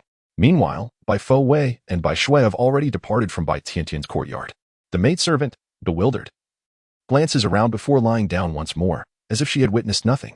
Meanwhile, Bai Tian remains ensnared in a nightmare, filled with terror. Upon returning to the Buli pavilion, Bai Fengwei immediately delves into the study of the soul-returning pill. Indeed, the 8th grade elixir appears exceedingly challenging to concoct merely by observation. The soul rejuvenation pill allows the spirits of those who are lost to return to their essence, awakening from a deep slumber and restoring clarity of thought. It is classified as an 8th grade elixir. The ingredients required include the cleansing herb, water spirit lotus, cold flame soul melding fruit, soul rejuvenation demon fruit, life soul ghost face flower, blood essence demon fruit, snowbone ginseng, dragon heart 9-leaf mushroom, among over 20 others. Notably, many of these ingredients are exceedingly rare, particularly the soul rejuvenation demon fruit and the dragon heart 9-leaf mushroom. Bai Fengwei contemplated for a moment and decided to postpone her pursuit of the soul rejuvenation pill. After all, it would be unwise to endanger herself in her quest to concoct this elixir for Bai Tian, as such an action would contradict her original intentions. To procure the soul rejuvenation demon fruit and the dragon heart 9-leaf mushroom, one must venture into a forest teeming with formidable beasts, and the dangers therein are uncertain, as is the likelihood of finding these elusive ingredients. Reluctantly, she set aside her plans for the elixir, deciding to focus on enhancing her alchemical skills instead. Currently, she had only managed to refine a 3rd grade blood coagulation pill, leaving her far from the proficiency required for 8th grade elixirs. As she immersed herself in studying the formula and strategizing, she was unaware that dawn had arrived. Having gone a night without sleep, Bai Fengwei rose to freshen up, and soon after, a servant arrived to deliver her meal. While she was enjoying her food, a voice from outside the pavilion called out to her, urging her to come out. "Bai Fengwei, His Highness the Crown Prince has come to see you. Hurry outside."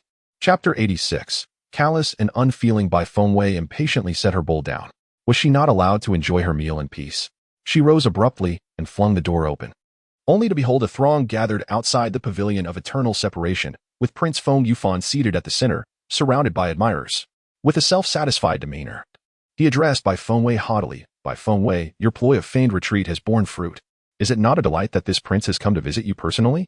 Bai Fengwei felt a chill run down her spine. She had encountered the brazen before, but never one so audacious. With a disdainful glance, she retorted, "Your Highness has misunderstood. I harbor no improper thoughts towards you. I suggest you seek validation elsewhere." The prince, irritated by her audacity, replied sharply, "Bai Fengwei, your tricks have gone too far. My visit is a courtesy, a means to offer you a way out. Do not be so obstinate. That courtesy can be bestowed upon whomever you choose, for I have no interest in it. By the way, why not pay a visit to my younger sister? You once shared profound affections with her. How is it that you have so easily cast her aside?" Bai Fengwei's provocative gaze swept over the crowd, her demeanor unwavering and audacious. Hearing her words, the prince felt a flutter of anxiety, for he held his position dearly. He then exclaimed with a steely tone, "Bai Fengwei, cease your nonsensical talk. When have I ever been unfaithful? If you bow to me now, I shall speak to my father and request the restoration of our engagement." Bai Fengwei evaded the prince with great reluctance, exclaiming, "No, please don't. I have never harbored any resentment towards your decision to annul our engagement. On the contrary, I find myself rather fortunate, as it has spared me a great deal of trouble." Despite her words, the prince remained convinced that she was blaming him for the humiliation he had caused her by breaking off their engagement, transforming her into a laughingstock throughout the royal city. With an air of arrogance, he declared, Wei, I understand that you are still upset. However, I am willing to apologize. If you come to my side, I shall overlook the past and elevate you to the status of my favored concubine." Bai Fengwei was utterly disgusted. Such a person. What had she done to make the prince believe she was the type to rush to him at the mere sound of his words? Confounded, she gazed at him with cold, piercing eyes and retorted, "Prince, have you forgotten the matter of sending me to the tomb alongside Bai Tian?" At this, the prince leaped to his feet, his face flushed with anger. "Bai Fengwei, silence yourself," he barked, clearly agitated. Such matters were far from honorable. Should the emperor catch wind of this, it could very well jeopardize his position as the crown prince. Are you frightened? Bai Fengwei scoffed, lifting her gaze dismissively. In a fit of rage, the prince retorted, Bai Fengwei, do you not believe that I possess 100 ways to ensure your demise? Bai Fengwei laughed derisively. Oh, I certainly believe you. However, even if I remain silent, there are others who will speak. And remember, if one wishes to keep a secret, one must refrain from wrongdoing. Do you truly think you can escape unscathed? Who else would speak? The prince pressed, his urgency palpable. Bai Fengwei regarded the crown prince with an expression of disdain, as though he were a simpleton. Of course, she is your accomplice, she remarked. The crown prince clenched his fist in frustration, cursing Bai Tian, that foolish girl. At that moment, one of the crown prince's attendants whispered something in his ear. Your Highness, the second young lady of the Bai family is currently in a deep coma. She cannot say a word. Upon hearing this, the crown prince's face brightened instantly. A state of unconsciousness was indeed preferable. Bai Fengwei, come out. I shall take you on an outing. You have likely never beheld the scenery of the imperial city of Fenglin Kingdom, have you? Starting today, I will show you every corner. What do you think? Bai Fengwei crossed her arms lazily, exuding an air of nonchalance. Not particularly appealing, she replied dismissively. The crown prince's countenance darkened upon hearing her rejection. Bai Fengwei, do not mistake my kindness for weakness. Amused, she retorted, Your Highness, is my message still unclear? We have no further ties. I kindly ask you to cease your relentless pursuit. The crown prince furrowed his brow, gazing at Bai Fengwei from a distance. And in that moment, she appeared even more breathtaking. Yet, it seemed she truly wished to sever their past connection. Unwilling to give in, the crown prince grumbled, Bai Fengwei. You shall come to regret this. Bai Fengwei's eyes glinted with hidden malice. Take your leave slowly. I shan't see you out. After receiving a cold reception, the crown prince stormed away in fury. At the entrance of the Bai residence, he was intercepted by Madame Chu. Your Highness, considering your acquaintance with Tian, I implore you to assist her. She is in dire need of a soul recovery pill. Please, send someone to search for it. The crown prince, already irate, found his path obstructed by the woman. He exerted all his spiritual energy, delivering a swift kick that sent the person flying. Who was this individual? So reckless and unaware of their own limitations? Madame Chu was hurled by the overwhelming force, crashing onto a distant flower stand, her life hanging in the balance. Madam. The maidservant beside her rushed over, her heart pounding with fear. Your Highness, that appears to be Madame Chu, one of the prince's attendants exclaimed in astonishment. The prince, caught off guard, had inadvertently harmed the wife of the head of the Bai family, a matter of considerable significance, disheveled and unkempt. How was I to know she was Madame Chu? The prince felt a twinge of panic, but still insisted defensively. What the prince says is correct, his companions chimed in. And so, the prince callously departed, indifferent to the chaos he had wrought. When Bai Qi, the head of the Chu family, arrived, Madame Chu was already gravely injured and unable to rise. Bai Qi thundered, who permitted her release. For Madame Chu had been confined, without assistance. Her escape would have been impossible. Nearby, the maidservants trembled in fear. Although Madame Chu had been imprisoned, they themselves were free. It was at Madame Chu's behest that they had facilitated her release, having learned from them that His Highness had visited the Bai residence, prompting her reckless dash to intercept him in search of aid.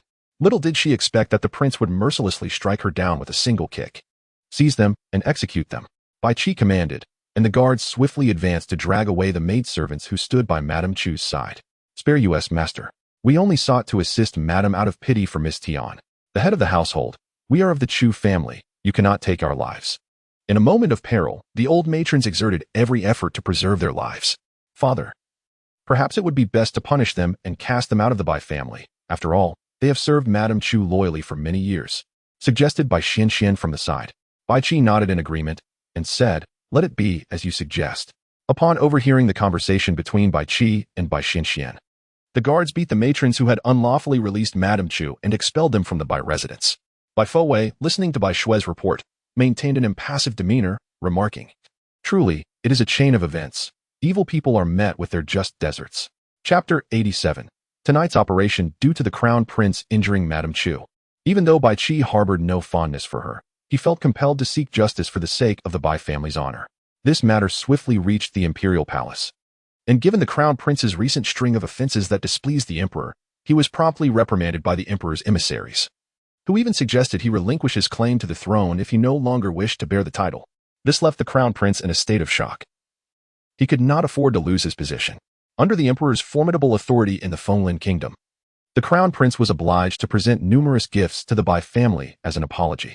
Meanwhile, the confined empress, upon hearing of this incident, was filled with rage. Why had the Bai family not yet fallen?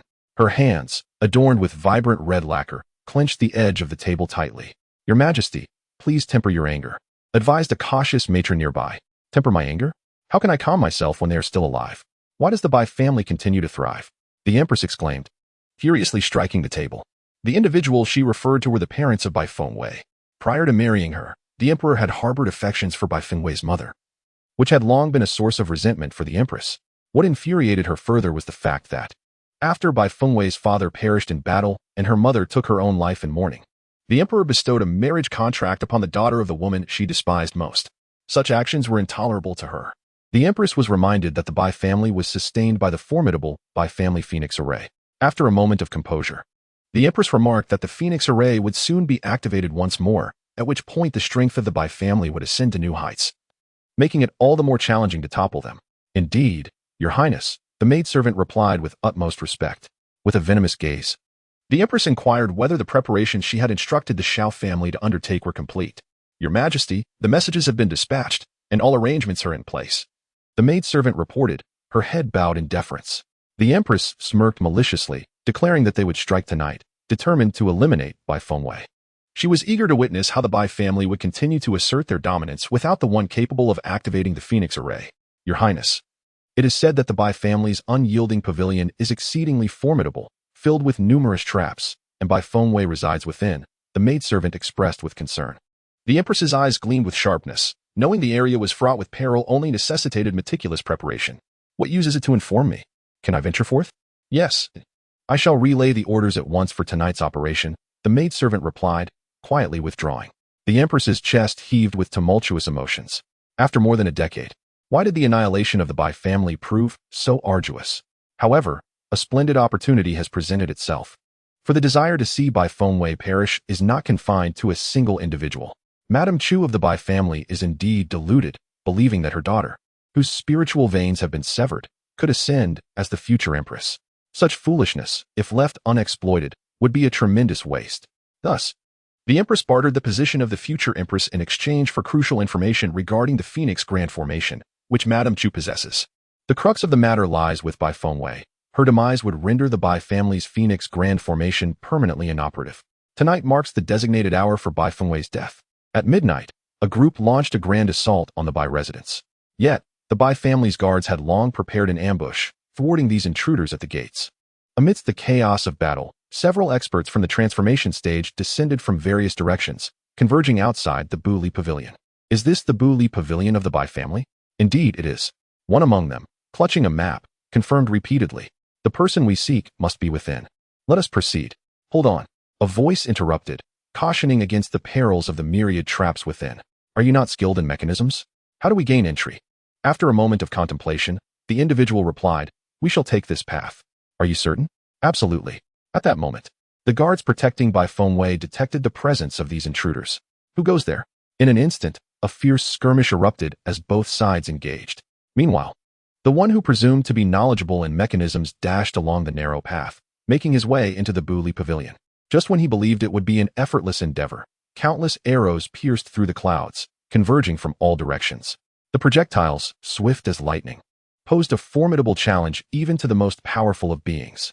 Spiritual energy dispersed, illuminating the night with vibrant hues, barely managing to shield against the relentless arrows. Within the confines of the room, Bai Fengwei sat cross-legged on the bed, her eyes closed yet her awareness keenly attuned to the movements outside the door. With deft control over the mechanisms, she swiftly ensnared the intruder within a complex array of formations. The individual, who had previously dismissed the Bai family's formations as mere empty boasts, now found himself in a state of utter disarray. Crucially, the formations here imposed restrictions on spiritual energy, affecting even those at the pinnacle of power. In Bai Fengwei's mind, a vivid image unfolded as the intruder dodged the bamboo poles. Swarms of bees suddenly emerged from the darkness, encircling him in a relentless embrace. A chilling scream echoed through the heavens. Bai Qi and his companions arrived just in time, while the remaining few who had not entered the Bai family's sanctum realized their predicament and attempted to flee. However, having located them, Bai Qi, as the head of the Bai clan, would not permit their escape. A wave of spiritual energy surged forth as Bai Qi swiftly obstructed their path. The Bai family was not a place one could enter or exit at will, he declared. That may depend on whether you consider yourselves our match. Came the retort from the group, all of whom were formidable beings, on par with Bai Qi, and they were unafraid. Yet, Bai Qi regarded them with disdain. His aura unwavering and potent. With grand, decisive movements, he swiftly cut off their retreat. Tell me, who sent you? If you reveal the truth, I may allow you to depart. Having arrived here, it is presumed that one is already aware of the secrets of the Bai family. He does not wish to pursue the identity of the informant, but he will not spare those who pose a threat to the Bai clan. How arrogant. Those few individuals exchanged fierce words before engaging in combat with Bai Qi. Bai Fengwei, through the assistance of Hong Yu, observed the unfolding battle outside with clarity. Among these individuals, the age difference did not exceed 3 or 4 years, and their cultivation levels were comparable. Aside from Bai Qi, the rest possessed second-grade spiritual veins, while Bai Qi alone, with his first-grade spiritual vein, managed to attain the 3rd stage of transformation, likely owing to the influence of the Phoenix Grand Array. Bai Fengwei scrutinized their every move, realizing that if the standoff continued, the Bai family might not succeed in apprehending these individuals. Consequently, the formation of the unyielding pavilion began to shift outward under Hong Yu's guidance. In a place unseen by others, a series of golden symbols shimmered in the air, while golden lines of light expanded proportionally across the ground. One individual, struck by Bai Qi, staggered back and fell directly into the formation. In an instant, he was ensnared by the array. A look of panic etched upon his face as he clumsily attempted to fend off the array's assault. Shadows danced, spiritual energy surged, and the intricate patterns of the formation flickered in and out of visibility, concealing boundless power. Bai Fengwei exerted her mental prowess to control Hong Yu, who, connected to the formation within the unyielding pavilion, swiftly drew the unfortunate individual into the heart of the array. The overwhelming spiritual pressure contorted his limbs, rendering him immobile in an instant. Moments later, he met his demise, ejected from the formation. Beyond the array, 2 other transformation experts continued their battle with Bai Qi. The 2 individuals, awed by the peculiar and formidable formation before them, dared not approach it lightly. Bai Qi, with an intentional yet subtle maneuver, guided them toward the array, resulting in a stalemate among the 3, where only the formidable power of the formation could hasten the resolution of the conflict. Just then, a group surged in from another direction, armed with bows and arrows, unleashing a volley toward the Buli pavilion. The arrows were ignited with fiery spiritual energy, aiming to incinerate the entire establishment. The Bai family's guards swiftly turned to confront these assailants, yet their speed paled in comparison to that of the arrows, which streaked through the sky, leaving trails of brilliant light, targeting the Buli pavilion. As the arrows descended, a brilliant flash illuminated the scene. A buzzing barrier of the formation suddenly materialized, deflecting the arrows back. The unextinguished flame struck the very archers who had loosed them, eliciting a chorus of anguished cries. Father! At that moment, Bai Xianxian arrived with reinforcements. The Bai family, being a prominent clan in the Fenglin kingdom, boasted substantial resources and a formidable number of capable guards. Soon, they captured or dealt with the remaining attackers. Meanwhile, Bai Qi found himself entangled with 2 formidable experts, gradually falling into a disadvantage. Bai Xianxian, filled with concern, could not intervene. Father, be careful, she urged anxiously. At that juncture, one of the experts devised a scheme and lunged directly toward Bai Xianxian. As she retreated in alarm, she summoned her spiritual energy, joining forces with the others to confront the formidable opponent. However, their cultivation levels were insufficient against the prowess of the expert, and they were soon scattered and incapacitated. Ultimately, Bai Xianxian found herself ensnared by this individual. Upon witnessing the unfolding situation, Bai Qi intended to intervene, yet was obstructed by another individual. Bai Qi, if you wish for your son's survival, you must surrender Bai Fengwei, the man declared, seizing Bai Xianxian as a means of intimidation. Bai Qi resolved to forcibly rescue Bai Xianxian, but the man's sword swiftly grazed Bai Xuanchuan's throat as a warning. You had better think carefully, or your son's life will come to an end here. Feeling the sting at his throat, Bai Xianxian remained remarkably composed, urging his father, do not concern yourself with me. We cannot allow them to succeed. Caught in a dilemma, Bai Qi faced an agonizing choice. This was his only son, and he could not allow harm to befall him. Yet behind him lay the future of the entire Bai family, making it equally impossible to relinquish them easily. Bai Qi understood their intentions all too well. They merely sought the downfall of the Bai family. I shall grant you half a stick of incense's time to deliberate. Surrender the useless Bai Fengwei, or you and your son shall be separated by the veil of death, the man bellowed, tightening his grip on the sword. Before him stood an adversary of equal cultivation, and Bai Qi was uncertain of his ability to rescue his son. However, surrendering Bai Fowei was out of the question. A complex array of emotions clouded Bai Qi's gaze as he grappled with his decision. Ultimately, he raised his sword, resolute in his stance. If that is the case, then you shall pay with your lives as well. The man gasped in shock. Bai Qi, are you truly willing to disregard your son as fate? At that moment, the doors of the not departing pavilion swung open, drawing the attention of all present. From the shadows emerged a poised and enchanting woman, Bai Fowei, who coolly stated, "Release him. I will go with you." Bai Qi was taken aback. "Fowei, remain inside. Who permitted you to come out?" Bai Fowei stepped forward cautiously. "Second uncle." "First say Bai Xian. Life is of utmost importance." Bai Qi was astonished by her words. "Do you not comprehend the fate that awaits you should you choose to accompany them?" Bai Xian, too, gazed at Bai Fowei in surprise. A cousin he had scarcely met. Bai Fowei did not respond to Bai Qi, instead directing her attention toward the individual holding Bai Xian captive. "Release him, and I shall walk out of here. What say you?" Their objective was her. Truthfully, if they were to eliminate Bai Xian, they would not only fail to escape, but also be unable to fulfill their mission. Thus, Bai Fowei was confident they would consider this exchange. Indeed, the captor spoke. "You exhibit a sense of loyalty. Who would have thought that a so-called useless individual harbored such noble sentiments?" Bai Fowei smiled gently, her expression laced with a hint of self-mockery and a profound sense of openness. "I shall take that as a compliment." "Fowei, retreat and hide," Bai Qi commanded. In his heart, the family's interests outweighed all else. "Second uncle," Bai Fowei looked at Bai Qi. "Exchanging me for Bai Xian is a most advantageous deal." Her gaze was resolute, laden with implication. Bai Qi was perplexed by her meaning. To him, she ought to be terrified of death. Bai Fowei stepped out of the Buli pavilion, smiling lightly at the captor. "You see, one foot has already crossed the threshold of the pavilion. Are you certain you wish to squander this opportunity?" Another individual, witnessing this, attempted to seize Bai Fowei, but was thwarted in his path by Bai Qi. "Bring Bai Xian here," Bai Fowei commanded. The man narrowed his eyes. "Are you certain you wish to exchange yourself for Bai Xian?" Bai Fowei raised an eyebrow. "What? Are you afraid?" "Presumptuous youth, just you wait," he retorted, leading Bai Xian towards the unfettered pavilion. As Bai Fowei observed their approach, she released him. "Why should I listen to you?" he scoffed. "Because you have no choice," Bai Fowei replied, a smirk playing at the corners of her lips, her amusement evident. The man's eyes flared as he suddenly lunged forward, thrusting his sword at Bai Fowei. Just when it seemed that Bai Fowei was doomed, the formation preemptively shielded her from the blade's onslaught. Seizing the moment, Bai Xian escaped, and Bai Fowei drew him into the formation, instructing, "Stay still." The man, realizing he had lost both the sesame and the watermelon, found his chance to recapture Bai Xian slipping away. As he aimed to redirect his focus back to Bai Fowei, he was taken aback to see her transform into a lynx and flee. The onlookers gaped in astonishment, realizing that the figure they had seen moments before was not the young lady. Meanwhile, the true Bai Fowei, orchestrating everything from within the room, shifted the formation, ensnaring the man within its confines. Once trapped, he found himself unable to wield his spiritual energy to its fullest, and was soon subdued and expelled from the formation, where the Bai family's guards promptly apprehended him.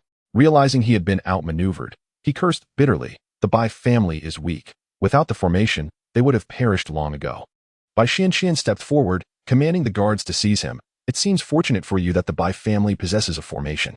Another individual, despite the combined efforts of Bai Qi and the others, could not escape. Bai Qi pulled away the black cloth concealing the person's face and recognized him. "Indeed, it was you." Chapter 89. Encountering a ghost to slay a ghost. This man was none other than Xiaoming Yang, the head of the Xiao family.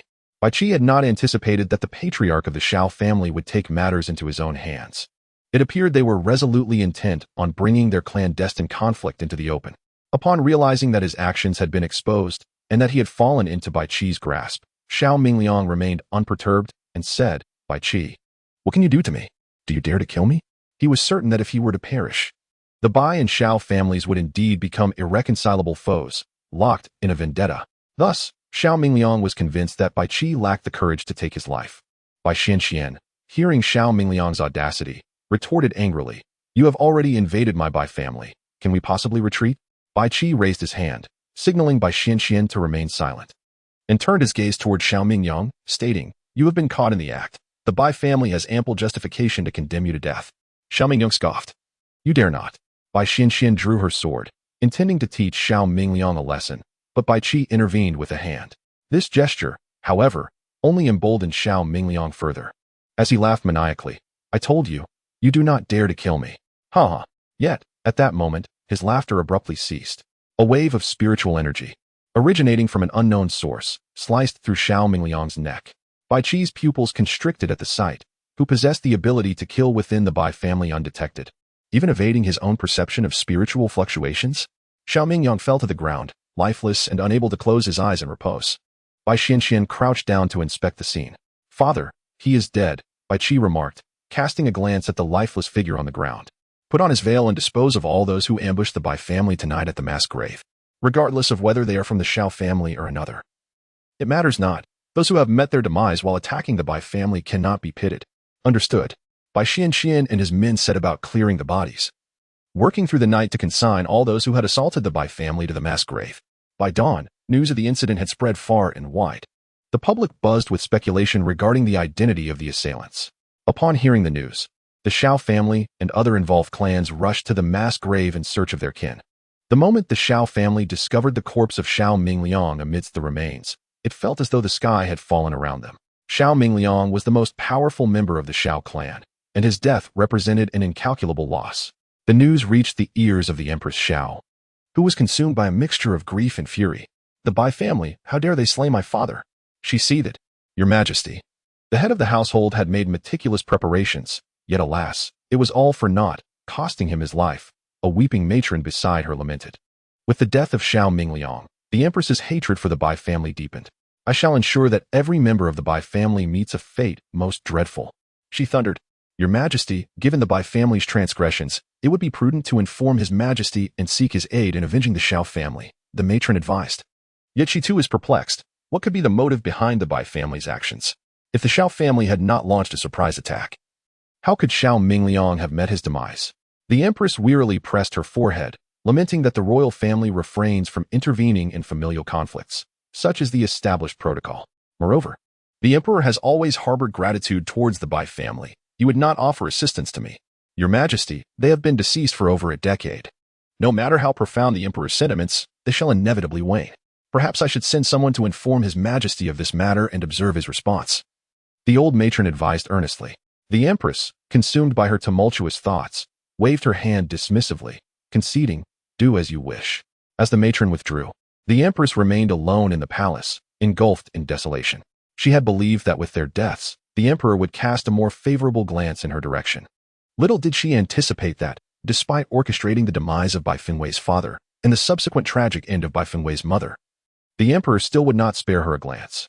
Merely two deceased individuals, yet she found herself overshadowed by their memory.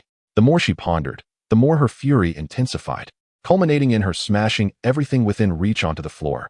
Suddenly, her gaze sharpened, and a bold idea took root within her mind. If the Emperor would not acknowledge her, then let him perceive nothing at all. Since this Emperor has refused to assist her, let her son ascend the throne, and subsequently, let the Bai family be reduced to ashes. With this thought, the Empress's expression twisted into something grotesque, her eyes gradually reflecting madness. That evening, Bai Fengwei ventured out to procure medicinal herbs, only to be obstructed by Junxing, Yinchuin, and Yu Linger. "Wei Wei, you have finally emerged," called Yu Linger from behind a tree.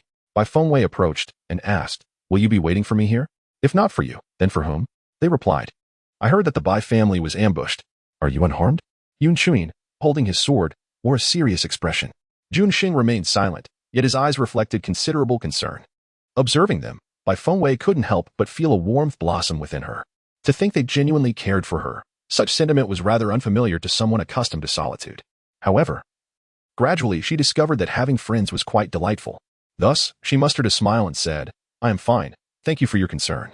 Unexpectedly, Yinchuin remarked, "If you don't wish to smile, then don't. It looks unappealing." Yulingo promptly slapped Yinchuin, exclaiming, "Brother Yun, could you not say something kind? Miss Wei Wei is undeniably beautiful, and she is my master. You must not be disrespectful." Upon hearing Yulinger, Yinchuin immediately fell silent. After all, one must heed the commands of one's wife. Bai Fengwei chuckled softly, "I am off to procure some medicinal herbs. Where are you headed?" "We shall accompany you," Jun Sheng replied, his gentle visage adorned with a perfectly measured smile. "Indeed, Wei Wei, let us go together," Yulinger chimed in, eager to explore. Bai Fengwei turned to Yulinger and whispered, "Aren't you afraid of being discovered? And you, young Master Jun, I have witnessed you being attacked several times. Since evasion is futile, it is better to face matters boldly. Should we encounter demons, we shall slay them. Should we meet Buddhas, we shall vanquish them as well. Jun Sheng, with his unrestrained elegance, resembled a rare orchid or a jade tree, a paragon of youthful grace. Bai Fengwei could not help but feel a sense of admiration. Indeed, he was the most handsome man in Fenglin Kingdom, exuding an air of refreshing purity and clarity. Jun Sheng is right. We share the same sentiments. Linger and I cannot hide away forever, Yun Chuan expressed earnestly. Bai Fengwei glanced at them and, with a bright smile, said, "Then let us be off." Seeing Bai Fengwei acquiesce to their company, Yulingo joyfully linked arms with her, saying, "Let us indulge in some delicious food. It's still early, and the shops should still be open." The mention of food piqued Bai Fengwei's interest. "Absolutely. Whatever you desire, it shall be my treat." After all, she considered herself a little affluent and could certainly afford to host. Yun Chuan observed how Bai Fengwei had effortlessly captured Yulingo's attention and felt a twinge of dissatisfaction. "Could you not keep an eye on that woman? Why does she monopolize my lingo?" Jun Xing merely smiled in silence. Even if he wished to intervene, he lacked the standing to do so. Chapter 90, Task Assignment. Bai Fengwei and her companions first visited a herbal shop to procure medicine. Jun Sheng guided Bai Fengwei to his family's herbal store, initially intending not to charge her. However, Bai Fengwei was not one to take advantage of others. She insisted on paying for herself and even declined the customary discounts offered. Jun Sheng could distinctly sense her desire to maintain a distance. He could only smile wryly to himself, realizing there was little he could do but let time take its course. Upon exiting the apothecary, Bai Fengwei suddenly recalled a matter of significance. Among the rare herbs required for the concoction of the resurrection pill, some are exceptionally elusive. Have you heard of the blood essence demon fruit and the 9-leaf dragon heart mushroom? If you require them, I can arrange for the Jun family's herbal shop to keep a vigilant watch, Jun Xing offered. Excellent. Inform me as soon as there is news, regardless of the price. Bai Fengwei replied. Miss Weiwei, you might consider posting a mercenary task, should your reward be sufficiently enticing. There will undoubtedly be mercenaries willing to risk their lives to procure these 2 herbs for you. Yulinga chimed in, linking her arm with Bai Fengwei's.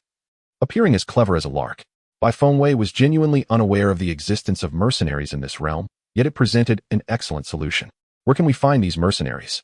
I shall lead you, Jun Sheng replied. Thus, the 4 of them turned a corner and made their way toward the underground trading venue. This place bustled with activity, even at night. I wish to issue 2 tasks, Lin Wei stated. What tasks? The individuals in the underground market glanced at her, inquiring. The blood essence demon fruit and the 9-leaf dragon heart mushroom, Bai Fengwei succinctly articulated. These are classified as level 5 tasks and are quite arduous. It is uncertain if anyone will be willing to take on such a challenge. However, if your reward is ample, there will certainly be many eager to accept. By the way, what compensation can you offer? The man asked. Lin Wei was unfamiliar with the reward system in this locale, so she inquired. What is the minimum compensation I must provide? Upon seeing that she was utterly perplexed, the man impatiently remarked, for a level 5 task. The minimum reward is 10,000 gold, or alternatively, you may substitute it with spirit stones, elixirs, or other items. With this clarification, Bai Fengwei comprehended the situation. She promptly placed 100,000 gold and 10 purple elixirs upon the table before her. Deciding to set these rewards for the time being and observe whether anyone would accept the task, if not, she would increase the offering. She refrained from presenting her golden elixirs, not out of stinginess, but rather to avoid revealing the possession of such rare items. Upon witnessing the reward offered by Bai Fengwei, the man's eyes sparkled with interest. While 50,000 gold was not particularly remarkable, the purple elixirs were indeed a rare find. It was rumored that the Rui auction house had recently showcased purple elixirs. Could this woman be the very one who supplied them? Contemplating this, the man's gaze towards Bai Fengwei transformed entirely. However, he did not boast about it. Instead, he bowed slightly and said, This is sufficient. I shall immediately publish the task. Surely, someone will take it up. Bai Fengwei paid no heed to the man's abrupt change in demeanor. After settling the intermediary's commission, she departed. The 3 individuals waiting outside inquired, How did it go? She replied, The task has been published. Let us hope it is accepted swiftly. Jun Sheng smiled gently, noting that they could easily ascertain whether the task had been claimed by observing the luminous screen. Upon glancing to the side, Bai Fengwei was pleased to see her level 5 task magnified on the grand display. As soon as the task was announced, it was immediately accepted by several individuals, all eager to take on the challenge. The task could be simultaneously assigned to numerous people, each vying to be the first to complete it. Upon seeing the reward for the 2 herbs, Yulingo exclaimed, Wei Wei, you are utilizing a purple elixir as compensation to procure those herbs. What a waste. Bai Fengwei replied nonchalantly, "The purple elixir is merely the most basic of my concoctions. Should I be asked to produce elixirs of other hues, I would be incapable, as I specialize solely in the refinement of gold elixirs, and those of superior quality at that." The other three, listening to her calm words, felt an overwhelming tide of emotion. They had never encountered such extravagance. Yun Chuyin and Jun Xing exchanged glances, their eyes reflecting surprise and curiosity, while Yulinger gazed at Bai Fengwei with admiration, saying, "You are truly remarkable. Do you possess the ability to concoct elixirs?" Bai Fengwei did not withhold her answer. "Indeed, though I have only recently begun my practice. Could you possibly assist Brother Yun in assessing whether his spirit vein can be restored?" Yuling implored, her eyes fixed on Bai Fengwei. Although she was aware of Bai Fengwei's novice status in alchemy, an inexplicable trust enveloped her. Many had examined Yun Chuyin's spirit vein before, yet none had succeeded, leaving Yulinger anxious and sleepless. Despite her occasional lack of insight in certain matters, she always kept Yun Chuyin's situation close to her heart. Reflecting on her previous experience in acquiring the resurrection elixir, Bai Fengwei turned her gaze towards Yun Chuyin, her gaze fixed upon him. Yun Chuyin's meridians were fully discerned by her. Activating diagnostic mode, in an instant, his condition unfurled in her mind. This all transpired in a fleeting moment, and without hesitation. Lin Wei proclaimed, "I can do it." Her words elicited subtle astonishment from the other three. A flicker of movement grazed the corner of Yun Chuyin's eye. Yet he remained silent, reluctant to harbor excessive hope. Jun Sheng's gaze towards Bai Fengwei also shifted. He realized that the one who required protection had drifted further from him. He held no doubt regarding Bai Fengwei's ability to heal Yun Chuyin, yet it seemed that the Bai Fengwei, who had never belonged to him, would eternally remain out of reach. Among them, Yulinger was the most exhilarated. She grasped Bai Fengwei's hand and declared, "Wei Wei, as long as you can heal Brother Yun, I will do anything you ask." "Linger," Yun Chuyin interjected, "whether I recover or not is inconsequential. What matters most is your safety. Please do not jeopardize yourself for my sake. Brother Yun, I want you to get better. I believe you can." Yulinger then threw herself into Yun Chuyin's embrace. Observing the bond between them, Bai Fengwei felt a stirring within her heart. Though she did not possess certain things, witnessing their joy moved her deeply. Jun Xing's gaze upon her intensified, his feelings seemingly growing stronger. Yun Chuyin comforted Yulinger, "Do not worry, I will be fine. But you must not put yourself in danger, understand?" "I understand," Yulinger replied, stifling her tears. "Indeed, your situation is not overly complicated. Simply concocting the celestial spirit pill would suffice for your recovery," Bai Fengwei remarked as she gazed at the two of them. Chapter 91. Intentions Among Falling Flowers. The celestial spirit pill? The three of them turned in unison to look at Bai Fengwei. She nodded affirmatively, explaining that the celestial spirit pill could mend damaged meridians, and that Yun Chuyin would only need to consume it to be healed. "I have never heard of such a pill," Yulinger confessed, a flicker of excitement igniting within her. If Wei Wei could name such a pill, she must surely possess the ability to concoct it. Yun Chuyin's eyes sparkled with intrigue. "Can you truly concoct the celestial spirit pill? Will it restore my spiritual veins?" Jun Sheng repressed all expressions, gazing earnestly at Bai Fengwei. "Wei Wei, what level of alchemist are you currently?" When it came to the ranks of alchemists, Bai Fengwei felt somewhat unclear herself and candidly replied, "The highest grade pill I can currently produce, according to the records, is the blood coagulation pill." Though she possessed a certification as a 7th level alchemist, she felt she was not yet worthy of that title. "The blood coagulation pill?" Jun Sheng looked at her with a mix of surprise and delight. "Indeed, is there a problem?" Bai Fengwei inquired, noticing their peculiar expressions. Yun Chuyin curiously asked, "Did you not just recently open your spiritual veins? How is it that you can suddenly concoct pills? Furthermore, how long did it take you to progress from beginning alchemy to producing a 3rd-grade pill?" This question piqued not only his curiosity but also that of Jun Sheng and Yulinger. Bai Fengwei observed their astonished faces and chuckled inwardly. "What is there to be so surprised about?" "Of course there is," Yulinger remarked. "Do you realize that a typical alchemist requires several years of preparation to concoct a potion? Yet you have managed to produce one in such a brief span of time. Do you comprehend the extent of your remarkable talent?" "Is it not possible?" Bai Fengwei responded with an air of nonchalance. "That it is not my exceptional skill, but rather their incompetence that is at play?" The other three were taken aback by her words. Was she truly the so-called waste of the Bai family? She was undeniably a genius. Who had labeled her as worthless? They were aware of Bai Fengwei's circumstances. It had been but a short while since her escape from the tomb, and yet she had achieved what others might take over a decade, if not decades, to accomplish. At this rate, it was entirely feasible for her to concoct the celestial spirit pill. Yun Chuyin turned to Bai Fengwei, speaking earnestly. "As long as you can create the celestial spirit pill to heal my spiritual veins, I shall pledge my unwavering loyalty to you, offering my utmost devotion without hesitation. Yulinger stood beside Yun Chuin, nodding vigorously in agreement with his sentiment. Bai Fengwei looked at the two and inquired, "Do you not consider me a friend?" Upon hearing her question, Yulingo shook her head fervently. "Of course not. We absolutely regard you as a friend. Then let us refrain from such expressions of self-sacrifice. Since we are friends, I shall assist you without expectation of reward. Moreover, the celestial spirit pill cannot be concocted hastily. There are several medicinal ingredients of which I have never even heard." Bai Fengwei's voice resonated with unwavering strength, instilling confidence in those who heard her. "What herbs do you require? I shall procure them," Jun Sheng volunteered earnestly.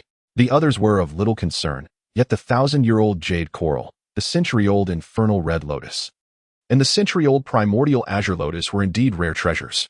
Bai Fengwei's brows slightly furrowed. While she had heard of the 1,000-year-old jade coral, the infernal red lotus and primordial azure lotus were entirely unfamiliar to her. Even if she were to seek them out, she had no notion of where to begin. The heavenly spirit elixir necessitated an extensive array of ingredients, including the century-old celestial spirit fruit, purple fire flower, seven-leaf falling blossom, dragon elephant horn, dew, black tongue orchid, 1,000-year-old jade coral, earth flame gall, celestial punishment grass, earth, century-old infernal red lotus, century-old primordial azure lotus, purple orchid leaf grass, bone cleansing flower, ink leaf lotus, snake saliva fruit, spirit gathering grass, blood, vital energy fruit, bone birth flower, poppy flower, yellow lotus essence, blood lotus essence, ice spirit flame grass, white orchid fruit, purple blue leaf, white spirit ginseng fruit, and snow lotus seeds. The greater the variety of herbs used in alchemy, the more it tests the alchemist's temperament and skill. Given the multitude of ingredients, it was evident that the difficulty of concocting this heavenly spirit elixir was considerable. Upon hearing her words, Jun Xing and Yun Chuin wore grave expressions. After a moment, Jun Xing declared, "I can acquire the 1,000-year-old jade coral. I recall my master possesses a specimen. What are the infernal red lotus and primordial azure lotus?" Yulinger inquired. Yun Chuin silently shook his head, revealing his own ignorance. "Perhaps we should first visit the underground marketplace to post a quest. The collective strength of the crowd may yield someone who knows where to find these two herbs," Bai Fengwei suggested. However, Jun Xing directly opposed, asserting that it is not out of arrogance if none of us are aware of these two herbs. Then it is likely that no one in the Fenglan Kingdom has heard of them either. Therefore, it is best not to issue a mercenary mission for the time being. Yun Chuin concurred, stating that he too sees no necessity to post a mercenary task. "I am not in a hurry, when fate allows. These two herbs will naturally make their appearance." "You are quite laid back," Bai Fengwei remarked. "What does laid back mean?" Yulinger inquired. "It means to remain calm and composed, accepting things as they come without undue desire," Bai Fengwei explained after a moment's thought. Yulinger pondered this, realizing so. Does that mean Brother Yun possesses a lofty state of being? Bai Fengwei silently shook her head, amused by Yulinger's constant reference to Brother Yun. "Let us not dwell on this. Aren't we heading out for a meal? Come, it's on me." Bai Fengwei had never dined out before and was eager to savor the culinary delights offered by the local restaurants. Upon the mention of food, Yulinger instantly forgot about Yun Chuyan's elixir and eagerly linked arms with Bai Fengwei, exclaiming, "Oh, let us hurry. We might miss the closing time." The group rushed forth. But unfortunately, they found many establishments already shuttered. In the end, Bai Fengwei lamented, "It seems that fortune was not on your side. We shall have to arrange another outing." She was charming and radiant, pure and unpretentious, exuding a natural grace that struck deeply at Jun Sheng's heart. "Waiter," he said, "concerning the matters of the Shao family, they are unlikely to relent easily. Should you encounter any difficulties, do not hesitate to seek my assistance." Jun Sheng spoke with a grave demeanor. Bai Fengwei did not offer a direct refusal. Instead, she responded with a friendly and courteous tone, assuring him, "Do not worry, everything will be fine." She glanced at the three of them, stating, "It is getting late. I shall take my leave." In the blink of an eye, her figure melded into the night, devoid of any lingering attachment. The three gazed at the empty night sky, and Yun Chuin turned to Jun Xing, remarking, "Your gaze towards her is rather peculiar." Jun Xing, snapping back to reality, responded, "Indeed, you all have noticed. It is a pity she feigns ignorance," though he spoke with a feigned nonchalance. An unmistakable melancholy shone in his eyes. Beneath his warm smile lay a poignant sense of unreciprocated affection. Bai Fengwei did not return to the Bai family, but instead headed towards the Alchemy Alliance. Chapter 92. Unable to bear it at the Alchemy Alliance. Bai Fengwei suddenly appeared beside Oh Hanyuan and Yen Li, who were engrossed in alchemy. Oh Hanyuan was instructing Yen Li, saying, "Yes, just like that. Steady now. Keep it steady." Bai Fengwei stood quietly to the side, observing until Yan Li completed the refining of the elixir. How have things been lately? Bai Fengwei inquired. Due to Yan Li's failure to successfully concoct the elixir earlier, Hong Yuan's expression was grim as he lamented, "We have already devoted much time to cultivation. Yet the results are minimal. Yan Li still has not been able to refine a third-grade elixir." Yan Li, feeling dejected, lowered his head, despite numerous attempts. He remained just shy of success in producing a third-grade elixir. Bai Fengwei had also witnessed Yan Li's alchemical process earlier, noting that, compared to the last time, there had been little progress. This was still a matter of insufficient cultivation. In addition, his spiritual energy was insufficient. He had to consume 2 energy-replenishing pills midway to barely sustain himself until the alchemical process concluded. Bai Fengwei peered into the alchemical furnace and observed several charred pills emitting wisps of black smoke. "Do not be disheartened. Today I shall impart to you a method that allows one to cultivate while concocting elixirs," Bai Fengwei said, her tone imbued with a hint of reassurance. "To refine pills while simultaneously cultivating?" Hong Yuan gazed at Bai Fengwei in astonishment. "Master, is there truly such a technique? If one could indeed cultivate and refine pills at the same time, it would be remarkably efficient." Yan Li also lifted his head, bashfully regarding Bai Fengwei. "Master Ancestor, how is it that you possess such extraordinary skills, excelling in everything?" Across the expanse of Qingfeng continent, it was unlikely anyone would dare to entertain such thoughts, let alone attempt such feats. The knowledge imparted by Bai Fengwei was always unprecedented, evoking both disbelief and profound admiration among them. Of course, if your master ancestor were not exceptional, how could she possibly be your master's master? Hong Yuan playfully tapped Yan Li's head. Bai Fengwei regarded the duo, who resembled both master and disciple, as well as father and son, and smiled gently. "I did not bring my alchemical furnace. May I borrow yours? I shall demonstrate for you. Once you learn to refine pills while absorbing spiritual energy, your prowess in both cultivation and alchemy will surpass that of others significantly." "Master Ancestor, please use my furnace." Yan Li stepped aside, revealing the furnace behind him. "My furnace is a third-grade one. Take a look, it's quite impressive," he said, beaming with pride, for he had used it for quite some time and found it exceptionally convenient. Bai Fengwei did not mind which alchemical furnace to use. She glanced at the 2 individuals and stated, "I will concoct a chi-replenishing pill. Pay close attention to my operations." Without further ado, she retrieved the necessary herbs for the pill's preparation. Before commencing, she cautioned, "At this moment, one must activate their spiritual energy. It is not sufficient to do so only after placing the herbs into the furnace." "Oh," Hong Yuan and Yan Li exclaimed in realization, feeling as though they had gained newfound knowledge. Bai Fengwei began the alchemical process, and the preliminary steps were straightforward. Once all the herbs were placed into the furnace, she demonstrated the method of refining while simultaneously cultivating. Hong Yuan and Yan Li watched intently, their eyes wide open, fearful that a mere blink might cause them to miss a crucial point of knowledge. Bai Fengwei explained the procedure twice and inquired, "Have you memorized it?" Hong Yuan and Yan Li exchanged glances, rendered speechless by their astonishment. Suddenly, the furnace emitted a low, ominous hum. "You haven't memorized it, and there is no time left. Step back. The furnace is about to explode." Bai Fengwei exclaimed swiftly, as she summoned her spiritual energy to shield the furnace from potential harm. Hong Yuan and Yan Li instinctively positioned themselves in front of her. With a resounding bang, the furnace erupted, sending the roof flying. Bai Fengwei had not anticipated their brave intervention, for she was certainly capable of defending herself. This small yet significant act filled her with gratitude, and a warm sentiment began to blossom within her heart. What a delightful fragrance! Amidst the swirling smoke and chaos, a tantalizing aroma enveloped the air. Yan Li's face was smeared with dust, yet he paid it no mind, for his attention was captivated by a peculiar fragrance. It was a superior-grade elixir. "Oh, Hong Yuan," he exclaimed, startled amidst the hazy mist. He parted the smoke to reveal the elixir, enveloped in spiritual energy, suspended in the air. He yearned to reach out and touch it but hesitated, for it was indeed a precious superior-grade elixir. Bai Fengwei observed their astonishment, glancing around with a hint of embarrassment. "My apologies. I shall accompany you with this alchemical furnace," she offered. "Oh, Master Ancestor, it is merely an alchemical furnace. Its ability to assist you in refining an elixir today is its finest fate," Yan Li responded without a hint of concern. Looking at the elixir, Hong Yuan remarked, "A third-tier furnace certainly cannot withstand the might of a superior-grade elixir. An explosion is inevitable." Indeed. In this world, only Master Ancestor possesses the skill to refine an elixir using a third-tier furnace. Yan Li gazed at Bai Fengwei with admiration.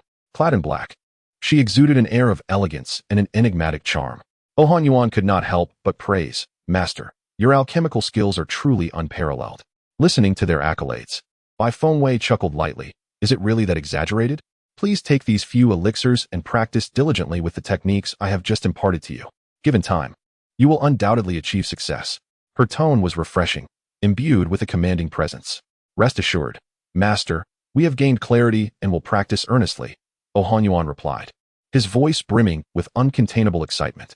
Indeed, I possess the ability to refine superior golden elixirs, but I implore you to keep this knowledge confidential.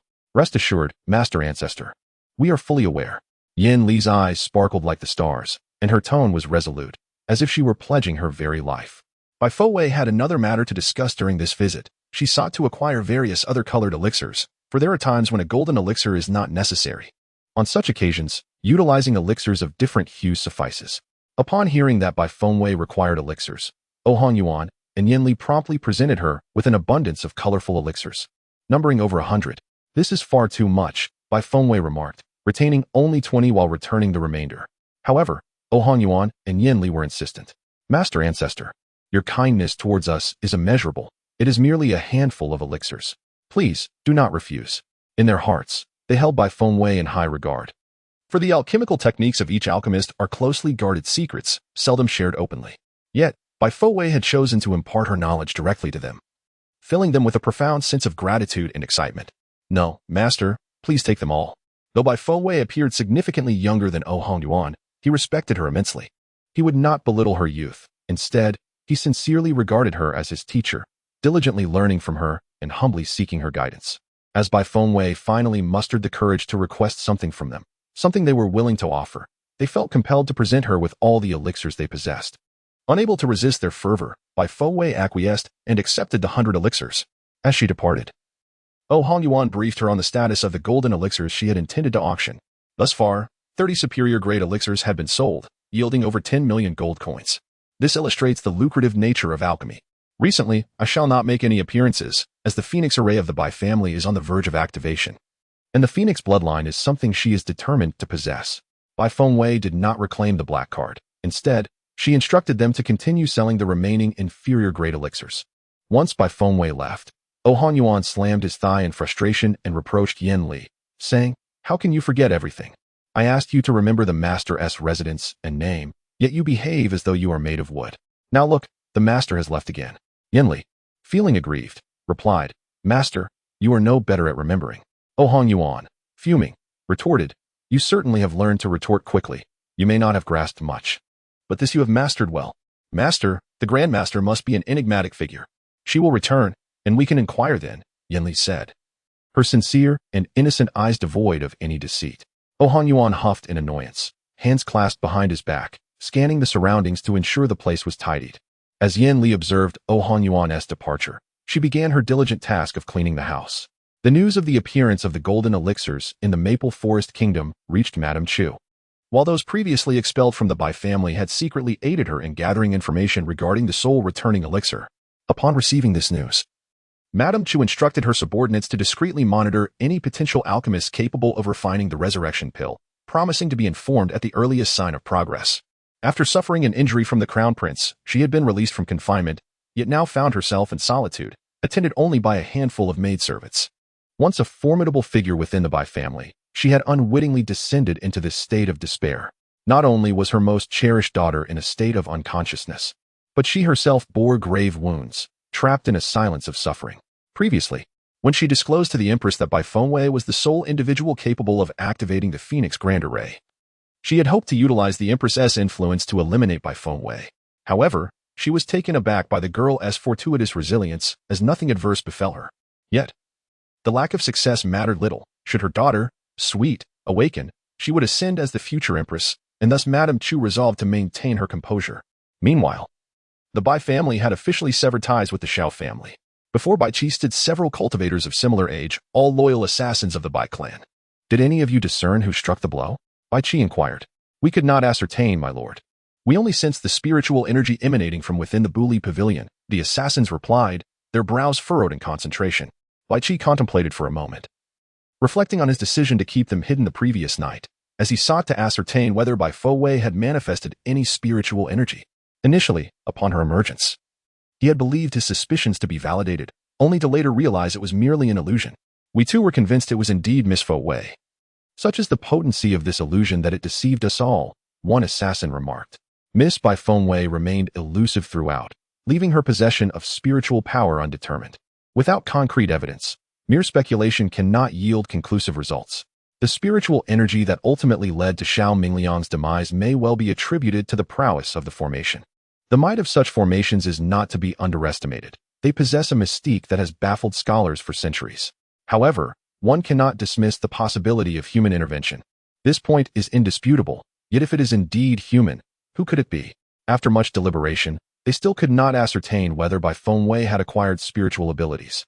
Ultimately, they chose to refrain from further entanglement in the matter. Baichi solemnly remarked that the day of the Phoenix Grand Formation's activation was approaching, urging them to observe discreetly and ensure absolute security. After all, when the Bai family's Phoenix Grand Formation is activated, there may be disruptions. Understood. With that, they dispersed. Upon her return, Wei sensed several auras stirring within the Bai residence, prompting her to cautiously retreat to the unwavering pavilion. She had sensed these auras days prior, surmising that the Bai family's assassins had returned. Recently, she had no intention of leaving the unwavering pavilion. Master, you have finally returned. Bai Shui has missed you dearly. Bai Shui exclaimed, leaping into Bai Fengwei's embrace and nuzzling against her. Bai Fengwei gently patted its head, teasing, "Do you miss me? Or are you merely craving spirit fruits?" Bai Shui's thoughts were laid bare, and it whimpered, "Master, indulging in golden dan occasionally makes one long for a change in flavor." Bai Fengwei was utterly charmed and retrieved a spirit fruit for it before commencing her own cultivation. Now at the second stage of transformation sovereign, she understood that only through diligent training could she avoid being subjugated by others.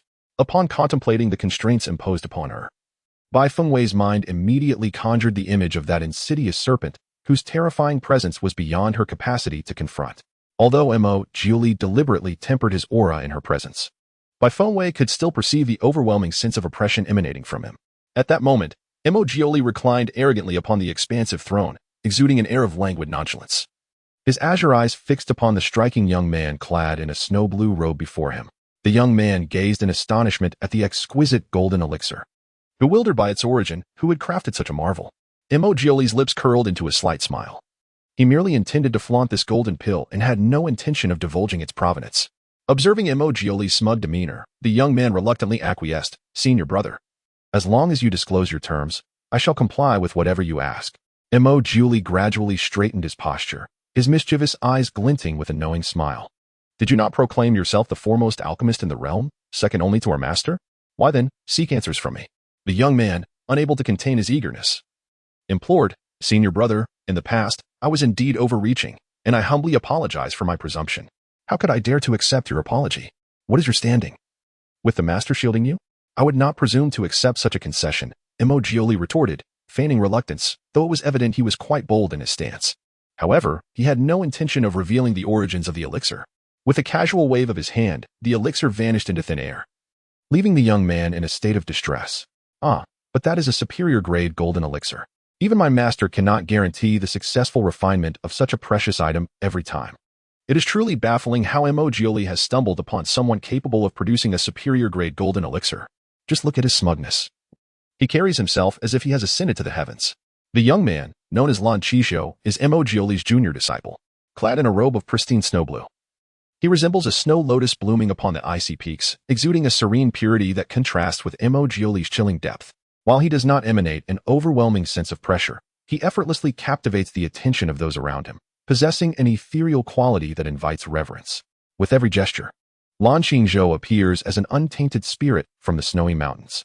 "Senior brother, if you cannot show me the superior grade golden elixir, perhaps you could share the formula for the detoxification elixir instead? I assure you, I shall refine countless batches for you." Little did he know, Mo Jiuli remained utterly indifferent. Responding with a calm detachment, "There is no formula. I am not the one refining the elixir, so how could there be a formula?" Originally, he had sustained his injuries solely to enhance the efficacy of the antidote, allowing those below to endure less suffering should they inadvertently fall victim to poison. Yet, despite his willingness to risk himself, his self-proclaimed invincible junior disciple in alchemy failed to produce the antidote. In his disappointment, Mo Jiuli sought out Bai Fengwei, who astonishingly managed to refine the antidote for this poison. Remarkably, Bai Fengwei had only just begun her journey in alchemy, Yet she succeeded in creating a remedy that even the most skilled alchemists could not replicate.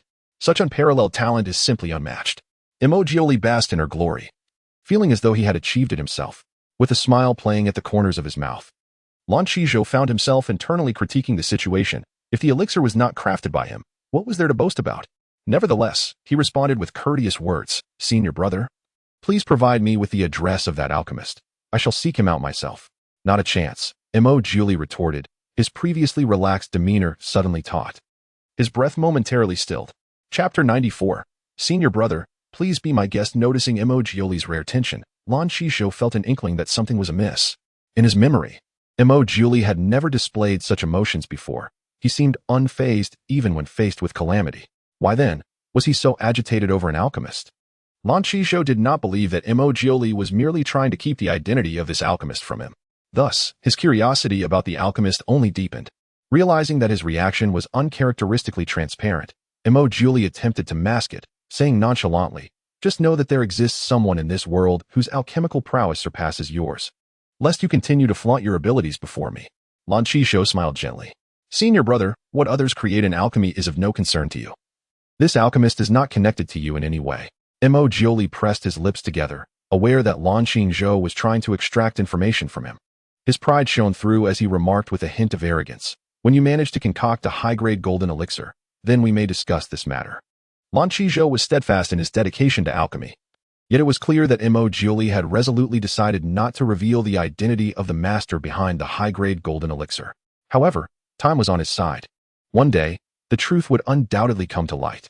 He clasped his hands in a respectful gesture, exuding an ethereal charm. "Senior brother, I implore you to grant a detoxification pill to junior brother. Feel free to stipulate any conditions."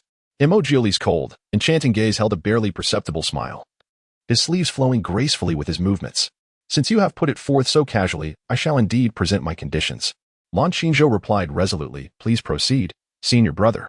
Emojioli rose, his tall and imposing figure accentuated by the slight flutter of his crimson robes. "Then, I request half of the medicinal herbs from your garden." Lan Qizhou looked up in astonishment. "Senior brother, are you aware that all the herbs in my garden have been meticulously cultivated by me? To demand half with such nonchalance is akin to asking for half of my life." Descending the steps with an air of noble elegance, Emojioli's expression remained inscrutable as he elegantly stated, "Merely answer whether you agree or not." With gritted teeth and a faint smile, Lan Qizhou replied, "Do you believe I should refuse?" Though it pained him, he ultimately acquiesced. After all, this detoxification pill was something even their master had failed to concoct. It was imperative for him to study it thoroughly. Emojioli smiled warmly, akin to a gentle spring breeze ruffling the surface of a tranquil lake. "Excellent. I shall send someone to collect the herbs. Please make the necessary preparations." He handed Lan Qizhou a detoxification pill crafted from white phoenix vine, saying, "With your aptitude, you should be able to replicate the detoxification pill within a month." Lan Qizhou took the pill, inhaling its fragrance, his heart swelling with excitement. "Senior brother truly understands me. A month should suffice." However, Emojioli drifted in with a haunting remark, stating that even if one were to attempt crafting a superior-grade golden elixir, they would at most only manage to produce an inferior-grade one. This statement struck a painful chord with Lan Qizhou, who could only manage a wry smile, unperturbed, and replied, "Senior brother, you remain as forthright as ever."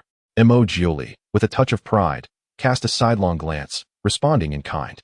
After Emojioli departed, Gu Qingzhou summoned Emojioli's personal subordinate. "Have you encountered anyone noteworthy recently? Perhaps a formidable alchemist? The demon lord has been rather secretive of late, venturing out without allowing us to accompany him. Hence we remain in the dark. Even if we were privy to information, we would not dare to speak without the demon lord's command." Thus, inquiring would yield no results. Lan Qizhou, aware of the futility in his questioning, still clung to a sliver of hope as he posed his query. Although he had anticipated this outcome, a sense of disappointment lingered within him. Who could possibly possess the ability to craft a superior-grade golden elixir? How had he never encountered such an individual? At that very moment, the illustrious Bai Fengwei, capable of concocting superior-grade golden elixirs, had successfully produced a fourth-grade elixir, the bone restoration elixir. Alchemy cannot be rushed. Bai Fengwei's most admirable trait is her unwavering composure and clarity of purpose. Although she assisted Emojioli in creating a detoxification elixir, she remained unaware of its grade. Given the opportunity, she resolved to methodically refine all known elixirs, one step at a time. The bone restoration elixir, classified as a fourth-grade concoction, possesses the remarkable ability to expedite recovery for those suffering from fractures. The medicinal herbs utilized include dragon flower, explosive flame mushroom, earth heart essence, fragrant erosion grass, azure lotus fruit, serpent shedding flower, Buddha flame root, shadow containing demon flame grass, and purple spirit shaping flower. For a span of 1 day and 1 night, Bai Fengwei concocted hundreds of healing bone pills, along with an array of other elixirs. She exuded a fragrant aroma from the pills that was both refreshing and enchanting. "My lord, you smell delightful," Bai Shui remarked as she trailed behind her, inhaling the scent of the medicinal fragrance enveloping Bai Fengwei. This observation prompted Bai Fengwei to consider that if Bai Shui could detect the aroma, then anyone who approached her would likely perceive it as well. Consequently, Bai Fengwei meticulously eliminated any lingering scents from her, ensuring absolute discretion. The Bai family had been exceedingly busy of late, with all members diligently preparing for the Phoenix Grand Array. In stark contrast, Bai Fengwei's role was merely to await her turn for bloodletting. However, this situation afforded her ample time to engage in cultivation and the study of alchemical formulas, such as the Soul Resurgence Pill. She had committed the formula for the Soul Resurgence Pill to memory, and once the necessary herbs were gathered, she would be ready to begin the refinement process. Yet, before she could embark on the creation of the Soul Resurgence Pill, there remained one task to accomplish: ascertaining the total assets of Madame Chu. Without delay, she glanced at Bai Shui, who was sprawled out nearby. "Shui, I entrust you with a mission." Upon hearing the word mission, Bai Shui sprang to life, her lethargy dissipating. "My lord, what is the task?" Bai Fengwei's gaze sparkled with shrewdness as she issued her instructions. "Find an opportunity to uncover all of Madame Chu's possessions." "Are you able to accomplish this?" Bai Shui whirled excitedly, her enthusiasm palpable. "Rest assured, my lord. This divine beast shall handle it." Bai Fengwei gently patted its head, advising caution: should any unforeseen event arise, make sure to return, understood? Bai Shui, with a firm stance, replied, "Master, do not worry. My current cultivation level is akin to that of your esteemed human transformation stage. My illusionary arts are beyond the comprehension of ordinary beings." Bai Shui, a divine beast, possessed remarkable innate talents, which had only intensified since forming a pact with Bai Fengwei, who had a 7th grade spiritual vein. Similarly, Bai Shui's divine bloodline bestowed unrecognized benefits upon Bai Fengwei. Forming a contract with a demon beast could sometimes awaken a cultivator's latent abilities, occasionally even granting those without the mental fortitude for alchemy the capacity to refine elixirs, though such instances were exceedingly rare. As Bai Fengwei watched Bai Shui depart the Liui Pavilion, she turned and indulged in a soothing bath. In recent days, she had been preoccupied with alchemical endeavors, neglecting even the simplest of self-care. Leaning back in the tub, she emptied her mind, allowing herself to breathe freely and rejuvenate. Suddenly, the image of Emojioli flashed within her thoughts, startling her. How could this serpent be so persistent? She mused, her heart racing. Taking several deep breaths, Bai Fengwei sought to regain her composure.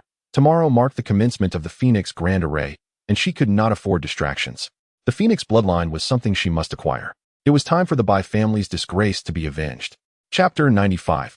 The Grand Array unveils the following day. Bai Fengwei received an early summons from the head of the Bai family, instructing her to prepare, as someone would arrive in an hour to escort her to the Phoenix Grand Array. Today marks the grand occasion of the Bai family's once-in-2 decades celebration, drawing numerous allied families to observe. Even the emperor has dispatched emissaries to attend. Among them is Junxing from the Jun family, who has brought Yun Chuin and Yu Linger along. However, they have yet to catch a glimpse of Bai Fengwei. Surrounding the Phoenix Grand Array, a multitude of distinguished individuals from the Fenglin Kingdom have gathered, all eager to witness this rare spectacle. The leaders and deputy leaders of the Alchemy Alliance, along with several alchemists, have also been invited to partake in the unveiling of this grand formation. Unfortunately, the leader of the Alchemy Alliance was summoned to the palace by the Emperor of Fenglin at the last moment, resulting in their absence. Bai Fengwei has donned a gown of pure white, exuding an ethereal elegance that rivals the luminous moon in the sky. Her brows are delicately arched yet convey strength, reminiscent of a solitary hibiscus blooming in tranquil waters. Her apricot-shaped eyes, resolute and aloof, harbor an endless allure that captivates all who behold her. "Miss, please step forth. The Phoenix Grand Array is about to commence," a guard calls from outside the unwavering pavilion.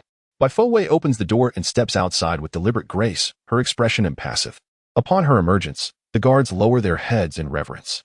The current Bai Fengwei commands an intimidating presence that renders her beauty and unspoken authority almost too overwhelming to gaze upon directly. As she approaches the gathering, she coldly states, "Let us proceed." Everyone surrounding the Phoenix Grand Array eagerly anticipates Bai Fengwei's appearance. Among them, the one most fervently hoping for her arrival is Madame Chu, who has brought the unconscious by Tian with her, awaiting the moment when she can inherit the Phoenix legacy and restore the third-grade spiritual vein. Madame Chu's heart raced with emotion. Despite her injuries, she persevered to bring by Tian here. The Bai family's Phoenix Grand Array is indeed legendary. Just gazing upon the imposing and mysterious altar instills a sense of reverence. It remains uncertain what this day's Phoenix Grand Array will bring to the Bai family. Someone stroked their beard in speculation. Look, who is that? Suddenly, someone spotted the figure of Bai Fengwei, surrounded by admirers. A hush fell over the crowd. Bai Fengwei ascended the steps, her guards forming an impenetrable barrier around her, while she resembled a divine being amidst the throngs, distant yet sacred. When Junxing beheld Bai Fengwei, his smile transformed into an infatuated grin, his gaze soft and tender. Yungu, look, it's Miss Weiwei, exclaimed Yulinger, excitedly linking her arm with Yunchuyan's. Yunchuyan allowed her to lean against him, his expression indulgent, though he remained silent. Yunchuyan was also pleased to see Bai Fengwei, especially since after Yulingo acknowledged her as her master, Bai Fengwei had never compelled her to act against her will. For this reason alone, Yunchuyan held no grievances towards Bai Fengwei, not to mention she had saved both their lives. Beneath the statue of the phoenix, Bai Fengwei's graceful figure came to a halt, with Bai Qi, the head of the Bai family, beside her. Today marks the commencement of the Bai family's Phoenix Grand Array, a spectacle held once every 20 years. Thank you all for attending. I hereby declare the opening ceremony of the Phoenix Grand Array to begin. Following a brief introduction, someone respectfully approached with a sharp blade, presenting it before Bai Fengwei. Is that the daughter of the formidable general? Indeed, is she not merely a waste who cannot cultivate? Yet, I perceive otherwise. I find her demeanor quite imposing, not resembling an ordinary individual. Thus, the rumors appear to be unreliable. Although there is a noticeable absence of spiritual energy fluctuations surrounding her, it is astonishing that a woman devoid of such prowess can exude such an impressive aura.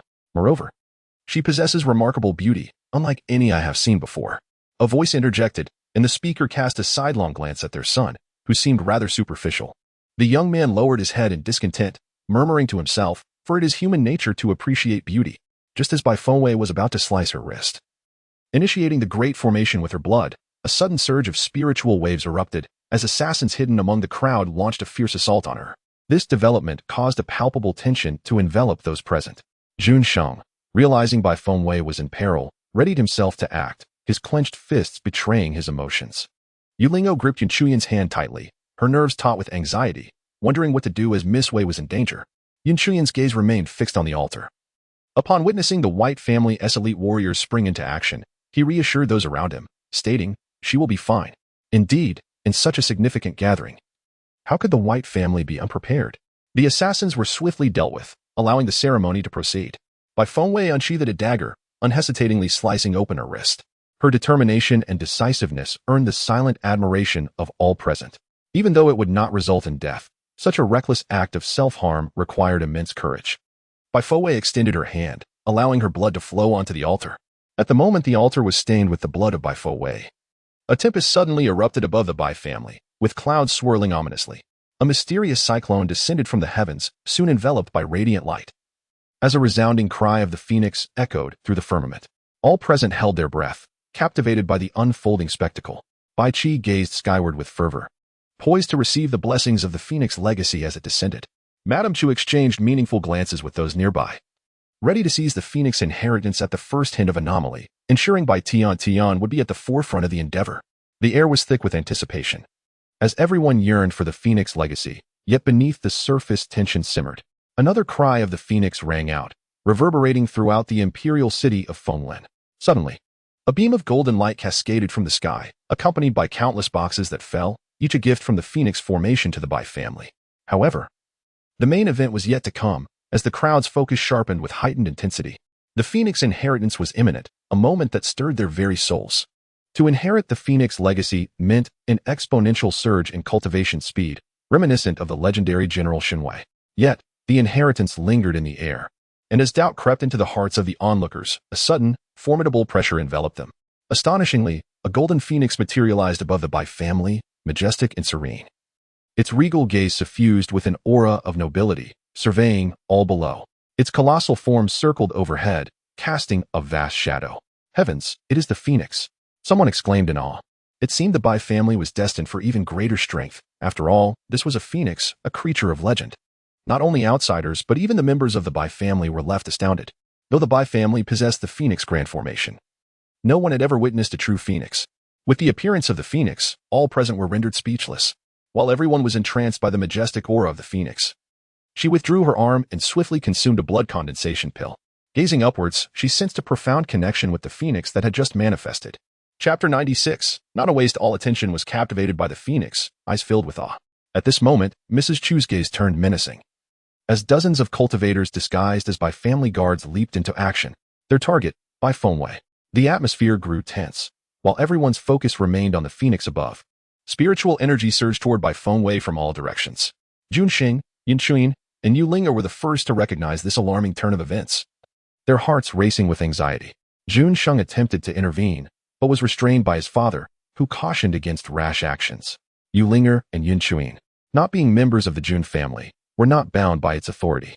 In the next moment, both sprang from their seats, engaging in combat with those intent on attacking Bai Fengwei. Simultaneously, the Bai family guards formed a protective barrier around Bai Fengwei and Bai Qi, enclosing the assailants without an escape route. At that moment, the onlookers finally grasped the unfolding scene. Who were these individuals, daring to repeatedly attempt the assassination of the Bai family's eldest daughter? The techniques employed by the attackers offered no clues to their origins. It was rumored that the Bai family had recently dealt with a group of intruders who had attempted to infiltrate their estate at night. It seemed likely that these assailants were affiliated with that earlier threat.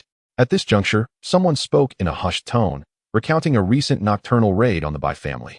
The following day, the remains of the Shao family head were discovered at the mass grave, leading to suspicions of a connection between the two events.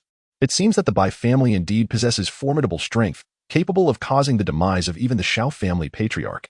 Observers noted that despite the death of their leader, the Shao family did not make a concerted effort to seek out the perpetrator, suggesting they were already aware of the circumstances surrounding his death.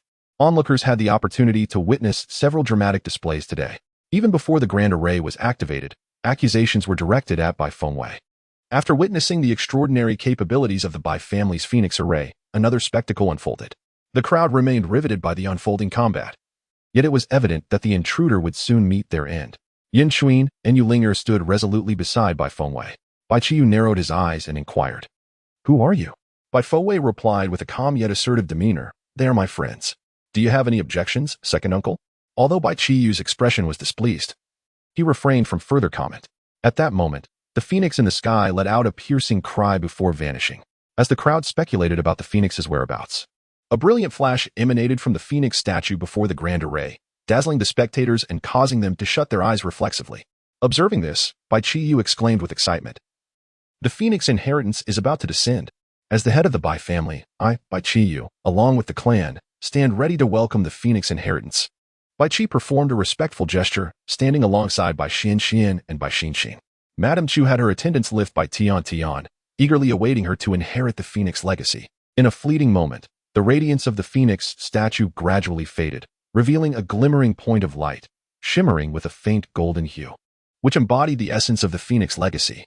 Upon witnessing this, Bai Qi was overwhelmed with joy, poised to embrace the phoenix inheritance, when suddenly, Madame Chu seized the luminous point, intent on having Bai Tian consume it. Bai Qi narrowed his eyes, and in an instant, the Bai family's assassins snatched the light from Madame Chu's grasp. Realizing her hopes had been snatched away, Madame Chu frantically attempted to assault Bai Qi. With a mere glance, Bai Qi signaled to the assassins, who swiftly rendered Madame Chu unconscious and escorted her away. Bai Xian cast a baffled glance at Bai Fengwei before diverting her gaze once more. Meanwhile, the Bai family's assassins had successfully delivered the luminous point, representing the phoenix legacy, into Bai Qi's hands. Just as everyone believed Bai Qi was on the verge of inheriting the phoenix legacy, a formidable surge of spiritual energy suddenly erupted, propelling everyone, including the head of the Bai family and the assassins, away. When the dust settled, they beheld Bai Fengwei, clad in a flowing white gown, standing majestically at the highest point, her ethereal presence commanding respect. With an impassive expression, she addressed the crowd, unwavering and resolute. The phoenix legacy of the Bai family is destined to be inherited solely by the direct descendants of the main branch. Today, I formally declare to the world that I am no mere waste. As long as I, Bai Fengwei, am present, none shall dare to act with impunity against the Bai family. It is evident that Bai Fengwei has inherited the phoenix legacy, appearing more stunningly beautiful than ever, exuding an unparalleled grace and innate nobility. Alone, she stands as a formidable force against all present. Yunchuin and Yulinger flank her, united in their allegiance. Not merely because Bai Fowei once rescued them, nor solely for the potential elixir she might concoct to mend Yunchuin's spiritual veins, but rather because they have come to regard her as a true friend. This scene left the onlookers in a state of bewilderment, not only due to Bai Fengwei's acquisition of the Bai family's phoenix heritage, but also because she single-handedly transcended countless obstacles, executing such a remarkable display when everyone was caught off guard. The crowd murmured in astonishment. The Bai family members were at a loss, all eyes fixed on Bai Qi, hesitant to utter a word. The atmosphere was thick with silence, filled with surprise, bitterness, and rage. Bai Qi rose from the ground, his face contorted with displeasure as he gazed at Bai Fengwei, incredulous that she would dare to act in such a manner. Bai Fengwei maintained her composure, her tone serene as she addressed him. Second uncle, the phoenix legacy is destined to be mine. What you seek from it, I too can accomplish. Given the circumstances, I hope you will not take offense. Bai Fengwei wished to avoid conflict with Bai Qi. Although he had turned a blind eye to the actions of Madame Chu and Bai Tiantian against her over the past decade, he had discreetly sent aid to heal her injuries. Bai Qi was indeed a competent head of the Bai family, and there was nothing amiss in that. The Bai family could not thrive without him. In a fit of fury, Bai Qi brandished his sword at Bai Fengwei, demanding the phoenix inheritance be surrendered, lest he unleash his wrath upon her. The long-standing deceit of Bai Fengwei and her current actions had left Bai Qi pondering the depths of her cunning. With his blade drawn, his loyal assassins rallied behind him. Bai Fengwei remained still, while Yunchuin and Yulingo stepped forward to shield her, their imposing presence rivaling that of Bai's assassins. At that moment, Jun Xin also rose, declaring that no one would lay a hand on Wei Wei. For the Jun family stood firmly behind her. The head of the Jun family cast a glance at his son, realizing the words had already been spoken, and thus aligned himself with his offspring. He urged, "My dear Bai, temper your anger. This matter is now settled, and we should strive to maintain harmony among us." However, in his rage, Bai Qi was impervious to reason. No entreaty would sway him. He turned his gaze back to Bai Fengwei, reiterating his demand for the phoenix inheritance, warning her to not provoke his ire further. Bai Fengwei met his gaze and replied, "Dear second uncle, you claim to be my kin. Are you prepared to expose the transgressions committed against me by your wife, Bai, and your daughter, Bai Tiantian, over the years?" Bai Qi was deeply concerned about the reputation of the Bai family, and Bai Fengwei surmised that he would deliberate on her words. Indeed, Bai Qi's expression shifted, for they had wronged Bai Fengwei, and the misdeeds of Madame Chu and Bai Tiantian were indeed too shameful to voice. Yet, at that moment, his foremost concern remained the phoenix inheritance. After careful consideration, he remained resolute in his demand for Bai Fengwei to relinquish the phoenix inheritance. The atmosphere grew tense once more. Bai Fengwei stood tall, unyielding and dignified, her composure unwavering even in the face of thousands who opposed her. Chapter 97, inconceivable at this moment. The scene was fraught with tension, and Bai Qi showed no signs of retreat. Bai Fengwei found herself encircled by an army of assassins, guards, and household servants, all obediently following Bai Qi's orders, unleashing their spiritual energy upon her. Yet, Bai Fengwei remained unflustered, exuding calmness as a radiant sword of light materialized in her grasp, her aura emanating with such intensity that none could stand against her. Yunchuin and Yulinger were also prepared for battle. Jun Sheng's eyes widened in disbelief. His fists clenched tightly. As he stood, he was restrained by the patriarch of the Jun family, who cautioned, "Shenger, maintain your composure." Unable to break free from his father's spiritual grasp, Jun Sheng anxiously gazed at Bai Fengwei on the stage. Not just him, but all eyes were fixed upon Bai Fengwei. Just as the assault of 3,000 was about to descend upon her, a brilliant golden light surged forth, the sound of a phoenix's cry piercing through the air. Following that, a formidable wave of spiritual energy erupted, and the phoenix that had briefly appeared now stood resolutely before Bai Fengwei. "You insignificant wretches dare to harm my master?" The phoenix unfurled its majestic and sacred form, shielding Bai Fengwei with a regal disdain that seemed to overlook all existence. The onlookers were collectively astounded. It was unprecedented for the phoenix to declare Bai Fengwei as its master. As someone attempted a covert attack on her, the phoenix swiftly retaliated, shattering the assailant's heart with a surge of spiritual energy, resulting in immediate demise. "To execute a sneak attack, you despicable coward," echoed the phoenix's distant, scornful voice. Its power was unparalleled, instilling fear in the hearts of all present. They all turned their gaze towards Bai Qi, eager to witness his response. Bai Qi himself was taken aback. Historically, there had been no accounts of the Bai family ever forging a contract with a phoenix, and Bai Fengwei was the first to do so. Even though a sense of reluctance lingered in his heart, Bai Qi was compelled to reassess the situation. At that moment, Bai Xianxian approached Bai Qi's side and urged, "Father, it is best to refrain from further actions. There are outsiders present, and it would be unwise to provoke a greater uproar." Bai Qi shot a glance at Bai Xianxian, reluctantly instructing the Bai family's guards to step back. Bai Xianxian was indeed correct. This was a matter concerning the Bai family, and the presence of outsiders was inappropriate. Furthermore, with the phoenix safeguarding Bai Fengwei, even the entirety of the Bai family would not stand a chance against her. Bai Fengwei herself was astonished to hear the phoenix declare her as its master. She had only recently discovered that the phoenix resided within the crimson jade and had not given it much thought. Now, the phoenix's proclamation filled her with exhilaration. Gazing up at the majestic creature in the sky, Bai Fengwei called out, "Come back." Responding to her summons, the phoenix swooped down and vanished into the ether, leaving no trace of its destination. As the crowd expressed their astonishment, the grand ceremony for the Bai family's phoenix array officially concluded. Everyone departed, yearning to gather more information.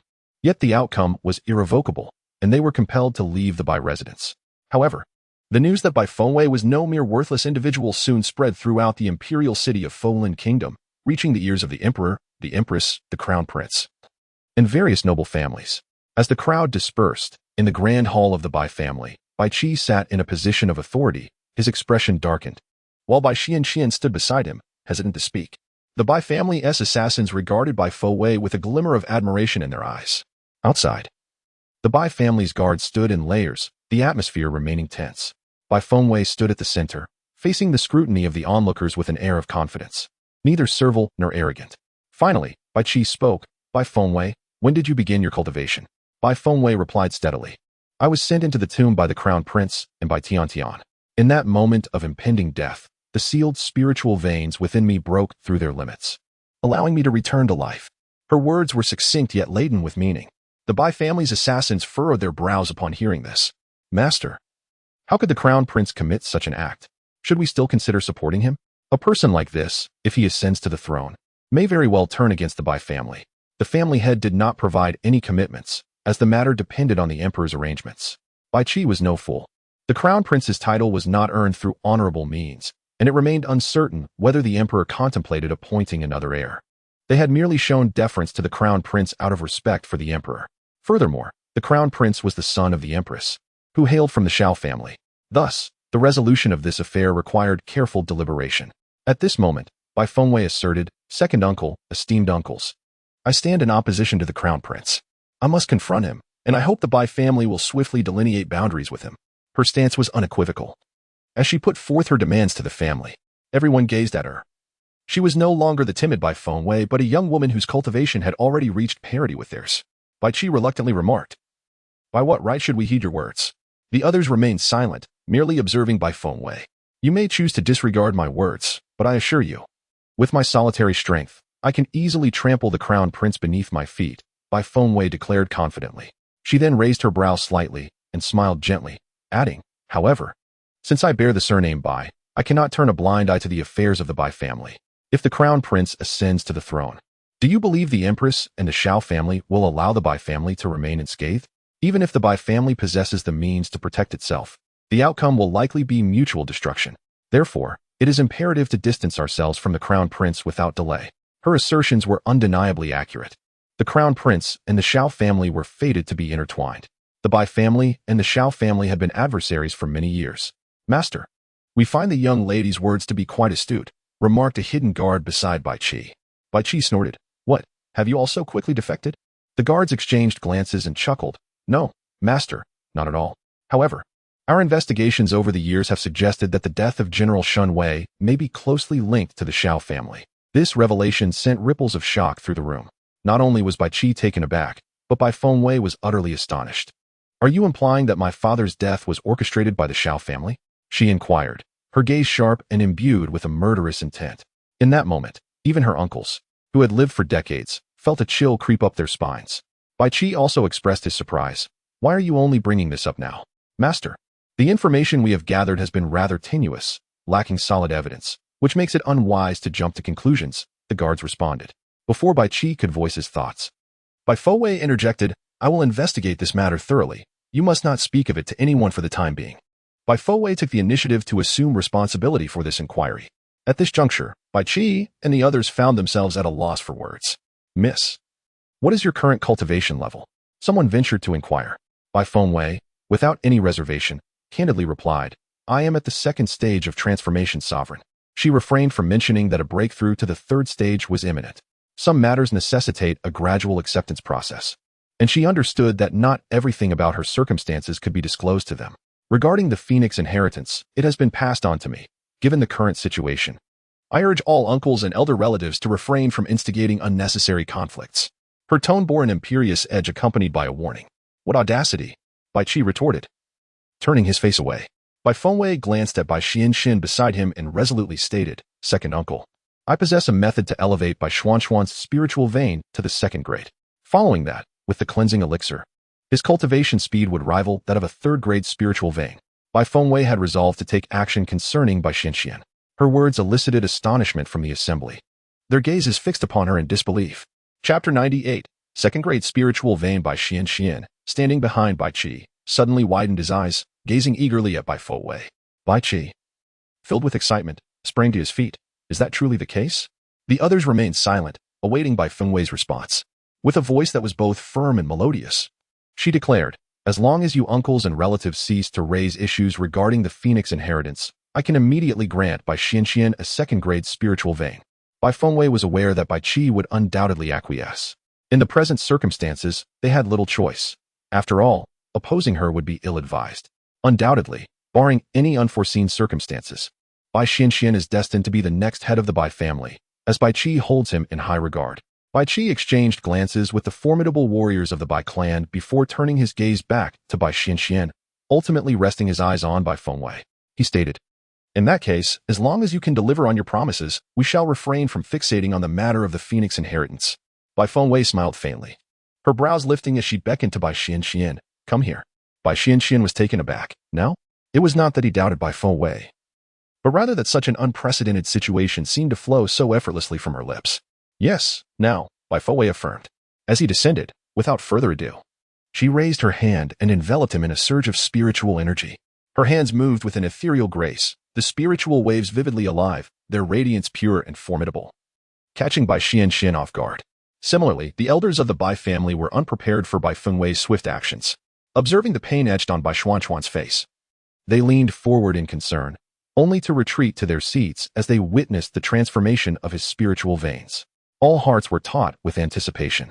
The moment to witness a miracle had arrived. Shortly thereafter, the assembly beheld two beams of spiritual light flicker across Bai Xuanxuan's form, rendering them astonished as he surged through 2 levels. Having just ascended from the 5th to the 6th stage of the transformation Yuan realm, Bai Xianxian astonishingly advanced directly from the 6th to the 8th stage. His spiritual veins, as Bai Fengwei had predicted, had indeed transformed into a second-grade spiritual vein.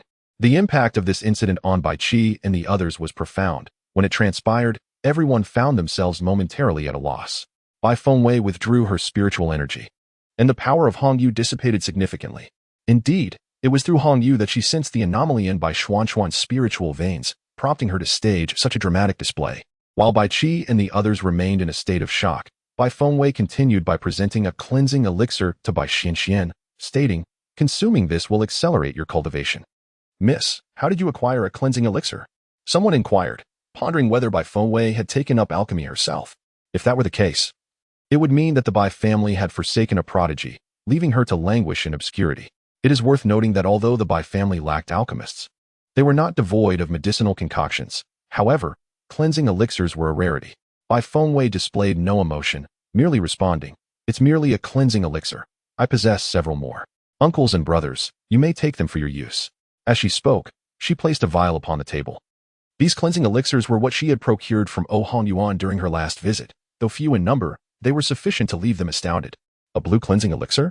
Fengwei, have you had dealings with Hongyuan? After all, it was widely known that Hongyuan had crafted the renowned green cleansing elixirs. Bai Fengwei did not conceal the truth, stating matter-of-factly, I am acquainted with him. The crowd gasped once more. Hongyuan was a figure of great repute, the leader of the Alchemist Alliance, whom even the Emperor treated with utmost respect. Previously, Hongyuan had only provided the Emperor with 6 cleansing elixirs. Yet Bai Fengwei possessed over 10 in her possession. The public's perception of Bai Fengwei has transformed. She is no longer to be underestimated. When did she become so radiant and insurmountable? It is truly a delightful surprise that catches one off guard. Setting aside her extraordinary achievement of transforming Bai Xuanxuan's spiritual vein into a second-tier vein, even without that, they could not undermine her with mere pills. At this moment, Bai Xianxian, recovering from her astonishment, expressed her gratitude to Bai Fengwei, saying, "Thank you, Sister Fengwei." Bai Fengwei, indifferent to their gratitude, replied in a casual tone, "This is not my merit. Your spiritual vein was originally meant to be second-tier. It was merely due to having consumed something that stunted its growth that it remained at the first-tier level."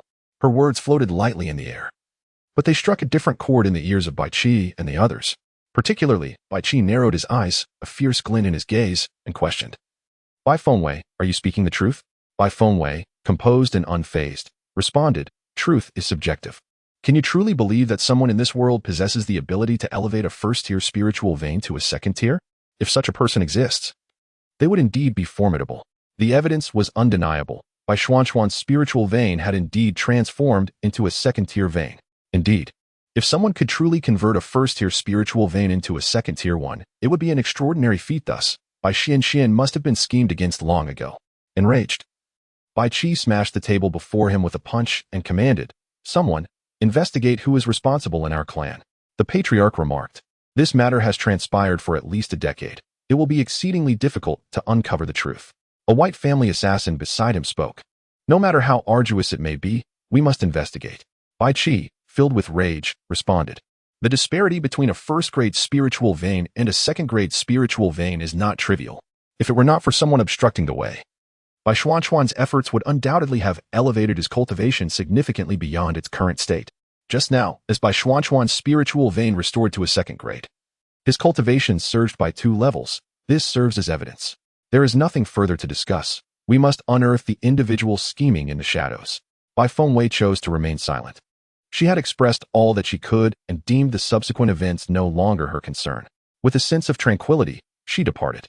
After her exit, the elders of the Bai family deliberated. "Isn't it peculiar that we initially intended to hold her accountable? Yet now we find ourselves in a position to express our gratitude toward her?" Bai Qi cast them a disapproving glance, voicing his dissatisfaction.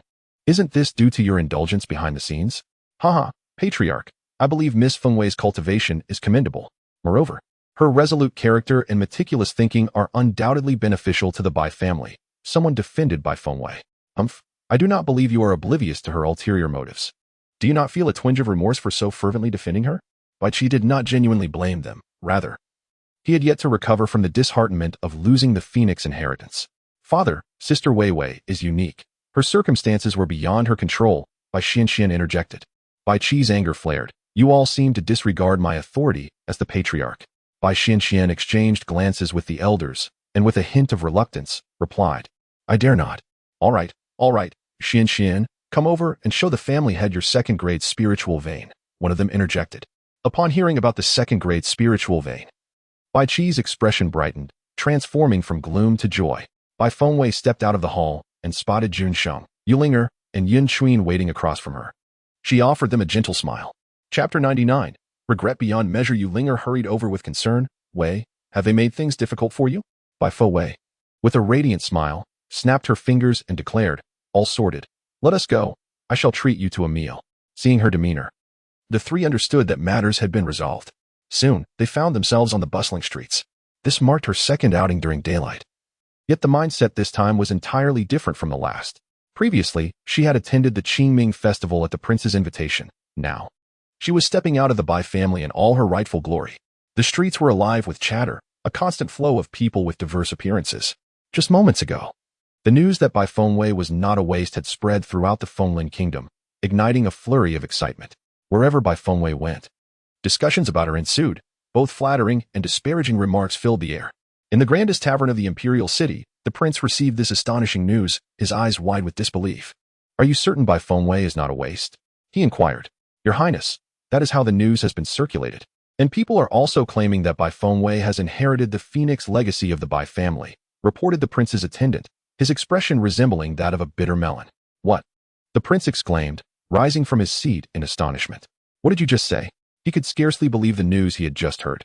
Nor was he willing to accept its authenticity. After all, he had severed his engagement with Bai Fengwei precisely because he deemed her a worthless individual, were she not so? It would mean he had acted foolishly. Moreover, the most staggering revelation was that Bai Fengwei had inherited the Phoenix bloodline. This was a truth he found utterly intolerable. He had entangled himself with Bai Tian solely for the sake of the Bai family's Phoenix legacy, with hopes that she would one day be of use to him. Now, he was confronted with the shocking announcement that his former fiancé was, in fact, the true bearer of the Phoenix bloodline, a notion he vehemently rejected. For if this were indeed the case, it would signify his own blindness. Yet, reality was unyielding, and the facts lay bare before him, prompting the prince to bitterly lament his misjudgment.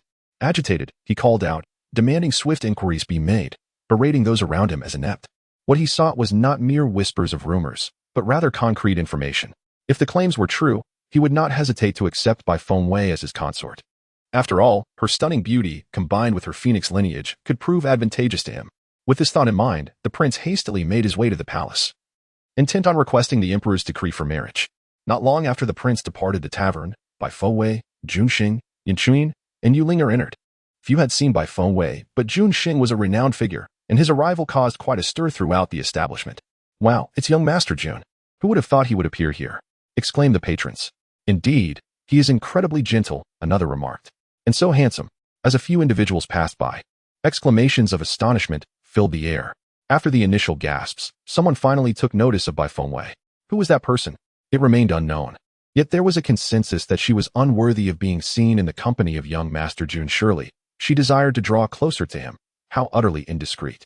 At that moment, Bai Fengwei happened to walk by, casting a glance from her elevated position as she remarked, "It is not a matter of wanting to be near young Master Jun. I am already in proximity. And pray tell, do you not wish to draw near him as well? I have accomplished what you could not, and yet I am the one deemed indiscreet? Have some dignity, ladies." Her tone was calm, but the aura she exuded was intimidating. The young women who had just spoken fell silent, too afraid to utter another word. Once Bai Fengwei and her companions departed, whispers resumed, speculating about her identity and her audacity. The tone was laced with a subtle fear and intense jealousy. Who knows? Let us refrain from further discussion. If she is indeed someone of significance, we might find ourselves in over our heads. It would be wise to finish our meal and depart quickly, a voice cautioned softly. Meanwhile, the presence of Bai Fengwei and her group had already captured the attention of many, including Xiao Manqing. Upon seeing Junsheng, her eyes sparkled with excitement, as if she could hardly contain herself.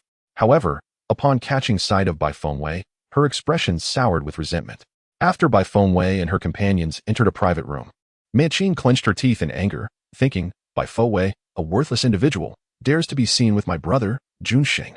While others might not recognize Bai Fengwei, Xiao Manqing was well aware of her. She had encountered her during the Shaanxi festival. Initially intending to embarrass Bai Fengwei, they ultimately found themselves reaping the consequences of their actions.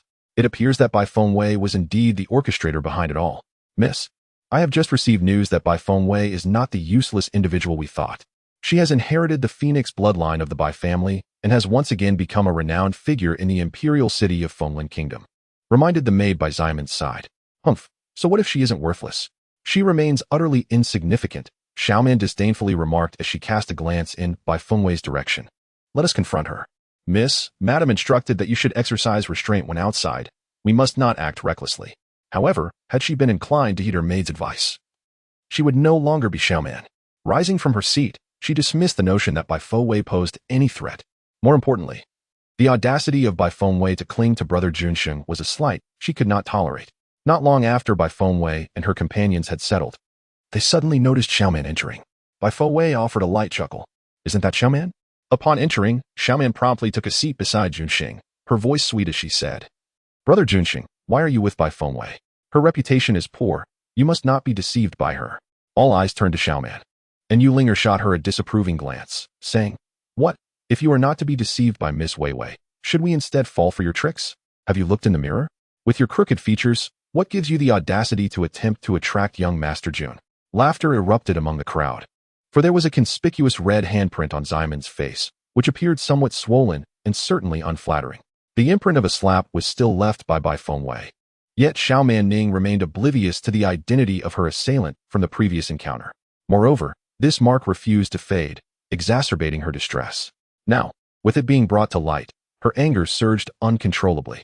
Rising in indignation, Xiao Manning glared at Yulinger and demanded, "And who might you be to openly mock me?" She asserted her claim over Bai Fowei, questioning, "Do you have any objections?" Bai Fowei cast a nonchalant glance at Xiaoman Ning, her eyes radiating a chilling aura that deterred direct contact. For reasons unknown, Xiaoman Ning found this gaze eerily familiar. Trembling with indignation, she struggled to articulate her thoughts, yet the words eluded her. After a moment of stunned silence, she abruptly sank back down, clutching Jun Sheng's arm in a feigned display of vulnerability. "Brother Jun Sheng, look at them. They are frightful. Will you protect me?" In an instant, Jun Sheng shook off Xiaoman Ning's grasp, his voice laced with disdain as he directed his words toward the maidservants of the Xiao family. "You should swiftly escort your young lady away." The tone carried a palpable distaste and an undercurrent of barely concealed menace. Chapter 100, a request for marriage humiliated and rebuffed. Xiaoman Ning fled in tears after receiving a scornful glance. Yun Chuin turned to Jun Sheng, remarking, "I never imagined you possessed such a side. I had thought you were perpetually refined and gentle." "My kindness is reserved for but one," Jun Sheng replied, his gaze involuntarily drifting toward Bai Fengwei. Uncomfortable, Bai Fengwei averted her eyes. A moment of silence ensued, thick with tension and awkwardness, until the arrival of the waitstaff bearing dishes shattered the stillness.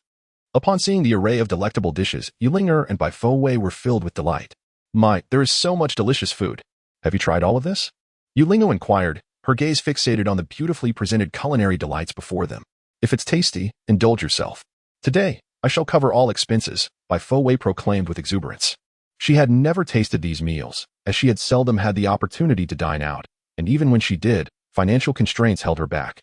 Jun Sheng, fanning himself gently, regarded Bai Fengwei with a tender smile.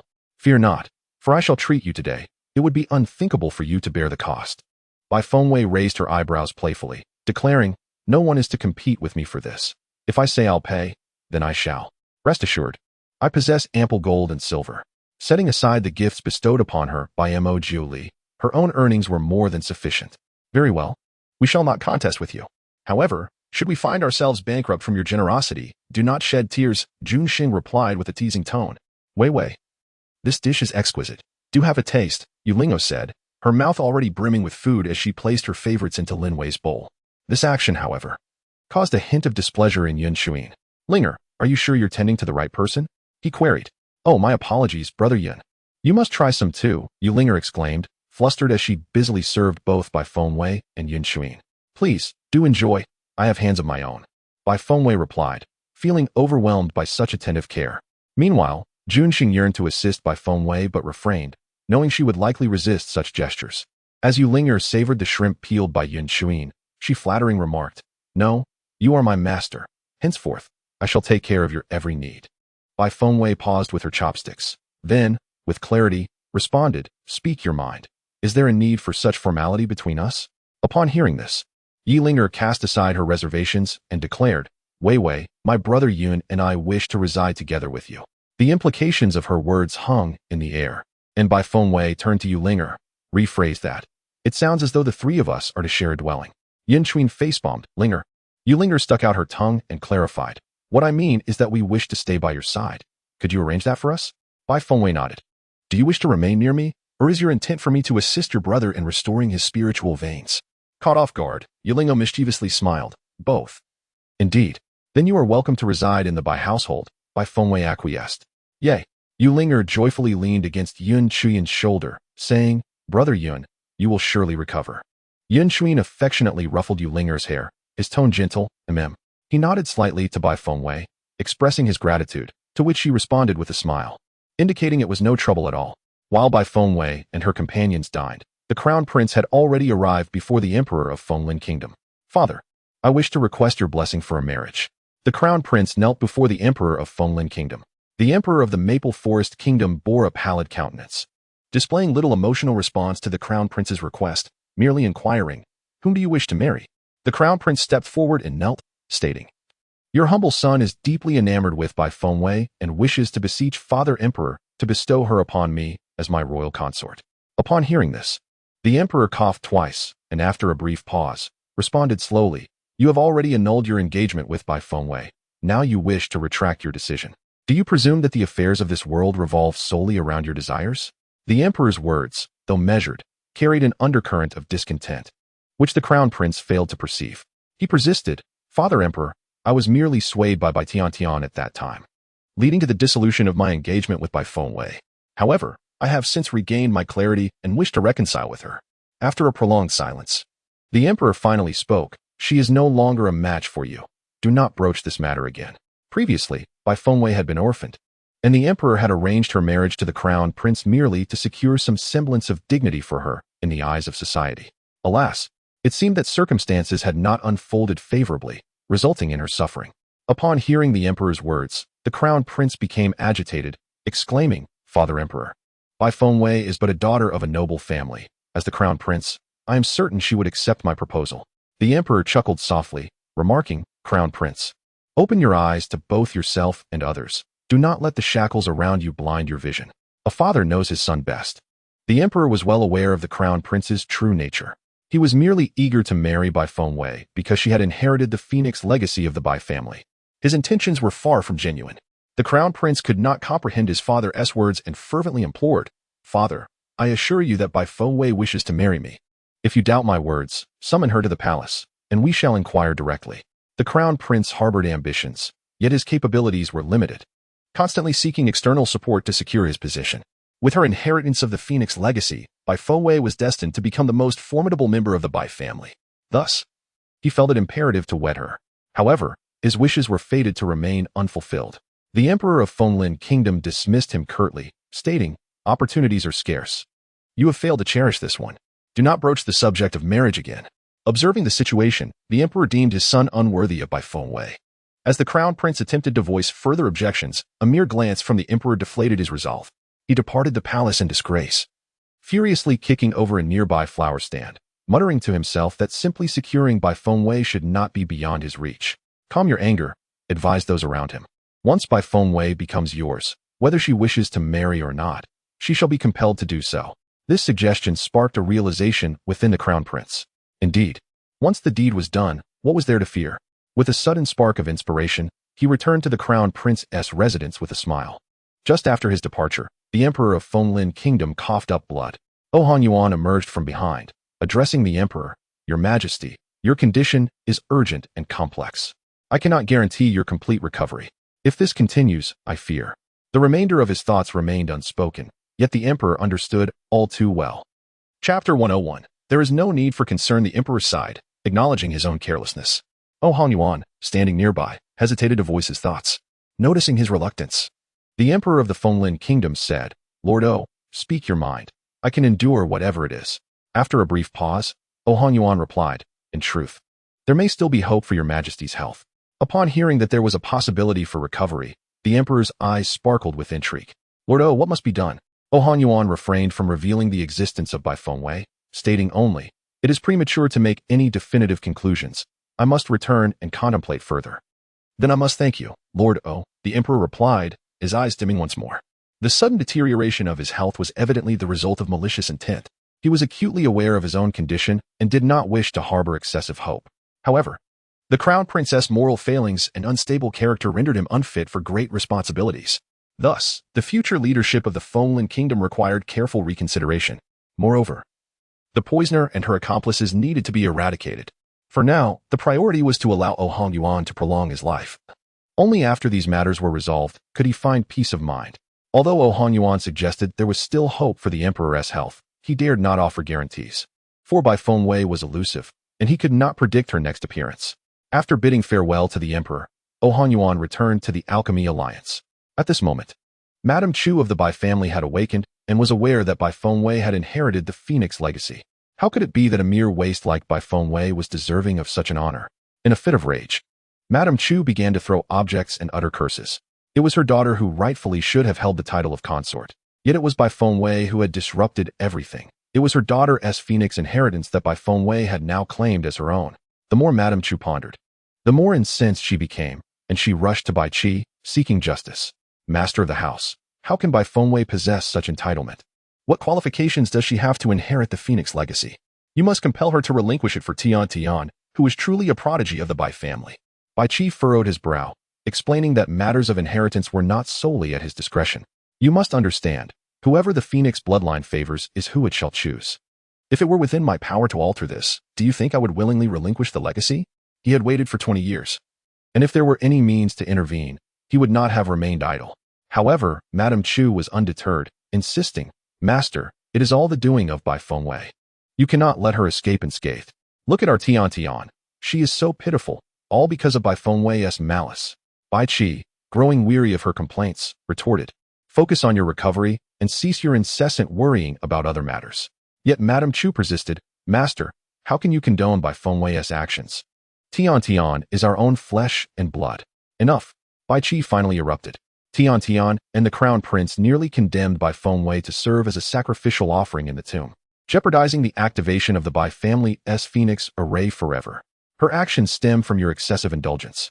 Were it not for you, Tian would not have been reduced to this state. How dare you blame the master? Bai Qi, unable to contain his indignation, continued, "Reflect upon your actions. Do not lay all the faults upon others. Seize her and escort the lady away," he commanded. Madame Chu, filled with defiance, shouted vehemently until her voice finally subsided as she was led out. Bai Fengwei had just returned when she heard Madame Chu's cries. Yet she paid no heed and proceeded directly to the unfettered pavilion. At this point, Madame Chu had become a mere shadow of her former self, having lost both the authority and strength to assert her dominance.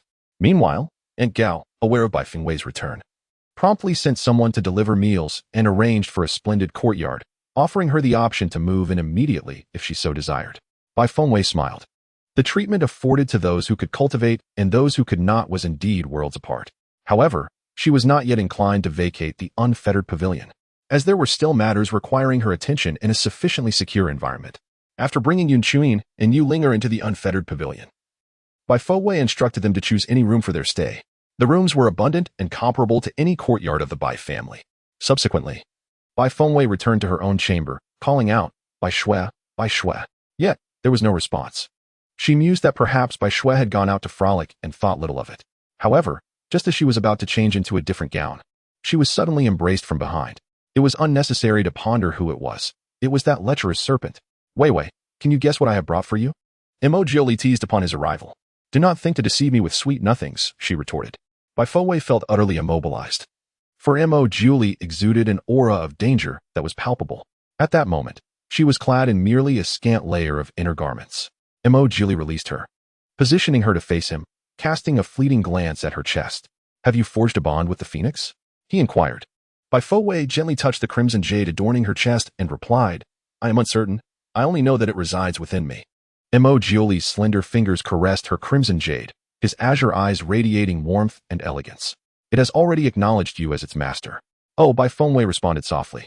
She had only just established the bond with the phoenix today and had yet to discern the full extent of the benefits it bestowed. Mo Jiuli suddenly asked, "How many are aware of your bond with the phoenix?" Bai Fengwei pondered for a moment. "Before long, the entire imperial city shall be aware, I suppose. After all, many witnessed the phoenix shielding me." Mo Jiuli furrowed his brow. "You must accompany me. Once the revelation of your bond with the phoenix comes to light, numerous dangers may ensue." The proximity of Mo Jiuli made Bai Fengwei's heart race and her cheeks flush. She inwardly steeled herself, stating, "I cannot leave at present. There remain matters to resolve." Mo Jiuli did not press the issue. Given Bai Fengwei's current prowess, the cultivators in this realm could not pose a threat to her. Furthermore, it was unlikely that individuals from other realms would venture here, thus the danger was temporarily mitigated. "Then attend to your affairs here, and I shall return for you," he proposed. Bai Fengwei, incensed by his presumption, retorted, "Must you always assume authority? Did I ever express a desire to accompany you?" Mo Jiuli gazed intently at her, and after a brief pause, he conceded, "Very well, let us not dwell on this matter." Upon witnessing his demeanor, which seemed to suggest that he would acquiesce to her every whim, Bai Fengwei felt a sense of helplessness. "You need not go to such lengths merely for the sake of sharing a bed with me," she remarked. Mo Jiuli did not contest her statement. Instead, he inquired, "So, have you agreed?" "Agreed to what?" Bai Fengwei responded, perplexed. "You consented last time, allowing me to act as I please," he replied, his eyes brimming with unspoken desire. Bai Fengwei fell silent. "Could you perhaps entertain other thoughts?" "Not at all," Mo Jiuli asserted with unwavering conviction. Though Bai Fengwei had indeed made a prior concession, it was merely a temporary measure. Now, confronted with such probing, she found herself at a loss for words. They remained in silence, neither feeling the need to disturb the other. Deep down, she understood that certain matters were inescapable. She did not harbor aversion towards Mo Jiuli, regardless of the reasons. She could not deny this reality. Perhaps it was merely a physical craving, an admiration for his striking appearance, or perhaps a longing for his very form. Any one of these motivations could lead her to share a bed with Julie. However, once the act commenced, it might not be a fleeting encounter. Should she truly proceed, certain stipulations would need to be established beforehand. Having contemplated this, Bai Fengwei turned her gaze towards Julie and stated, "If you can accomplish a particular task, I may consider acquiescing to your request." Julie looked at her with delight. "What is it that you seek?"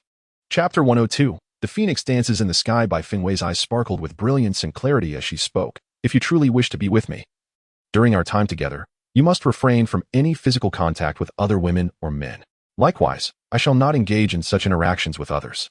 As soon as she finished speaking, Julie readily agreed. "Very well, I consent."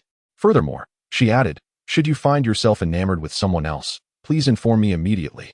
Do not conceal it, and certainly do not deceive me." Bai Fengwei's expression was grave and earnest. This stipulation was of utmost importance.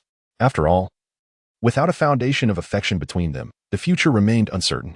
She had no desire for romance, as a man would only impede her swiftness in drawing her sword. Listening to her words, Julie furrowed his brow, pondering whether she truly held such distrust towards him. Nevertheless, since Bai Fengwei had already acquiesced, it marked a first step forward, and he was willing to gradually win her over. His azure eyes were captivating, and the casual yet teasing manner in which he engaged her quickened the heartbeat. Noticing his silence, Bai Fengwei fixed her gaze upon him and asked, "Is it so difficult? What I proposed should not be hard to accomplish." Julie smiled softly, his well-defined hand brushing aside the stray hair by her ear. "It is not difficult. I merely feel that your condition is rather simplistic. Might it not leave you at a disadvantage? You are welcome to propose further stipulations should you desire anything else." "No need," she replied resolutely. "What I seek, I shall strive for myself. Rest assured, when our paths diverge, I shall not entangle you. I will not linger due to any lack of offerings from you." Bai Fengwei possesses a clear mindset and a defined purpose. She does not believe she will be fortunate enough to enjoy a beautiful romance like Linger and Yunqun. What she desires is strength, the ability to stand tall without being trampled upon, and the power to protect herself. As for love, she lacks the confidence to master it with finesse. A woman who believes in true love is perilously close to falling into the abyss. She regards Julie as merely a seasoning in her life, a diversion that poses no loss to her. However, her words leave Julie feeling immensely defeated. Does he truly not merit her affection? Yet, he cannot engage in such discussions at this moment. Since she has already made her promise, he can only acquiesce to her wishes. The white strands of her hair exude a unique allure, while her enchanting dual-hued eyes reflect Bai Fengwei's flawless beauty. Her noble profile, akin to unblemished jade, and her sensuous lips part as she speaks. "What you say, I shall accomplish. Does this mean we can coexist like other couples?" Since Bai Fengwei has consented, she will not be coy. A gentle smile dances in her eyes as she affirms, "Of course." Julie feels a surge of joy and ease within. Yet he refrains from overt actions, instead softly embracing her, murmuring, "Miwei, I am truly happy." Bai Fengwei pushes him away. "Did you not say it would be a long time before you arrived? I have clarified my matters, and as soon as I had the opportunity, I rushed over. Therefore, Miwei, you owe me a recompense." Julie's words are laden with an unmistakable hint of self-interest. Bai Fengwei smiles lightly. "Just wait, I am currently occupied." She wished to examine the matters of the Phoenix inheritance today, to explore the essence of the Phoenix, to bathe, and to cultivate. Her tasks were numerous. Julie did not intrude upon her, instead silently guarding her. Bai Fengwei subtly channeled her spiritual energy to ascertain what she had truly gained from the Phoenix inheritance. She had anticipated an enhancement in the quality of her spiritual vein, yet to her surprise, it remained unchanged at the 7th tier. However, within her mind emerged an extraordinary divine technique, bearing the name Phoenix Dance in the Nine Heavens. This technique was an ancient secret of the divine clan, only accessible to those possessing a 7th-tier spiritual vein. Those who successfully cultivated this divine technique could move mountains and seas, alter the stars, defy the heavens, and transcend life and death. To be honest, Bai Fengwei was utterly astonished. Her heart was profoundly shaken. This transcendent knowledge, surpassing both space and time, instigated a monumental transformation within her. An ineffable aura enveloped her entire being. She committed the Phoenix Dance in the Nine Heavens technique to memory, preparing to cultivate it gradually in the future. Although Bai Fengwei had already achieved the 2nd tier of the transformation realm, she had yet to practice any techniques. Even though she had engaged in sparring with others, it had merely involved the use of spiritual energy. In the realm of cultivators, those who practiced techniques held a distinct advantage over those who did not, unless a non-technique practitioner possessed exceptionally strong spiritual energy. They generally had little chance of success in combat. Now, with the acquisition of this divine technique, once she succeeded in her cultivation, even when facing cultivators more powerful than herself, her odds of victory would be significantly enhanced. Currently, the Phoenix Dance of the Nine Heavens divine technique has only unveiled its first layer for Bai Fengwei to examine. The subsequent layers remain sealed, awaiting her mastery of the next level to gradually unlock them. She glanced over, noting a total of 9 techniques. Aside from the first move, Phoenix Feather, she lacked the qualifications to view the others. Later, through Hong Yu, Bai Fengwei beheld the Phoenix resting within. She attempted to communicate, "Phoenix, what is our current situation?" The Phoenix responded in a voice that resonated with depth and eternity, "My master, you are indeed the true master. I have awaited your arrival here for 1,000 years." Bai Fengwei silently scoffed at the notion of being merely a master, feeling rather inadequate. "Nonetheless," she inquired, "I am merely in my teenage years. Are you certain you have not mistaken me for someone else?" The Phoenix replied with unwavering certainty, "There is no mistake, my master. By the way, the extreme fire flame has recognized you as its master. It has returned to your Dantian, and you may now attempt to harness its power." With that, the Phoenix succumbed to slumber. Extreme fire flame? Bai Fengwei pondered for a moment, focusing her mental energy on her Dantian, and indeed, she discerned a violet flame residing there. It resembled a fluffy cotton candy, yet also a dazzling nebula. The extreme fire flame is one of the divine fires, capable of assisting in alchemy, enhancing the quality of elixirs and increasing their quantity. Furthermore, its formidable power leaves nothing but desolation in its wake. Additionally, the extreme fire flame serves as a nemesis to the demon clan. At this point, Bai Fengwei felt an overwhelming eagerness to test the might of the extreme fire flame. She hurriedly approached the alchemical furnace, attempting to summon the flames of the extreme fire. Suddenly, a burst of purple flames leapt forth, appearing rather mischievous. While feeling a flicker of joy, Bai Fengwei composed herself and promptly prepared some medicinal herbs, intending to use the extreme fire to concoct the simplest chi-replenishing elixir. Channeling her spiritual energy, she intensified the flames. Although it was her first time wielding the extreme fire, she found it remarkably obedient. Before long, she succeeded in refining the chi-replenishing elixir, producing a superior grade golden elixir, yet the quantity had increased. Upon counting, she discovered there were a total of 21 pills, a significant rise from the mere 9 she had previously managed in one batch. This was nothing short of miraculous. It is known that an ordinary alchemist typically produces only 3 to 6 pills per batch. Emojioli observed Bai Fengwei bustling about, alternating between astonishment, quiet joy, and deep contemplation, finding her utterly charming. Chapter 103, a change of scenery. Having come to understand the formidable power of the divine fire, Bai Fengwei cheerfully withdrew her spiritual energy. The events of the day had been rather overwhelming, and she needed time to digest them. The heaven-defined divine technique, the divine fire, and the Phoenix, these were not elements one could master in a day. As she turned, she was momentarily taken aback upon seeing Emojioli, almost forgetting that the serpent was still there.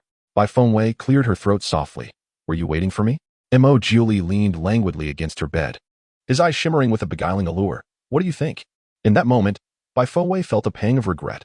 Why had she acquiesced to his request? Was it too late for her to escape now? Her eyes shimmered with complexity, and Bai Fengwei's smile was decidedly feigned. "You sleep first, don't mind me."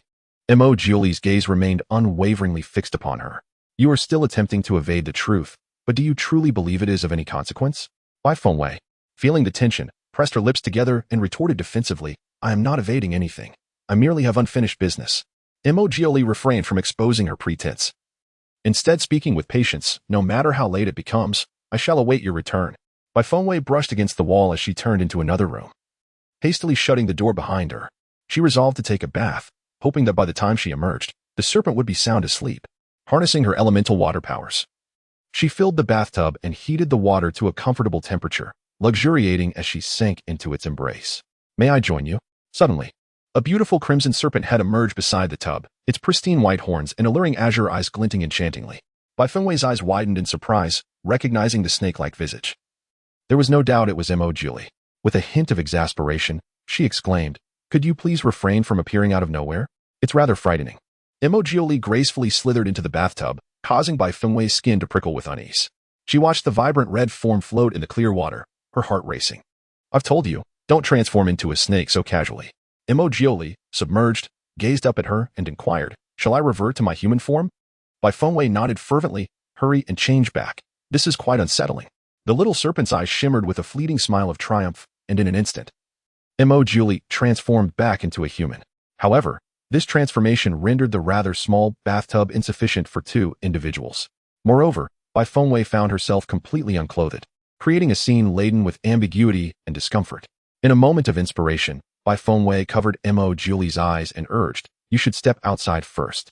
Mo Julie smirked slightly, replying, "If you remove your hand, I won't be able to see the way. No, if you uncover your eyes, you will see everything." Bai Fengwei not only refused to remove her hand, but pressed down harder to prevent Mo Julie from inadvertently catching a glimpse. "But if you keep my eyes covered, how can I leave? I wish to bathe as well. Bai, shall we do this together?" Bai Fengwei felt an overwhelming urge to extract his eyes, curious about the thoughts swirling within his mind. It was evident to her that Mo Julie was merely teasing. Noticing her silence, Mo Julie raised his hand to unfasten his garments. In response, Bai Fengwei seized his hand, exclaiming, "Do not undress." Consequently, Mo Julie's eyes were freed, and Bai Fengwei stood fully exposed beneath his gaze. She submerged herself slightly in the water, striving to maintain her composure. Mo Julie's expression was alluring, his eyes captivatingly fixated on Bai Fengwei. The air between them crackled with an electric tension. With one hand, Mo Julie drew Bai Fengwei close, their bodies intertwined, and a warm kiss blossomed between them. Initially, he had merely intended to provoke her, yet he had underestimated his own self-control in her presence. This was the first occasion he refrained from employing his enchanting skills on Bai Fengwei. For over a month, he had endured long enough. The temperature in the bathroom gradually rose, and everything seemed to unfold naturally. Just as Mo Julie was poised to proceed to the next step, Bai Shui burst in from outside. Master, I have completed the task you entrusted to this divine beast. Am I not formidable?" Bai Shui's voice faltered midair, her half-entered form abruptly halting. Upon sighting the terrifying serpent, she swiftly retreated, exclaiming, "Forgive me, this divine beast saw nothing." Bai Fengwei cast an awkward glance at the simmering Mo Julie, saying, "I had already warned you that this was not the place. And now, look where we are. Let us continue." Mo Julie leaned in closer to her. Bai Fengwei shifted uncomfortably in the water, suggesting, "Let us change locations. It feels too cramped here." Mo Julie smiled faintly, agreeing, "You are right. Shall we move to the bed?" Before Bai Fengwei could respond, she found herself on the bed. In an instant, she was enveloped, remaining under Mo Julie's control throughout the night. At dawn, Aunt Gao sent someone to deliver the meal. Bai Fengwei, reluctant to rise, instructed Mo Julie to inform Yulinger and Yun Xuan to bring the meal inside and eat first. She cautioned Mo Julie to avoid being seen by the Bai family. Upon encountering Mo Julie, Yulinger and Yun Xuan were astonished. How could he be here so early? Both had met Mo Julie before, and it was evident he was no ordinary individual, leaving them curious about his relationship with Bai Fengwei. The two exchanged glances, and after a moment, Yun Xuan remarked, "My dear lord, you are truly pitiable." As a man, he was acutely aware of the intense possessiveness this individual harbored towards Bai Fengwei. A demeanor that exuded an air of indifference to all else, imbued with a languid yet strategic grace. Upon returning to the room, Mo Julie sat beside her and softly inquired, "What would you like to eat?" "I shall fetch it for you. I only wish to sleep. Please refrain from speaking." Bai Fengwei replied, her tone tinged with dissatisfaction. If Mo Julie were to persist in this manner, would she have any time left to cultivate her skills? Fortunately, he did not seek her company every day. Otherwise, not only would her physical well-being be at risk, but her progress in cultivation would also be hindered. As she often said, men only serve to impede her swiftness in drawing her sword. Having satisfied his hunger and thirst, Mo Julie appeared radiant, displaying no grievances regardless of Bai Fengwei's demeanor towards him. His gaze softened as he looked at Bai Fengwei, nestled within the confines of her blanket, and he declared, "I shall remain silent and simply accompany you." Bai Fengwei offered no reply, for she was utterly worn out and had already drifted into slumber. While she slept, Mo Julie meticulously placed the myriad of precious herbs he had gathered from Lan Qingzhou into Bai Fengwei's ring. Knowing her passion for alchemy, he resolved to procure every herb in existence for her. When Bai Fengwei awoke, she found Mo Julie seated beside her, eyes closed in meditation. His delicate eyelashes fluttered like a fan, radiating an ethereal charm. Bai Fengwei touched her own lashes, feeling a wave of inadequacy wash over her. Suddenly, she thought that it was indeed worthwhile to have shared slumber with such a strikingly handsome man. "Wei, your gaze upon me is rather captivating," Mo Julie spoke, his voice low and melodic, stirring a feeling within her. Chapter 104. A modicum of restraint. Upon hearing the voice of Mo Julie, Bai Fengwei's once distracted gaze sharpened instantly. What did it mean to be involuntary? Her eyes sparkled, clear and radiant. Mo Julie lifted her into his arms, inquiring, "What do you think?" His expression was enigmatic, shimmering with unspoken significance. Bai Fowei had initially intended to tease him, only to find herself ensnared, leading her to concede, I shall avert my gaze. Just let me go first. I need to rise. If this continued, given the nature of this alluring serpent, unforeseen events were bound to unfold. As if on cue. The very moment her words fell, Emojioli's gaze underwent a transformation. Observing this, Bai Fowei promptly admonished, seductive serpent, temper yourself. Emojioli chuckled helplessly, I possess a name. Wei, it is brotherly. Bai Fowei stared at him in astonishment, stifling laughter as she remarked, where did you learn such an address? Do you not find it rather cheesy? I overheard you linger calling her beloved in such a manner. Is there anything inappropriate about it? Emojioli's eyes fixated on Bai Fowei's lips, his heart stirred with desire. Can we even compare ourselves to them? They are childhood sweethearts, having weathered trials together, sharing mutual affection, whereas we are merely entangled in a relationship of convenience. Bai Fowei spoke candidly, delineating the stark contrast between their situations. Furthermore, having indulged in numerous tragic romance novels, she felt that such terms were the exclusive domain of green tea types. In any case, she found herself unable to articulate such sentiments. Emojioli sighed softly. We are not solely a relationship of convenience. Wei, I shall demonstrate this to you. Upon hearing his declaration, Bai Fowei was rendered speechless, her heart beginning to race with unease. She does not require Emojioli to prove anything. She finds contentment in the current state of affairs and desires not the ephemeral illusions that accompany possession. For once one possesses, once one offers their heart, and once one invests emotions, it inevitably leads to eventual loss. She wishes to avoid such a fate, preferring never to possess than to gain only to lose. Emojioli, there is no need for you to prove anything. Even if you did, it would not alter my feelings, Bai Fowei replied hastily. Emojioli did not chastise her for her words. Instead, he felt a pang of sympathy for her. Though she appeared cold and indifferent, she harbored a warm heart within. She would not accept assistance from others, yet she frequently extended help to those in need, selflessly and without expectation of return. Emojioli chose not to utter further words. As some matters cannot be validated through mere speech, he intended to demonstrate the truth of his words through tangible actions. Her swift rejections stemmed merely from fear. Gently, Emojioli embraced her, saying, let us not dwell on these thoughts. Breakfast has long passed. What would you like to eat? I shall fetch it for you. No need. I will simply have lunch later, Bai Fowei replied, stepping away from him. Continuing to embrace him might cultivate feelings of attachment. Having just completed her morning routine, she was met by the arrival of the lunch bearer. Lady Gao herself had come to the exterior of Buli Pavilion, stating her wish to meet Bai Fowei. Bai Fowei, unable to decline, stepped outside accompanied by Yuling, and Yun Xuan. Upon seeing Bai Fowei, Lady Gao expressed her gratitude with a deep bow. Miss, I have heard about Xian's situation. Your assistance in restoring his second-grade spirit vein has left me profoundly grateful. She is a member of the Bai family, and I, as the young lady, cannot turn a blind eye to this matter. He possesses his own fortune, and I am merely offering a helping hand. Miss, after all these years, even the family head could not discern what you have perceived in an instant. You are indeed my benefactor, said the concubine, as she knelt down with her young daughter before the young lady. Behind concubine Gao stood Bai Xinxin, who had not appeared for quite some time. As they spoke, both women knelt down. Bai Fowei gently gestured, and Yulinger and Yun Xuan assisted them to their feet. There is no need for such formalities. It is but a trivial matter, so do not dwell on it, Bai Fowei remarked. What may seem trivial to her, however, was a momentous occasion for Bai Xinxin and concubine Gao. A second-grade spiritual vein is not something just anyone can possess. Concubine Gao expressed her profound gratitude, assuring that should Bai Fowei encounter any difficulties in the future, she would wholeheartedly assist her. Ultimately, she insisted that Bai Xinxin kneel and apologize to Bai Fowei. Bai Xinxin, bowing her head, knelt there sincerely, saying, Elder sister, I was wrong in the past and committed many mistakes. I have come to realize my errors and shall never be so foolish again. You may reprimand me as you wish. I will harbor no grievances. Bai Fowei did not assist Bai Xinxin to her feet.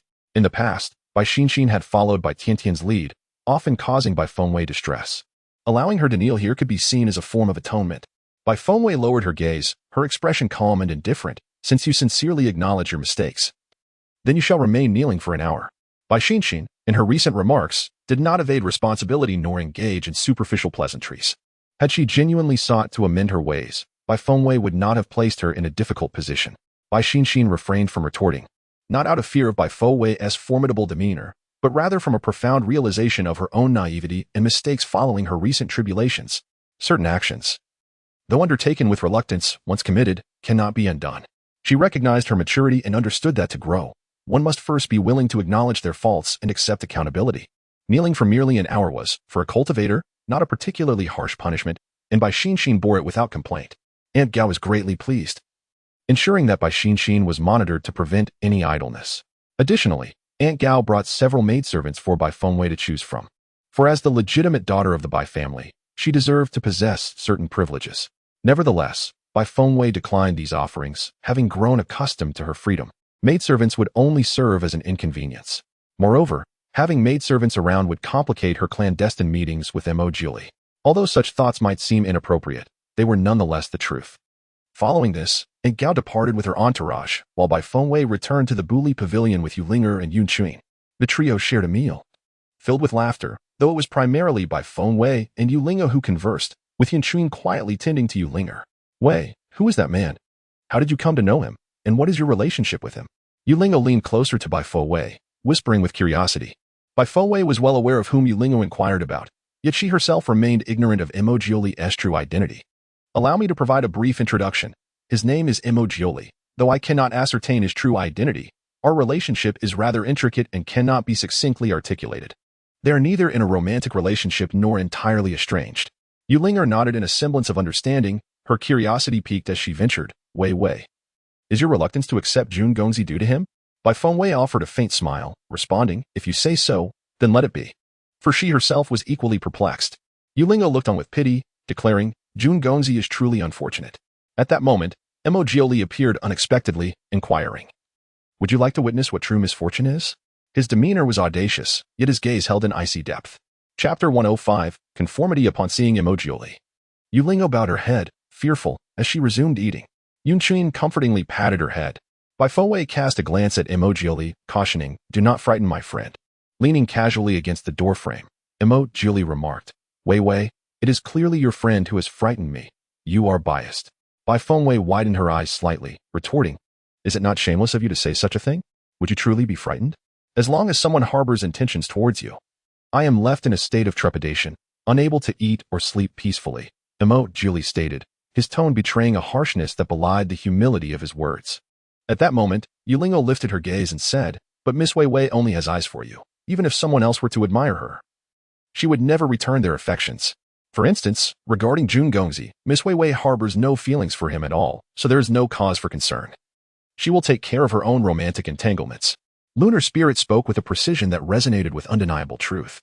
Bai Fengwei, both amused and exasperated, glanced at her and inquired, Lunar, from whence did you acquire such theories? They are as systematic as the teacup resting upon the table. Lunar Spirit blinked innocently, responding, this knowledge stems from years spent alongside Brother Yin. It cannot be erroneous. At that moment, Mo Jioli entered, leaning against the chair beside Bai Fengwei. His gaze was soft, his eyes clear as he remarked, your friend speaks wisely. If that is the case, I shall harbor no concerns, provided that in your heart, there exists only me. Bai Fengwei turned her gaze toward him and whispered, you are a serpent, not a human. Mo Jioli continued to fix his gaze upon her, offering no rebuttal. In his heart, it was solely her image that occupied his thoughts. By the way, she continued, we should venture out shortly to ascertain whether anyone has completed the task that was issued previously. The formulation of the soul recovery pill still requires 2 additional herbs. Once procured, I shall endeavor to concoct it. I will not allow Madame Chu to have an easy time of it. We must proceed cautiously, after years of torment. A mere death cannot suffice. Just then, a white wildcat dashed into the room, circling widely before arriving at Bai Fengwei's side. Mistress, the task you entrusted to this divine beast has been accomplished. Subsequently, the feline relayed all the intelligence it had gathered. Madame Chu possesses several shops and holds 3 million in gold and silver, alongside various other trifles, amounting to approximately 10 million in total. When she married into the Bai family, she brought along several estates and an array of hairpins and jewelry, which now constitute Madame Chu's personal possessions. Bai Fengwei listened with great satisfaction. She not only desired for Madame Chu to lose everything, but also wished for her to live in a manner akin to a dog. Do you require my assistance, Wei? No need. Why use a sledgehammer to crack a nut? The chill in Bai Fengwei's eyes was palpable. Mo Jioli did not press the matter. He would appear when necessary, allowing her to pursue her intentions, knowing he would shield her from behind. Bai Fengwei smiled and gently patted Bai Shue's head, saying, you have worked hard, Bai Shue. Let me introduce you. This is Yulinger, and this is Yunchuin. They are friends of the master, and we shall live together from now on. Oh, Bai Shui is so beautiful, exclaimed Yulinger, the young girl enamored with fluffy creatures. She immediately wished to embrace Bai Shui, but Bai Shui took a few steps back, stating, "No one but the master may hold Bai Shui." Its proud demeanor evoked not embarrassment but rather a sense of endearment. Bai Fengwei stroked its ear and reassured, "They are not strangers. There is no need for formality." "Understood." "Master," Bai Shui replied, its tail held high, reluctantly approaching Yulinger, saying, "You may touch, but you cannot embrace this divine beast." Yulinger reached out to caress its back, finding it to be an adorable and lively little creature. "Humph," Bai Shui huffed in indignation and turned away. Bai Fengwei, exasperated, urged, "Bai Shui, reveal your true form for them to see." With a swift turn, Bai Shui, which resembled a mountain cat, transformed into the visage of a majestic beast. With grace and an ethereal elegance, it was evident that this creature was no ordinary beast. "My goodness, it is simply too beautiful," exclaimed Yulinger, her mouth agape. "Indeed, I am the most exquisite of all divine beasts. Even the fox pales in comparison to my magnificence," declared Bai Shui with pride. "Now, let us tone it down a bit," Bai Fengwei interjected, casting a patient glance at Bai Shui. "I have seen many boast about themselves, but never to such an extent." Transforming back into a lynx, Bai Shui attempted to leap onto Bai Fengwei's lap, but upon noticing Emojioli's gaze, she retreated quietly. After finishing their meal, Bai Fengwei, Yulinger, and Yunchuin prepared to depart, with Bai Shui intent on following. Bai Fengwei scooped her up as they were about to leave. Standing behind them, Emojioli remarked, "Might you have forgotten about me?" Bai Fengwei turned and smiled. "Do you not possess legs?" Emojioli stepped forward. "I prefer not to be seen by others." "Then transform, and I shall carry you," Bai Fengwei suggested casually. To her surprise, Emojioli indeed morphed into a small snake, slithering into the neckline of Bai Fengwei's garment. Bai Fengwei swallowed hard, Emojioli, to be more discreet. She was certain that this serpent was well aware of a woman's sensitive areas, and she could ascertain that this was intentional. Emojioli poked his head out from her clothing. "I merely seek a comfortable position. I shall not move about." "Why do you blush?" Bai Fengwei, feeling flustered, gritted her teeth and restrained herself. She had no desire to engage in such discussions with Emojioli now. There were more pressing matters at hand. Behind her, Yulingo gazed at Bai Fengwei in astonishment, clutching her chest. "Brother Yin, I cannot fathom that Miss Weiwei actually harbors an affection for a serpent. My word. It is beyond imagination." Yunchuin playfully pinched her nose. "What is it you cannot envision?" "I cannot conceive of the scenes they might share in bed." Yulingo blurted out, her thoughts escaping her lips. However, upon meeting Yunchuin's probing gaze, she swiftly sealed her mouth, exclaiming in haste, "Wait, Weiwei. Do not leave me behind." In an instant, she vanished from sight. Yunchuin chuckled helplessly behind her, realizing that Yulinger was oblivious to the profound impact her previous remark had on him. On the street, Bai Fengwei and her companions made their way directly to the underground trading market. Regrettably, despite the passage of many days, no one had yet been able to procure the blood essence demon fruit or the 9-leaf dragon heart. With a sense of disappointment, Bai Fengwei departed from the underground market, pondering that if no one was able to find them, she would have to take matters into her own hands. "We shall accompany you," Yunchuin proposed. "Very well. As I happen to need some herbs to refine the celestial spirit pill, perhaps fortune will favor us." Now that the affairs concerning the Bai family's Phoenix Grand Array had reached a conclusion, certain matters need no longer be concealed. "Weiwei, have you not checked your ring?" Emojioli emerged, wriggling as he revealed his head. "What of the ring?" Bai Fengwei inquired. "I have cunningly acquired a substantial portion of the herbs from my junior brother's medicinal fields for you. The varieties you mentioned should be plentiful," Emojioli replied. Bai Fengwei, astonished, examined the ring and indeed found an abundance of herbs. She chided Emojioli. "Why did you not mention this sooner?" Yet, she pondered, once she accepted these herbs, would it not entangle her further with this serpent? Chapter 106. Beware of addiction. "I assumed you were in no hurry and wanted to discover it for yourself," Emojioli murmured, nuzzling against her chest. Bai Fengwei placed a hand over her heart, warning him to remain still. Emojioli squinted slightly and whispered in a tone audible only to the two of them, "You shall reward me upon our return." Bai Fengwei, feeling somewhat guilty, glanced around. After all, they were in the bustling streets, under the bright light of day. The thought of being overheard was utterly mortifying. She lightly tapped Emojioli on the head, urging him to behave. Now that they had procured the medicinal herbs, Bai Fengwei and her companions returned to the Bai residence. Yunchuin and Yulinger were invited by Bai Xianxian for a visit, and Bai Fengwei accompanied them, for her standing in the Bai family had greatly improved. She knew that Yunchuin and Yulinger would be safe here.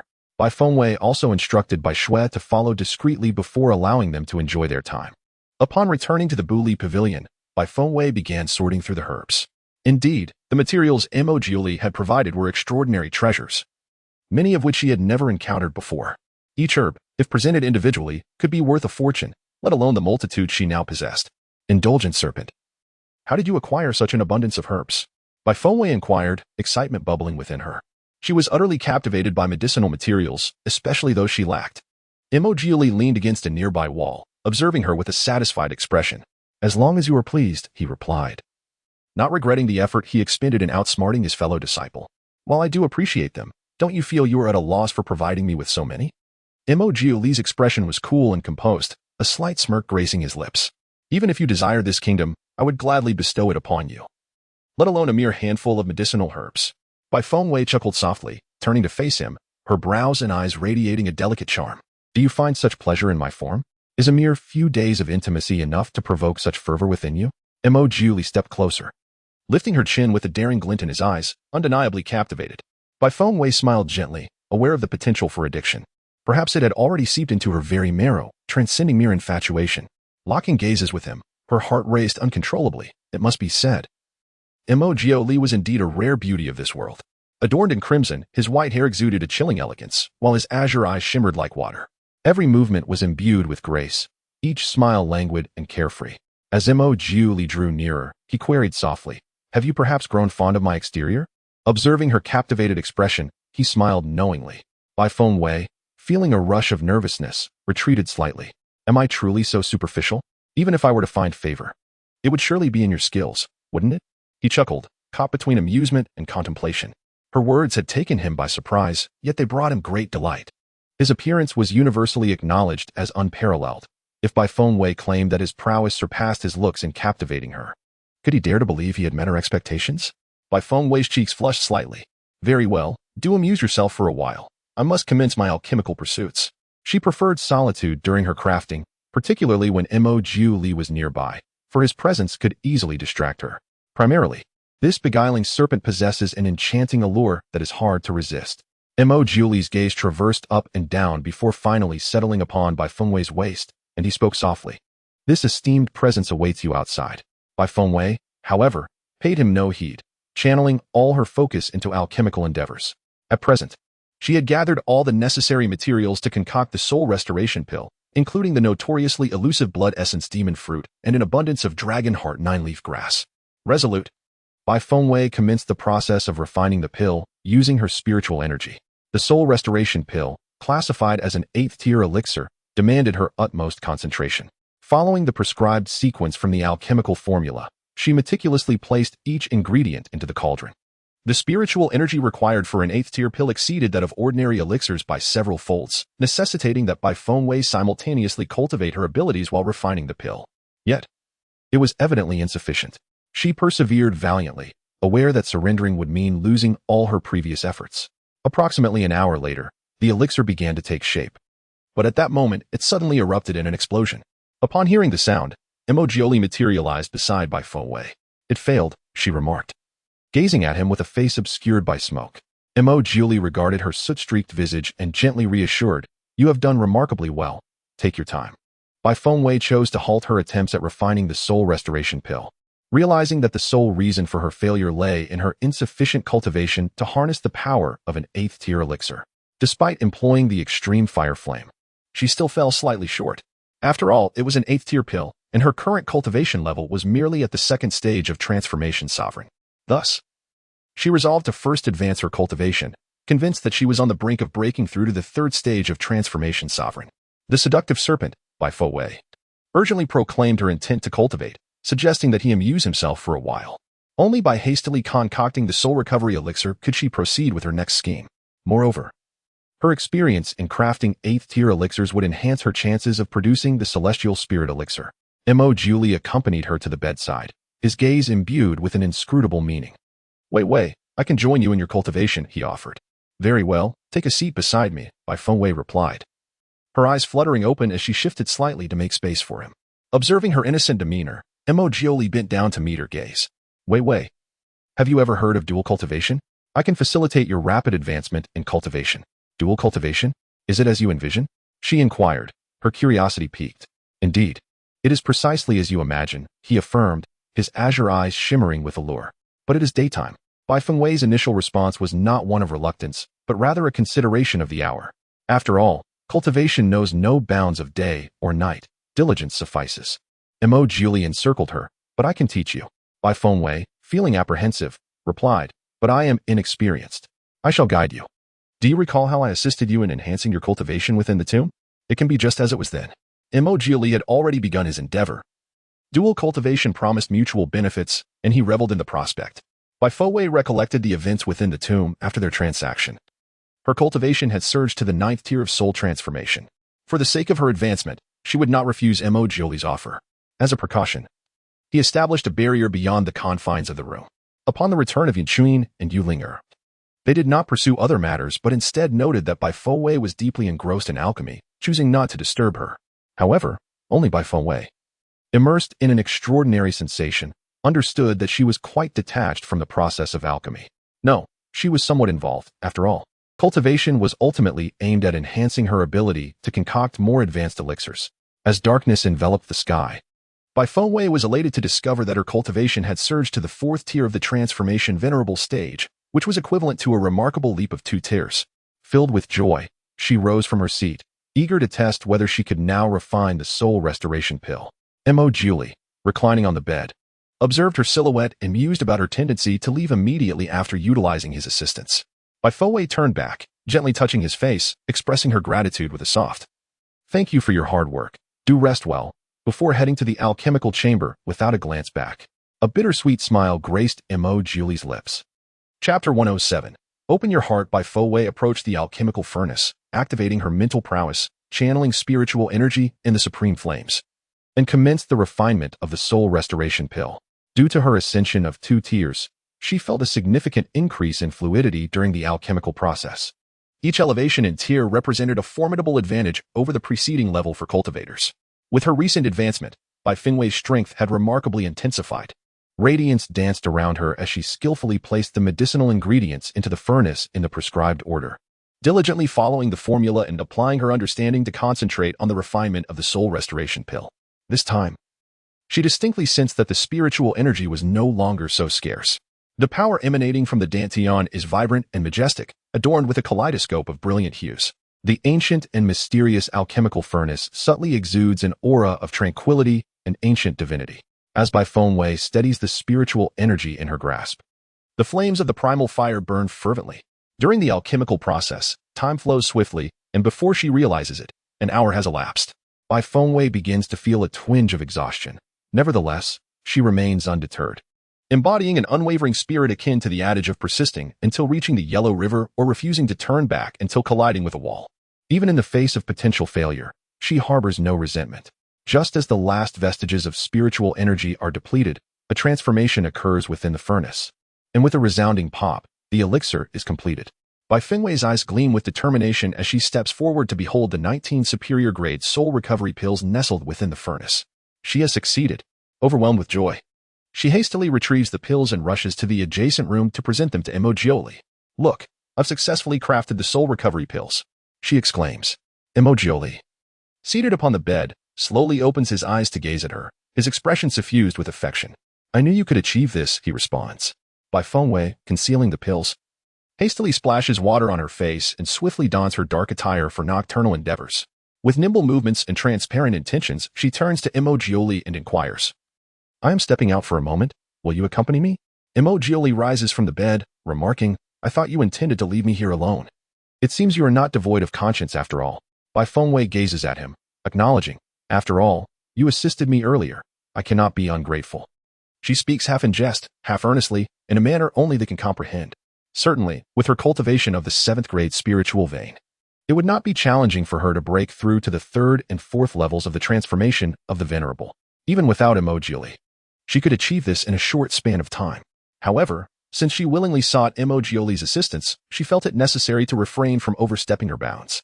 Moreover, Mo Julie, with his diligent nature, was not without merit. His bright gaze fell upon her, and he discerned correctly. She was gradually opening her heart to him, unreservedly. Mo Julie felt a profound sense of contentment and joy. He stepped closer, wrapping his arm around her waist, and suggested, "Shall we go?" There was no need to inquire about their destination. Whatever she wished to pursue, he would accompany her. In a fleeting moment, they arrived at the Alchemy Alliance. Bai Fengwei instructed Mo Jiuli to transform into a slender red serpent, concealed within her garments, for his appearance could easily attract undue attention. Inside the Alchemy Alliance, Oh Hongyuan and Yin Li were engrossed in their alchemical pursuits. The unexpected arrival of Bai Fengwei brought them great delight. Master Ancestor, you have come. I have mastered the art of refining elixirs while cultivating, and just yesterday, I successfully broke through to the 4th level of the transformation of essence. Yin Li exclaimed as she rushed to Bai Fengwei's side. Upon seeing Yin Li, Mo Jiuli expressed his displeasure by nudging Bai Fengwei's chest, signifying his dissatisfaction. Bai Fengwei, maintaining a calm exterior, clenched her fist and replied, "It is good that you have learned. Do remember to practice diligently. By the way, have you succeeded in refining your high-grade elixirs?" Replying to Master Ancestor, "I have yet to produce any," Yin Li murmured, her gaze lowered. At this moment, Oh Hongyuan concluded his alchemical endeavors and approached Yin Li, giving him a light slap while admonishing him to practice promptly. Obediently, Yin Li hurried off to continue his alchemical training. Meanwhile, Bai Fengwei recalled having inadvertently destroyed Yin Li's 3rd-grade elixir furnace during their last encounter, and, having failed to fulfill her promise to replace it due to numerous pressing matters, she addressed Oh Hongyuan. "Master, have the elixirs been sold out?" "Not yet. As they are golden elixirs, they cannot all manifest at once," Oh Hongyuan replied. "Very well, I am not in haste. When you next attend the auction for the golden elixirs, do remember to procure a fine elixir furnace for yourselves, utilizing the gold and silver from my card," she suggested. "Master, that is not appropriate," he protested. "Since you have chosen me as your master, I feel compelled to bestow upon you a token of appreciation. Choose whichever you desire and acquire it," Bai Fengwei insisted, exuding a newfound financial confidence. Although her wealth was not yet vast, her mastery of alchemy assured her that monetary concerns were trivial. Oh Hongyuan wished to decline her offer, but Bai Fengwei interrupted him. "Enough of that. You shall not refuse. By the way, I have a matter to entrust to you." "Master, please proceed," they responded. Bai Fengwei produced 3 resurrection elixirs. Upon seeing them, Oh Hongyuan was filled with delight. "Master, you have produced them so swiftly. I knew you would succeed." With a calm demeanor, Bai Fengwei instructed, "Take these 3 resurrection elixirs to the black market. Do not disclose their origins. Relay this information to Madame Chu's former servants. When inquiries arise regarding the resurrection elixirs, provide them with the pricing." Bai Fengwei presented Oh Hongyuan with a price, a sum that encompassed all of Lady Chu's possessions. To procure the soul-reviving elixir, she must liquidate her entire estate. It was time for her to face the consequences of her actions. Upon reviewing the price, Oh Hongyuan chuckled cunningly, assuring his master, "Do not worry, I shall accomplish this task. You see, I have long harbored disdain for Lady Chu." "Do you have a grievance with Lady Chu?" Bai Fengwei inquired. With a sigh, Oh Hongyuan confessed, "To be candid, I once shared a close bond with General Bai and his esteemed wife. After the general met his untimely demise in service to the nation, his wife followed suit in her devotion. However, Lady Chu callously cast the general's widow into a mass grave, driving away those loyal guards and servants who had served them. Although I cannot interfere with the affairs of the Bai family, I often curse her to a miserable end." Bai Fengwei chuckled at his words. "Master Oh, your wish may soon come to fruition." She then contemplated another matter. Given that Oh Hongyuan was an old acquaintance of her parents, he might possess knowledge of past events. Once she had dealt with the affairs of the Bai family, she could inquire further, but it was unwise to reveal too much at this juncture. Oh Hongyuan, still smiling, recalled another matter. "By the way, Master, there is something that may require your assistance." "Speak on," she replied. In a hushed tone, Oh Hongyuan conveyed, "The current emperor has been secretly plotted against and is gravely ill. I have visited him, but found myself powerless. I wish to request your presence to assess the situation." "The emperor is near death?" Bai Fengwei had not anticipated this, considering the emperor was still in the prime of his life.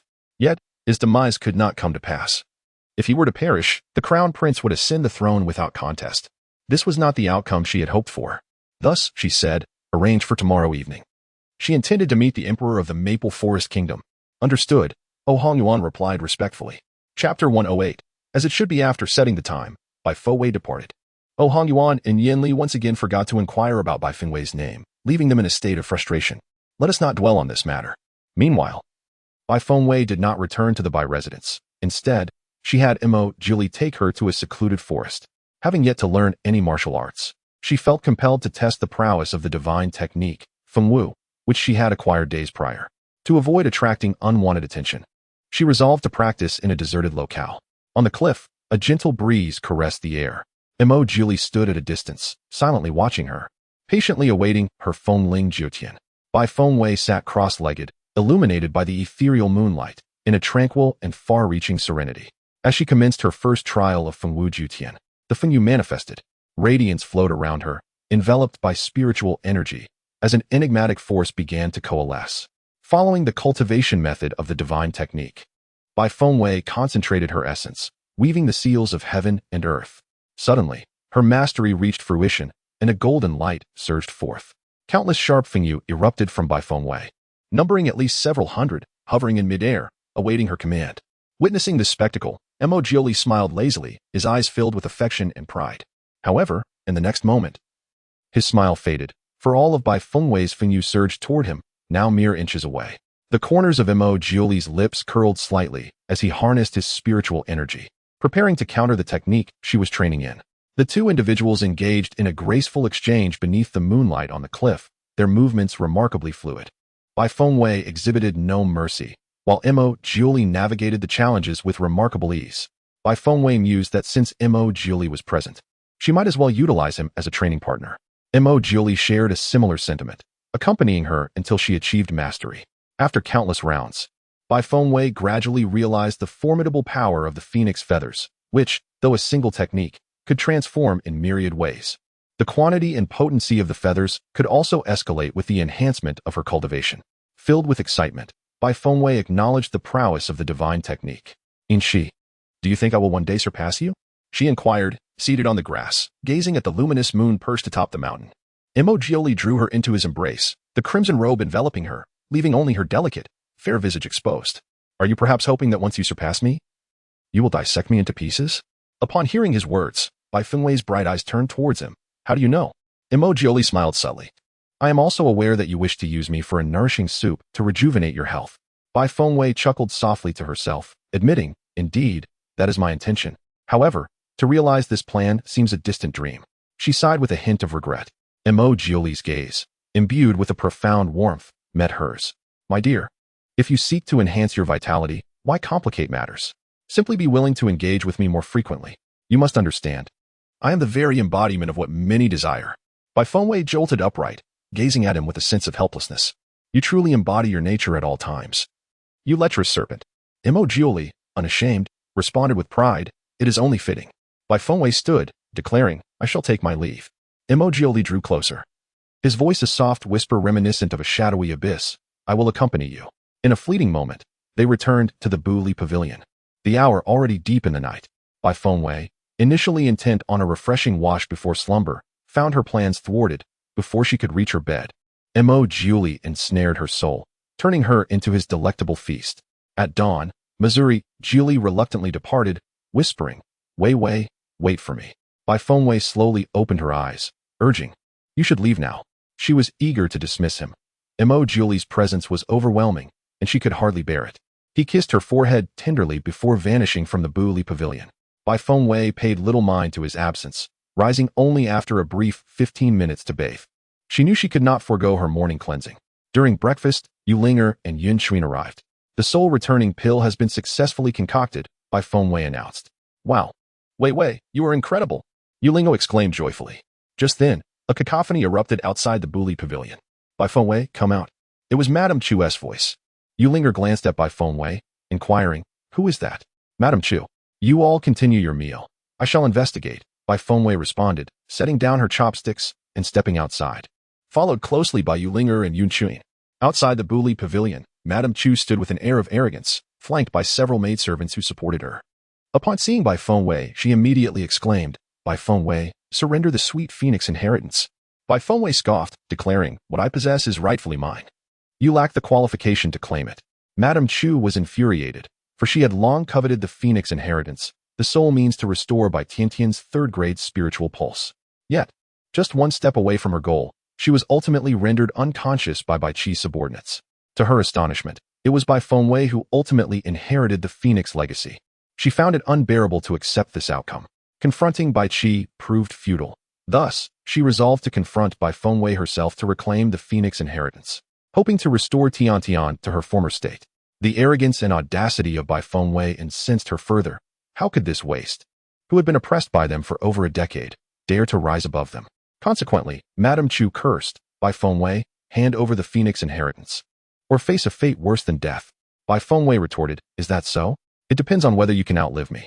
Her tone dripped with disdain and nonchalance. Enraged, Madame Chu spat, you are just like your wretched mother, destined for a miserable end.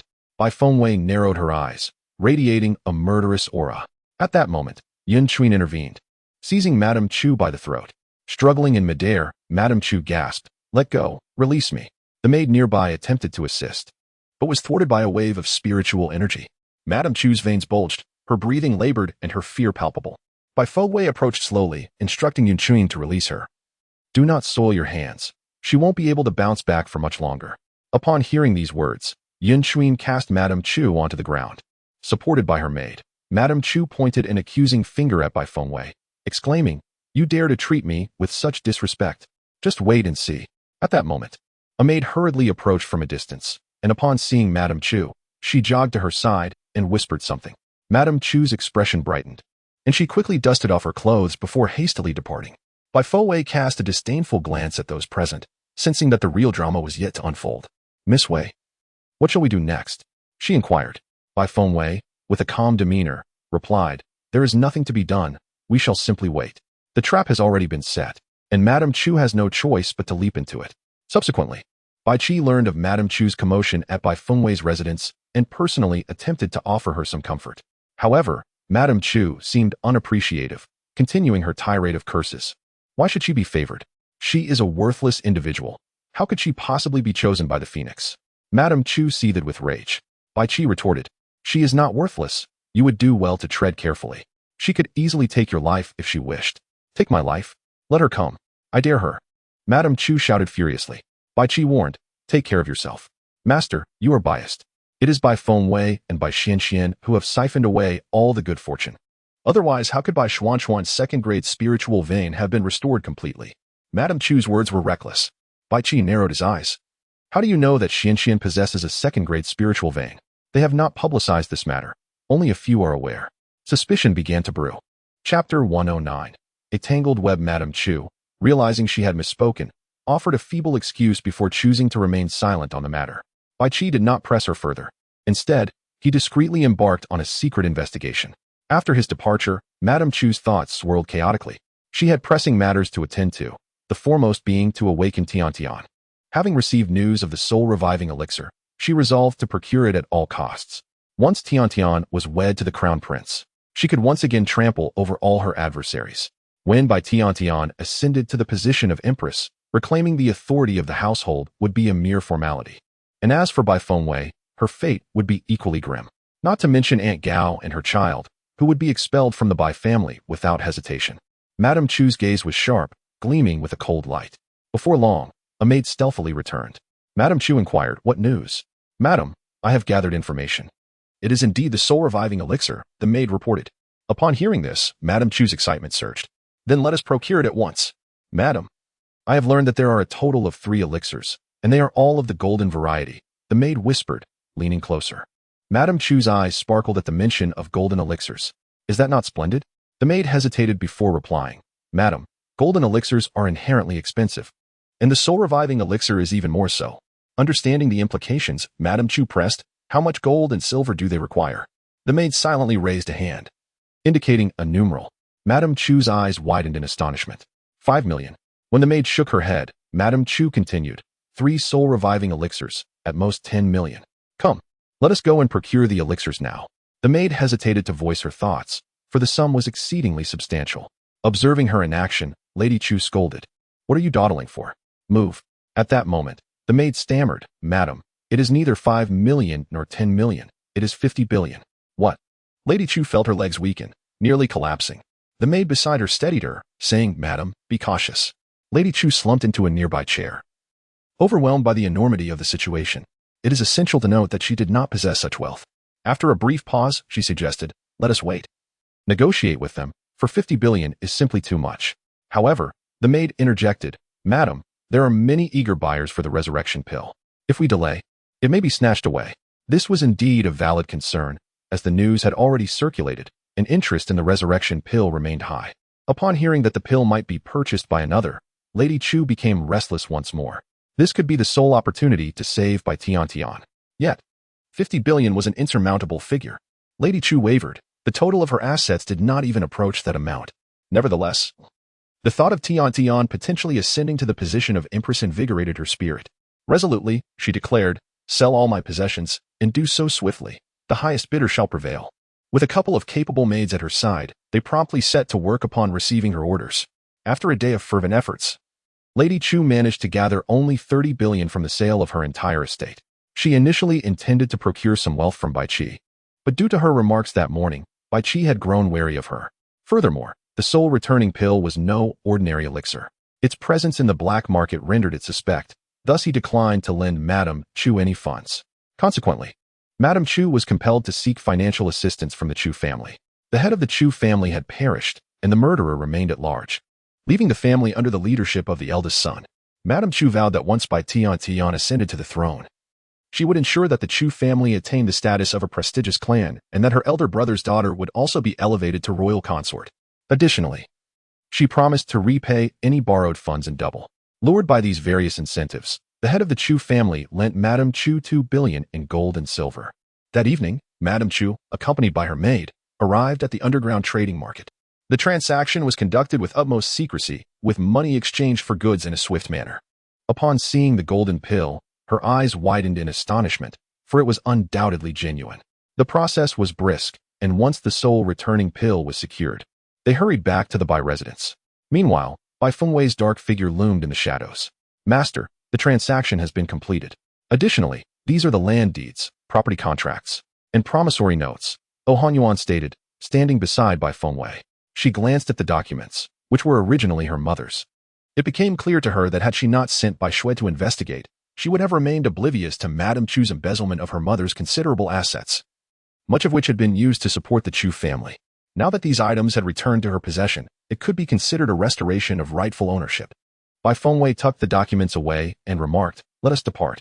On a dark and windy night, Lady Chu returned to the Bai household, eagerly administering the soul-reviving elixir to Bai Tiantian. With bated breath, Lady Chu observed her daughter, and indeed, mere moments after consuming the potion, Bai Tiantian's eyes fluttered. "Tiantian, can you hear your mother?" Lady Chu exclaimed joyfully, "Open your eyes and look at me." Bai Tiantian slowly opened her eyes, appearing somewhat frail, and inquired, "Mother, what has happened to me?" Upon hearing her daughter's voice, tears of joy streamed down Lady Chu's face. Tiantian is safe. As Bai Tiantian surveyed her surroundings, her awareness gradually returned, and she suddenly burst into tears. "Mother, that wretched Bai Fengwei must be the one who harmed me. Do not let her go unpunished." She recounted the events of that fateful day when she confronted Bai Fengwei, sobbing, "If it weren't for Bai Fengwei, I would not be in this state." Lady Chu comforted her, saying, "Do not worry, my dear. I will ensure she pays for her misdeeds. For now, focus on your recovery. I have already spoken with the Empress, and once you awaken fully, you shall be named the Crown Princess." "Is that true? Mother, will I really become the Empress?" Bai Tiantian oscillated between tears and smiles. Lady Chu reassured her, "Indeed, it is true. The Empress will support us, as she harbors the same disdain for Bai Fengwei." "That is wonderful," Bai Tiantian replied with delight. Following their heartfelt exchange, Bai Tiantian, still weak from her ordeal, consumed a small meal before drifting back into slumber. With her daughter now on the path to recovery, Lady Chu felt a weight lift from her heart, and she too succumbed to sleep before dawn broke. In the depths of the night, the assassins of the Bai family remained vigilant, for there were still many matters that required clarification. Bai Qi, too, was restless. He sat at the head of the table, awaiting news from the assassins. At last, the door creaked open, and Bai Qi opened his eyes. "How goes the investigation?" he inquired, his urgency palpable. He yearned to uncover whether Bai Xuanchuan's spiritual vein was indeed linked to Madame Chu.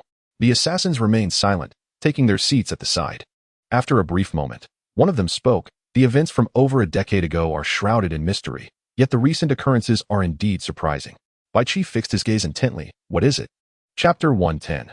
Casting out the Bai family. The revelation that only the eldest branch of the Bai family can activate the Phoenix Grand Array was disclosed by Madame Chu to the Empress and the Shao family.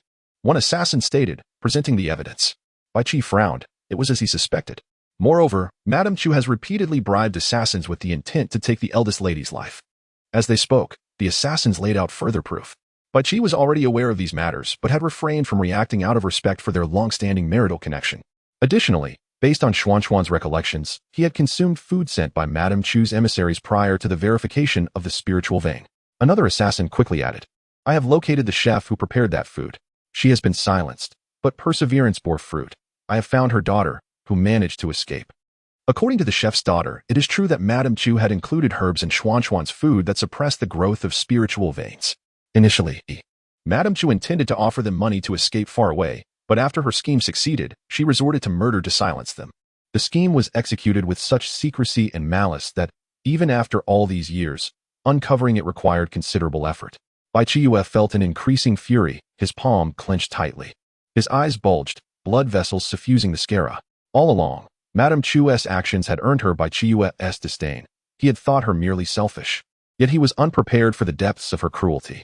A prolonged silence enveloped the space, seemingly allowing Bai Qiyue some time to process and digest the revelations.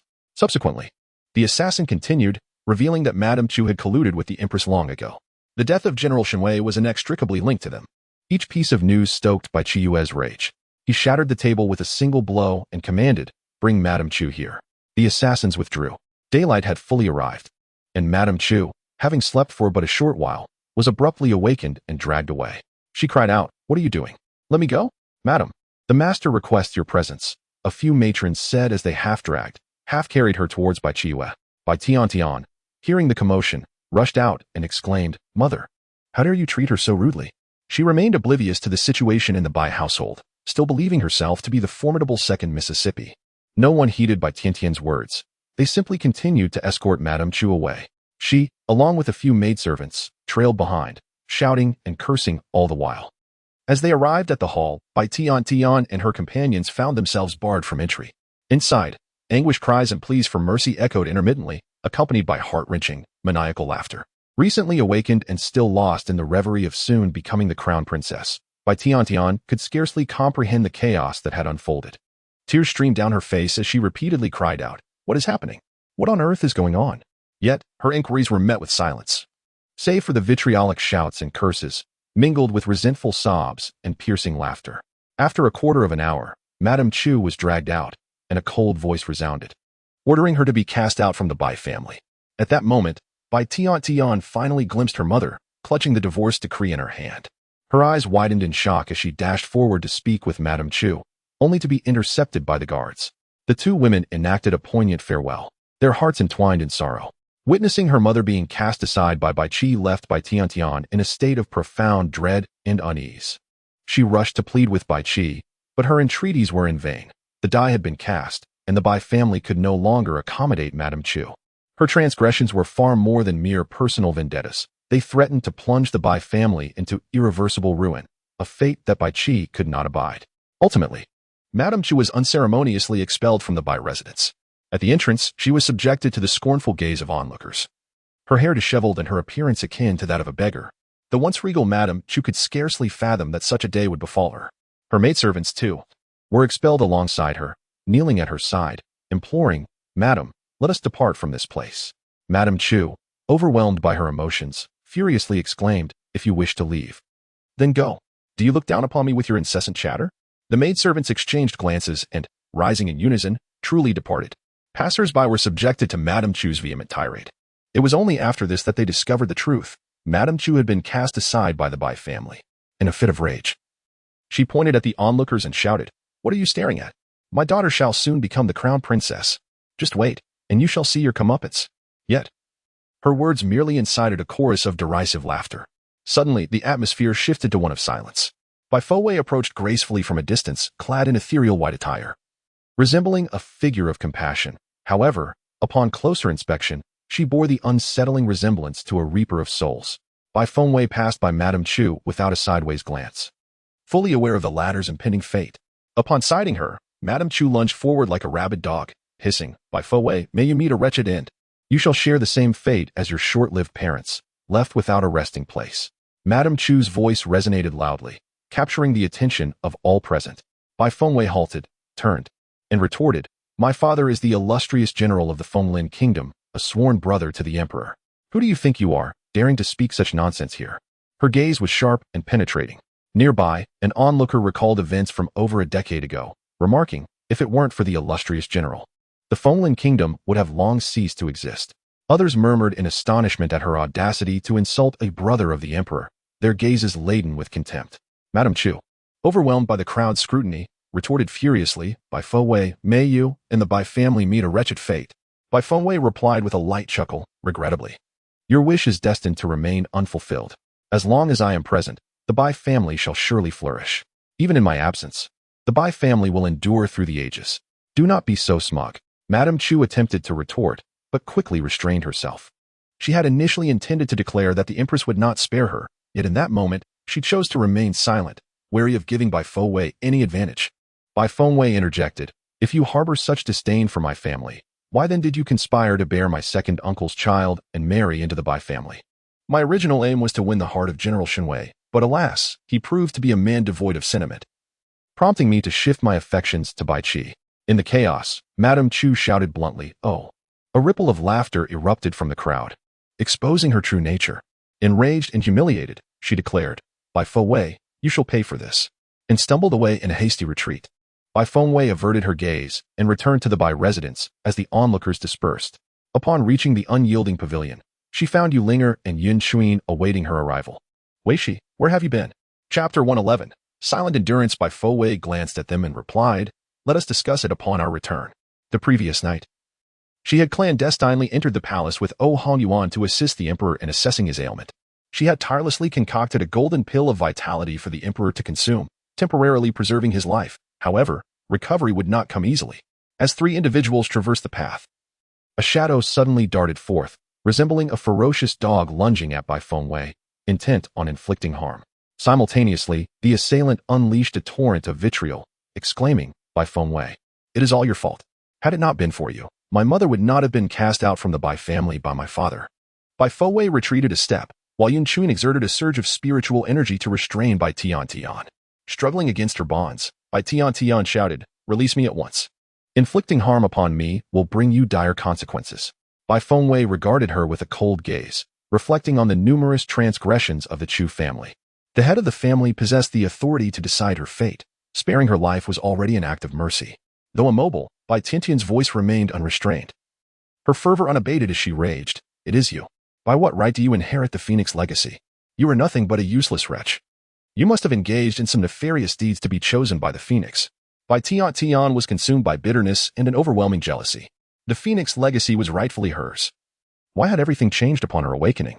Not only had Bai Fengwei claimed the Phoenix inheritance, but the world also asserted that she was not the useless being everyone had believed her to be. This must be a dream, a deception.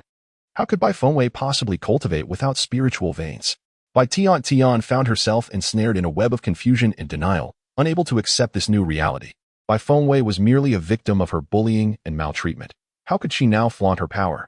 As Bai Tian spewed her vile words, Yun Xuan tightened his grip, nearly rendering her breathless, creating a palpable tension in the atmosphere. The commotion drew the attention of numerous members of the Bai family, yet none dared to intervene.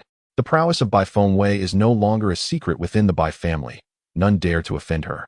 As for Bai Tian, being the daughter of the family head affords her a certain level of protection, so they refrain from taking any drastic measures against her. They can only watch and wait. Bai Fengwei stepped forward, her demeanor indifferent and audacious, boldly proclaiming, even if I were to engage in unspeakable deeds, what of it? What can you do to me? Bai Tian's pupils widened in fury as she retorted, Bai Fengwei, just you wait. The Empress will surely not let you off the hook. Bai Fengwei smiled coolly and replied, what a coincidence. I have no intention of sparing her either. Bai Tian, flustered and desperate to respond, found her voice silenced by Bai Fengwei's power. Release her. Bai Fengwei instructed softly to Yun Xuan. Yun Xuan withdrew her spiritual energy, leaving Bai Tian collapsed on the ground, tears streaming down her face. The three of them returned to the unyielding pavilion without sparing a glance at Bai Tian, who sat in a state of sheer terror, clutching her throat and struggling to utter a word. Her maid rushed to her side, asking, Miss, what happened? Bai Tian pointed to her throat, indicating her inability to speak. The maid, taken aback, frantically suggested, we must find the family head. Bai Tian, gripped by fear, had no choice but to seek Bai Qi for assistance. The two stumbled upon Bai Qi, and without hesitation, Bai Tian threw herself into his arms, sobbing, Father, Bai Fengwei has been bullying me repeatedly, relying on her spiritual powers. Just now, she seemed to have used some wicked sorcery to render me mute. Look, I cannot speak at all. You must punish Bai Fengwei severely. Bai Qi furrowed his brow and inquired, if you claim you cannot speak, then who uttered those words just now? Bai Tiantian's earth-shattering cries abruptly ceased as she turned to her father, asserting, Father, it is true. I truly could not speak just moments ago. Bai Qi, engrossed in discussions of great importance with several individuals, found his deliberations disrupted by the sudden intrusion of Bai Tiantian. Irritated, he commanded, take the young lady away. We shall address this matter later. Yet Bai Tiantian, accustomed to indulgence, persisted obstinately. Father, I speak the truth. You must not let Bai Fengwei escape justice. Bai Qi, suppressing his anger, replied, we shall discuss this matter in due course. However, Bai Tiantian, relentless in her pursuit, cried and protested, Father, you cannot fathom how detestable Bai Fengwei is. She leverages her 2 lackeys to tyrannize the Bai family, and her arrogance knows no bounds. Second sister, I implore you to choose your words with care. Young Master Yun and Miss Yu are esteemed friends of the eldest young lady. Their presence in our home is an honor to the Bai family. Your vile language tarnishes not only your own reputation. Bai Xian interjected suddenly. Bai Qi, equally incensed by Bai Tiantian's remarks, reiterated, take the young lady away. Unaware of her transgressions, Bai Tiantian continued to shout, Father, you must not allow Bai Fengwei to evade justice. As she was escorted away, silence enveloped the scene.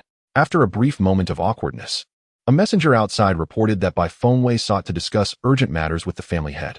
Upon hearing this, Bai Qi promptly dismissed the others, retaining only Bai Xian and a few loyal guards by his side. Bai Fengwei entered the room, casting a glance at everyone present. Head of the family, esteemed uncles. Xian, there is a matter that requires your early preparation. The crowd, noticing her grave demeanor, inquired, what is it? Bai Fengwei did not withhold information. Instead, she employed Hong Yu to establish a protective barrier, declaring, the Emperor of Fenglin Kingdom has been assassinated and is in imminent peril. What? The revelation sent shockwaves through the assembly, leaving Bai Qi and the others astounded. Should anything untoward happen to the emperor, the likely successor would be the crown prince. And should the crown prince ascend the throne, the Bai family would undoubtedly face devastating repercussions, as the crown prince would align himself with the Shao family and the empress.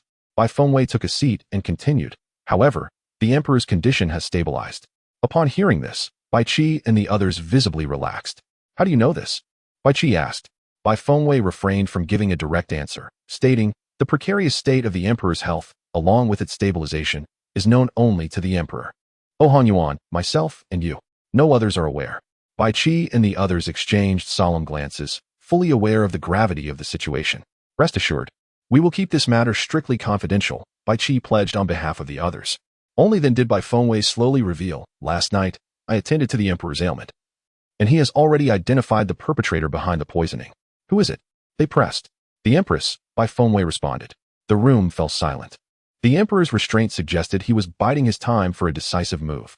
The empress's actions were clearly aimed at positioning her son for the throne. At this juncture, those who openly or covertly supported the crown prince and the empress were likely to face dire consequences.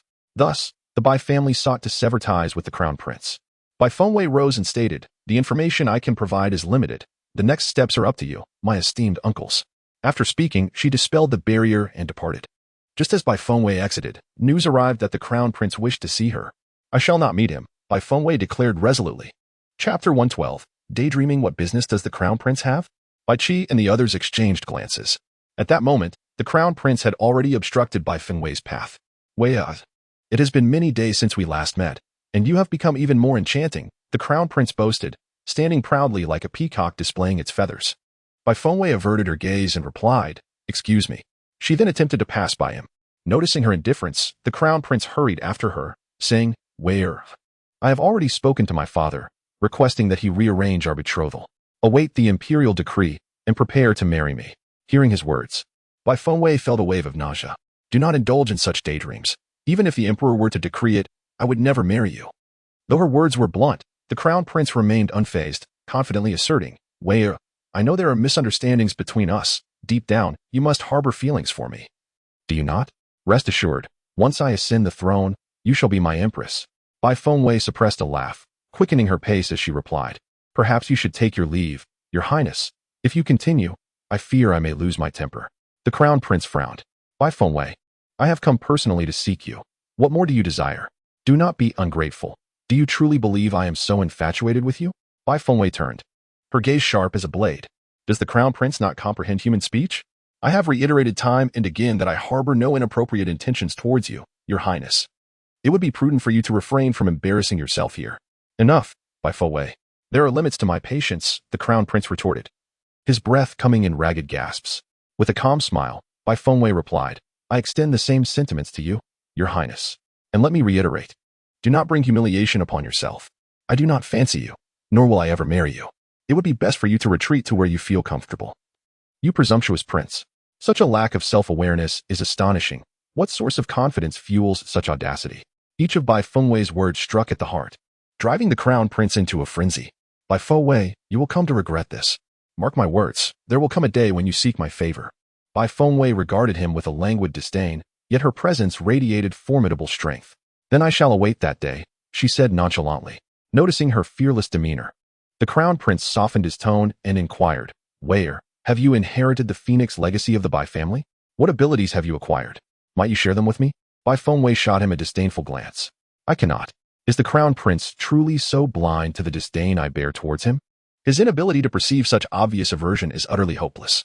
The Crown Prince, at a loss for words, continued, Why did you not send someone to inform me? I would have been quite pleased to hear it. We share no relationship, Your Highness. Why would I inform you? As long as Wei desires. We can establish a connection at any moment, the Crown Prince insisted eagerly. Bai Fengwei let out a cold laugh. Have you finished speaking, Your Highness? If so, I bid you farewell. Remember, there remains an ocean of blood between us that has yet to be resolved. Wei, I have already expressed that sending you to the tomb was not my intention, and I have even apologized. What more do you seek? The Crown Prince, at a loss for options, resorted to blaming her. Bai Fengwei, unwilling to engage further with the Crown Prince, radiated an aura of impatience mixed with a hint of menace. Your Highness, you merely wish to exploit my inheritance of the Phoenix legacy for your own gain. But do you truly believe that Bai Fengwei can be so easily deceived? Put away your self-righteous facade and your insidious thoughts. Your status and schemes hold no power over me. The Crown Prince attempted to retort, but Bai Fengwei interrupted him with a curt command, Leave. Seeing that Bai Fengwei was impervious to his advances, the Crown Prince, filled with frustration, was compelled to depart from the Bai residence. Your Highness, it appears Bai Fengwei genuinely does not wish to marry you, one of his attendants remarked, with a sullen expression. The Crown Prince replied, Then let it be known that I can be ruthless. Proceed with the next phase of our plan. He was determined to prove that as the Crown Prince and future Emperor of the Fenglin Kingdom, he would not be thwarted by a mere Bai Fengwei. The attendant, brimming with enthusiasm, responded, At your command. Just then, as the Crown Prince crossed a bridge, Bai Tian unexpectedly appeared from the side. Upon his arrival, she clung to the Crown Prince, weeping, Your Highness, I have finally seen you. You must stand up for me. That vile Bai Fengwei is flaunting her power in the Bai family and constantly bullying me. The Crown Prince brushed Bai Tian aside disdainfully, saying, Why do you wear such a sorrowful expression? It is ill-fated. The tenderness the Crown Prince once held for Bai Tian had transformed into stark indifference. Upon witnessing her current state, his disdain only deepened. Her uneven teeth and disheveled appearance rendered her weeping grotesque. Feeling the Crown Prince's cold demeanor, Bai Tian felt even more aggrieved. Your Highness, the Empress promised that I would become your consort. When will you come to the Bai family to propose to my father? The Crown Prince, taken aback, was unaware of such an arrangement. It was only through the remarks of those nearby that he learned the Empress had feigned this promise to gather information. A trivial matter she chose not to disclose to him. Your Highness, you must inquire with the Empress. My mother has been expelled from the Bai family. You cannot be ungrateful, she subtly threatened, sensing the Crown Prince's reluctance to marry her. He cast a cold glance at Bai Tian, retorting, Does it fall upon you to dictate my actions? Your Highness, should you desire to avoid public disgrace, you may disregard me entirely. I am aware of all your deeds, she warned, recognizing the Crown Prince's resolute stance and the unlikelihood of her dreams of becoming his consort. The Crown Prince, seething with anger, exclaimed, Bai Tian, who do you think you are? Should you dare to undertake any actions that might affect His Highness, I assure you, I shall ensure your utter destruction. Bai Tian, perhaps grasping at this lifeline offered by the prince, softened her tone and said, Your Highness, rest assured, my heart resides with you. Whatever you desire, I shall endeavor to fulfill with utmost dedication. Observing her trepidation, the prince smiled and replied, As long as Tian behaves, I promise to bestow upon you a rightful title. Bai Tian knelt in reverence, expressing her gratitude, Thank you, Your Highness. The prince, with a smile, added, take care of yourself, and I shall visit you again when time permits. His ability to play the game of pretense had indeed reached a remarkable level, yet Bai Tiantian remained blissfully unaware. She returned to her chamber, heart racing with excitement, convinced that the prince would surely marry her, for there existed genuine affection between them. However, after leaving the Bai residence, the prince completely cast aside thoughts of Bai Tiantian. Just as he was preparing to seek Bai Fengwei, Jun Sheng, accompanied by Yun Chuin and Yu Linger, stealthily followed the prince, having noticed his retinue acting suspiciously. Chapter 113. Trouble arises from the tongue upon returning to the Buli Pavilion. Bai Fengwei found Yu Linger and Yun Chuin. The soul reawakening pill had been successfully concocted, significantly increasing the chances of creating the heavenly spirit pill. Moreover, Mo Julie had provided her with an abundance of precious herbs, including the century-old fiery red lotus and the century-old primordial green lotus, alleviating their concerns regarding these unfamiliar ingredients. This news filled Yi Linger with boundless joy, as she embraced Yun Chuin, laughing and crying simultaneously. Brother Yun, I told you that you would surely recover. After enduring numerous trials together, the two of them have arrived here, fortunate to still be alive and together. Yun Chuin tenderly caressed her hair, though he remained silent. The bond between them was unmistakable. Bai Fengwei poured herself a glass of water, sipping it as she spoke. However, we cannot rejoice just yet, for we are still in need of a particular medicinal herb, the Millennium Jade Coral. Yun Chuin replied, indeed. Bai Fengwei nodded. While jade coral was not uncommon, Millennium Jade Coral was a rarity. What shall we do? Yu Linger inquired, her brow furrowed in concern. There is no need to rush. We shall visit the auction house tonight and ask them to keep an eye out. Bai Fengwei resolved, hoping for a stroke of luck at the auction house, a veritable hub for treasures. She had inquired about the Millennium Jade Coral while attending to the Emperor of Fenglin Kingdom the previous night. But even the royal family had none, indicating its true scarcity. At that moment, Bai Fengwei suddenly recalled Emojioli. She regretted not asking him if he had any. As he possessed both the century-old flame lotus and the century-old primordial green lotus, he might very well have jade coral as well. Yet, as soon as the thought emerged, she dismissed it, scolding herself for thinking of him whenever trouble arose. It was not a favorable omen. However, Emojioli remained oblivious to her quest for the Millennium Jade Coral. Had he known, he might have drained the entire ocean and laid every piece of coral before her. Not only did he possess Millennium Jade Coral, but he also had 10,000-year jade coral. To him, such treasures were commonplace, leading him to believe that Bai Fengwei had no need for them. As night fell, Bai Fengwei and her companions departed from the Bai family, making their way to the auction house. Along the journey, they encountered Junxing, and thus the four of them continued together. Upon their arrival at the Rui auction house, they were immediately confronted by a group of people blocking their path. Ah, so you are Bai Fengwei, exclaimed Xiao Munning, her voice dripping with disdain. I never anticipated your utter lack of shame. Unable to marry the crown prince, you resort to seducing young Master Jun. Behind her stood numerous young nobles, all inclined to echo her sentiments. At that moment, she finally recognized the individual before her as Bai Fengwei. The Xiao and Bai families had long been at odds, and upon seeing Bai Fengwei standing alongside Junxing, her fury ignited. A burning jealousy flared within her, distorting her features. Bai Fengwei cast a nonchalant glance at her adversary and remarked, Are you not also trying to entice young Master Jun? Otherwise, why this righteous indignation? She refrained from defending herself or hastily denying Xiao Munning's accusations, for she deemed such actions futile. Instead, her composure and fearless demeanor unnerved Xiao Munning, leaving the onlookers speechless. Xiao Munning stammered, Do not speak nonsense. I would never engage in such behavior. Bai Fengwei's gaze turned piercing as she retorted, Is that so? Yet your expression betrays your intentions. You are clearly drawn to young Master Jun, whether intentionally or unintentionally. Her words struck a chord with the audience, who started to realize that Xiao Munning was indeed leaning perilously close to Jun Sheng's shoulder. Aware of the scrutinizing gazes upon her, Xiao Munning quickly recoiled, insisting, I am not. Bai Fengwei emanated an imposing presence, her tone sharp and cutting. If one cannot win the affections of young Master Jun, then they resort to slandering me. Regardless of who it may be, one should learn to temper their words, for the adage calamity comes from the mouth rings true. Xiao Manning, her thoughts laid bare, felt her cheeks flush with embarrassment. Gritting her teeth, she retorted, Bai Fengwei, you have gone too far. Yu Linger stepped forward, asserting, It is you who seeks a quarrel.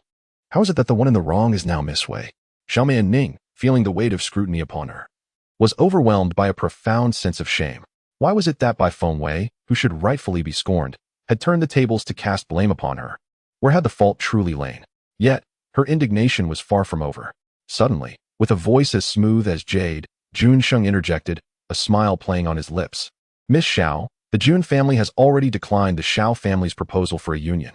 I have made it abundantly clear that I harbor no feelings for Miss Xiao. I kindly request that you conduct yourself with discretion henceforth, and refrain from assuming the role of a future daughter-in-law of the Jun family. A simple statement. Yet it carried a multitude of implications. The onlookers were taken aback. What? The Xiao family sought to ally with the Jun family, only to be refused? No wonder Miss Xiao is causing trouble for Miss Bai. It all makes sense now. Whispers and murmurs rippled through the crowd as Xiao Manning, consumed by rage and humiliation, remained oblivious to her own missteps. At that moment, a representative from the auction house stepped forward to restore order, announcing, "Ladies and gentlemen, please take your seats. Tonight's auction is about to commence." Upon witnessing an individual emerging from the auction house, Xiao Manning sweetly remarked, "Elder May, look at her. Making such a ruckus here, as if she holds no regard for the Rui auction house." Not only did she distort the truth, but she also sought to retaliate, aiming to leverage Elder May to expel Bai Fengwei from the Rui auction house, wishing to humiliate her and alleviate her own grievances. Yulinger, unable to contain her indignation, retorted, "How can you be so unreasonable? The troublemaker is clearly you." With an air of arrogance, Xiao Manning tilted her head, declaring, "Ever since you arrived, the Rui auction house has descended into chaos. It is undoubtedly your doing. Moreover, the truth shall be determined by Elder May, will it not?" Her confidence was unwavering, for the Xiao family was a significant client of the Rui auction house. At that moment, several young nobles surrounding Xiao Manning echoed her sentiments. Indeed, Elder May, Bai Fengwei is nothing but an ill omen. She must not be allowed to flaunt her power within the Rui auction house. Absolutely, Bai Fengwei is merely a useless person who stumbled upon a few opportunities. How can she possibly coexist with us, the esteemed young nobles? Bai Fengwei, a shameless individual, is unworthy of entering the Rui auction house. Elder May, expel her. Otherwise, it will tarnish the reputation of the Rui auction house. Voices filled with slander, arrogance, and disdain rose in a cacophony. Jun Sheng stepped forward, yet was signaled by Bai Fengwei to remain calm. Yulinger and Yun Xuan clenched their fists, ready to take action at any moment. As everyone believed that Bai Fengwei would be expelled from the Rui auction house, Elder May stepped closer to her and declared that she was, in fact, the daughter of General Shui. Truly, one cannot underestimate the offspring of a tiger. Miss Bai is evidently extraordinary. To have the privilege of encountering her once more today is a fortuitous blessing for me, May. What? The crowd was taken aback by Elder May's demeanor, utterly astonished. Their pride had been significantly bruised. However, what left them even more dumbfounded was yet to come. Chapter 114. Various circumstances. Xiao Manning stood frozen, bewildered. Elder May, what are you saying? Although Bai Fengwei's father was General Shui, he has long since passed away. Bai Fengwei is nothing more than a worthless nobody. Even now, some refused to accept the truth that Bai Fengwei was not a waste. Elder May cast an irate glance at Xiao Manning. Miss Xiao, tread carefully with your words. Your actions only serve to tarnish the reputation of the Xiao family. Xiao Manning nearly suffered a heart attack. She could not fathom where she had erred. Elder May then turned to Bai Fengwei, his tone respectful. Miss Bai, please accompany young Master Jun and his two friends upstairs. Elder May's demeanor towards Bai Fengwei left the onlookers in utter disbelief. Why was Elder May treating her with such deference? No one knew, but it seemed that Elder May had recognized Bai Fengwei from before. Some speculated that this was not their first encounter. Nonetheless, it was clear from Elder May's earlier remarks that he had just realized who she truly was. However, after extensive analysis, they remained puzzled as to why Elder May displayed such profound respect towards Bai Fengwei. It was evident that everyone was taken aback, especially Xiao Manqing, who was utterly bewildered. Why should Bai Fengwei, of all people, be elevated above her? In a fit of irritation, Xiao Manqing exclaimed, Elder May, did you not hear what I just said? Bai Fengwei has a tarnished reputation, reviled by all. How could you allow her to occupy the VIP box? She has never even graced such an exquisite chamber. It is utterly unacceptable. Elder May halted in his tracks and turned to her, stating, Miss Xiao, if you wish to avoid being expelled from the Rui auction house, I suggest you remain silent. His words carried an undeniable authority, silencing Xiao Manqing and all those present. Elder May was a formidable figure, the visible leader of Rui auction house, and none dared to offend him. Moreover, as the operator of the establishment, he possessed a keen ability to read the room and comprehend the intricacies of the world around him. Despite Xiao Manqing's apparent numerical advantage, her position was ultimately tenuous. whereas Bai Fengwei and Jun Xing were clearly allies, indicating a tacit alliance between the Bai and Jun families. Elder Mei would not risk incurring the ire of both families simultaneously. Furthermore, although Bai Fengwei had not been seen in some time, her legendary black card frequently appeared at Ru-E auction house, consistently associated with high-grade elixirs, particularly the coveted golden elixirs. Even in her absence, Elder Mei's experience led him to conclude that Bai Fengwei was far more formidable than the public narrative suggested. Additionally, he was aware that the individual using Bai Fengwei's black card to auction golden elixirs was Yin Li, the disciple of the Alchemy Alliance's leader. Occasionally, Oh Han Yuan would even make an appearance himself. It is evident that Bai Fengwei shares an extraordinary relationship with the Alchemy Alliance. Given these circumstances, Old Mei could hardly impose any repercussions on Bai Fengwei. Thus, the earlier scene unfolded. Once Bai Fengwei and her companions departed, the sycophants surrounding Xiao Man Ning discreetly distanced themselves from her. Xiao Man Ning, feeling a surge of indignation, stamped her foot in frustration. Her heart heavy with grievances yet rendered powerless. The maid by her side could only implore her to take a seat. After escorting Bai Fengwei and her companions to the private room, Old Mei exchanged a few flattering remarks before taking his leave. Mir, how did you come to know Old Mei? Jun Xing inquired. I encountered him during an auction of medicinal pills last time, but I was veiled then, Bai Fengwei replied. How did he recognize me afterward? By the way, if the Crown Prince invites you out tomorrow, you must not go, Jun Xing suddenly cautioned. Bai Fengwei, perplexed by Jun Xing's warning, merely nodded in acknowledgement. Yulinger leaned in, her curiosity piqued. Jun Gongzi, do you also harbor disdain for that Crown Prince? I do too. You know, that Crown Prince is utterly shameless, persistently attempting to coerce Wei Wei into marriage, not even considering his own worth. He is simply overestimating himself. The Crown Prince indeed leaves much to be desired, unfit for great responsibilities, Jun Xing remarked, his assessment remarkably candid. Yin Chuin observed Jun Sheng, and then glanced at Bai Fengwei, secretly amused. Jun Sheng harbored feelings for Bai Fengwei. Yet he remained oblivious to the fact that her heart belonged to another. Although he saw through the situation, he chose to remain detached, as if it were none of his concern. Just moments ago, Bai Fengwei inquired with Old Mei, discovering that the Ru-E auction house happened to possess a millennium-old jade coral. If Bai Fengwei desired it, they would offer her a discount, opting not to sell it as an auction item. Upon learning the price, Bai Fengwei immediately consented to the purchase. They could scarcely believe their fortune, stumbling upon such a rare treasure right away. Shortly thereafter, the jade coral was brought in, and with the exchange of silver, it became the possession of Bai Fengwei. Surrounded by the jade coral, Bai Fengwei, Yulinger, Yin Chuin, and Jun Sheng marveled at its grandeur, finding it even taller than themselves. Yulinger expressed her delight, exclaiming how beautiful it was, albeit excessively expensive. The acquisition of this jade coral had cost Bai Fengwei several hundred million in gold and silver. Wealth is but a transient possession. One fears not the price but the notion that some treasures cannot be bought with money, Bai Fengwei remarked. Is such a large pearl of medicinal material truly necessary for alchemy? Yulinger inquired with curiosity. Not at all, merely a small portion is sufficient. This single pearl of jade coral can serve as the base for thousands of medicinal pills. Jun Sheng gazed silently at Bai Fengwei, his bright eyes filled with tender affection. After securing the jade coral, Bai Fengwei purchased some spiritual fruits and departed from the auction house. However, upon leaving, they soon realized they were being watched. Exchanging glances, the four of them stealthily led the pursuers to a secluded area. Tension surged as numerous skilled swordsmen lunged at them. They are from the Zhongrong Kingdom, Yun Chuin swiftly identified. Thus, it became evident that these individuals were targeting him and Yulinger. Bai Fengwei's demeanor darkened, with a subtle shift in intention. Countless phoenix feathers materialized out of thin air, their golden edges sharp and fierce, swiftly aiming for the hearts of their adversaries. Murder, Bai Fengwei displayed no mercy, and her demeanor bore no resemblance to that of a novice possessing spiritual power. She was the epitome of an adept cultivator. Her movements were swift and graceful. Akin to flowing water, her intentions clear as she harvested lives effortlessly.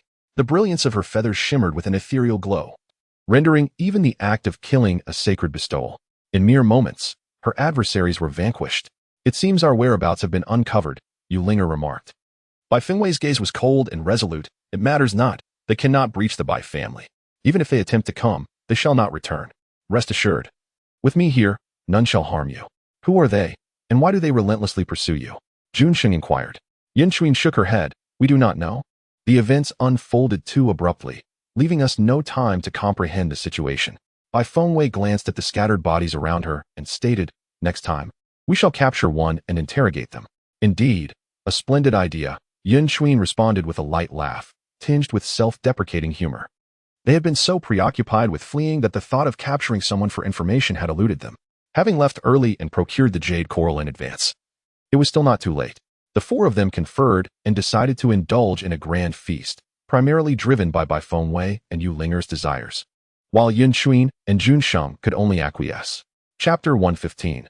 The Cure for Ills. The tavern, typically a hub of lively activity, today bore an unusual stillness. Have you heard? The emperor is gravely ill. He may not have much time left, someone whispered. Indeed, I heard, but it feels so sudden. The emperor is still quite young. Is it possible that the news is false? Some have raised doubts. No, who would dare to speak recklessly about such matters? Bai Fengwei and her companions passed by and overheard the conversation entirely. It seems the emperor is preparing to take action, releasing news of his imminent demise to lure out his adversaries. Just as the four had seated themselves, someone from the Jun family summoned Jun Xing, stating that the family head had urgent matters to discuss. Jun Xing had no choice but to bid farewell to the three and return to the Jun family. Bai Fengwei, Yun Chuin, and Yu Linger also lingered for a brief moment before returning to the Bai residence. The news of the emperor's grave illness spread swiftly, permeating every corner. Upon receiving the news, Bai Tiantian rushed to find Bai Qi. Father, have you heard?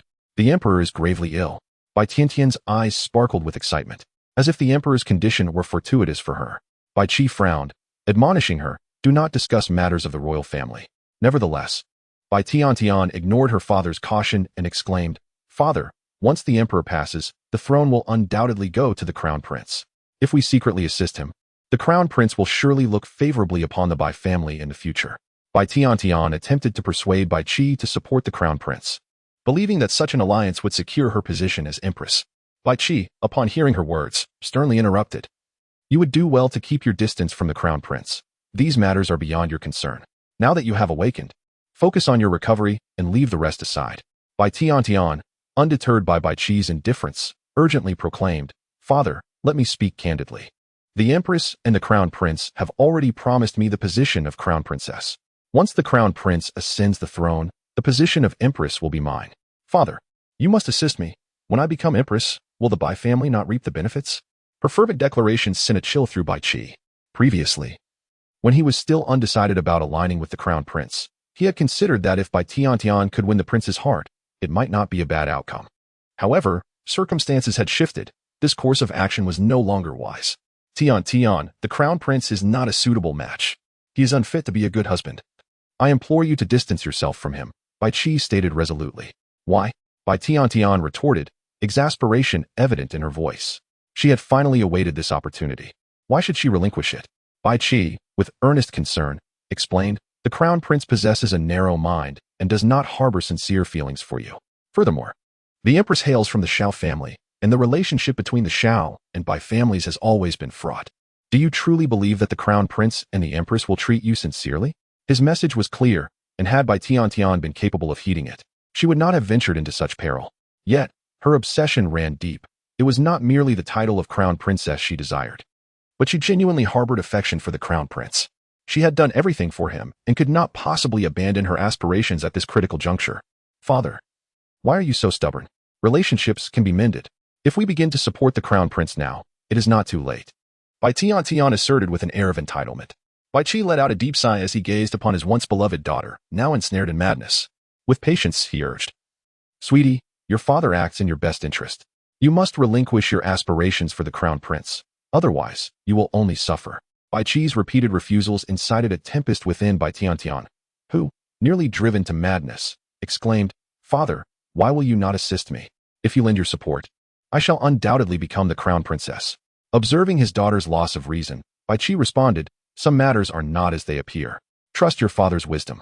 It will not lead you astray. No, Bai Tian shrieked, you no longer care for me, nor do you cherish me. You have all been bewitched by Bai Fengwei. Realizing that his attempts to persuade her were futile, Bai Qi, now incensed, declared, you are becoming increasingly unreasonable. Someone, take the young lady away. Bai Tian, unwilling to yield, insisted, Father, this opportunity is singular. You must heed my words. Bai Qi chose silence, instructing others to escort Bai Tian away while firmly stating, if the crown prince arrives at the Bai residence, deny him entry. On her way out, Bai Tian encountered the returning Bai Fengwei. With an air of haughtiness, she declared, Bai Fengwei, Wait for me. When I am crowned as the crown princess, all grievances will be settled. Bai Fengwei, indifferent, did not even glance her way, proceeding alongside Yu Linger and Yun Xuan without acknowledgement. Bai Tian, incensed by Bai Fengwei's disregard, retorted, Bai Fengwei, who do you think you are to ignore me? Yet, Bai Fengwei had no intention of engaging, for she had more pressing matters at hand, namely, the art of alchemy. Although the Emperor of the Maple Forest Kingdom has experienced a alleviation of his ailment, complete eradication still necessitates a revitalization pill. This 6th-tier elixir is a task well within the capabilities of Bai Fengwei, who has previously concocted 8th-tier pills. She has arranged to deliver the elixir to the royal palace this evening. Thus it is time for her to commence the alchemical process. The cauldron hums with energy, and the fragrant aroma of herbs permeates the air. Before long, the pill is complete. Bai Fengwei first visits the Pill Alliance, then enters the palace accompanied by Yuan. Within the chamber, the only occupants are Bai Fengwei, Yuan, and the Emperor of the Maple Forest Kingdom, enveloped in dark attire.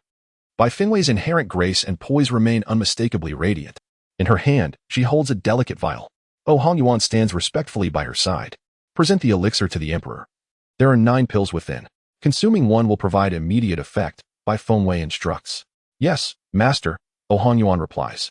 Upon hearing Yuan refer to Bai Fengwei as his master, the Emperor displays a look of astonishment. It is the first time he has learned of Yuan having a mentor. However, upon reflection, it is understandable. Despite Bai Fengwei's youthful appearance, her alchemical skills are exceptional. She effortlessly concocts pills that Yuan cannot, indeed deserving of the title of his master. The nature of this extraordinary woman remains a mystery, her abilities seemingly otherworldly. Yuan presents the elixir to the Emperor. Your Majesty, this revitalization pill is capable of wholly eradicating your affliction. The Emperor, trembling slightly, accepts the pill, uncapping the vial to inhale its enchanting fragrance, instantly feeling invigorated. Without hesitation, he consumes one. In an instant, his previously lackluster complexion transforms, radiating vitality. The Emperor joyfully exclaimed, Indeed, the medicine has proven effective, and this young lady is truly a miraculous healer. In response to the Emperor's praise, Bai Fengwei exhibited no change in her demeanor. Instead, she remarked that the Emperor appeared excessively healthy. Her words acted as a revelation for the Emperor, who was immersed in the elation of his revival. The healer spoke wisely. He still had a role to play, and being in such robust health would not suit him. Nevertheless, he knew what to do. Seeing that the Emperor was no longer in distress, Bai Fengwei stated, I am not a deity, and since your Majesty is well, it is time to grant me what I desire. The Emperor was momentarily taken aback, but without hesitation, bestowed upon her the item she sought. Bai Fengwei and Ohong departed. Upon returning to the Bai residence, Bai Fengwei seized the opportunity to cultivate for several hours. After her morning ablutions, she received a letter. The note read, If you wish to learn about your parents, come to the Xinyue Inn at 1:15 noon. Chapter 116, Alone and desolate gazing at the letter. Bai Fengwei suddenly recalled that yesterday, Jun Sheng had advised her to disregard the crown prince. She surmised that the crown prince must be concocting some scheme to draw her in. She had no doubt about this, for the crown prince was indeed that type of person. However, his cleverness lay in knowing she would not attend willingly. Therefore, he resorted to enticing her under the pretext of her parents. Master, what are you reading? Bai Shui stretched lazily as she appeared before Bai Fengwei, leaping onto the table to peer at the contents of the letter. The crown prince has requested a meeting with me, but I am certain it bodes no good. Bai Fengwei replied lightly. Bai Shui let out a disdainful huff, regarding the prince as utterly shameless, surely plotting some nefarious scheme against the master. Is the master going? Bai Fengwei inquired as she folded the letter. Why not? I am curious to see what he knows. Master, let that divine beast accompany you, Bai Shui suggested. Rolling playfully across the table, her appearance lively and charming. Being still underage, she retained a hint of youthful innocence and adorableness. Bai Fengwei produced a spirit fruit and offered it to her. This is for you, bought yesterday. Thank you, master. Bai Shui embraced the vividly enticing spirit fruit, savoring it in delight. At that moment, Yulingo approached Bai Fengwei. Upon seeing the delightful Bai Shui, she reached out to pet her. However, Bai Shui, sensing the intention, playfully stuck out her tongue and scampered away with the fruit. Yulinger pouted in frustration. Wei, look at her. How stingy, not even letting me touch her. As Bai Fengwei sipped her water, she handed the letter to Yulinger. We shall venture out shortly. I am uncertain what mischief that prince is up to, and I must investigate. Yulinger glanced at the letter and, filled with indignation, declared, Indeed, we must teach that prince a lesson. By the way, Wei, how did your parents pass away? Yulinger inquired. Bai Fengwei reflected momentarily before responding. It is said that my father perished on the battlefield while defending against enemy forces, and my mother died of a broken heart. Yet, one thing puzzled Bai Fengwei. Her father, having inherited the phoenix lineage, possessed formidable strength and should not have succumbed so easily. Thus, she yearned to uncover the truth behind these events. Growing up in solitude, you have endured great hardships, lamented Yulinger. Compared to Bai Fengwei, she was extraordinarily fortunate on her path to maturity. Bai Fengwei smiled nonchalantly, for those days were behind her. I wonder how my parents are faring. Given the circumstances of the Yu family, they must be facing dire straits as well, Yulinger pondered with concern. As long as you are safe, your parents can find solace. Their desperate efforts to ensure your escape were solely for your well-being. Worrying here will not yield any solutions. Once your strength advances, you may return to seek news. Bai Fengwei was not one for consolation. She could only analyze the current situation pragmatically. Yulinger expressed her gratitude, stating that without you, we would have perished long ago. Bai Fengwei intended to offer a few comforting words, but before she could speak, she heard voices outside the door.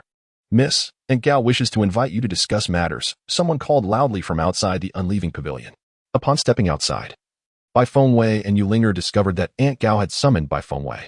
Unable to decline, Bai Fengwei instructed Yulinger to wait for her in the unleaving pavilion before proceeding to meet Aunt Gao. Upon entering, she found Aunt Gao, Bai Xinxian, and Bai Xinxian already present. Ah, Wei Wei, you have arrived. Come in quickly, Aunt Gao exclaimed joyfully, welcoming Bai Fengwei inside. Bai Xinxian wore a smile, while Bai Xinxian rose slightly, offering a courteous bow before taking her seat. As soon as Bai Fengwei entered, numerous maidservants presented an array of delicacies, pastries, tea, and fruits. Did Aunt Gao summon me for a specific purpose? Bai Fengwei inquired directly. Oh, it is as such. The head of the household has decided to formally recognize me as the legitimate wife and is in the process of selecting an auspicious date for the ceremony.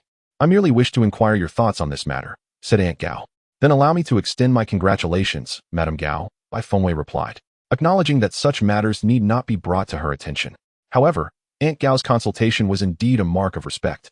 It would be inappropriate for her to remain aloof while others expressed their joy. Aunt Gao and her companions were genuinely elated. The most humiliating experience of her life had been losing her rightful status as the primary wife to Madame Chu. With Madame Chu now having been dismissed by Bai Qi, Aunt Gao felt a deep-seated happiness. Though unspoken, they understood that Madame Chu's current plight was undoubtedly influenced by Bai Fengwei's actions. Thus, gratitude was owed to Bai Fengwei. Furthermore, Bai Fengwei had assisted Bai Xinxian in restoring her second-grade spiritual vein, which warranted a courteous demeanor from Aunt Gao and her associates. Hee, we are indeed quite pleased, Aunt Gao exclaimed, unable to conceal her joy. The head of the household had promised to host a banquet, inviting numerous guests to partake. Wei Wei, I have instructed someone to prepare a variety of new garments for you. Shortly, I shall have a maid deliver them, so you may select one to wear. Bai Fengwei smiled graciously. I appreciate your kindness, Madame Gao.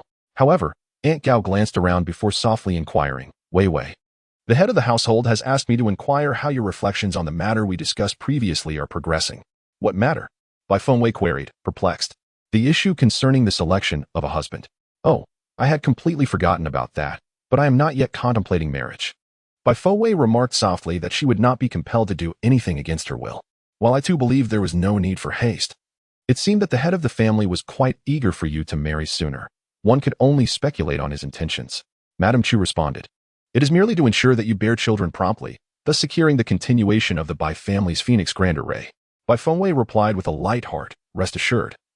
I shall handle this matter myself, and there is no need for you to fuss over it. Presumably, the affairs concerning the phoenix grand array had reached a temporary conclusion, and Bai Qi's thoughts had returned to this issue. In light of his concern for the Bai family, his actions were understandable. That is good to hear. The family head can be rather obstinate. Should you encounter any difficulties, do not hesitate to confide in me. I will certainly assist you, she said. I appreciate your kindness. Madame Gao, Bai Fengwei replied courteously. After exchanging a few pleasantries, Bai Fengwei took her leave. On her way, she encountered Bai Tiantian. Bai Fengwei, do not become too complacent. I assure you, I shall soon become the crown princess, and then you shall see, Bai Tiantian declared confidently, her tone tinged with a hint of schadenfreude. One could only wonder where she derived such confidence. However, since Bai Tiantian had approached her multiple times, Bai Fengwei could not allow her arrogance to go unchecked. Pausing, Bai Fengwei turned slightly and said, Oh, is that so? If you are indeed to become the crown princess, then why would the crown prince invite me out for lunch today? Is it possible that he does not sincerely wish for you to assume that role? Striking at the heart of the matter, her words sent Bai Tian into a fit of frustration. You lie. The crown prince only agreed to my proposal yesterday. How could he possibly invite you? Bai Fengwei smiled knowingly. Believe it or not, that is entirely up to you. Watching Bai Fengwei's departing figure, Bai Tian felt a sense of unease. She could not allow Bai Fengwei to ruin her prospects.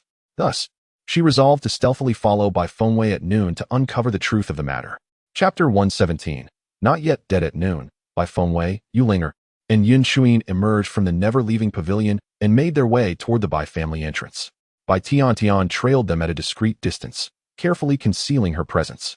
Someone is following us, Yulinger remarked. Ignore her, Bai Fengwei replied nonchalantly, her gaze fixed ahead. In her hand, the serval cat lazily closed its eyes, appearing utterly content. Should Bai Tian catch sight of this feline, she would undoubtedly feel a mix of astonishment and indignation. For it was this very cat that had previously harmed her and played tricks on them. As the trio stepped outside the Bai residence, they spotted Jun Xing standing nearby, fanning himself with a folding fan. Young Master Jun, what brings you here? Yulinger inquired. With a gentle smile adorning his face, Jun Xing replied. Although I had advised Weio yesterday against meeting with the crown prince, I feared she would disregard my warning. Thus, I decided to wait for you all here. Fortunately, she is not foolish enough to venture alone and has the sense to bring you along. His tone was laced with concern, resignation, and a hint of self-deprecation, rendering the most handsome man in the imperial city even more captivating. Few could resist being enchanted by his demeanor. Bai Fengwei offered an awkward yet polite smile, fully aware that she had no choice but to proceed. Some matters, though recognized as traps, still warranted investigation. With a snap, Jun Xing closed his fan, stating, You don't mind if I join, do you? Let us go. Bai Fengwei glanced at the three companions and nodded. Thus, the four individuals made their way to the Heart's Delight Inn. After departing from the Bai residence, Bai Tian followed suit, currently devoid of spiritual energy and unaccompanied. Her exit prompted immediate notification to Bai Qi. The Heart's Delight Inn, the grandest establishment in the imperial city, boasted an array of entertainments. Miss Bai, His Highness the Crown Prince has instructed that you may enter alone, a guard stationed at the door declared. Jun Xing and Yun Shuin narrowed their eyes, contemplating a response, but were gently halted by Bai Fengwei. Wait for me here. Signal if anything arises, Jun Xing instructed. As the door creaked open, Bai Fengwei stepped inside, greeted by unparalleled opulence. A fragrant incense wafted from a nearby table.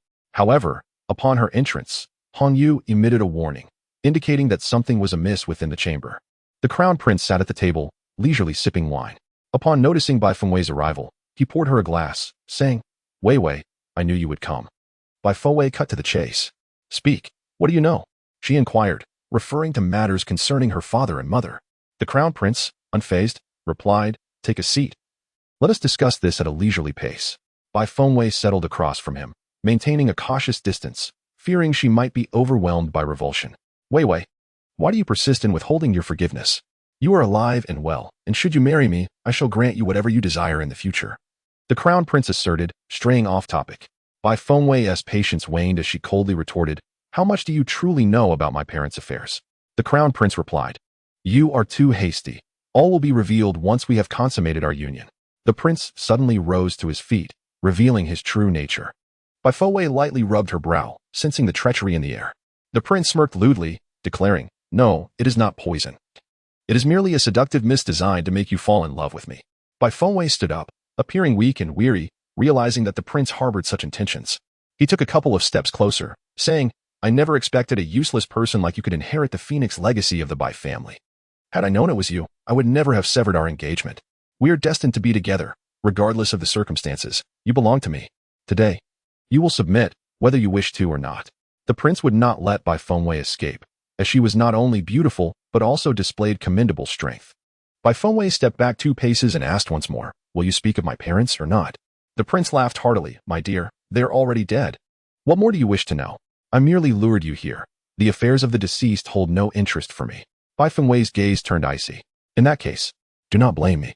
As soon as the words left her lips, the white cat in her hand let out a cry and darted away. In a flash, the prince saw a wild cat pounce towards him, and in an instant, he found himself immobilized and unconscious. A smirk played on Bai Fengwei's lips. Those of low character often resort to despicable methods. Swear, compel him to reveal the truth. Yes, my master. Bai Shui transformed into a fearsome beast, swiftly employing her illusionary arts.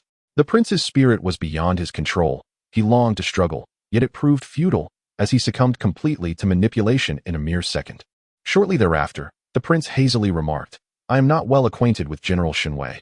I have only overheard my mother express her suspicions that he may still be alive.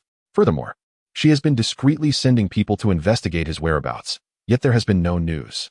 Upon hearing this revelation, Bai Fengwei's heart raced. If General Shenwei were indeed alive, then her mother's sacrifice would have been in vain. This was her first thought. Moreover, if he had not perished, why had he not returned? What was truly happening? She felt compelled to ascertain the truth. Was there a connection between the circumstances surrounding General Shenwei's battlefield demise and the Empress? Bai Fengwei inquired. "I am unaware of these matters, though my mother has had clandestine dealings with individuals from Tianchan Kingdom," the prince replied candidly. Tianchan Kingdom? That is the very nation General Shenwei once defended. If so, the Empress must indeed be intertwined with those past events. What else do you know? Bai Fengwei pressed.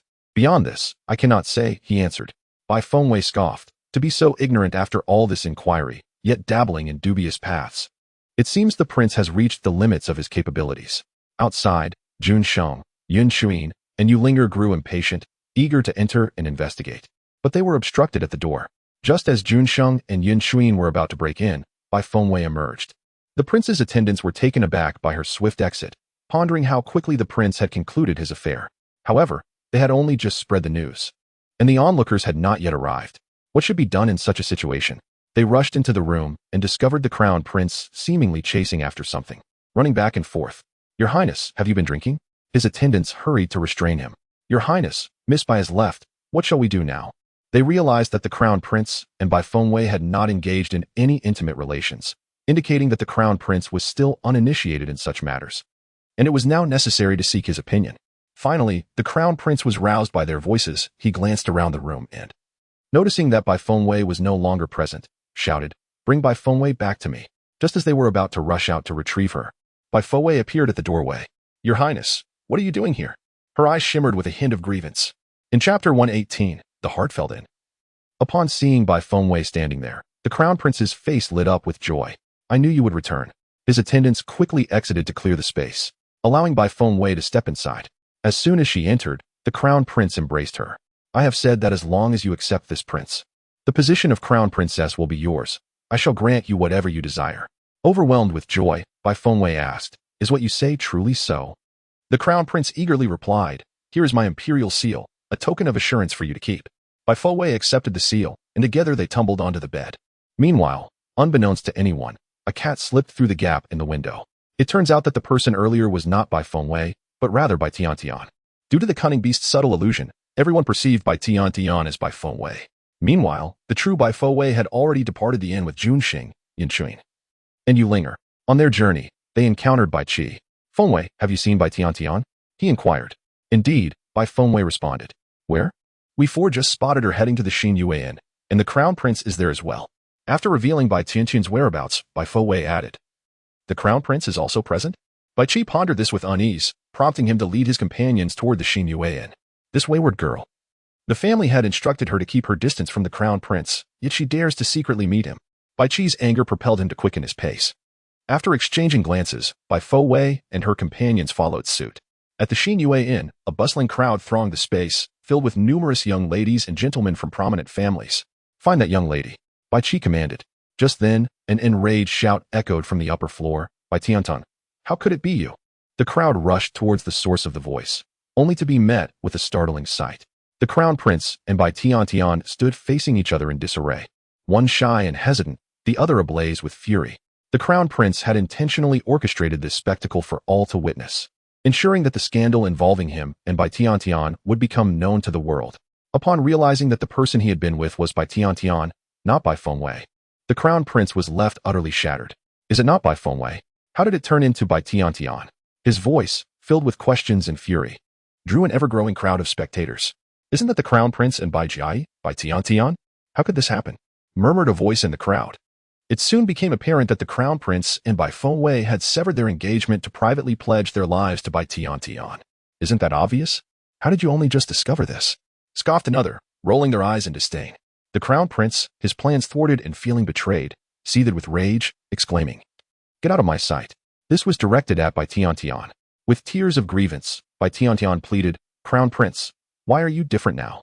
You promised I would become your consort. The mention of consort only served to stoke the flames of his fury further. Gripping her neck, he warned, utter another word, and I shall ensure you have no place to rest in death.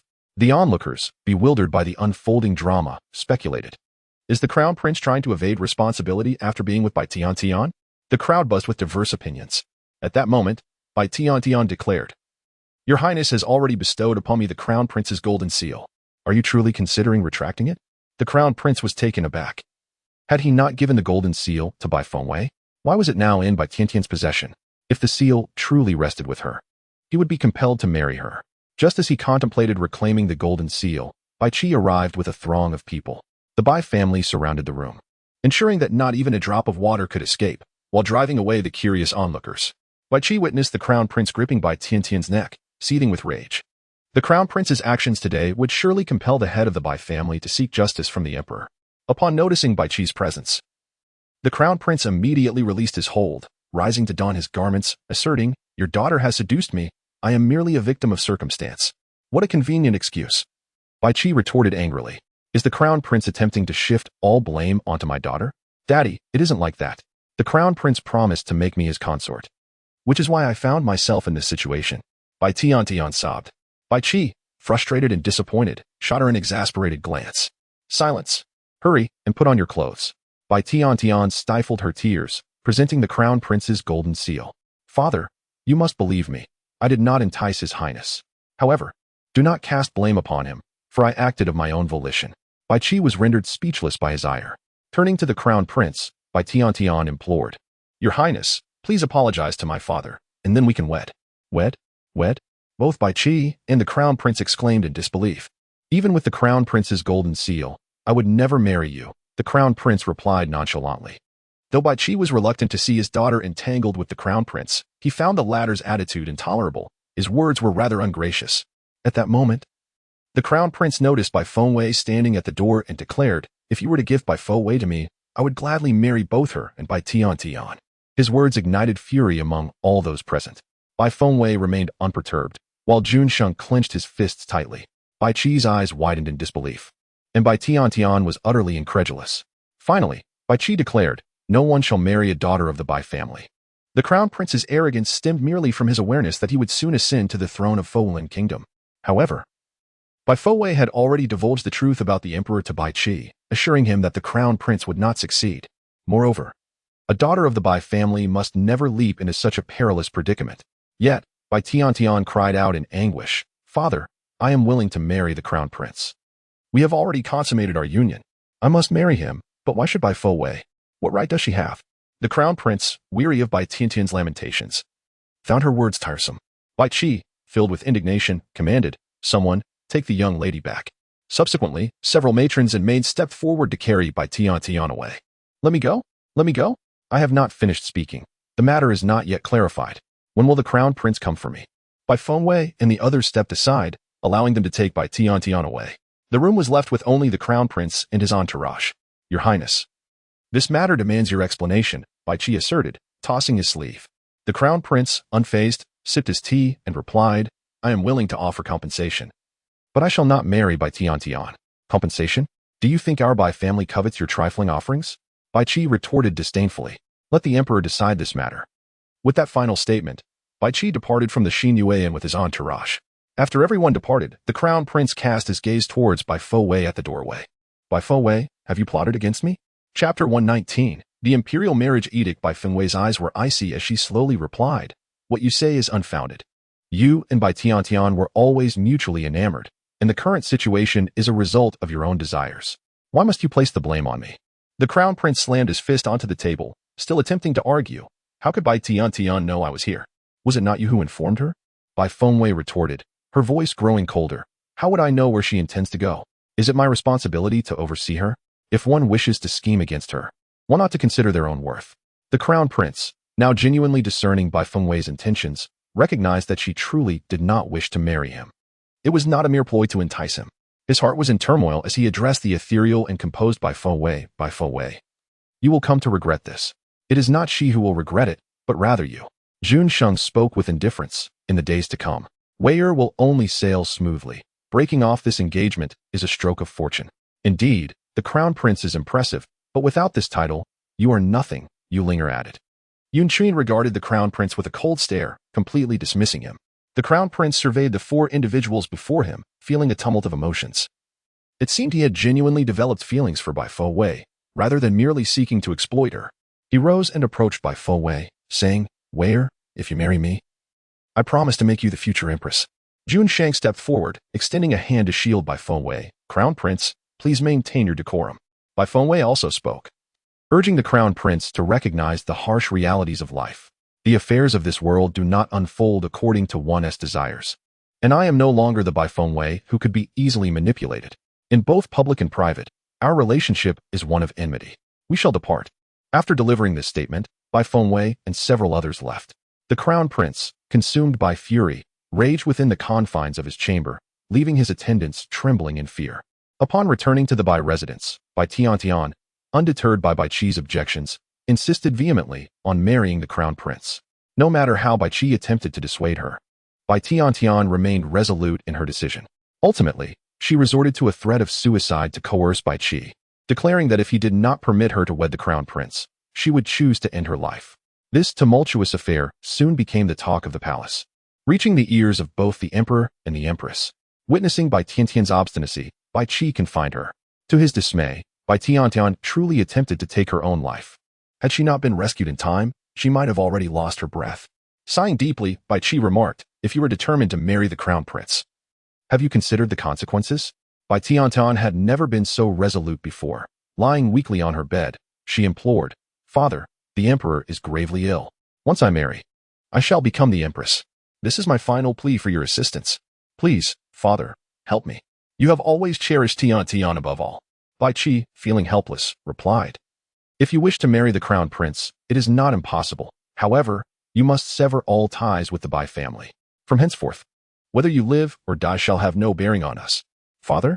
Bai Tiantian gazed at Bai Qi in disbelief. Is my desire to marry the Crown Prince truly such an unforgivable sin? Why do you not support me, insisting I sever my connection with the Bai family? In this manner, having lost the support of the Bai family, what future awaits her in the prince's residence? Bai Qi offered no explanation, simply stating, you must choose, to marry the prince or to remain a daughter of the Bai family. Bai Tiantian felt a tumult of emotions, grappling with the incomprehension of why marrying the prince necessitated severing ties with the Bai family, and why she was being so relentlessly pressured. After a series of internal struggles, Bai Tiantian declared, very well, I am willing to renounce my connection with the Bai family, but my father must ensure that the prince marries me, and I shall be the rightful princess consort. Having made her decision, Bai Qi, with a heavy heart, inquired, are you certain of your choice? I am resolute. Bai Tiantian affirmed. Bai Qi ceased his persuasion and calmly replied, if that is your wish, then I shall consider you no longer my daughter. Your aspirations will be fulfilled. But in the future, please refer to me as the head of the Bai family. With this parting statement, Bai Qi departed. Bai Tiantian watched his retreating figure, covering her face in tears. Yet, she felt no regret. This was a goal she had long desired to achieve. Accompanying Bai Fo Wei today was indeed the right decision. Wiping away her tears, Bai Tiantian awaited the moment she would become the prince's consort. In the imperial palace, Bai Qi met the emperor with an air of ease. The emperor, looking haggard and reclined upon his bed, appeared as though his time was drawing to a close. Bai Qi laid out the circumstances and reasons for his visit, and after a private conversation, he left with the imperial edict of marriage in hand, returning to the Bai household. Meanwhile, the empress received news of Bai Qi's audience with the emperor. She sought to prevent the issuance of the imperial decree, but it was too late.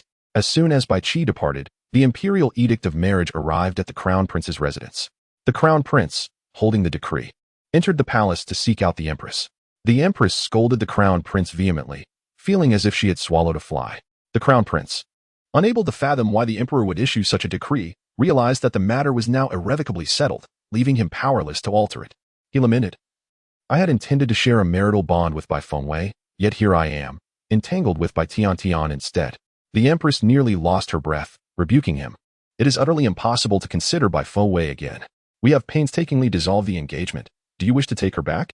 The crown prince, dismissively sipping his tea, remarked, Bai Fo Wei has inherited the phoenix legacy of the Bai family, which will surely benefit me in the future. That is out of the question, the Empress retorted, her anger palpable as she sat down. Your father will not be long for this world, and when you ascend the throne, you must assist me in dealing with the Bai family, which makes marrying Bai Fengwei an impossibility. The crown prince seemed resolute in his belief that he would soon be the emperor, asserting, marrying Bai Fengwei will not hinder my ability to confront the Bai family. She is merely a woman, after all. By the time the Bai family crumbles, I shall take her in, and she will undoubtedly be grateful. The Empress, infuriated by his words, declared, you may marry anyone you wish, but Bai Fengwei is off limits. The exchange between mother and son unfolded as if they held dominion over all matters. The crown prince, feeling helpless, seethed at the thought that Bai Qi had managed to persuade the emperor to grant a marriage so swiftly. In the current circumstances, even if he is reluctant to marry Bai Tian, he has no choice but to proceed with the union. Humph. The empress scoffed, pondering the absurdity of a discarded, crippled soul aspiring to enter the prince's residence. The crown prince, perceiving the empress's intentions, inquired if this matter should be entrusted to his mother. The empress, with a venomous glare, retorted that a lifeless being could never aspire to join the prince's household. Subsequently, the crown prince departed without a care. Upon returning to the Bu Li pavilion, Bai Fengwei commenced her arduous task of concocting the celestial spirit pill. This elixir requires a plethora of medicinal ingredients and entails a complex series of procedures, rendering it far from ordinary in its difficulty. Chapter 120. I have come to fetch you. Bai Fengwei spent the entire night attempting to refine the celestial spirit pill, yet despite her relentless efforts, she was unable to produce even a single successful batch. Eventually, she resolved to focus on concocting pills of lower grades. She progressed from 1st tier to 7th tier elixirs, diligently crafting every variant she was familiar with. The celestial spirit pill proved exceedingly challenging to create, and she did not feel compelled to achieve it in one attempt. Bai Fengwei's greatest strength lay in her awareness of her own shortcomings. She recognized that her lack of proficiency was the primary hurdle in her creation of the celestial spirit pill. Although she had successfully refined the elusive golden pill, she remained a novice alchemist, having only recently embarked on her journey into the art of alchemy. Her skill required further refinement through practice. It is important to note that, typically, an alchemist may require months or even years to develop a new elixir, a process fraught with mistakes and the accumulation of experience. As dawn broke, Bai Fengwei realized that her stock of common medicinal herbs had been entirely depleted, yet she had managed to produce over 1,000 various elixirs. In the morning, after breakfast, Yin Xuan and Yu Linger were engaged in their cultivation, while Bai Fengwei, accompanied by Bai Shui, set out. She intended to procure additional medicinal herbs, as her alchemical endeavors were progressing at an accelerated pace, leading to a rapid depletion of her supplies. Upon her arrival at the entrance of the Bai family estate, she caught a fleeting glimpse of Bai Tiantian's figure as it dashed past, merging into the throng of people, paying her no mind. Bai Fengwei proceeded directly to the herbal shop. Bai Tian had received the imperial marriage decree from Bai Qi the previous night, having been brought from the palace. Elated, she had spent the night in restless anticipation and was eager to share the delightful news with Madame Chu. She could hardly contain her excitement, for their dreams were finally within reach. She was to become the crown princess. As Bai Tian hurried along, several passers-by recognized her. Word of the previous day's events had spread, and many pointed and whispered as she made her way through the streets. When she arrived at the Chu family residence, however, the current head of the Chu family barred her entry, stating that Madame Chu was not at home. Furious, Bai Tian protested, asserting her lineage. Her mother was from the Chu family, and after leaving the Bai household, she must surely have returned to her roots. Yet, the Chu family remained steadfast in their refusal to admit her. With her chin held high, she declared, I am the future crown princess. Do you dare to obstruct me without considering the consequences? The Chu family members merely laughed, responding, how could you possibly be the crown princess? Although you may have engaged in certain activities with the crown prince, the word is out, he shall not marry you. They continued, indeed, it is best if you leave promptly. The Chu family has no ties with the Bai family any longer. Depart at once.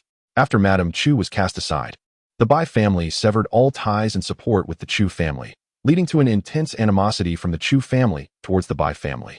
Consequently, Bai Tian found herself in an undesirable position. Furthermore, Madame Chu had borrowed 20 billion in gold and silver from the Chu family, and to this day, not a single cent had been repaid. The current head of the Chu family regretted his decision immensely, as he had no inkling that shortly after lending such a substantial sum to Madame Chu, she would be cast off. Those stationed at the entrance received orders from the head of the Chu family to deny Bai Tian entry, resulting in the scene that had just unfolded. Bai Tiantian gazed at these power-abusing individuals and brandished the imperial edict before them, declaring, "Have you all seen this clearly? This is the marriage decree, and in a few days, I shall be wed into the prince's residence. Should you dare to show disrespect towards me, there are many who will deal with you." Upon seeing the authenticity of the edict, the men exchanged glances and hurriedly rushed inside to report. With a haughty demeanor, Bai Tiantian promised herself that one day she would make them pay for their insolence. Having previously benefited immensely from her mother, they now displayed such contempt, proving themselves to be a pack of ingrates. With the edict in her possession, the head of the Chu family soon emerged. However, he still insisted that Madame Chu was not present at the Chu residence. "Then where is my mother?" Bai Tiantian inquired. The head of the family admitted ignorance, expressing his own desire to locate her, especially since she still owed him 20 billion in gold and silver, with not a single coin returned. The new head of the Chu family dismissed her disbelief, stating, "How could that be? My mother is quite wealthy. She would never need to borrow money from you. This is the IOU. What reason would I have to deceive you?" The man waved the promissory note in front of Bai Tiantian. Upon discerning the contents, she confirmed it was indeed written by her mother. After ascertaining that Madame Chu was no longer in the Chu residence, Bai Tiantian departed and sought out the former estate and courtyard once belonging to Madame Chu. However, these properties had changed hands, and there was no trace of Madame Chu to be found. While Bai Tiantian wandered aimlessly like a headless chicken, she suddenly spotted a group of individuals assaulting a woman ahead. Although she typically would not involve herself in such matters, her heart sank when she recognized the tattered figure. The woman was her mother. She rushed forward, exclaiming, "Stop! Do you know who you are attacking?" The assailants halted, taken aback by her fervor, and one remarked, "Who is this young lady, so eager to meddle? Perhaps we ought to teach her a lesson." In a fit of anger, Bai Tiantian unfurled the imperial edict, declaring, "Look closely. This is an imperial decree. I am the crown princess. How many of you dare to act insolently toward me?" The men, upon realizing the authenticity of the decree, fled in panic, well aware that offending a member of the royal family was a grave mistake. Once they had dispersed, Bai Tiantian helped Madame Chu to her feet. "Mother, what has happened to you? How did you end up in this state?" This was beyond Bai Tiantian's imagination, after all. Even if Madame Chu had been divorced, she should not have fallen to such depths. In her dazed state, Madame Chu caught sight of Bai Tiantian and, with a spark of recognition, exclaimed, "Tiantian, is that you? It is my mother, and I am to become the crown princess. Behold, this is the imperial decree issued personally by the emperor." Madame Chu cast a glance at the decree and managed to force a smile, saying, "I knew that Tiantian would surely achieve this." Bai Tiantian, with tears in her eyes, replied, "Mother, please refrain from speaking for now. Let me first take you to receive treatment." Bai Tiantian settled Madame Chu in an inn and then sought a doctor to tend to her injuries. It was only after that, from Madame Chu's lips, did Bai Tiantian learn that her mother had exhausted all her savings and possessions to procure a soul-reviving elixir for her. Furthermore, the maidservants had abandoned Madame Chu due to her lack of gold and silver, leaving her vulnerable and subject to the bullying of others. After weeping for a while, Bai Tiantian said, "Mother, once I marry the crown prince, I will bring you to the prince's residence. You shall have whatever you desire. So rest here peacefully and await my return." Subsequently, Bai Tiantian gave all her gold, silver, and any other useful possessions to Madame Chu, ensuring her comfort during her stay. Once Bai Tiantian had arranged everything for her mother, she left the inn, only to find herself under scrutiny as she stepped outside. Is it her? Indeed. These are individuals sent by the Empress. Chapter 121, Seeking One's Own Fortune. Bai Fengwei visited numerous apothecaries, her space containing every herb one could name. Just as she exited one shop, she happened to see Bai Tiantian emerging from an inn, with two cultivators following her at a moderate distance. From the perspective of Bai Fengwei, a seasoned assassin, it was clear that the intentions of these two individuals were to commit murder, with their target being Bai Tiantian. Bai Fengwei gently stroked Bai Shue's head, urging, "Shue, follow closely." Bai Shue leaped gracefully, weaving through the countless pairs of feet bustling about. She ascended to the rooftops, her agile form elegantly trailing the figures of the two assailants. Bai Tiantian had been walking for quite some time along a path frequently traversed by those returning to the Bai residence, a route generally devoid of passers-by. Suddenly, the two individuals who had been shadowing her made their presence known, launching an attack without uttering a single word. They struck with considerable force, targeting her heart and forehead. Sensing the imminent threat, Bai Tiantian turned to flee, panic surging within her.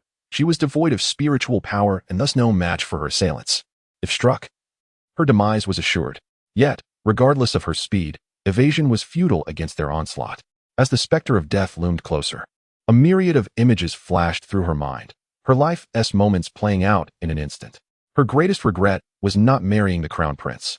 She was on the cusp of becoming the crown princess, and a profound sense of unwillingness enveloped her. Just as she resigned herself to her fate, a surge of spiritual energy swept in, effortlessly neutralizing the lethal attack aimed at her. In an instant, the two attackers met their end. The abruptness of the scene left by Tian in shock, collapsing to the ground. In her frantic search for the identity of her unseen savior, she found no trace. Yet, with little time to dwell on the mystery, she scrambled to her feet and fled. Upon her tumultuous return to the Bai residence, Tian immediately confided in Bai Qi regarding her predicament, seeking his assistance. However, Bai Qi posed a poignant question. Have you considered who might have sent these individuals? Overwhelmed with confusion and anxiety, Bai Tian's heart raced as she wondered, who wishes to harm me? Bai Qi replied, there is no need to ponder. These individuals were either dispatched by the empress or the crown prince. I must ask you once more, do you truly intend to marry the crown prince? If you reconsider now, there is still an opportunity. Even though the emperor has bestowed his decree, I possess the means to have it rescinded. Bai Qi's earnest counsel was rooted in concern, for the wedding was merely 3 days away, leaving scant time for Bai Tian to deliberate. Yet, she dismissed his words with disbelief, exclaiming, how could the empress or the crown prince possibly send someone to kill me? I am the emperor's chosen crown princess. With the emperor gravely ill, the current royal authority lay firmly in the hands of the crown prince and his associates, compelling them to act without trepidation. Bai Qi subtly urged Bai Tian to contemplate her choices, suggesting that even if she were to lose her virtue, the prestige of the Bai family would attract countless talented suitors. Nevertheless, Bai Tian was resolute, unwavering in her desire to wed the crown prince. Father, I shall not change my mind.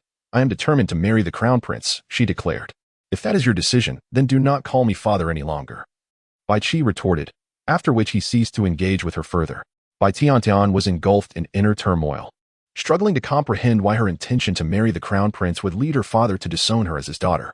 In recent days, her life has experienced tumultuous highs and lows. Having encountered numerous events, she is fervently eager to secure the favor of the crown prince, resolutely unwilling to relinquish this opportunity. With the emperor in critical condition, it is conceivable that a marriage could swiftly elevate her to the position of empress. The more Bai Tian reflects on this, the more her excitement escalates. She is on the cusp of becoming the most esteemed woman in the Fenglin kingdom. While returning to her residence, Bai Tian encountered Bai Fengwei. With an air of superiority, she regarded Bai Fengwei and proclaimed, in the end, it is I who shall become the crown princess, while you, despite possessing spiritual power, remain unwed to the prince. Bai Fengwei cast her a dispassionate glance and replied, then allow me to extend my congratulations. Bai Tian, her expression haughty, looked at Bai Fengwei with disdain. Just you wait. Once I ascend to the position of crown princess, you shall see what transpires. Bai Fengwei, her face devoid of emotion, offered a chilling momentary glance and retorted, you would do well to seek your own fortune. Bai Tian glared at Bai Fengwei's retreating figure, seething. What are you so arrogant about? One day, I will once again have you beneath my feet. Unfazed, Bai Fengwei returned to Buli Pavilion, where Bai Shui rushed to her side. Mistress, why did you instruct me to save Bai Tian? Would it not be better if she were dead? Bai Fengwei smiled gently and responded, death is far too easy. Moreover, her demise would only fulfill the prince and empress's desires, which is not what I wish to witness. If the prince is unwilling to marry Bai Tian, then let us compel him to do so, for only then will he truly feel discomfort. Bai Shui nodded, half comprehending. Mistress, you are truly remarkable. Bai Fengwei gently patted its head, suggesting they let the dogs fight amongst themselves, for in the end, the outcome remained uncertain. Subsequently, Bai Fengwei sought out Yulinger and Yun Chuyin. Once again, Bai Fengwei assisted Yun Chuyin in examining his spiritual veins, which remained unchanged. How's Wei Wei? Yulingo inquired. I am already in the process of concocting the heavenly spirit pill, though it will not be ready immediately. His condition has not worsened. As long as we have the heavenly spirit pill, he will certainly recover, Bai Fengwei asserted, her tone imbued with a conviction that inspired trust. Yulinger was naturally overjoyed, her excitement prompting her to grasp Yun Chuyin's hand tightly. Brother Yun, you will soon restore your third-grade spiritual veins. Yun Chuyin reciprocated her grip, reassuring her, Linger, do not worry. Regardless of the circumstances, we will remain together. If recovery were possible, it would be the best outcome. If not, he would not succumb to despair, for he was resolute in protecting Yuling. Afterward, he would seek vengeance. As Bai Fengwei observed their interaction, Her thoughts drifted unexpectedly to Julie, the enchanting yet languid seductress who had not made an appearance in quite some time. Rest assured, I promise that I will successfully concoct the pill, Bai Fengwei vowed. Wei, your kindness towards us leaves us at a loss for how to repay you, Yulinger expressed, her mood dampened. It matters not. The question of repayment can be addressed later. I consider Yinshuin a unique case, and the ability to create the heavenly spirit pill is a fortunate endeavor for me. Bai Fengwei replied. Yulinger's tears, which had threatened to fall, transformed into laughter. This is just like you. Although you possess remarkable abilities, you effortlessly alleviate the overwhelming gratitude of others. Bai Feng smiled gently, resting her chin on her hand as she gazed at Yulinger. If you insist on repaying me, I would not mind you offering yourself to me, for I am quite open to all forms of affection. Her words elicited expressions of shock from both Yinshuin and Yulinger. Yulinger, blushing, playfully admonished her, while Yinshuin, having never encountered a woman like Bai Feng, sighed in resignation. Must you speak so provocatively? Chapter 122. The celestial spirit pill. Bai Feng casually leaned against the table, her tone light, and her demeanor carefree. If you are unwilling to offer yourself, then so be it. After all, I lack for nothing else. When you happen to acquire something of value, you may present it to me as payment for my services. Yinshuin and Yulinger understood her implication. Currently, they were fugitives, struggling for survival and devoid of any resources. Were it not for Bai Feng, they would have met their demise long ago. Remarkably, she had never demanded any recompense for her assistance. She had merely stumbled upon them in their dire predicament and, in passing, rescued them. Yet, her subsequent actions were imbued with genuine care. She could have chosen to disregard them entirely, bearing no responsibility, but in truth, she had saved them and treated them with sincerity, exploring every possible avenue to aid their recovery. Yunshuin's initial wariness had transformed into profound gratitude and admiration. Yulinger, in particular, idolized her. Having endured relentless oppression within the Bai family, she had ultimately risen from the ashes, systematically driving those who sought her destruction to their own ruin. A person, in addition to possessing profound cultivation, must also embody unwavering faith and an indomitable spirit. Bai Fengwei epitomizes such an individual, capable of achieving what others deem impossible. Yunshuin and Yulinger recognize that Bai Fengwei is offering them comfort, and they are deeply grateful, understanding that true appreciation is not merely verbal. After a leisurely conversation among the three, Bai Fengwei retreated to her chamber to concoct elixirs. She became wholly engrossed in the intricacies of the formula, the alchemical furnace. Her mental acuity, spiritual energy, and the meticulous steps of the alchemical process. The furnace she utilizes is the exquisite Zishu divine cauldron, a rare and formidable artifact. The formula appears in the form of an enigmatic red jade, unmistakably authentic. Bai Fengwei's mental prowess seems innately formidable. During her previous creation of the soul recovery pill, her mental strength had ascended, thus rendering the crafting of the heavenly spirit pill entirely feasible.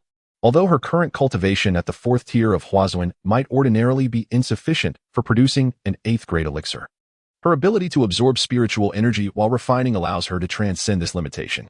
For instance, the soul recovery pill was successfully forged upon her advancement to the 4th tier of Huazuan. Whenever she finds the opportunity, Bai Fengwei diligently studies the procedures and precautions necessary for crafting the heavenly spirit pill. She envisions numerous scenarios, systematically eliminating many potential pitfalls that could lead to failure in the alchemical process. Should she commence the refinement anew, the likelihood of success in producing the elixir would notably increase. Moreover, the improper application of elemental fire energy during the refining process could potentially jeopardize the success of the endeavor. However, Bai Fengwei now possesses the supreme flame, which significantly enhances both the quality and quantity of the elixirs produced. With all preparations complete, she embarked for the second time on the creation of the celestial spirit pill. Within the confines of her chamber, the barrier set by Julie was impregnable, ensuring that neither sound nor scent would betray her endeavors to the outside world. The purple void divine cauldron, awakened by Bai Fengwei, revealed its ethereal purple patterns, hinting at an ancient and formidable power contained within, poised to erupt at any moment. The supreme flame flickered with a silky brilliance, exuding an aura of violet mist. Once all the medicinal ingredients were meticulously arranged, Bai Fengwei, with unwavering determination, began to place each component into the cauldron. The violet flames harmonized seamlessly with the purple void divine cauldron, each step unfolding under Bai Fengwei's precise control, unfolding methodically. The continuous flow of spiritual energy illuminated the space with shifting light and shadows as resplendent as the twilight sky, while the purplish-red spiritual essence catalyzed the cauldron's latent power. Before long, the elixir began to take shape. In alchemy, every step demands utmost caution, having experienced failure once. Bai Fengwei was acutely aware of this truth. As her mental energy surged and her focus sharpened, she still sensed the weight of pressure. Yet, she did not yield. Until the final moment, the outcome remained uncertain. Sweat began to bead on her palms, and fine droplets formed on her forehead, yet her gaze remained resolute and piercing, betraying no sign of her limits. Time seemed to stretch, and just as the last vestige of spiritual energy was drawn forth, a resounding pop signaled the completion of the pill. A fragrant aroma wafted through the air, unmistakably indicating the emergence of a top-quality golden pill. Bai Fengwei inhaled deeply, clenching her fist as she stepped forward to inspect the elixirs. Among them, she counted 21 exquisite heavenly spirit pills. At that moment, her excitement was palpable. She had succeeded. "I did it," she exclaimed joyfully. Bai Shui, standing beside her, wagged her tail enthusiastically. "Master, you are so impressive. You have refined the heavenly spirit pills. Now, Moonlinger will surely burst into tears of joy. Let us go see whether she laughs or cries," Bai Fengwei said, cradling Bai Shui as they made their way to the room of Moonlinger and Yunqun. Though night had fallen, the duo was still awake, seizing every opportunity to cultivate, burdened as they were by deep-seated enmities. Bai Fengwei knocked gently on the door, and soon, Moonlinger appeared. Before Bai Fengwei could utter a word, Bai Shui leapt into the room. "Moonlinger, where is your brother Yun? Is he not in your room?" Bai Shui circled around, then darted back out. This all transpired in mere seconds. Bai Fengwei offered an apologetic smile. "Shui, come out. You are becoming increasingly mischievous. Entering without permission is not a commendable action. While we are familiar with one another, everyone deserves their privacy." Moonlinger, however, was unfazed and gleefully attempted to embrace Bai Shui. Yet, with a graceful turn, Bai Shui evaded her grasp. Unperturbed, Moonlinger made a playful face. "One day, I shall make you submit willingly." Bai Shui shook her enchanting figure and retorted, "You must first catch this divine beast." Lunarlinger chose to disregard her and instead invited Bai Fengwei into the room. Upon entering, Bai Fengwei scanned the space, finding no trace of Yunqun, and thus inquired, "Do you truly each have your own room?" "Indeed," replied Lunarlinger. "With so many rooms available, there is no need for us to crowd together." Bai Fengwei's gaze flickered with unspoken significance as she looked at Lunarlinger. "Do you not harbor any other thoughts?" Understanding the implication behind Bai Fengwei's words, Lunarlinger felt a flush rise to her cheeks. Brother Yun is simply unwilling. At that moment, the door creaked open, revealing Yunqun standing there. Having overheard Lunarlinger's words, his complexion was pale, caught in a limbo of indecision, resembling a statue as he stood frozen. Yet, it was not that he was unwilling. He merely wished to wait a while longer. Lunarlinger, too, lowered her head shyly, avoiding Yunqun's eyes, her heart racing with the fear that he might think less of her. Ahem. Bai Fengwei cleared her throat, breaking the silence that enveloped the room. She turned her attention to Yunqun. "You arrived just in time. I have some splendid news to share with you both." Chapter 123. Restoration of the Spirit Veins. Yunqun entered and took a seat beside Lunarlinger, instinctively grasping her hand. She lifted her gaze slightly to meet his. "Brother Yun," she called softly. The two exchanged glances, seemingly oblivious to Bai Fengwei's presence. Bai Fengwei placed a box on the table and opened it for them to see. As Lunarlinger and Yunqun beheld the contents, a surge of excitement coursed through them. The sight of the box ignited a flicker of hope within their hearts, stirring a tempest of emotions. Although they had yet to see the contents of the box, an unspoken understanding had already begun to form regarding what it concealed. Yunqun reached for the box, while Yuling watched intently, her expression a blend of tension and eager anticipation. Bai Fengwei's gaze was serene, encouraging them to unveil the box. With a gentle motion of his fingers, Yunqun opened it, revealing 3 exquisitely arranged high-grade golden elixirs. An enchanting fragrance wafted through the air, invigorating their spirits. Yunqun and Yuling's eyes widened, their excitement palpable. "Did you succeed?" Yuling asked, her eyes glistening with tears of disbelief and joy. "Indeed, success has been achieved," Bai Fengwei replied with a faint smile, which soon transformed into a more serious demeanor. "There is no time to waste. You must try them at once." "Brother Yun," Yuling gazed at Yunqun, awaiting his response. He glanced between her and Bai Fengwei. "Very well." Subsequently, Bai Fengwei activated the formation of the Bu Li Pavilion, enveloping it within a transparent barrier. The restoration of the spiritual veins was of utmost importance, and it was prudent to take every precaution to avoid unnecessary attention. Yunqun settled into a cross-legged position, consuming the 3 heavenly spirit elixirs, and began to regulate his breath, focusing on his cultivation. A radiant aura enveloped him, a subtle power swirling around him. This was the essence of the heavenly spirit elixirs.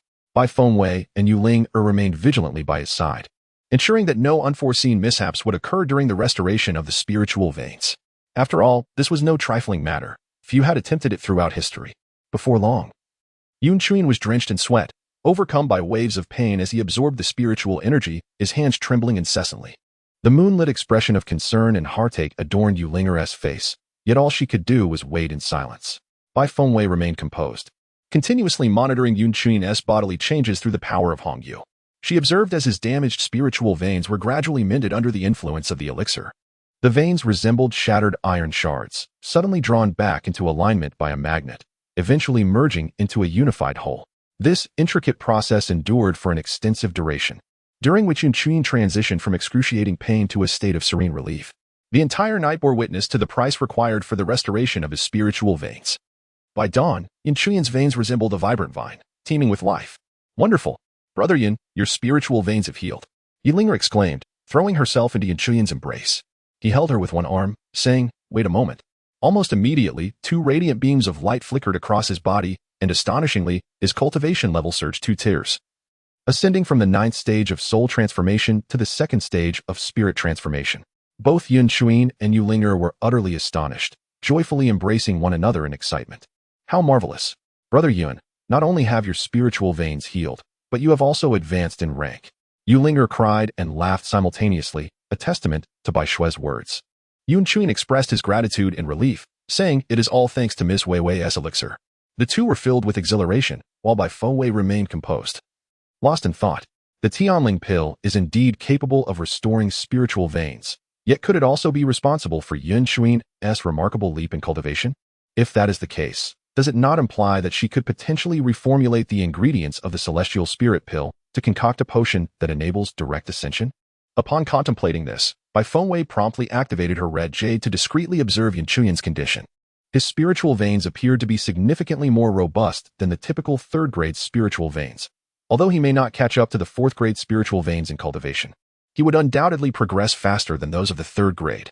Thus, the celestial spirit pill not only has the capacity to mend spiritual veins but can also enhance the inherent quality of the existing veins to some extent. Having reached this conclusion, Bai Fengwei silently committed the matter to memory, vowing to investigate it further when time allowed. After a moment of elation, Yu Linger and Yun Chuin suddenly approached Bai Fengwei with solemnity, bowing respectfully. "We shall henceforth be your most loyal guardians, ready to risk our lives for you," Yu Linger declared. "I have always said that if you can restore my spiritual veins, I shall obey your every command." Yu Linger continued, "If you have any tasks, do not hesitate to assign them to us. You have long been my master. Have you forgotten? Do not shoulder everything alone. We are not entirely without merit." Gazing into the earnest and sincere eyes of the two, Bai Fengwei replied with a playful tone, "So does this mean that you two are now my subordinates? Does this imply that I may indulge in the luxury of having you both by my side?" Upon hearing her words, Yun Chuin and Yu Linger exchanged a glance, expressing a blend of exasperation and resignation. "Bai Fengwei, could you refrain from diverting the topic? We are speaking earnestly," Yun Chuin affirmed with a nod. "We have already conspired. Regardless of whether you can refine the celestial spirit pill, we are committed to assisting you in every endeavor." Yu Linger gazed at Bai Fengwei with earnest eyes, eagerly awaiting her response. Bai Fengwei's expression was grave. She was somewhat elusive, accustomed to solitude, although not one to kill indiscriminately in the face of danger. She exhibited no mercy towards her enemies. However, she despised complications and preferred solitude, assisting others only as a matter of convenience, never expecting them to fight on her behalf. Throughout her past, she had refrained from burdening others and wished to remain unbothered herself. This principle persisted even after her recent arrival in this new realm. But it seemed that having friends was not entirely unfavorable. After a brief moment of silence, Bai Fengwei smiled slightly and said, "As you wish, from now on. The 3 of us shall be like grasshoppers tethered to the same string." The 3 exchanged knowing smiles. Yet, Wei Wei interjected, "Is it possible for me not to be a grasshopper?" Bai Fengwei raised an eyebrow. "Of course, if you prefer, then you may simply be your brother Yun's woman." "Wei Wei, could you perhaps say something else?" Yu Linger pouted playfully, attempting to strike Bai Fengwei. In an instant, Bai Fengwei spun around and appeared outside the door, turning back to say, "I wish you all your heart's desires." Yu Linger chased after her, while Yun Chuin looked at Yu Linger with gentle eyes. By now, dawn had arrived, and outside the unyielding pavilion, a few individuals stood anxiously. Upon exiting Yu Linger's room, Bai Fengwei noticed them immediately. She discreetly withdrew the barrier surrounding the pavilion and, sensing their urgency, asked, "Is something amiss?" The young lady. Upon hearing the urgent report that the Shao family had issued a challenge to the Bai family, with the wager encompassing all their fortunes, wherein the losing party would surrender all their assets, felt no apprehension regarding the outcome. Naturally, she inquired, what if the Shao family resorts to deceit in the event of their defeat? This concern was her immediate instinct. The envoy explained that this challenge and wager were guaranteed by the enigmatic Yaoyu Pavilion. Yaoyu Pavilion? Bai Fengwei had never encountered this name before. Her curiosity piqued. Chapter 124. Life and Death Unconcerned. The Yaoyu Pavilion is a formidable entity of immense power, shrouded in mystery, and none dare provoke it. There once existed a nation that inadvertently offended the Yaoyu Pavilion, and as a consequence, that nation vanished without a trace overnight. This mysterious establishment stands unrivaled above all factions, yet it refrains from meddling in the affairs of every faction and nation. Thus, the existence of the Yaoyu Pavilion is seldom mentioned in casual discourse. Nevertheless, the Yaoyu Pavilion is not entirely detached from worldly matters. It operates as the largest guarantor organization in the realm. Any wager or contest certified by it is invariably fair, just, and transparent. No one dares to engage in trickery. For instance, there was an incident where an individual who lost a wager refused to relinquish the pre-agreed assets. This person was executed on the spot, and all their belongings were subsequently confiscated. On another occasion, a family that sought to evade the consequences of a failed wager was exterminated within a single day. These accounts were shared with Bai Fengwei by the guards during their journey, leaving her astonished at the existence of such a formidable power in the world. The Shao family has engaged the services of the Demon Moon Pavilion, clearly demonstrating their unwavering resolve to compete with the Bai family. Moreover, their audacity to enlist such formidable assistance suggests they have meticulously prepared for this confrontation, harboring a firm belief in their eventual triumph. Otherwise, they would not dare to challenge the Bai family so brazenly. The challenge has been delivered to the Bai family and has been publicly announced throughout the city. The Shao family is evidently poised to take action. Bai Qi and his companions wore solemn expressions as they deliberated over countermeasures. It appears the Shao family has been preparing for this moment for quite some time, intending to catch the Bai family off guard. Their plan likely hinges on the ascension of the crown prince, after which they intend to dismantle the Bai family's influence. Given the emperor's current health condition, it is apparent that his days are numbered. Observe, this challenge initiated by the Shao family primarily targets the art of alchemy, specifically a live demonstration. Although the Bai family is not lacking in medicinal pills, they are devoid of alchemists. An anxious voice among Bai Qi's entourage remarked, "Fortunately, we can recruit external assistance, as it has been stipulated that both parties are permitted to summon an alchemist as an aid." However, this implies that the Shao family has likely secured a highly skilled alchemist to aid them. Immediately ascertain which alchemist the Shao family has enlisted, their rank, and the types of medicinal pills they have previously concocted. This information must be gathered within a day, Bai Qi commanded. "Understood," replied a loyal subordinate, his voice subdued yet resolute, as he hurried off to gather intelligence. As Bai Fengwei entered, she immediately sensed the palpable tension and gravity in the atmosphere. "Take a look at this," Bai Qi said, handing the challenge letter to Bai Fengwei. Bai Fengwei gently took the document, glanced at it, and then softly closed it again before returning it. With astonishing confidence, she declared, "Esteemed alchemists, there is no need for concern. I have my own methods." The pressure that weighed heavily on the crowd seemed to dissipate at her nonchalant words, leaving them in a state of astonishment. Bai Qi suddenly recalled that the cleansing elixir they had received from Bai Fengwei originated from the hand of the esteemed leader of the Alchemy Alliance, Hongyuan. In an instant, his eyes sparkled with hope. "Fengwei, are you certain you can summon an alchemist of a higher caliber?"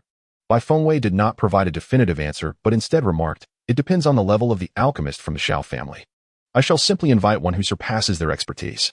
This task was relatively simple for Bai Fengwei. If all else failed, she could rely on her own prowess. Initially, she had been unaware of the full scope of her abilities, but she now realized that her alchemical skills were unparalleled.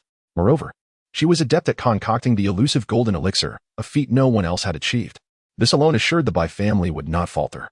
"Can you truly bring forth an alchemist more formidable than those of the Shao family?"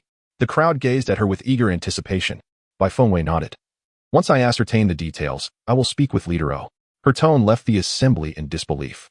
They could not fathom when Bai Fengwei had formed such a connection with Hongyuan, especially one that seemed so familiar. It was worth noting that their own attempts to solicit Hongyuan's assistance had been met with uncertainty. Thus, Bai Qi sought further clarification. "Will Leader O assist the Bai family?" Bai Fengwei replied directly, "Whether he aids the Bai family remains uncertain, but I am certain he will assist me."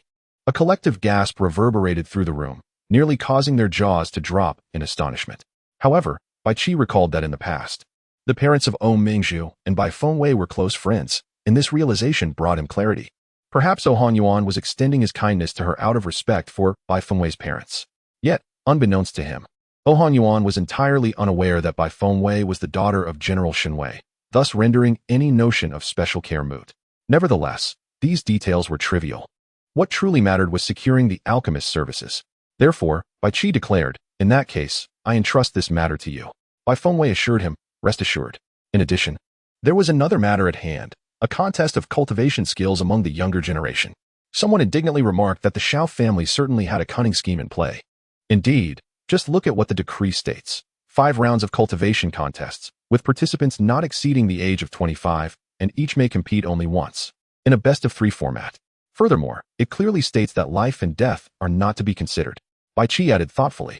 Another individual waved the challenge letter, noting, "The Shao family seems confident in their victory.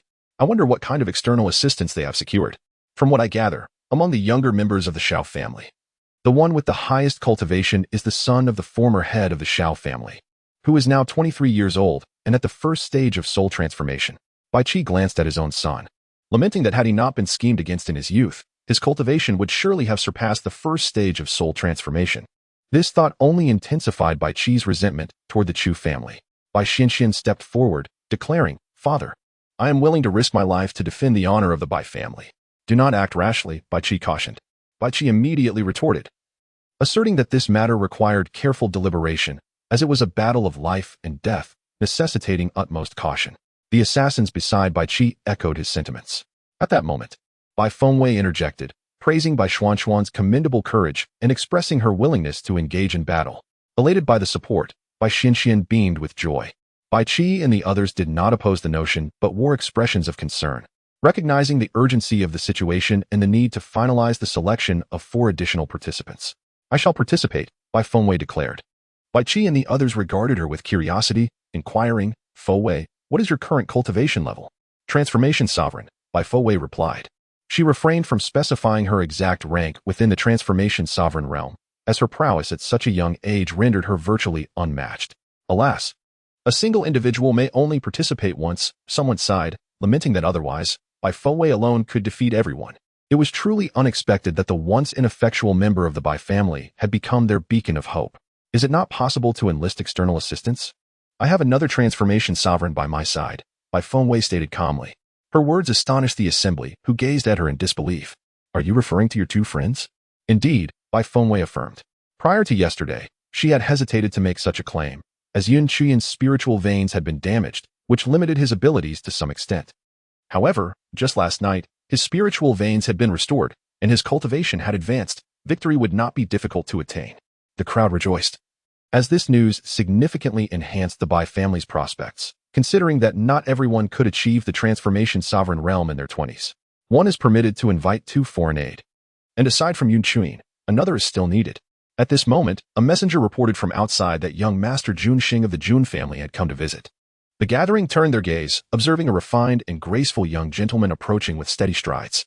Jun Xing greeted the uncles and elders present, clasping his hands in a courteous gesture, his appearance striking and his demeanor refreshing.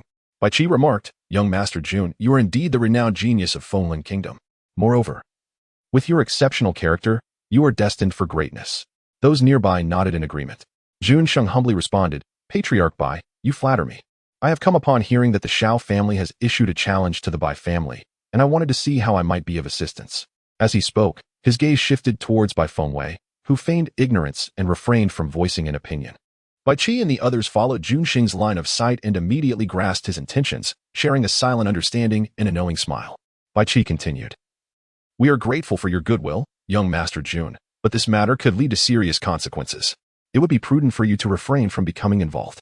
After all, the challenge letter explicitly stated that life and death were not to be considered. As the future head of the Jun family, any misfortune befalling him would be a burden too great for the Bai family to bear. Furthermore, Jun Sheng had no obligation to entangle himself in the affairs of the Bai family." Bai Qi handed the challenge letter to Jun Sheng for his perusal. Jun Sheng accepted it with humility, glancing over the contents, and remarked, "Since the Shao family has stated that the younger generation shall compete, They are evidently confident in their superiority in this regard. Moreover, the stipulation that only one participant may compete at a time seems designed to limit the Bai family's potential advantage, aiming to defeat all our capable youths in a single stroke. Indeed, Bai Qidao, Jun Sheng then turned to Bai Fengwei and resolutely stated, "If esteemed uncles and Weier do not mind, I can serve as an external ally for the Bai family." Bai Qi and the others exchanged glances, ultimately directing their attention towards Bai Fengwei. "Fengwei, what is your perspective?" Bai Fengwei, suddenly addressed, offered a gentle smile and replied, "I have already secured one ally. The decision regarding another rests with my esteemed uncles." Upon hearing this, Bai Qi and the others comprehended Bai Fengwei's intentions. Despite her tender years, her thoughts were remarkably clear. She refrained from overtly refusing yet did not directly accept, instead returning the choice to them. Bai Qi recognized that Jun Sheng genuinely wished to assist the Bai family.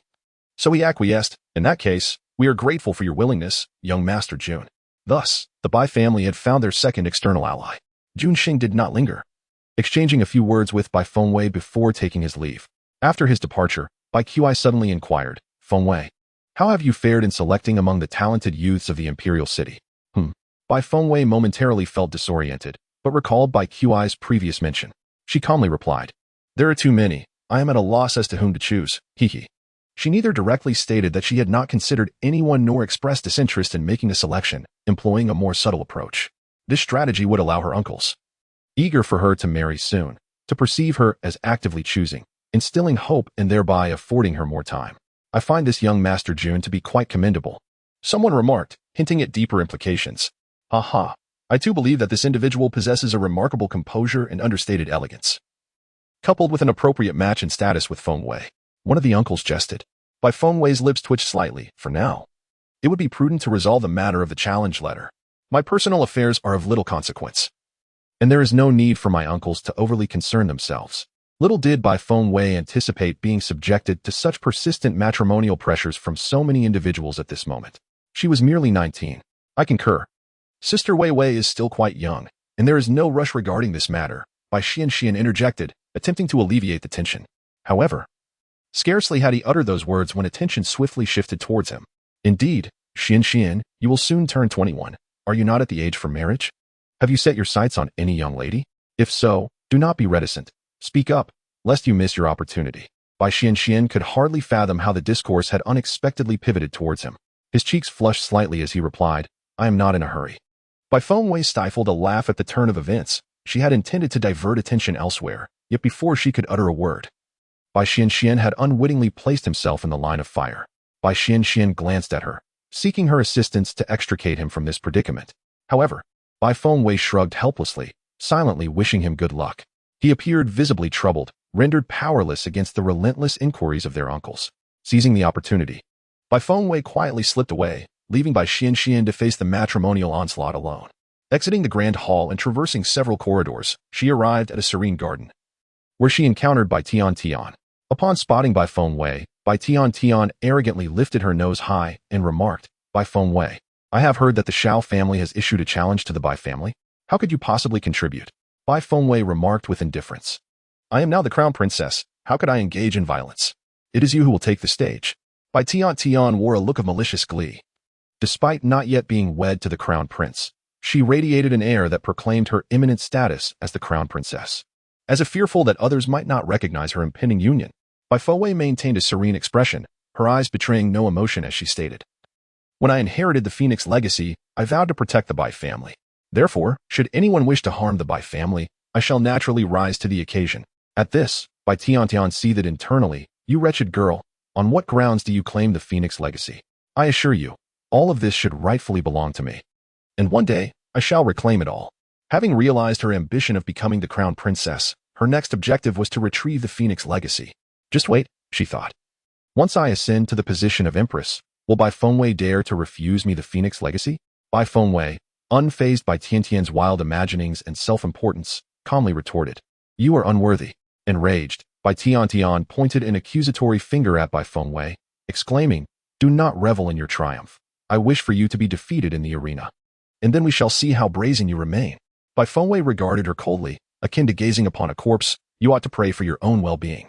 After all, the crown prince's residence is no haven. Once ensnared, escape is a formidable challenge." especially for someone as inept as you. Bai Tian gazed at Bai Fengwei with a sense of trepidation, her heart racing with unease. Bai Fengwei, cease your theatrics, she admonished.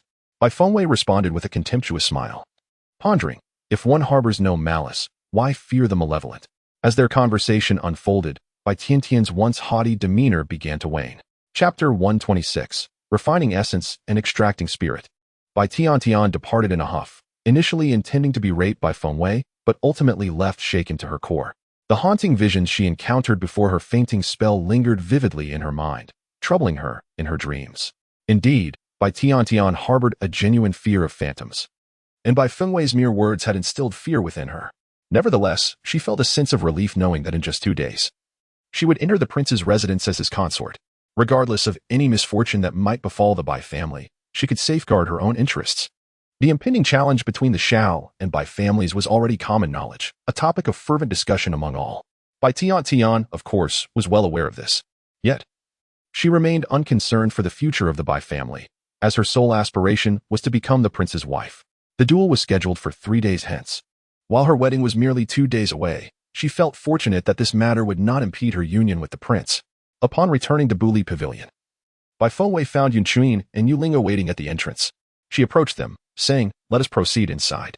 Subsequently, Bai Fengwei recounted the challenge between the Bai and Shao families, urging Yunchuin to prepare for the impending battle in 3 days. Yuling expressed her desire to assist, but Bai Fengwei, considering her current cultivation level, doubted her ability to contend with the external forces summoned by the Shao family. Moreover, with either her or Yunchuin participating, it was unnecessary for both to engage in the fray. Subsequently, Bai Fengwei bestowed upon Yunchuin and Yuling each a wash marrow pill, a remarkable concoction capable of purging impurities and chaotic energies from within the body, thereby accelerating a cultivator's progress. Bai Fengwei had only recently crafted these pills herself and had yet to partake in their effects. After parting ways with Yunchuin and Yuling, she consumed a wash marrow pill. What transpired next left her utterly astonished. Upon ingestion, a dark, murky substance began to emanate from her body, inciting a wave of nausea. She hastily retreated to the bathroom, immersing herself in water, which soon turned opaque and muddied. An hour later, the secretion, resembling sludge, finally ceased. Displeased with her state, Bai Fengwei meticulously cleansed herself from head to toe, inside and out, several times. However, upon restoring her cleanliness, she discerned that after the cleansing effects of the wash marrow pill, her physique felt remarkably more agile and pure, akin to the sensation of being light as a feather. Sitting cross-legged, she realized that she had become more attuned to the spiritual energies around her, absorbing them at a faster and more stable rate than before. Moreover, her body had grown stronger and more supple, achieving a harmonious balance of firmness and flexibility. Truly, the wash marrow pill was comparable to a mid-grade spiritual vein. At that moment, a refreshing clarity washed over her, and the feeling of advancement surged within her. A flash of spiritual light illuminated her, and she ascended from the 4th to the 5th stage of transformation. Swiftly donning her garments, she emerged to find the exuberant Yuling rushing toward her with excitement. Wei, do you know? Just now, I expelled a multitude of impurities from my body, and most importantly, I have advanced in my cultivation. Haha, Wei. I am utterly enamored with you. Yuling grasped Bai Fengwei's hand, overwhelmed with joy. She has now ascended to the 9th level of transformation, a breakthrough she had long sought. After undergoing the cleansing of the wash marrow pill, she effortlessly achieved this remarkable level, which is indeed exhilarating. In contrast to Yuling, Yunchuin remained notably composed and steady. Previously sharp and unruly, he emerged from a period of fleeing with even greater calmness and composure. Though he did not ascend after consuming the wash marrow pill, he nonetheless made significant progress. At this moment, the Bai family's guards arrived to report that they had uncovered the level of the alchemist hired by the Shao family.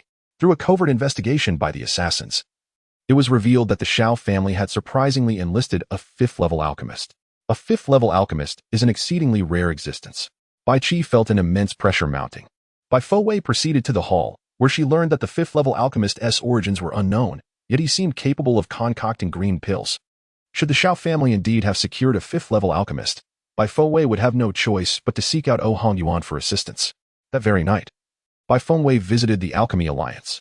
Hongyuan and Yin Li were still engaged in the art of alchemy, and this time, Yin Li successfully crafted a 3rd-grade elixir.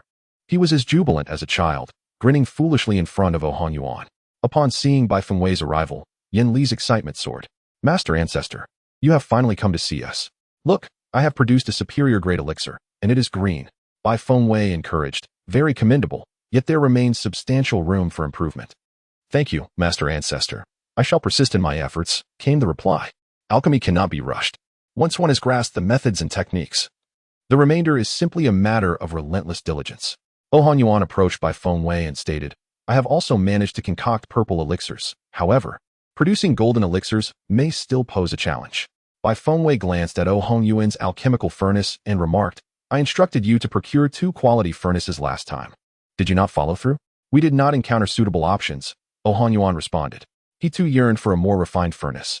As the 4th-grade furnace he currently employed was no longer adequate for crafting 5th-grade elixirs, even when one's skills are somewhat lacking. Possessing a superior furnace can enhance the quality of the elixirs. This was a truth Han Yuan understood, even without Bai Fengwei's reminder. Nevertheless, high-quality furnaces are elusive and cannot simply be purchased at will. Setting that matter aside, Bai Fengwei inquired, I now require your assistance with a particular task. I hope it is not inconvenient for you. Han Yuan and Yin Li responded, Master, please go ahead. After a brief pause, Bai Fengwei continued. The Bai family has received a challenge from the Shao family. Have you heard of this? This morning, we indeed heard of it. The news has spread throughout the entire imperial city, and everyone is abuzz with discussions regarding the matter. Bets have already begun to be placed, Han Yuan replied. After all, the Bai and Shao families are 2 of the 4 prominent clans in Fenglin Kingdom, thus attracting considerable attention. Moreover, it is said that the enchanting moon pavilion has been invited to provide assurance, and with such a grand spectacle, it is known far and wide. Today, upon the emergence of this news, the entire imperial city has erupted in excitement, all eagerly anticipating the unfolding drama. Bai Fengwei does not find this surprising. In fact, she remarks, in that case, you all should assist me in staking the gold and silver garnered from the sale of elixirs. Is Master betting on the Bai family or the Shao family? Han Yuan inquires. Bai Fengwei's gaze is indifferent yet composed, exuding confidence as she responds. I wager on the triumph of the Bai family. Additionally, I wish to invite you to serve as external alchemists for the Bai family. Han Yuan asks, does Master have ties to the Bai family? Unbeknownst to him, the person before him is Bai Fengwei, prompting his curiosity. I am Bai Fengwei. And General Shenwei is my father, she suddenly declares. This revelation leaves Han Yuan and Yin Li momentarily stunned. After a prolonged silence, they regain their composure, realizing that the master they speak of is indeed the reputed waste of the Bai family. With a swift motion, Han Yuan taps Yin Li's head, admonishing, Can't you speak properly? Does Master resemble a waste? Yin Li, slightly embarrassed, rubs his head and replies, Master, that is not what I meant. Bai Fengwei smiles gently.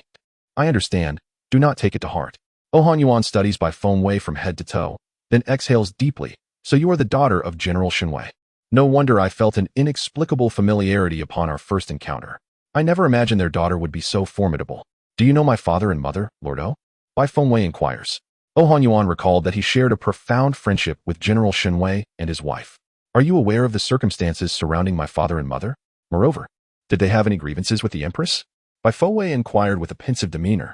This is a lengthy tale, Han Yuan replied, inviting Bai Fengwei to take a seat as he prepared to unfold the narrative.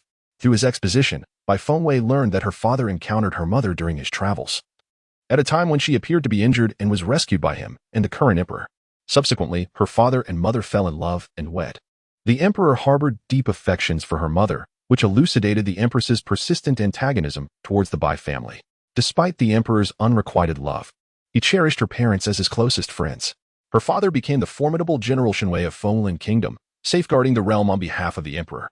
Tragically, her father met his demise in battle against Tianshan Kingdom, prompting her mother to follow suit in a pact of death upon receiving the news.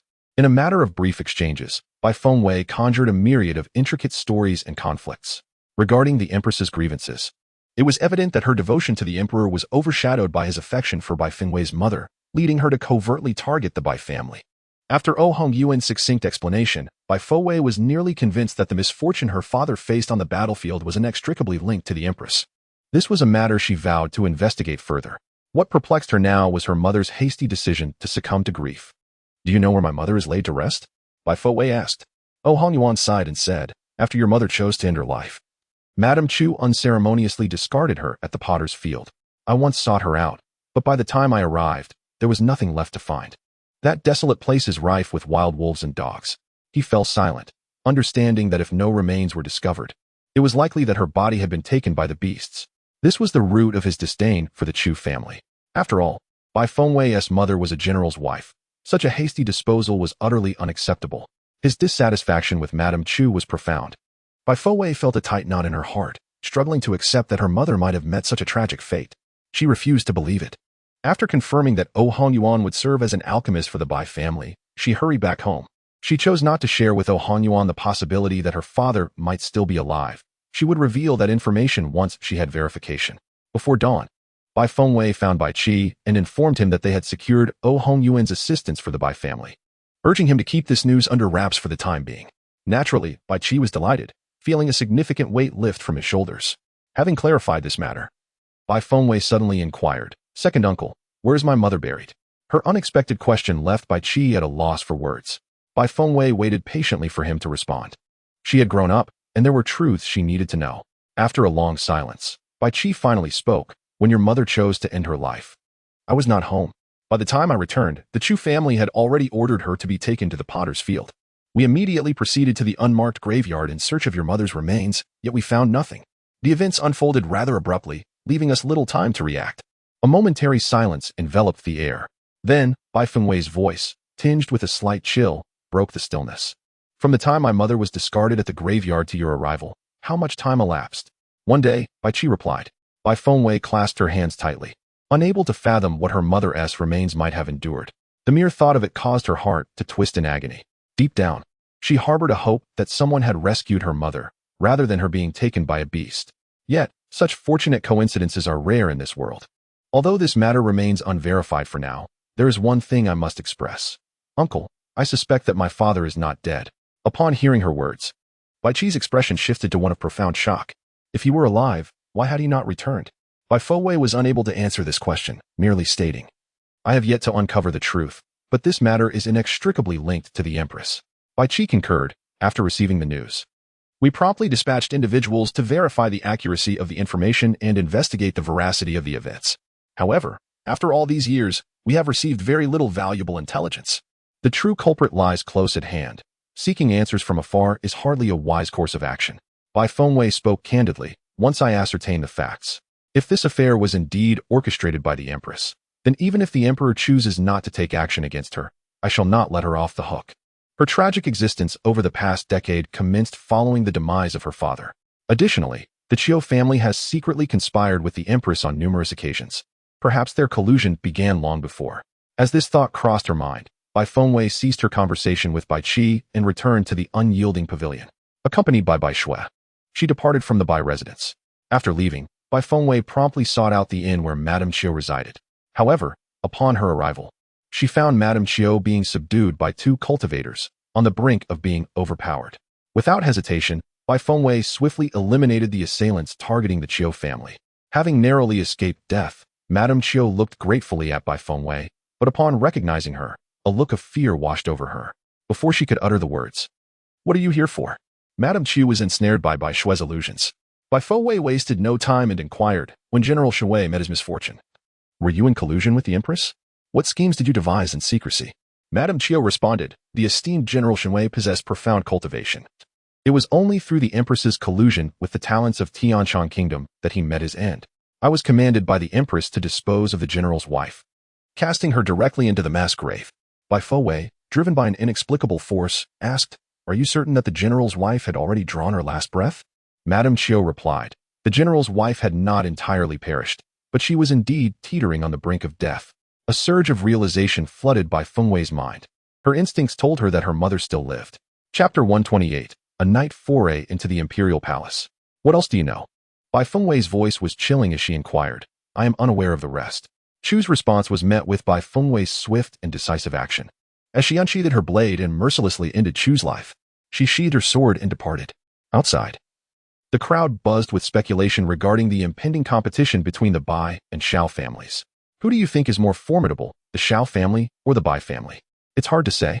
I've heard that the Shao family has invited a fifth-tier alchemist, which may put the Bai family at a disadvantage in that regard.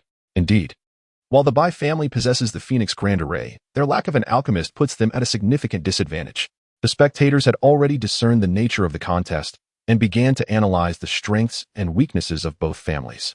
The entire imperial city was abuzz with excitement. Given the substantial stakes between the Bai and Xiao families, everyone was eager for the spectacle. I bet on the Xiao family. I wager on the Bai family. I, too, support the Xiao family.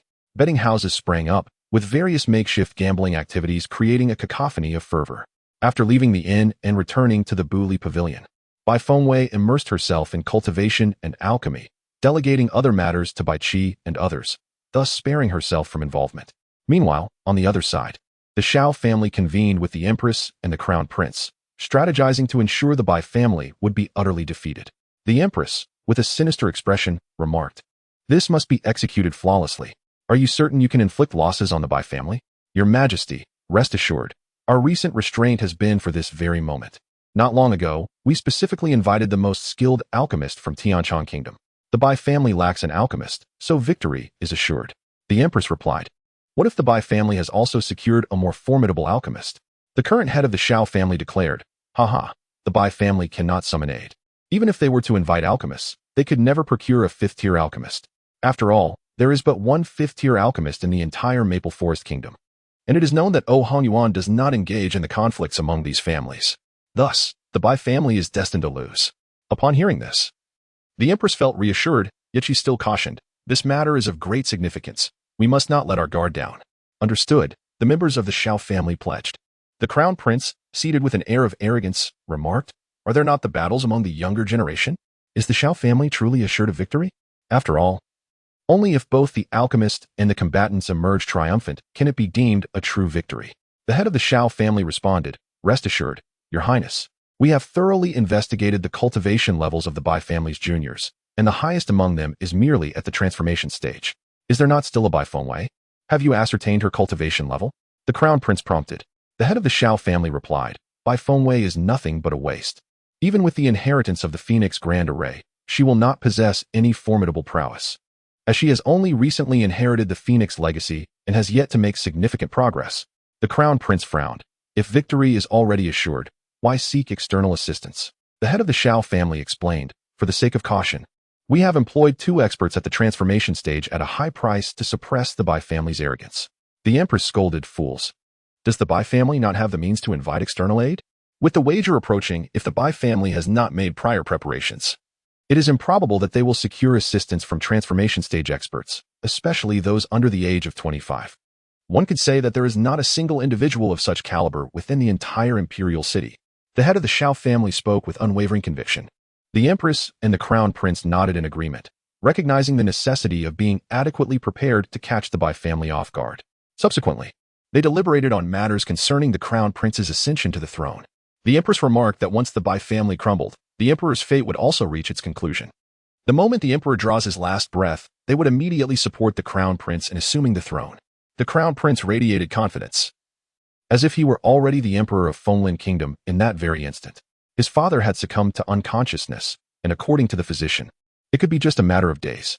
Upon hearing this, the head of the Xiao family gleamed with understanding. It was the Xiao family's duty to support the Crown Prince's rise to power.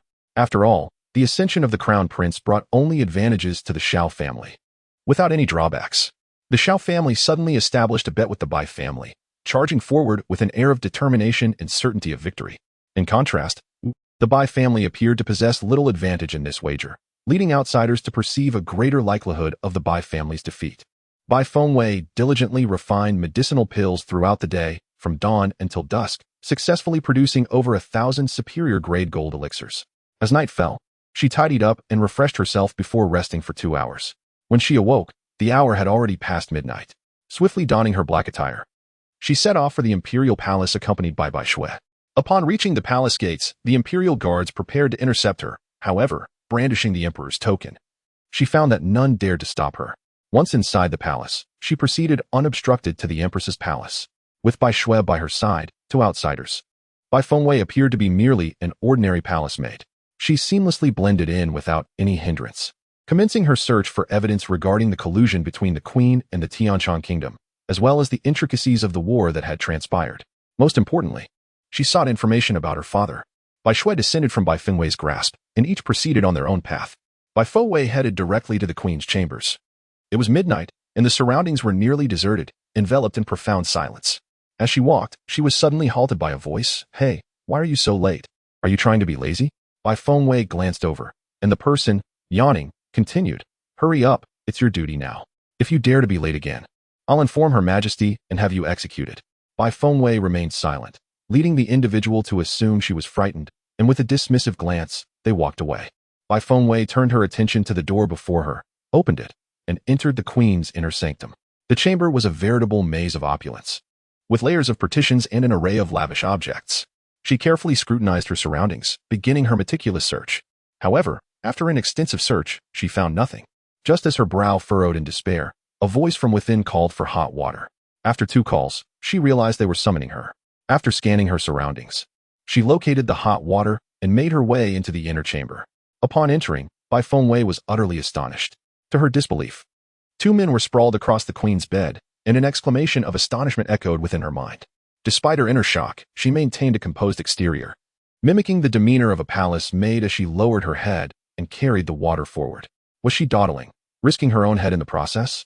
The speaker is a personal maid of the queen, who, upon seeing Bai Fengwei transformed into a maid, unleashes a torrent of scolding. Bai Fengwei remains silent, though a hint of fear flickers across her face. Nevertheless, she has mentally berated this individual 100 times over.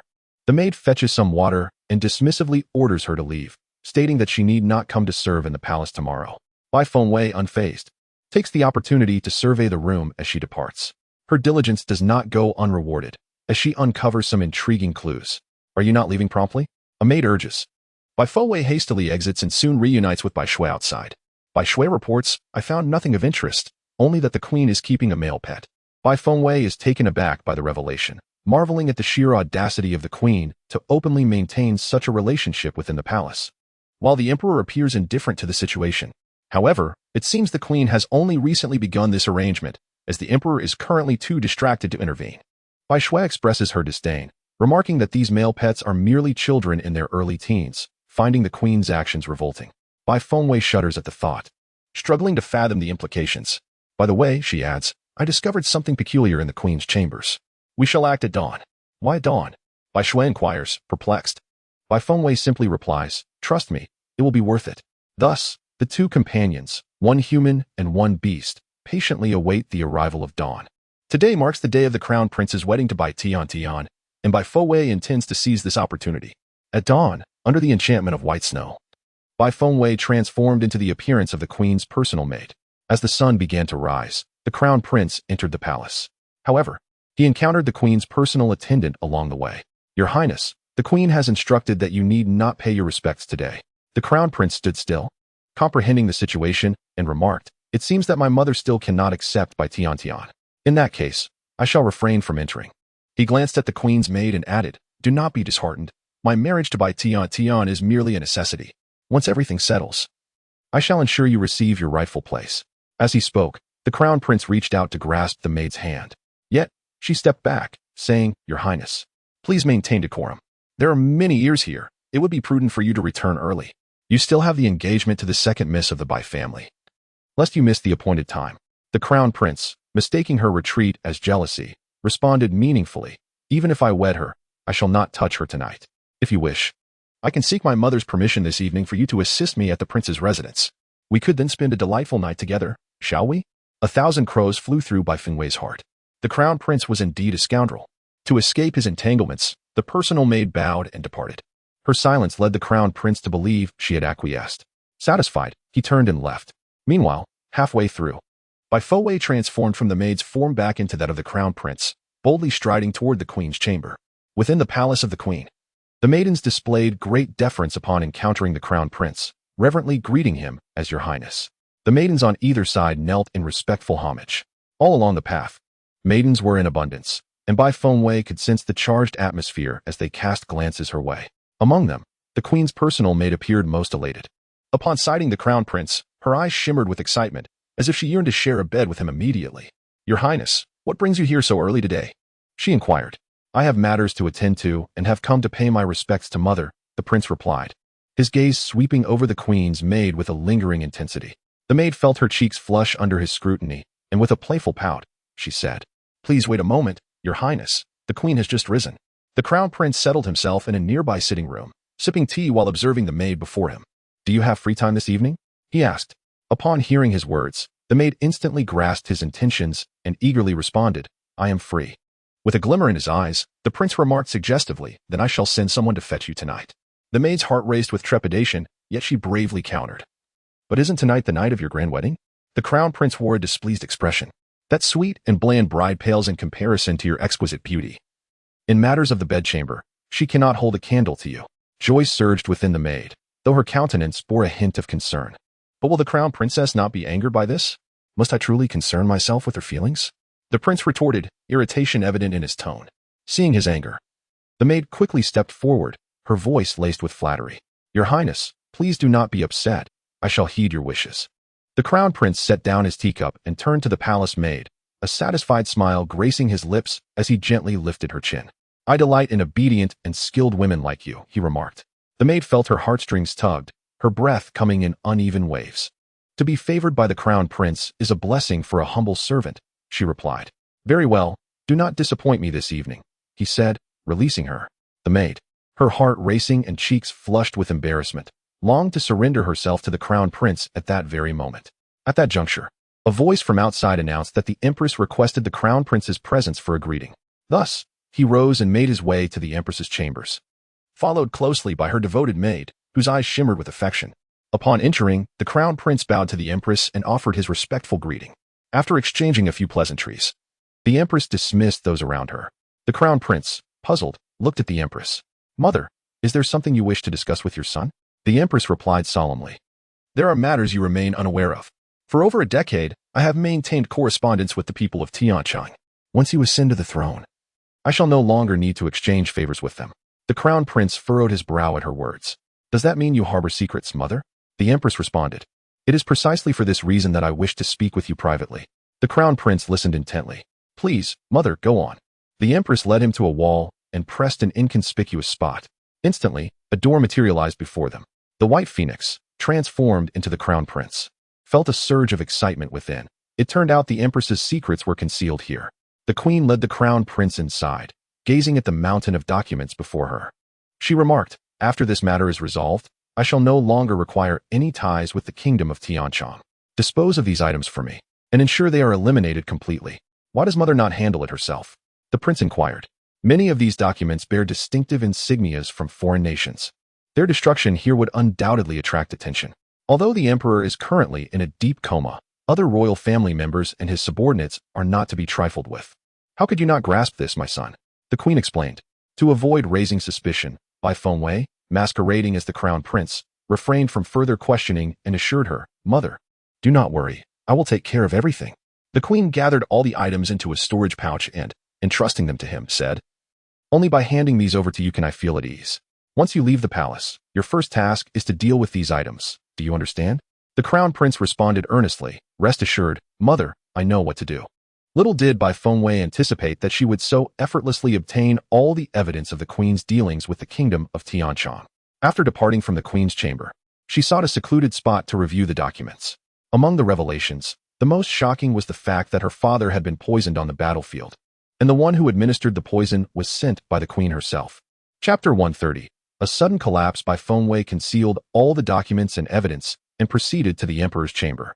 Carrying a token, she traversed the halls unhindered until she stood before the emperor, who lay unconscious on the bed, with no one else around. However, Bai Fengwei could sense the presence of numerous concealed experts surrounding her, among whom were several formidable figures of the transformation realm. The moment she arrived, the emperor opened his eyes. His feeble appearance bore a striking resemblance to that of a man on the brink of death. Without further ado, Bai Fengwei presented the evidence of the empress's collusion with the Tianchang kingdom before him. The emperor's beloved empress had, over the years, betrayed the interests of the Maple Forest kingdom on numerous occasions. Just take a look. The emperor rose from his bed. Though his complexion was ashen, he exuded a vigor that belied his seemingly moribund state. He examined the documents before him, transitioning from disbelief to shock, and then from shock to fury, realizing that the ongoing struggles with the Tianchang kingdom had been undermined by the empress's treachery. What a remarkable empress! What a cunning Shao family! The emperor was still capable of moving forward. Bai Fengwei spoke in a cool tone. The emperor continued to peruse the evidence, and suddenly his eyes widened. his fingers trembling as he exclaimed, "My valiant General Shenwei was, in fact, murdered by them." The emperor's suppressed fist came crashing down upon the bed's edge, causing it to splinter, a testament to his profound sorrow. Bai Fengwei maintained an impassive expression and stated, "These matters are now in your hands. I hope you will not disappoint me." Afterward, Bai Fengwei returned to the Bai residence and conveyed the empress's actions in detail to the elders of the Bai family.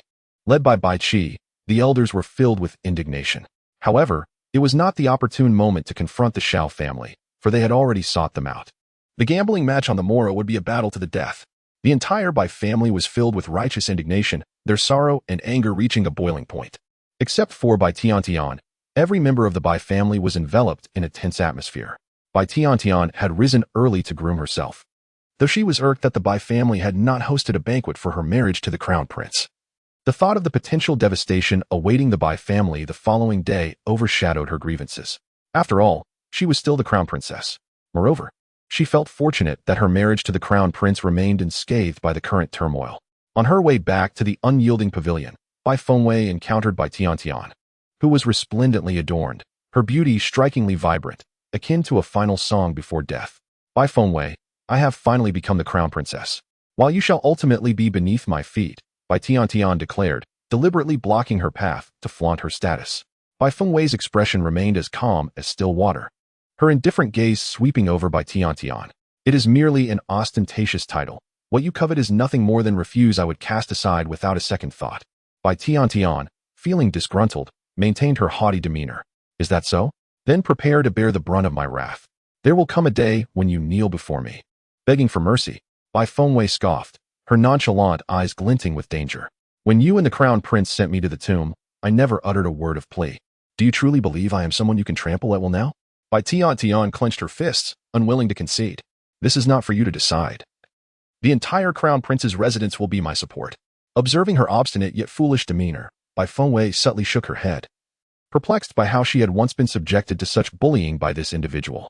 Bai Fengwei gazed down at Bai Tiantian with an air of superiority, her words imbued with an intimidating presence.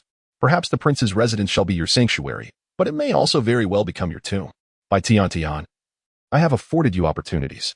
Confounded, Bai Tiantian felt a chill creep into her heart at Bai Fengwei's words. "What do you mean, Bai Fengwei?" The fickleness of human hearts eluded her. She had never truly grasped who her genuine support was. Bai Fengwei, unwilling to elaborate further, turned to leave. Bai Tiantian, consumed by frustration, harbored a deep-seated loathing for Bai Fengwei. Once, Bai Fengwei had been a mere object of her ridicule and disdain. How was it that their positions now appeared so drastically reversed? Nevertheless, what did it matter? Her future days would see her standing above all others. Even if Bai Fengwei had acquired a spiritual vein for cultivation, she would still remain beneath her heel. Taking a deep breath to steady her nerves, Bai Tiantian cast a glance at Bai Fengwei's retreating figure before returning to her chamber. With an hour remaining until the prince's arrival for the wedding, her heart oscillated between exhilaration and torment. That hour felt like a century, stretching her patience to its limits. At last, the entourage from the prince's residence arrived, bustling with fanfare. However, the prince himself was absent. Only his subordinates had come. Upon realizing the princess non-attendance, Bai Tiantian felt a wave of disappointment and agitation wash over her. "Where's the prince?" she cried out. One of the prince's attendants replied, "The prince is preoccupied with affairs of state, thus the responsibility of the wedding proceedings has been entrusted to us." Bai Tiantian, filled with indignation, declared, "If the crown prince does not arrive, I shall not depart. You must hasten to summon him. I demand that he personally come to escort me." However, the crown prince's attendants wore expressions of indifference, responding, "Since Miss Bai refuses to leave, we shall take our leave. Should Miss Bai wish to enter the crown prince's residence in the future, it shall be an impossibility." Fuming, Bai Tiantian observed the crown prince's entourage already turning their horses around and hastily interjected, "Wait a moment." She could not allow herself to be left behind. This was the crown prince's sole opportunity. Thus, she relented. Whether the crown prince came to greet her or not was of little consequence. As long as she was to become the crown princess, the servants of the crown prince ceased their movements, gazing at Bai Tiantian with satisfaction as she ascended the carriage. Thus, Bai Tiantian was ushered into the crown prince's residence, accompanied by 2 personal maids. "Miss, does the crown prince not treat you unjustly? How could he fail to come and receive you personally?" they exclaimed. Bai Tiantian swallowed her grievances and replied, "The crown prince is merely preoccupied. After all, She was aware that the emperor's health was failing, and he had pressing matters of succession to attend to. Soon, she would ascend to the exalted position of empress. Yet, to her astonishment, upon entering the crown prince's residence, she was led directly to her chamber without the customary wedding rites and did not even catch a glimpse of the crown prince. Alone, she sat in the desolate room, awaiting his arrival. The entirety of the crown prince's residence had made no preparations for her arrival. In that moment, Bai Tiantian's heart felt as though it had been doused with a bucket of icy water, leaving her utterly cold. After a long wait, she finally anticipated the evening. Yet the prince's figure remained elusive. Just as her hunger became unbearable, she was startled by sounds emanating from the adjacent room, an intimate exchange between a man and a woman, marked by fervent movements. Bai Tiantian, feeling a mix of embarrassment and anger, was incensed that on her wedding day, someone dared to engage in such indecorous behavior. Fueled by rage, she stormed into the neighboring chamber, pushing the door open with determination. However, upon entering, ready to chastise the shameless participants, she froze in disbelief and despair. The scene before her was utterly shattering. The prince lay entwined with a woman on the bed. Chapter 131. As if falling into an ice cave, Bai Tiantian could scarcely comprehend the sight before her. "Your Highness, today is our wedding day. How can you do this?" she implored. The prince, with an air of nonchalance, responded, "Whom I wish to favor is entirely at my discretion." He continued to caress the woman beside him, a sight that deeply unsettled Bai Tiantian's nerves. In a fit of madness, she charged toward the naked woman, accusing her, "You seduced His Highness. I will kill you." Yet, Bai Tiantian, whose spiritual veins had been utterly destroyed, stood no chance against the woman. Before she could even approach, a surge of spiritual energy hurled her across the room. She collapsed onto the floor, racked with pain, yet she could still hear the woman on the bed plaintively addressing the prince, "Your Highness, what shall we do? The princess has been injured by this servant. Please, punish her." Just as Bai Tiantian held on to a glimmer of hope that the prince would defend her, his words plunged her into despair. "Then let the punishment be that you continue to indulge in my company. Serve me well, and I shall allow you to sleep by my side every night." "It is not permissible." Bai Tiantian struggled to rise from the ground, her heart-wrenching cries echoing through the air, her face streaked with tears. The frightened woman sought refuge in the embrace of the crown prince, exclaiming, "Your Highness, she is so fierce, I am terrified." The crown prince cast a cold glance at Bai Tiantian, devoid of any emotion, and commanded, "Bring the crown princess outside." Immediately, attendants entered and half-dragged, half-led Bai Tiantian from the room. She could still distinctly hear the sounds of laughter and subsequent gasps emanating from within. Bai Tiantian was unceremoniously thrown back into her chamber. Within the prince's residence, she had no support save for two maidservants. Heartbroken, her thoughts turned solely to her mother, Madame Chu. She summoned the maidservants who had accompanied her to the princess' estate, instructing them to venture to the inn to fetch her mother and bring her back. This would not only allow her mother to enjoy a life of comfort, but also provide her with counsel. Though the maidservants were reluctant to venture out in the dead of night, they had no choice but to hasten to retrieve Madame Chu. However, upon arriving at the inn, they discovered that Madame Chu had been lying there lifeless for 2 days. In the room, aside from her, were 2 individuals clad in the royal attire. When the maidservants relayed the grim news to Bai Tiantian, it felt as though the heavens had collapsed upon her. She buried her face in her hands, weeping for Madame Chu and for her own dire predicament. The royal garb was not something outsiders dared to impersonate, thus, the one responsible for her mother's demise must surely be the empress. At that moment, Bai Tiantian recalled Bai Qi's words. Bai Qi had warned her more than once that the one who sought to assassinate her was the empress, and the empress's will was synonymous with that of the crown prince. However, at that time, she had been so overwhelmed by the prospect of marrying the crown prince that she dismissed the words of others. Now, as the realization dawned upon her, she was filled with regret. She never imagined that the empress would actually go so far as to murder her mother. This was the grim reality. Yet Bai Tiantian felt utterly powerless. Nevertheless, she resolved that as long as she endeared herself to the crown prince, she might still have a chance to win his favor in the future. Thus, Bai Tiantian chose to forget the events of the previous night and prepared to seek out the crown prince at the break of dawn. However, her thoughts were naively simplistic. The crown prince refused to see her, and she was informed that there were no idlers in the crown prince's residence. She was expected to clean and wash clothes, facing an endless array of chores. With no other option, Bai Tiantian complied.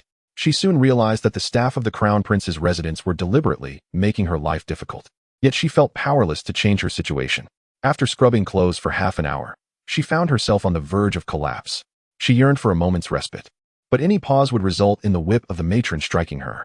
The whip, imbued with spiritual energy, left her skin torn and bleeding. Defiantly, Bai Tiantian exclaimed, "I am the Crown Prince's consort. Do you dare to strike me? Are you not afraid of the Crown Prince's wrath?" The matron scoffed, "Without the Crown Prince's orders, I wouldn't even bother to oversee you." Bai Tiantian's heart sank once more. She could scarcely believe her ears. "Are you implying that this is all at the behest of the Crown Prince?" she inquired. "What else could it be?" The matron rolled her eyes, exuding an air of disdain. Bai Tiantian was reluctant to believe it, insisting on meeting the Crown Prince. However, what awaited her was the relentless sound of lashes striking, a harsh reminder of her insignificance. Upon entering the Crown Prince's residence, she discovered that her whims were of no consequence, helpless under the oppressive force of the whip. Bai Tiantian, devoid of any spiritual power, could only submit to her fate. She cried out for mercy, her tears flowing incessantly. Eventually, to ensure her continued labor, the matron ceased her strikes. Yet, the pain that coursed through her body paled in comparison to the anguish within her heart. She could not fathom that the Crown Prince would treat her in such a manner, especially after he had gone to great lengths to annul his engagement with Bai Fengwei for her sake, fearing that Bai Fengwei might hinder them. He had even willingly sent Bai Fengwei to the tomb as a sacrificial offering. He had promised to come to the Bai family to propose marriage. After their intimate encounters, the Crown Prince had bestowed upon her the royal seal as a token of his affection. Why had everything devolved into this? Bai Tiantian was utterly confounded. After much contemplation, she laid the blame squarely on Bai Fengwei. Yes, it was all Bai Fengwei's fault. Had it not been for her, the Crown Prince would never have treated her this way. All of this was a consequence of Bai Fengwei. The bitterness within Bai Tiantian was palpable. She had never considered that the Crown Prince's interest in her stemmed solely from her third-grade spiritual vein talent and the potential inheritance of the Bai family's Phoenix legacy. The Crown Prince had never truly cared for her. Once her value diminished, she became nothing more than a discarded pawn. Those moments of deep affection were merely tools to manipulate her emotions. Bai Tiantian, a prodigy of the Bai family with a third-grade spiritual vein, was destined for a brilliant future, yet she had gradually descended into her current plight. Bai Tiantian harbored a sense of dissatisfaction, fully aware that she must first extricate herself from her current predicament. Thus, during her midday respite, she instructed a maid to return to the Bai residence in search of Bai Qi, convinced that her father, who had always cherished her, would undoubtedly offer his assistance. However, today marked the inaugural day of the fierce contest between the Bai and Xiao families, and the members of the Bai family had already gathered at the competition grounds with great anticipation. The maid, unable to locate Bai Qi, ultimately returned to the prince's residence in disappointment. Bai Tiantian's emotions were tumultuous. She sensed that the Bai family was likely to succumb to the Xiao family. After all, the rules of engagement proposed by the Xiao family were clearly advantageous to them. Simultaneously, she felt a deep discontent towards Madame Gao's arrangements, as she had been provided with a mere pittance of a dowry. Given that the Bai family was destined to falter against the Xiao family, it would only be right for her to receive the entirety of the Bai family's assets, considering she had already been married off, and her wealth should not be deemed part of the Bai family's holdings. Otherwise, everything would eventually fall into the hands of the Xiao family. Such were Bai Tiantian's thoughts. Was there not an urgent need to attend to her duties? The sharp crack of a whip striking her back felt akin to a blow to her very heart, rendering her shivering with trepidation. Just moments after a brief respite, Bai Tiantian found herself compelled to labor like a mere beast of burden. Chapter 132. Astonishment abounds. The competition grounds were teeming with people, a cacophony of voices filling the air. The seats were packed with members of both the Bai and Xiao families, their gazes locked in a fierce contest of wills. Surrounding them was a throng of onlookers, all eager to witness the outcome of this momentous contest, particularly since many had placed their bets. In addition to the Bai and Xiao families and the spectators, there was another notable group present, the members of Yaiwa Pavilion. The individuals present bore expressions of solemnity and seriousness. To Bai Fengwei, each of them appeared to be meticulously trained. It was evident that all the judges were from the Yao Pavilion, ensuring the integrity and fairness of the competition. As Bai Fengwei discreetly cast a glance at them, she could not help but feel a sense of astonishment. Although these individuals appeared relatively youthful, their cultivation surpassed that of anyone else present. Indeed, there are always greater heights beyond the heavens and individuals beyond the mortals. This minor incident ignited Bai Fengwei's ambition, for this was a world that revered strength above all. While her thoughts wandered, the young lady from the Xiao family, Xiaoman Ning, smugly declared, "Bai Fengwei, just you wait. Tomorrow, I shall challenge you." Bai Fengwei, with her eyes as tranquil as water, replied, "Very well." Her calm demeanor rendered Xiaoman Ning's efforts futile, as if striking a soft cloud. Enraged, Xiaoman Ning retorted, The Bai family is finished. We have a fifth-grade alchemist. At that moment, the fifth-grade alchemist sat nearby, nonchalantly regarding the others with disdain. Observers noted the Shao family's meticulous preparations and silently expressed concern for the Bai family. Meanwhile, the gamblers who had wagered on the Shao family's victory wore triumphant expressions, as if wealth had already filled their coffers. It appears the Bai family may be destined to lose this time. Indeed, the Shao family has clearly come prepared, specifically to confront the Bai family. Under ordinary circumstances, it might not have mattered. But the Shao family has even enlisted the aid of individuals from the Yao Yu Pavilion as intermediaries. There is no escape for the Bai family now. Is it too late for me to change my betting choice? Someone timidly inquired. The competition is about to commence. What are you thinking? A bystander scoffed. But I have wagered my entire fortune on the Bai family. Am I destined for ruin? Sighed another, overwhelmed with despair. Surrounding them were such lamentations, while the Shao family reveled in their triumph, each face radiating an air of unwavering confidence. In stark contrast, the Bai family remained silent, their demeanor grave, devoid of any sign of panic. As the time for the competition arrived, the representatives from the Yao Yu Pavilion requested silence and began to articulate the rules of the contest. The competitors were the Bai and Shao families. The emissaries from Yao Yu Pavilion diligently introduced and confirmed each detail, ensuring utmost precision. The atmosphere was solemn as all present listened intently. Each family would present a single alchemist, who could either be a member of their own clan or an invited external expert. The alchemists had the option of utilizing the provided alchemical furnace, their own, or one belonging to another. The representatives from Yao Yu Pavilion clearly and methodically recited the rules of the competition. Finally, they turned to the Bai and Shao families, announcing that each side could now summon their respective alchemist. No sooner had the words left their lips than the alchemist from the Shao family rose to his feet. The crowd erupted with flattery, treating her as if victory were already assured. The Shao family members were particularly brazen, casting scornful and provocative glances towards the Bai family. Bai Fengwei, your family lacks an alchemist. Your defeat is inevitable, declared Shao Man Ning, her tone dripping with arrogance. Bai Fengwei rose to her feet, asserting that the Bai family, despite lacking an alchemist, was permitted by regulations to invite one for assistance in the competition. Furthermore, she pointed out that the alchemist accompanying them had been summoned from the Tianchang kingdom. Her words sparked a flurry of whispers among the onlookers. What? This alchemist hails from Tianchang? It is common knowledge that Tianchang and Fenglin have never been on friendly terms. How did the Shao family manage to procure an alchemist from Tianchang? The reputation of the Shao family began to waver in the minds of the spectators. Observing the unfolding situation, the head of the Shao family wore a grave expression. It matters not where the alchemist was sourced. The question remains whether the Bai family can even secure an alchemist. Are you attempting to evade responsibility? Who says we, the Bai family, have failed to invite an alchemist?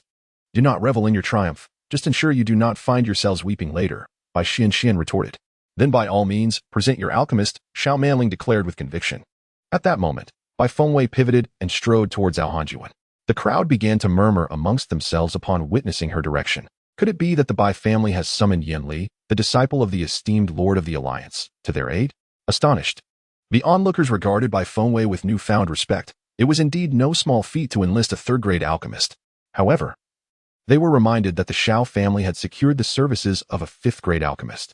Despite Yan Li's extraordinary talent, he could not measure up to the prowess of a fifth-grade master. Meanwhile, some spectators began lamenting their misfortune. Alas, it is over, my wager is doomed. The disparity between a third-grade and a fifth-grade alchemist was glaringly apparent, with the latter poised to triumph. Unless the Bai family manages to enlist the assistance of Hongyuan, they stand little chance. Yet, Hongyuan is the esteemed leader of the Alchemy Alliance, known for his reluctance to engage in such conflicts, making it unlikely that he would risk aiding the Bai family.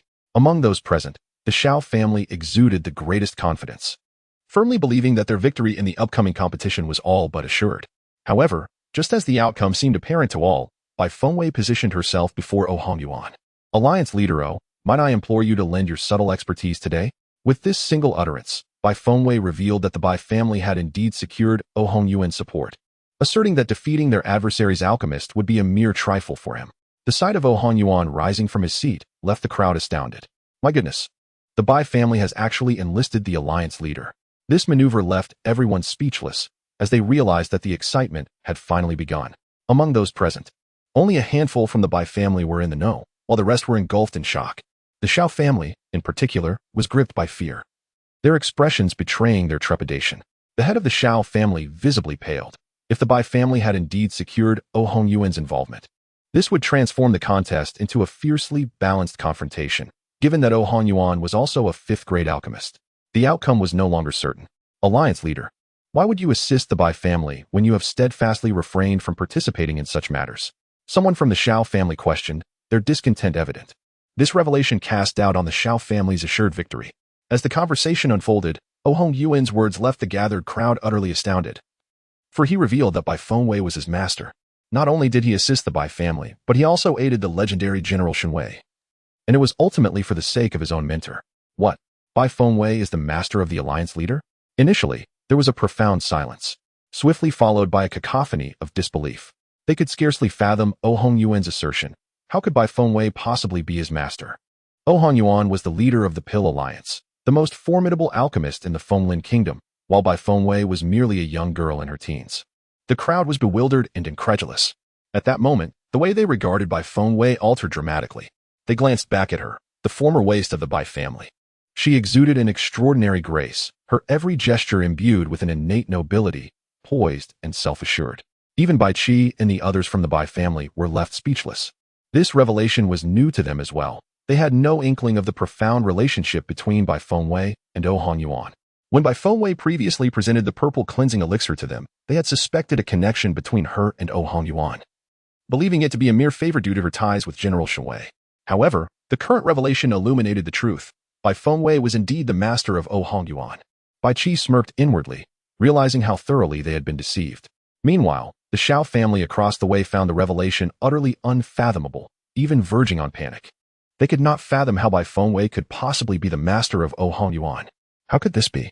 Thus, Xiaomining, filled with jealousy and indignation, exclaimed, Bai Fengwei, by what right do you claim to be the master of the leader of the alliance? Bai Fengwei remained silent, while Oh Hongyuan scoffed, what business is it of yours? When does this competition commence? I still have matters to discuss with my master regarding alchemy, so do not waste my time. With Oh Hongyuan's declaration, the crowd was taken aback. Did this imply that Bai Fengwei was also proficient in alchemy? Their astonishment surged to new heights. However, before they could ascertain this, the representatives of the Yahweh Pavilion announced, since both alchemists are in position, let us choose the alchemical furnaces or present your own to commence the competition. The audience's attention was drawn to the scene. The alchemist from the Shao family proudly unveiled his 7th-tier alchemical furnace, a rare and impressive sight. He cast a challenging glance toward Oh Hongyuan. Lacking a 7th-tier furnace himself and possessing only a lesser one, Oh Hongyuan approached the alchemical furnaces prepared by the Yahweh Pavilion, ready to select one for the contest. As the alchemist from the Shao family looked down on him, Bai Fengwei interjected, Leader, oh, use mine. No sooner had she spoken than she waved her hand, and a furnace adorned with intricate purple golden patterns gracefully landed before Oh Hongyuan. The furnace was striking in appearance, enigmatic and imposing, unmistakably of extraordinary quality. What sort of furnace was this? Its mere presence ignited a fervor within. However, the ignorance of the bystanders did not imply that the alchemist from the Shao family was unaware. He exclaimed, the purple void divine cauldron? Bai Fengwei chuckled softly. What discerning eyes you possess. It appears you are quite knowledgeable. The alchemist from the Shao family could scarcely fathom that the Bai family possessed a divine artifact for alchemy. His arrogance was swiftly extinguished. Yet, the Bai family was equally perplexed. It was astonishing that Bai Fengwei owned a cauldron, and a divine one at that. This revelation was truly shocking. Meanwhile, the confidence of the Shao family was repeatedly undermined. The alliance leader cannot use another's cauldron, retorted the head of the Shao family. Your rebuttal is in vain. The competition rules are fixed, permitting the use of others' cauldrons, stated a member of the Demon Moon Pavilion. The Shao family dared not voice further objections, even in their discontent, they could only endure in silence. The competition commenced, consisting of 3 rounds of alchemy. The first round required the crafting of a designated elixir. The second round allowed participants to concoct their signature elixir. The final round challenged them to create the most difficult 5th-level elixir, the cleansing marrow pill. Each alchemist was to produce their elixirs within the allotted time, with their creations evaluated based on quantity, quality, and grade. Ultimately, the facts would determine the victor. In the initial round, the task was to create the designated chi-replenishing pill. The atmosphere was thick with tension as the audience watched in silence, fixated on the 2 alchemists. Both were completely absorbed in their work, showing no sign of concession regarding the elixirs. As the seconds ticked away, the alchemist from the Shao family was the first to successfully produce the chi-replenishing pill. With a sense of pride, he carefully stored his creation, only for a member of the Demon Moon Pavilion to approach and confirm the elixir before taking it for safekeeping. With a mere 15 minutes remaining, the crowd anxiously observed Oh Hong Yuan, while the Xiao family fervently hoped that he would fail in his alchemical endeavor. Yet, to their astonishment, his elixir was successfully refined. The onlookers, standing on tiptoe and craning their necks, were eager to glimpse the potion Oh Hong Yuan had produced, their gazes darting between the members of the Yayue Pavilion. Ultimately, their attention fixed upon the face of the judge. The Bai and Xiao families shared a palpable tension. This was the inaugural round of the competition, and its outcome bore significant implications for the subsequent matches. The Xiao family, once brimming with arrogance and confidence, now wore expressions of grave concern. Bai Qi, too, felt the weight of uncertainty, for the results remained undisclosed, leaving everyone in suspense. As the spectators held their breath in anticipation, the representatives of Yayue Pavilion unveiled the elixirs concocted by the two alchemists, proclaiming, "The Xiao family alchemist has produced 5 qi replenishing pills, classified as 5th tier, of inferior quality, marked by a purple hue." A gasp of astonishment erupted from the crowd. The Xiao family members exchanged glances, their faces lighting up with satisfaction. The Yayue Pavilion spokesperson continued, "The Bai family alchemist has created 5 qi replenishing pills, also of 5th tier, but classified as superior quality, distinguished by a deeper purple shade." A collective silence enveloped the audience as they absorbed this revelation. Upon learning that Oh Hong Yuan had crafted a superior purple elixir, many erupted in cheers and jubilations. "What splendid news! Master Oh Hong has triumphed," they exclaimed. "His prowess is truly remarkable, having conjured a 5th-tier superior purple potion." Conversely, the members of the Xiao family felt a chill creep down their spines upon hearing this outcome. The judge of the Yayue Pavilion announced that in the first round of the competition, the Bai family emerged victorious. The atmosphere, which had been eerily silent, erupted into a cacophony of voices in an instant. Particularly fervent were those who had wagered on the Bai family's triumph, their spirits soaring with excitement. In stark contrast, the Xiao family wore expressions of despondency, unable to come to terms with this reality. The head of the Xiao family questioned the results obtained by the Yayue Pavilion, demanding to inspect the elixirs produced by both families. The Yayue Pavilion responded that if a re-examination was necessary, both families should approach together to verify. Thus, the Bai and Xiao families stepped forward to personally examine the elixirs crafted by the two alchemists. Upon witnessing the exquisite, high-quality purple elixir concocted by Oh Hong Yuan, the Xiao family was instantly filled with despair, retreating disheartened to their seats. In the second round, the focus shifted to the alchemists crafting their signature elixirs. The judge of the Yayue Pavilion declared the commencement of this round. Once again, the two alchemists began their work, clearly intent on outdoing one another. Following Oh Hong Yuan's earlier victory, those who had bet on the Bai family were brimming with enthusiasm, eagerly anticipating the outcome of the alchemical process. The faces of the Bai family radiated with triumph, showering praises upon Bai Fengwei. Conversely, every member of the Xiao family appeared ashen, their expressions resembling that of a withered liver, an image of utter despondency. Their defiant gazes were sharp as blades, seemingly wishing to pierce through their opponents. "What shall we do now, head of the family?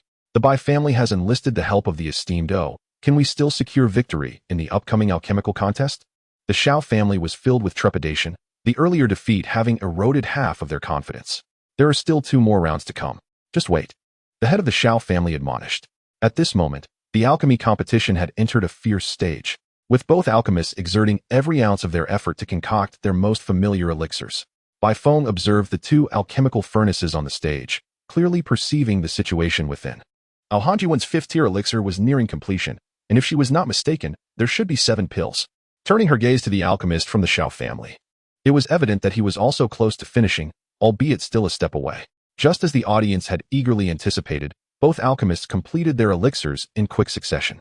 The representatives from the Yayue Pavilion stepped forward once more to examine and confirm the results before announcing them. In the second round, the Bai family's alchemist produced 7 elixirs, classified as 5th tier and of superior purple quality. As soon as the announcement was made, the Xiao family's alchemist wore a grim expression, casting a fierce glare at Oh Hong Yuan. The members of the Xiao family were filled with trepidation, fearing yet another defeat. The representatives of the Yayue Pavilion continued their announcement, revealing that the Xiao family's alchemist also produced 7 elixirs, matching the 5th tier and superior purple quality. Thus, the second round concluded in a tie. The spectators murmured in surprise, astonished that the result was indeed a stalemate, suggesting that both alchemists were evenly matched. The alchemist invited by the Xiao family was not to be underestimated. However, internally, The Xiao family's alchemist was already experiencing a significant blow to his confidence. He had never encountered a rival in the Tianchan kingdom, only to find himself being suppressed in the Fenglin kingdom. Frustrated and unwilling to concede, he requested a break. The request for a respite was deemed reasonable, and thus, the judge from the Yaoyue pavilion acquiesced. At this moment, Oh Hanyuan seized the opportunity to take a brief respite. The Bai family welcomed him back with an air of obsequiousness. Lord Oh, please take a seat. We are immensely grateful for your precious time in supporting the Bai family. Bai Qi promptly stated. After exchanging polite remarks with Bai Qi, Oh Hanyuan was escorted back to his seat, surrounded by the Bai family. Bai Fowei was also present. And she inquired, Lord Oh, how do you feel now? Will you be able to perform adequately in the next match? The competition had progressed through 2 rounds. The Bai family had won 1 round and tied another. Thus, in the final round, as long as Oh Hanyuan either won or tied, the Bai family would emerge victorious. Oh Hanyuan respectfully replied, Rest assured, master. The alchemical techniques you imparted to us have been thoroughly mastered. I am capable of producing elixirs continuously without issue. Witnessing the profound respect and amiability Oh Hanyuan displayed towards Bai Fengwei stirred a tempest of emotions within the onlookers. Oh Hanyuan was a figure of admiration and reverence. Yet here he was, showing such deference to someone whom the Bai family had once deemed inept. This was a difficult reality for many to accept. Previously, when the Bai family's Phoenix Grand Array was activated, rumors had circulated that Bai Fengwei was not the inept individual everyone had believed her to be, and that she had inherited the Bai family's esteemed Phoenix legacy. While the revelation had initially surprised the populace, it paled in comparison to the overwhelming impact of the current scene. It seemed that Bai Fengwei might possess greater prowess than Oh Hanyuan himself. But when had this transformation taken place? How had they remained oblivious to it? Although Bai Fengwei had not actively demonstrated her capabilities, her image had undergone a seismic shift in the hearts and minds of all present. She subtly instilled a sense of reverence in everyone around her. The laughter and disdain that once surrounded her transformed into resounding slaps across the faces of those who had mocked her. Only the strong can occupy the radiant heights, while the weak lack even the privilege to speak. Bai Fengwei understood this truth profoundly. The gazes directed at her shifted repeatedly, and ultimately, no one dared to show her disrespect. Yet, there are always those who fail to grasp the situation, continuing to regard others with disdain. Xiao Manning, witnessing Bai Fengwei's splendor, clenched her teeth in hatred and proclaimed, Bai Fengwei, even though you have gained power now, you were still rejected by the crown prince. As a discarded woman, what grounds do you have to be so arrogant? Her words immediately incited the ire of many onlookers, who began to point fingers at Xiao Manning, vocally condemning her remarks. Bai Fengwei smiled. Had it been her former self, she would have been drowned in a tide of spittle by now, with no one to defend her. However, she was indifferent to such trivialities. These childish antics were utterly beneath her. In stark contrast to Bai Fengwei's calm demeanor, Xiao Manning resembled a jester, unable to anticipate that her intended blow would fall flat. Sensing an invisible humiliation, she persisted. What I said is the truth.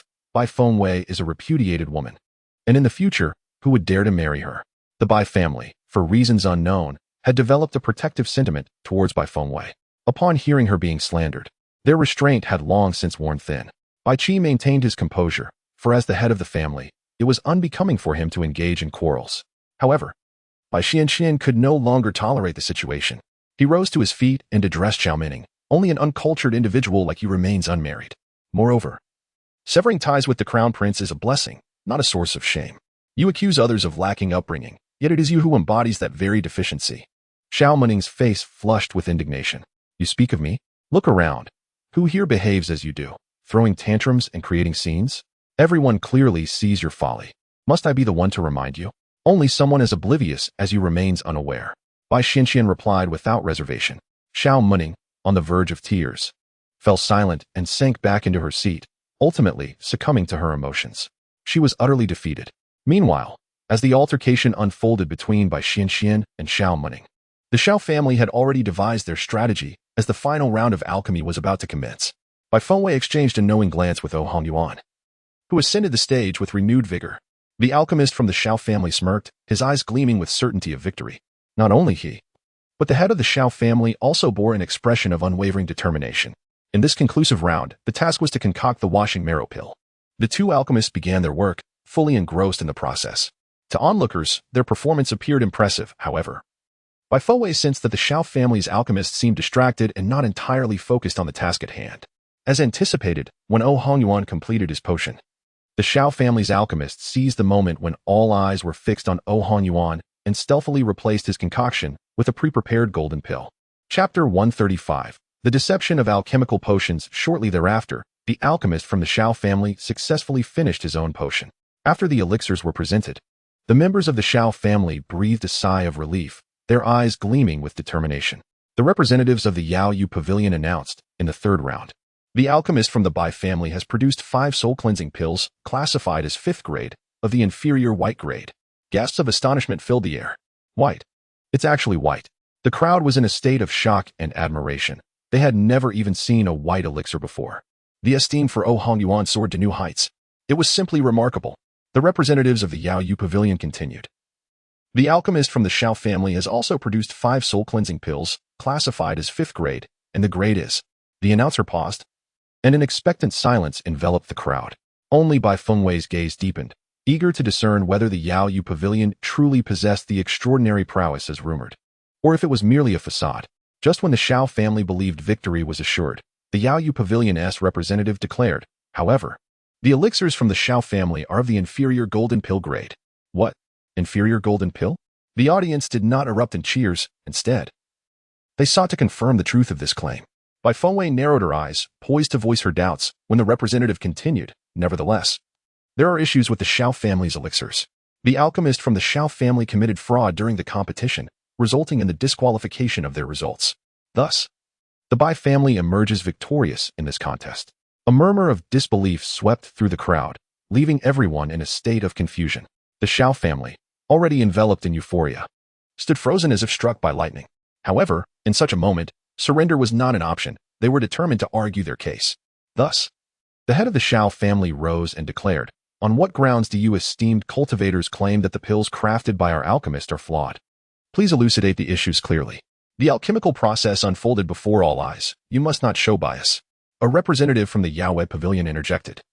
These inferior golden pills did not originate from the Xiao family's alchemist. The Xiao family brazenly attempts to deceive us right beneath the very nose of the Yao Pavilion. Do you think us mere decorations? On what basis do you assert that these pills were not crafted by our alchemist? Present your evidence. The head of the Xiao family retorted. The Yao Pavilion representatives exchanged glances, their expressions revealing their dilemma. What could they do?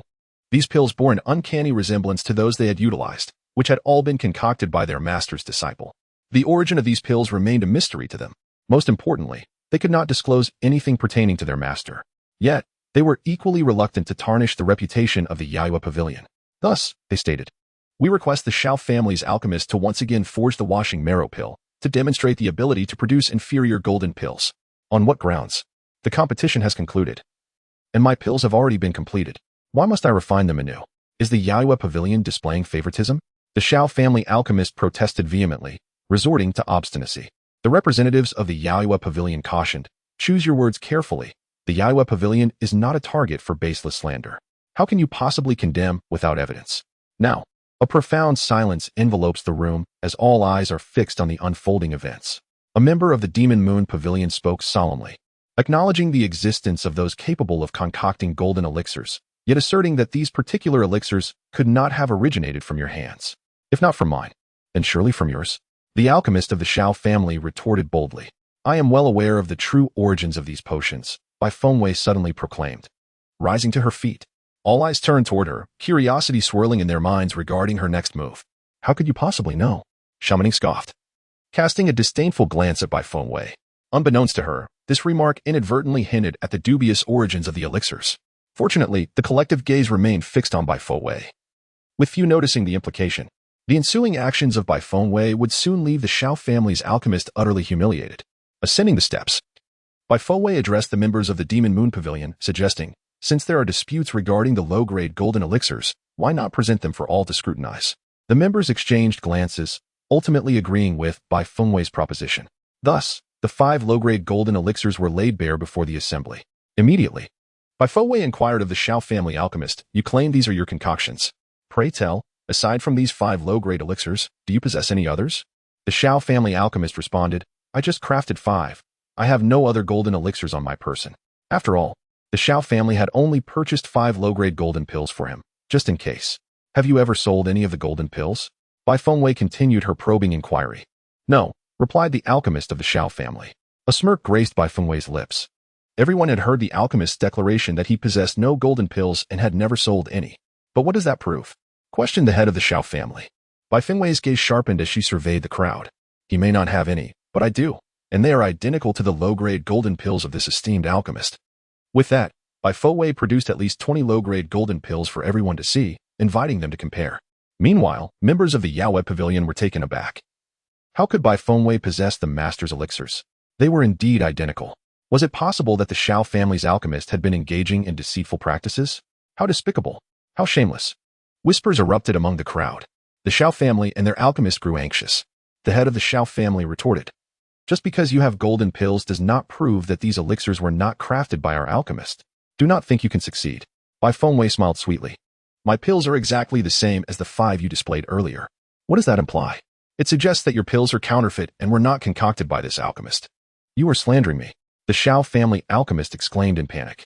Bai Fengwei's aura was formidable, her tone imbued with an oppressive force that sent shivers down spines. The evidence was clear. She urged the alchemist to refrain from making baseless accusations.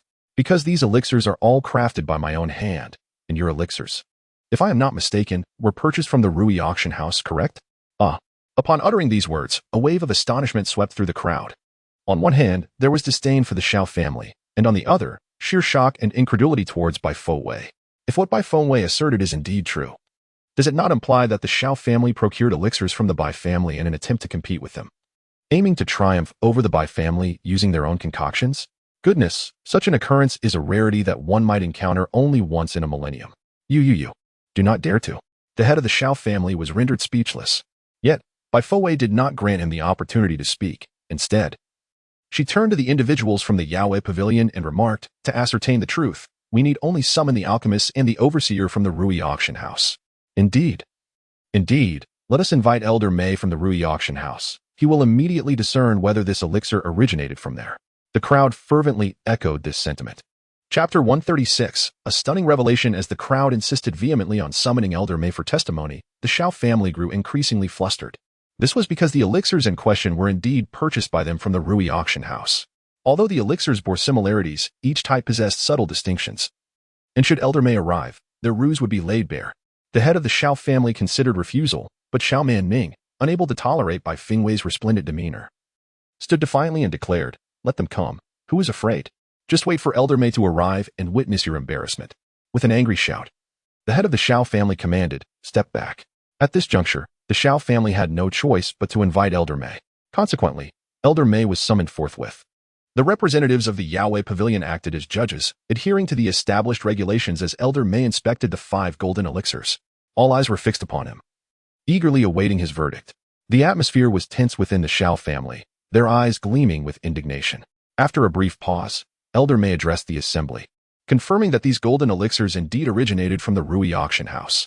This revelation sent shockwaves through the crowd, igniting a fervor as onlookers realized that the Shao family had shamelessly presented elixirs crafted by another. With the truth unveiled, the representatives of the Yaowei Pavilion declared the Bai family the victors of the alchemical competition. However, the members of the Shao family staunchly refused to accept this outcome. In a fit of rage and humiliation, one of them stood and accused, "Elder Mei, are you favoring the Bai family? On what grounds do you claim these elixirs were purchased by the Shao family from your Rui auction house?" Unfazed, Elder Mei replied calmly, "I implore the head of the Shao family to remain composed. Prior to my arrival, I had heard of the events that transpired here, and thus I brought the certificates for these elixirs along with the Shao family's purchase records and transaction details." Now, the Shao family had no means to evade the truth. Yet, their audacity remained unyielding. The head of the Shao family retorted, "What evidence do you have that these elixirs came from the Rui auction house?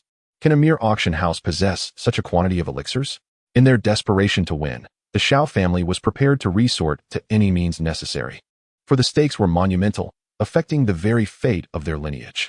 Regardless of the circumstances, they were determined to argue their case vehemently. As soon as the words left his mouth, Elder Mei remarked that these elixirs were entrusted to the Rui auction house for sale by the esteemed leader of the Dan Medicine Alliance of Folan Kingdom, Ohan Yuan.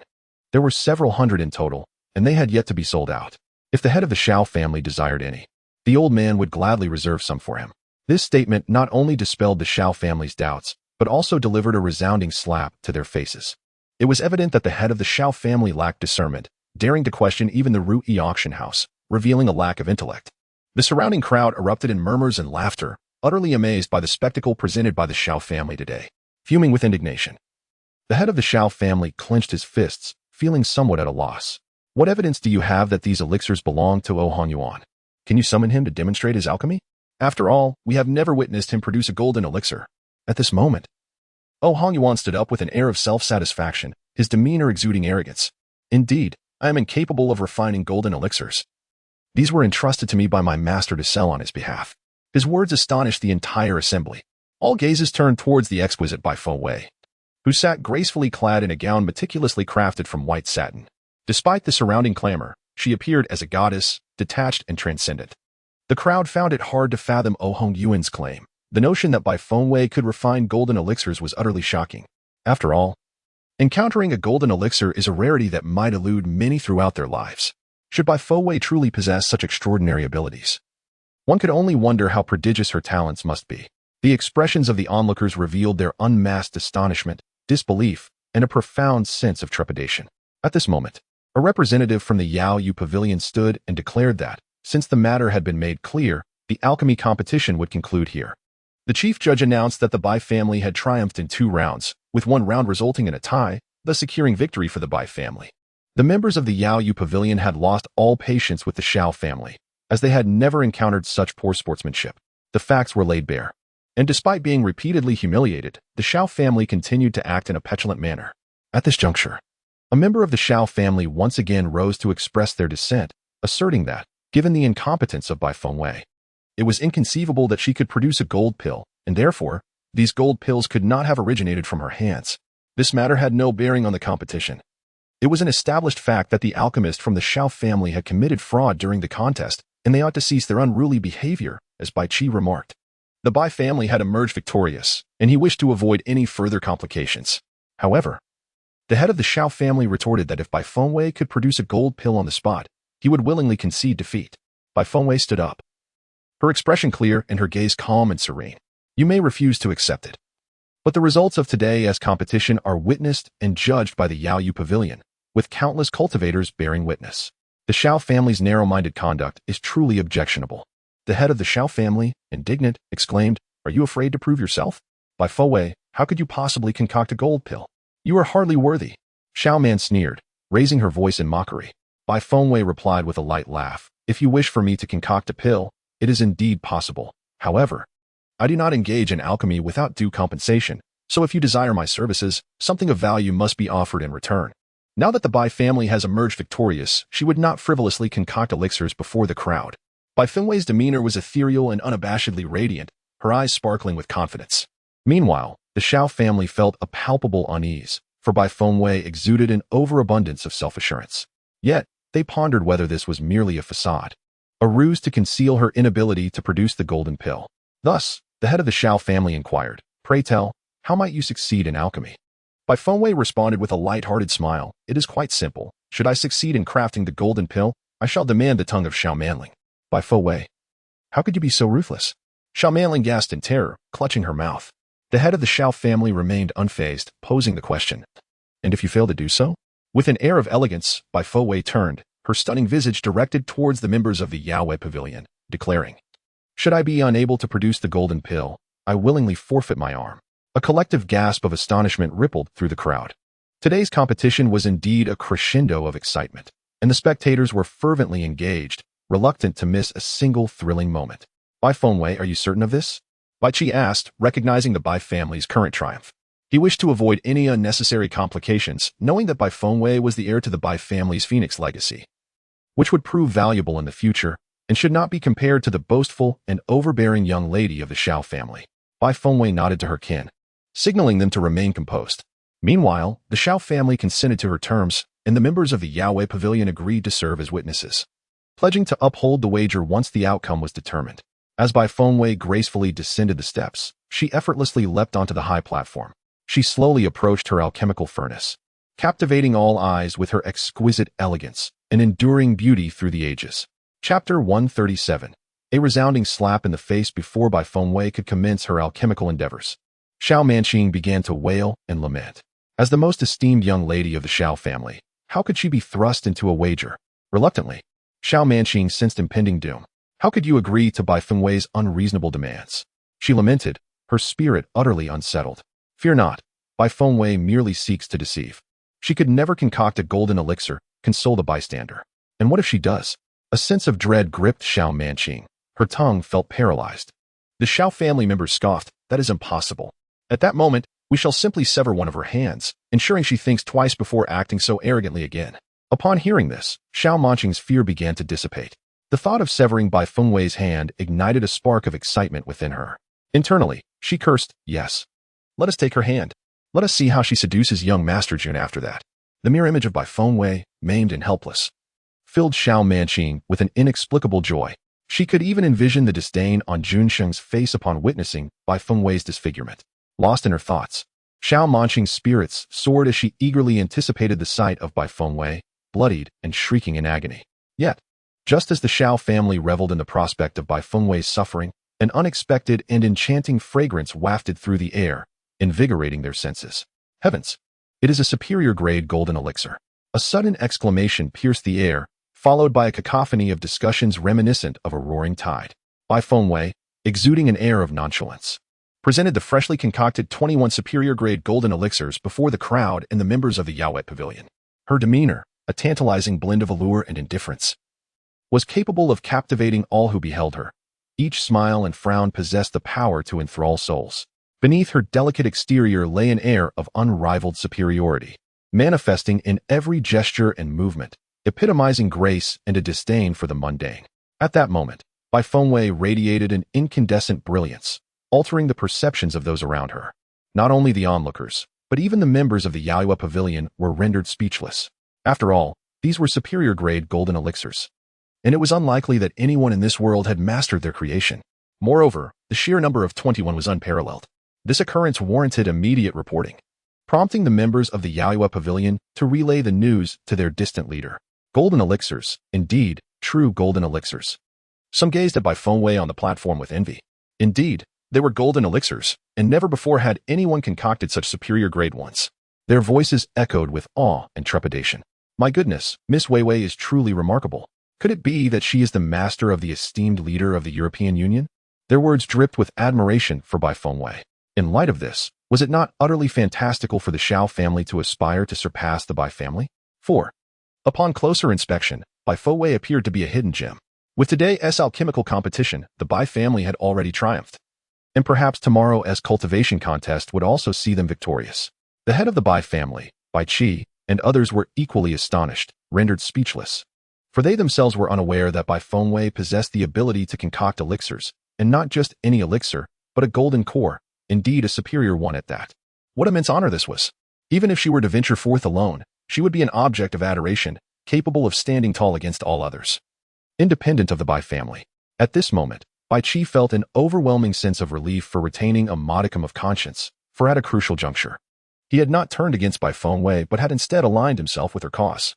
The family most reluctant to accept this reality was undoubtedly the Xiao family, with Xiao Mening being the most flustered among them. When the representatives of the Yaoet Pavilion announced that Bai Fengwei had indeed emerged with a golden core, terror swept through the Xiao family.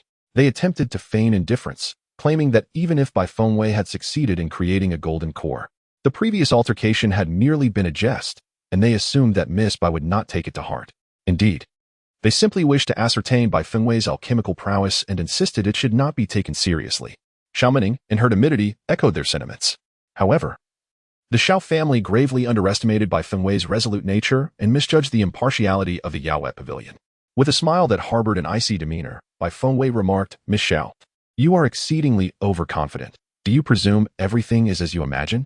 Xiao Mening, filled with resentment, cried out, Bai Fengwei, you are being excessively tyrannical.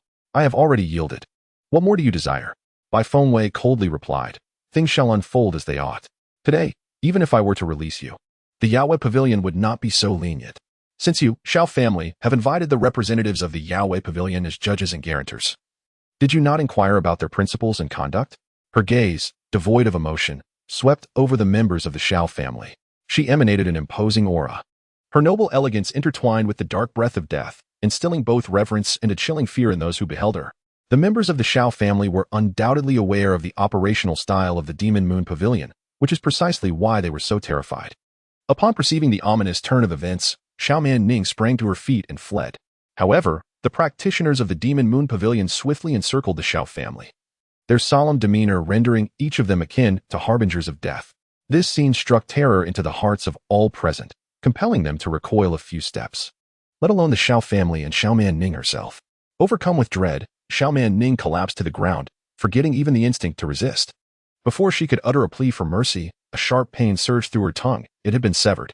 The spectacle was both ruthlessly efficient and deeply chilling, silencing the onlookers, who feared that even the slightest utterance might result in their own tongues disappearing without a trace.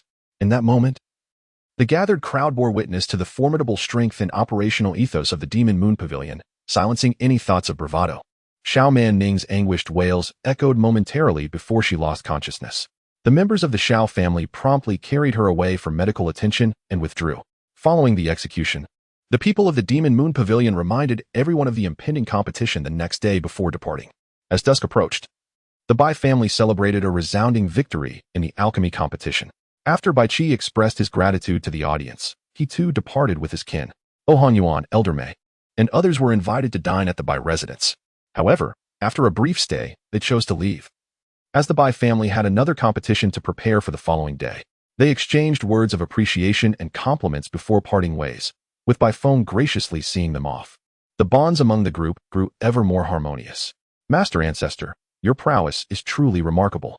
That Xiaoman Ning used to bully me incessantly, but witnessing her misfortune today brings immense satisfaction. Yin Li walks beside Han Yuan, his eyes gleaming with delight. Bai Fengwei smiles, albeit with a hint of regret, remarking that a mere tongue is too lenient a punishment for her. Master, Yin Li and I shall take our leave. We will return tomorrow.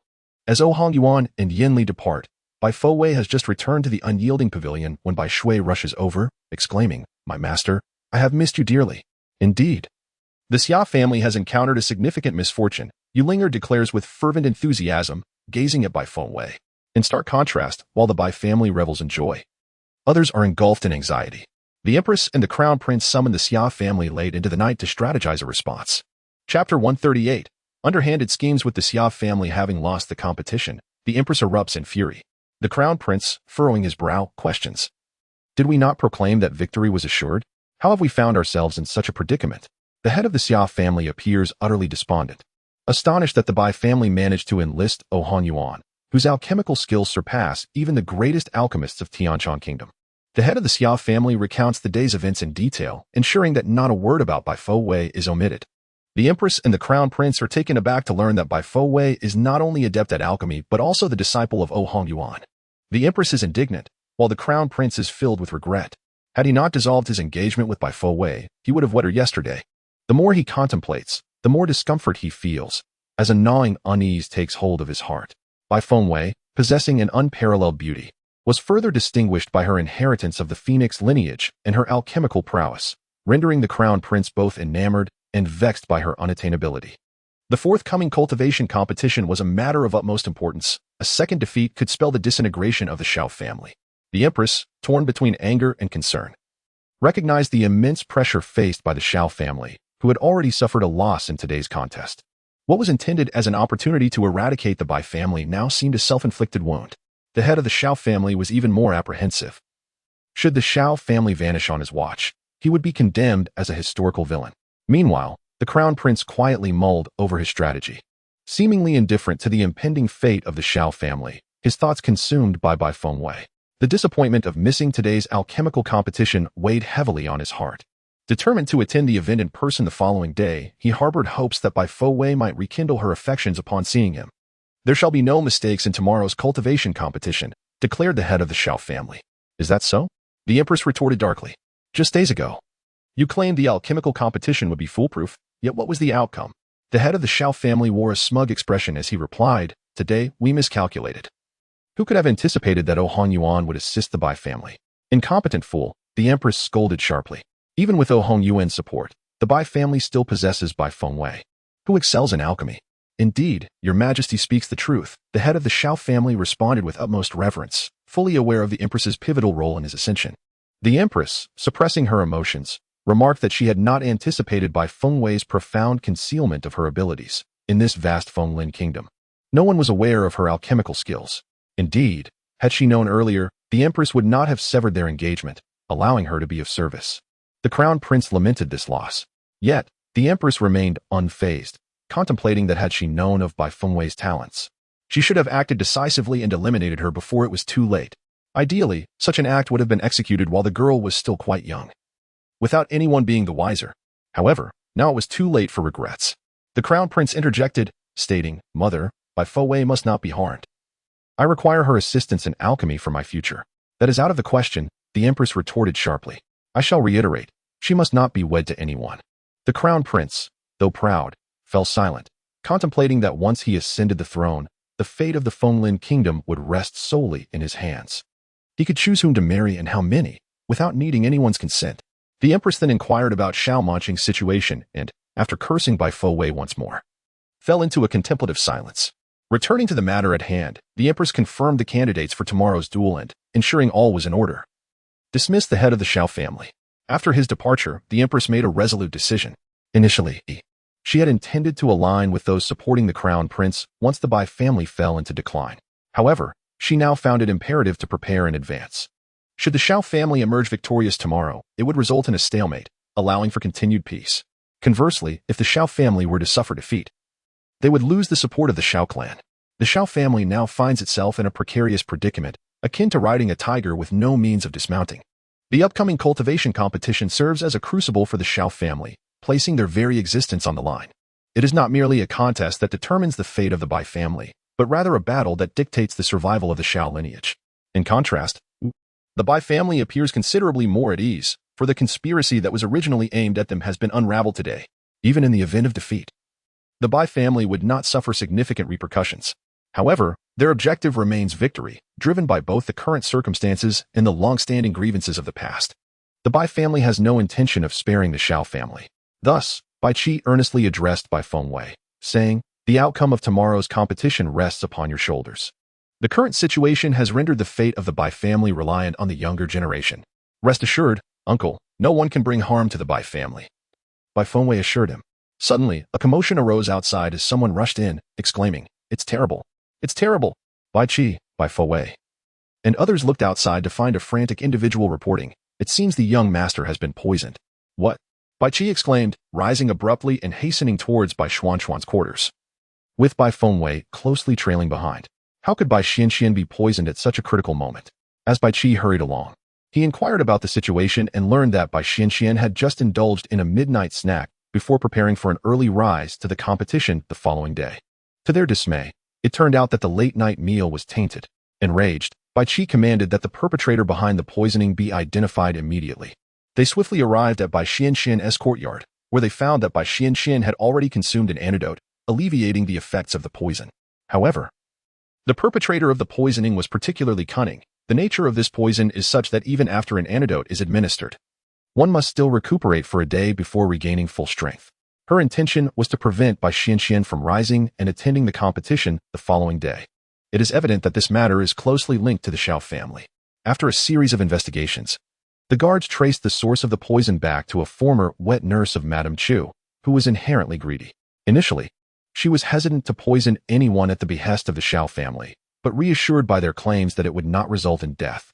And tempted by the lure of money, she surreptitiously poisoned Bai Xuanxuan's meal when no one was watching.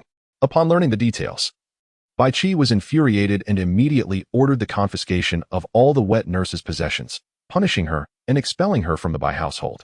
In light of this incident, Bai Qi instructed Madame Gao to conduct a thorough investigation of all the servants within the Bai residence, dismissing those deemed incompetent, disloyal, or unworthy. However, given Bai Xuanxuan's current condition, her participation in the competition was now rendered impossible. At this moment, the younger generation of the Bai family consisted solely of Bai Fengwei, Bai Xianxian, and Bai Xingxing. Should Bai Xianxian be unable to compete, it would effectively mean that the Bai family had forfeited a match, resulting in a loss for them. The Xiao family had indeed calculated their moves well. To outsiders, Bai Xianxian was perceived as the most formidable among the younger generation of the Bai family. Thus, the Xiao family resorted to underhanded tactics to ensure her inability to participate. Additionally, with the support of two formidable experts invited by the Xiao family, their chances of victory appeared significantly enhanced. Yet, is the reality truly as it seems? Chapter 139, The Competition of Cultivation the following day. As word of the alchemy competition spread following yesterday's events, a greater throng gathered today. Some were present to witness the contest between the Bai and Xiao families. Yet the majority came to see Bai Fengwei. After all, Bai Fengwei was notoriously known as a failure. It was astonishing that such an individual could concoct a one-of-a-kind golden elixir, a feat remarkable enough to leave onlookers in awe. Even before the competition commenced, a multitude had already assembled in anticipation. When Bai Fengwei made her appearance, a voice suddenly rang out, "Miss Weiwei, you are my deity. I love you." Following this proclamation, a cascade of tokens of affection was hurled toward her, creating a truly spectacular scene. Bai Fengwei stood there, utterly dumbfounded, as tokens piled around her like a mountain. Additionally, people began to shower her with treasures of gold and silver. With a wry smile, she pondered if this was what it meant to have a devoted admirer. Yinchuin and Yulingo stood by her side, shielding her from the barrage. Unable to contain his sarcasm, Yinchuin remarked, "You have already made a name for yourself." With a bittersweet grin, Bai Fengwei self-deprecatingly replied, "If we speak of notoriety, I have always been well known, albeit as an object of ridicule and disdain." Yet now, she had undergone a profound transformation, becoming an object of admiration. "Should we collect these items, Weiwei?" Yulingo inquired. Bai Fengwei, displaying a sense of resignation, replied, "Let us not disturb them.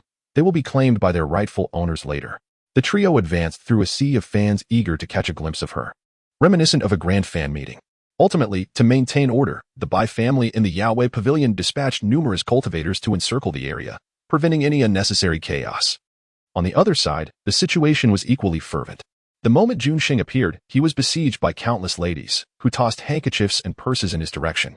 Observing Junxing, trapped in the midst like a modern-day Tangsing, Bai Fengwei, Yinchuin, and Yulinga watched the spectacle with amusement. "Indeed, young Master Jun is quite the crowd favorite," remarked Yulinger. "The most handsome man in the imperial city is not merely a title," Bai Fengwei added, recalling the scene of Junxing being surrounded. While they indulged in the drama, the Xiao family, on the other side, cast venomous glances in their direction. "Who are those two beside Bai Fengwei?" inquired the head of the Xiao family. "They are likely the reinforcements summoned by the Bai family," someone responded. "Likely?" The head of the Xiao family retorted angrily, "What are you all doing? Have you yet to ascertain who the Bai family has enlisted for assistance?" Cautioned by yesterday's failure, the head of the Xiao family had become significantly more prudent. "Those two do not appear particularly formidable. They are merely good-looking," someone confidently stated. "Indeed, head. There is no need for concern. Our allies are masters of the transformation realm," another from the Xiao family assured, filled with confidence that victory in today's competition was assured. At that moment, the Xiao family's reinforcements chimed in, "Rest assured, head of the Xiao family, with us present, victory is inevitable." The head of the Xiao family felt buoyed by their confidence. However, he still cautioned, "We must not underestimate our opponents. Although Bai Xianxian cannot participate, we must still secure 2 victories to claim overall triumph." "Do not worry," the Xiao family's allies assured him. The arena was thronged with spectators, a sea of humanity. The clamor, so overwhelming that even the softest whispers were drowned out. Subsequently, the representatives of the Yaoyu pavilion arrived punctually, requesting the Bai and Xiao families to submit the names of their participants. The representatives stated that in today's cultivation competition, each family was to present 5 cultivators under the age of 25, with 3 of them being juniors from their own lineage. Each family was permitted to invite a maximum of 2 supporters. The competition would consist of 5 rounds, and the victor would be the one who won 3 or more rounds. Initially, a member of the Xiao family drew the poison by Xianyuan, rendering him unable to utilize his spiritual energy, thus resulting in his automatic withdrawal. Consequently, the representatives of the Yaoyu pavilion declared the Xiao family the winner of the first round. At the moment the outcome was revealed, the members of the Xiao family displayed expressions of triumph, while the Bai family clenched their fists in indignation, deeming the actions of their opponents as despicable and beneath contempt. However, the rules of the competition did not account for such grievances, and despite the Bai family's misfortune, they could not contest the results, as the identities of the opponents remained unknown until the second round. It was only then that the name of Yinchuin was announced to compete against one of the Xiao family's supporters. The latter ascended the stage with an air of confidence, his demeanor replete with arrogance and disdain. In contrast, Yinchuin exuded a calm and serene presence. Yet his aura was commendable, instantly captivating a number of admirers. Sitting beside Bai Fengwei, Yulinger pouted and remarked, "Do those women not have their own husbands? Why are they gazing at Brother Yun with such infatuation?" Bai Fengwei, detached from the matter, responded, The desire for beauty is inherent in all. Splendid things deserve to be shared for everyone's enjoyment. Originally, Bai Fengwei was merely jesting, yet unexpectedly, Yulingo interjected, remarking that when your snake is surrounded by other women. Let us see if you can still utter such words. Bai Fengwei was momentarily taken aback. As the image of Mo Jiuli being ensconced by countless admirers suddenly flashed in her mind, casting a pall over her mood, which she found difficult to dispel despite several attempts. The surrounding crowd erupted in astonished exclamations, jolting Bai Fengwei from her reverie. Upon focusing her gaze, she was astounded to see Yunchuin defeat the arrogant Huazuan with a single strike. Yulingo clapped her hands in exhilaration, exclaiming, "That's wonderful, Brother Yun. Hooray! Brother Yun has won." Yunchuin, composed and unassuming, cast a glance at Yulinger, his eyes brimming with delight. However, at that moment, the defeated opponent, unwilling to accept his loss, launched a sudden ambush. Yulinger widened her eyes in alarm, anxiously watching the back of Yunchuin. Just as the onlookers feared for his safety, he executed a graceful turn, unleashing his spiritual energy, and the assailant was instantly struck down, grievously wounded. Crashing against the arena's barrier, blood spilling from his mouth as he collapsed. In the second round, the Bai family emerged victorious, much to the chagrin of the Xiao family. They never anticipated that the highly priced Huazuan expert, whom they had brought in, would fall so easily to a mere move from someone beside Bai Fengwei. This defied logic. The head of the Xiao family rose in indignation, declaring, "How could our contestant possibly lose? He is a first-tier Huazuan. Surely, the Bai family must have resorted to some underhanded tactics." The Bai family remained silent, while a member of the Yaoyu Pavilion proclaimed, "The competition is fair, just, and open." The contestant from the Xiao family possesses a cultivation level of the first stage of transformation, whereas the contestant from the Bai family boasts a cultivation level of the second stage of transformation. What? The Xiao family stared in disbelief. When did the Bai family recruit such a formidable cultivator? They were utterly unaware of this development. However, at this moment, pondering over it was futile. For the Bai family had already secured victory in this round. Bai Fengwei cast a fleeting glance at the Xiao family members, her expression inscrutable, contrasting sharply with the vivid emotions displayed on the faces of the Xiao family. In the next round, Bai Xinxin was set to face the son of the Xiao family head. Chapter 140. The tension mounts. Bai Xinxin, at the age of 17, stood at the third stage of elemental transformation, while Xiao Feiyang, the son of the Xiao family head, was 20 years old and possessed a cultivation level of the fifth stage of elemental transformation. Bai Xinxin was acutely aware of her inferior cultivation compared to Xiao Feiyang, which heightened her anxiety. "Xinxin, it matters not if you cannot win. Remember to protect yourself," Bai Qi advised. "I understand, father," Bai Xinxin replied as she prepared to ascend the stage. Observing Xiao Feiyang's arrogant demeanor, Bai Fengwei cautioned her, "I and young Master Jun will be right behind you. So do not burden yourself with psychological pressure. If you feel overwhelmed, find an opportune moment to concede. There is no need to risk injury." Bai Xinxin nodded in acknowledgement, indicating her understanding. On the stage, Xiao Feiyang stood with his hands on his hips, exclaiming, "Who is this Bai family contestant daring to face me? Are they afraid to come forth?" Bai Xinxin clenched her fists and stepped onto the arena. Upon encountering Bai Xinxin, Xiao Feiyang's eyes gleamed with a lecherous glint as he stroked his chin and remarked, "Such a young maiden, I wonder if she can fight. How about accompanying me back as my concubine?" This statement elicited a chorus of laughter from the crowd. The Bai family, however, was indignant, their spirits ignited with righteous fury. The Xiao family truly exhibited the basest of behaviors, with even their younger generation proving disgraceful. Bai Xinxin, filled with shame and anger, wasted no time in launching an attack. Yet, she proved no match for Xiao Feiyang, and after several exchanges, she was defeated. At that moment, Xiao Feiyang grew even more arrogant, brazenly declaring, "What do you say, little sister? If you agree to return with me to the Xiao family, I shall spare you."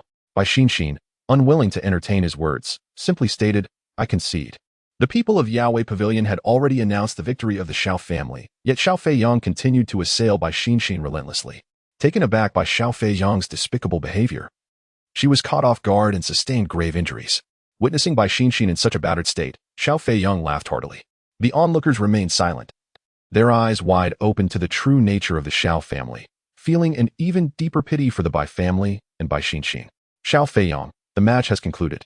How can you launch a sneak attack?" Bai Qi bellowed in anger. Xiao Feiyang, with a nonchalant expression, retorted, "The rules of the match state that life and death are inconsequential." Bai Qi, seething with rage, insisted that since the competition had ended, both parties should cease fighting. The head of the Xiao family interjected, "No one has died. Why must the head of the Bai family overreact? While Bai Qi was infuriated, he found it difficult to retaliate. The individuals from the Yao Yu pavilion acted as mediators, leaving the matter aside for the moment. Bai Fowei instructed Yu Lingo to deliver several healing elixirs to Bai Xinxin, her eyes now glistening with icy resolve. Since the Shao family had chosen to court their own demise, they could hardly blame her for the consequences. Meanwhile, the Shao family was reveling in their triumphs. Having secured victories in 2 rounds of competition, a 3rd win would grant them overall victory in the day's cultivation contest. Well done, Fei Yang, the family had declared. We must temper the arrogance of the Bai family, ensuring they recognize the strength of the Shao clan. Shao Feiyang wore an expression of unrestrained pride, asserting that such accomplishments were to be expected from a son. At this rate, victory is all but assured for our family, the head of the Shao clan remarked, casting a satisfied glance at Bai Qi. In stark contrast to the beaming visage of the Shao patriarch, Bai Qi exuded a calm and seasoned demeanor. However, the atmosphere shifted as the Yao Yu pavilion announced that the next contender for the Bai family was Jun Sheng, abruptly halting the smile of the Shao patriarch. What is happening? How could Jun Sheng possibly assist the Bai family? The patriarch's voice quivered with disbelief. Jun Sheng had been chosen by the sect from the Central World many years ago, and while his precise cultivation level remained unknown, it was surely formidable. Opposing Jun Sheng was the Shao family's prodigious son, Shao Ziku, who possessed a second-grade spiritual vein and had already transcended the realm of soul transformation. Bai Fengwei cast a glance at Jun Sheng, who immediately understood her intent. Jun Sheng was determined to exact retribution for the Shao family's shameless actions against Bai Xinxin. Initially, he refrained from unleashing his full potential, leading Shao Ziku to gradually lower his guard, basking in his own self-satisfaction. The arena was alive with swirling spiritual energy as the two engaged in a fierce exchange, creating an impression of balanced prowess in their cultivation. As the Shao family gradually gained confidence, they believed that Shao Ziqiao would undoubtedly emerge victorious. Only Bai Fengwei wore a subtle smile at the corners of her lips, as if to say, prepare yourselves, Shao family, for the unbearable pain that awaits. Suddenly, Jun Sheng executed a magnificent turn, his folding fan snapping open with a sharp sound, unleashing a fierce aura that struck directly at Shao Ziqiao's heart. This unexpected scene caught everyone off guard, including Shao Ziqiao himself, who found himself bereft of any chance to contemplate as he met his demise on the spot. The members of the Shao family stood in stunned silence, gazing at the fallen Shao Ziqiao, momentarily paralyzed.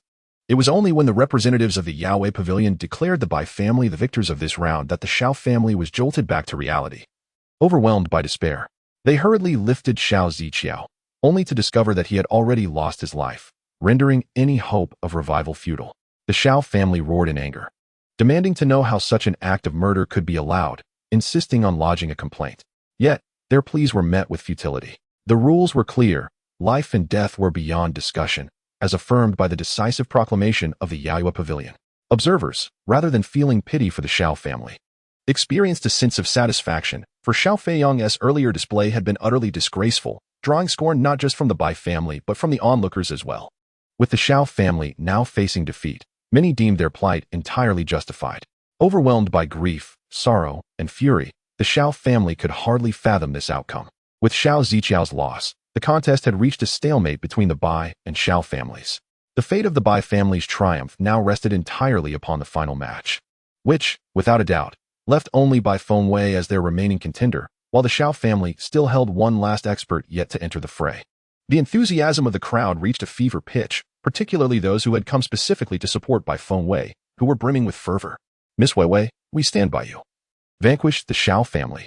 Miss Weiwei, show the Shao family what you are capable of. Miss Weiwei, glance my way. I possess a chiseled physique and striking features.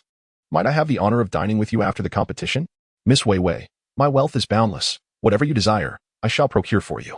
The atmosphere transformed dramatically, filled with various declarations of admiration for Bai Fengwei. She offered an awkward smile, then resumed her impassive demeanor as if she had heard nothing. Meanwhile, Jun Sheng stood nearby, his hand clenched tightly within his sleeve, turning pale with tension. The crown prince, newly arrived, observed the spectacle, his emotions a tumultuous blend. He was eager to witness the true extent of Bai Fengwei's prowess. The hired help from the Shao family had taken the stage, and he appeared far from ordinary, embodying a calm and composed demeanor that surpassed his predecessors. Yu Linger, bubbling with excitement, exclaimed to Bai Fengwei, Weiwei, it's your turn, it's your turn. Bai Qi glanced at Bai Fengwei, remaining silent, yet his anxious expression was unmistakable. After all, Bai Fengwei's forthcoming performance was pivotal to the future of the Bai family. The atmosphere was charged, and Bai Fengwei stood tall, exuding an enchanting yet commanding presence. As her delicate toes touched the ground, the final match was poised to commence. Chapter 141, a series of twists and turns. Father, rest assured, this round will certainly be a victory for the Xiao family. Even though Bai Fengwei has inherited the phoenix legacy of the Bai clan, she cannot possibly surpass my capabilities. After all, Bai Fengwei had not inherited the phoenix legacy for even a month. Her cultivation could not possibly have advanced so remarkably. Although the head of the Xiao family shared this sentiment, he could not help but feel a surge of anxiety. This competition was pivotal to the fate of the Xiao family, and the critical moment had arrived, causing his heart to lose its earlier calm. If Bai Fengwei were to emerge victorious, it would spell the complete ruin of the Xiao clan. At that moment, the head of the Xiao family felt the sweat forming in his palms, silently praying for Bai Fengwei's defeat.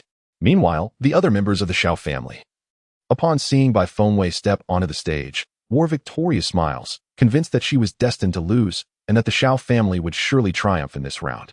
However, the individual on the field held a different perspective, feeling an undercurrent of excitement. He regarded Bai Fengwei with a sense of rivalry, his heart ablaze with passion, satisfaction gleaming in his eyes.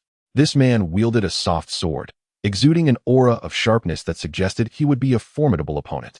In contrast, Bai Fengwei maintained an air of composure, embodying an unflinching serenity as if a mountain were crumbling before her without causing her to flinch. Let the battle commence. He drew forth his soft sword, the blade humming with eagerness. Bai Fengwei, not underestimating her adversary, summoned a resplendent purple sword that gleamed with brilliance. Go, Miss Weiwei. Go. Miss Weiwei. Go, Miss Weiwei.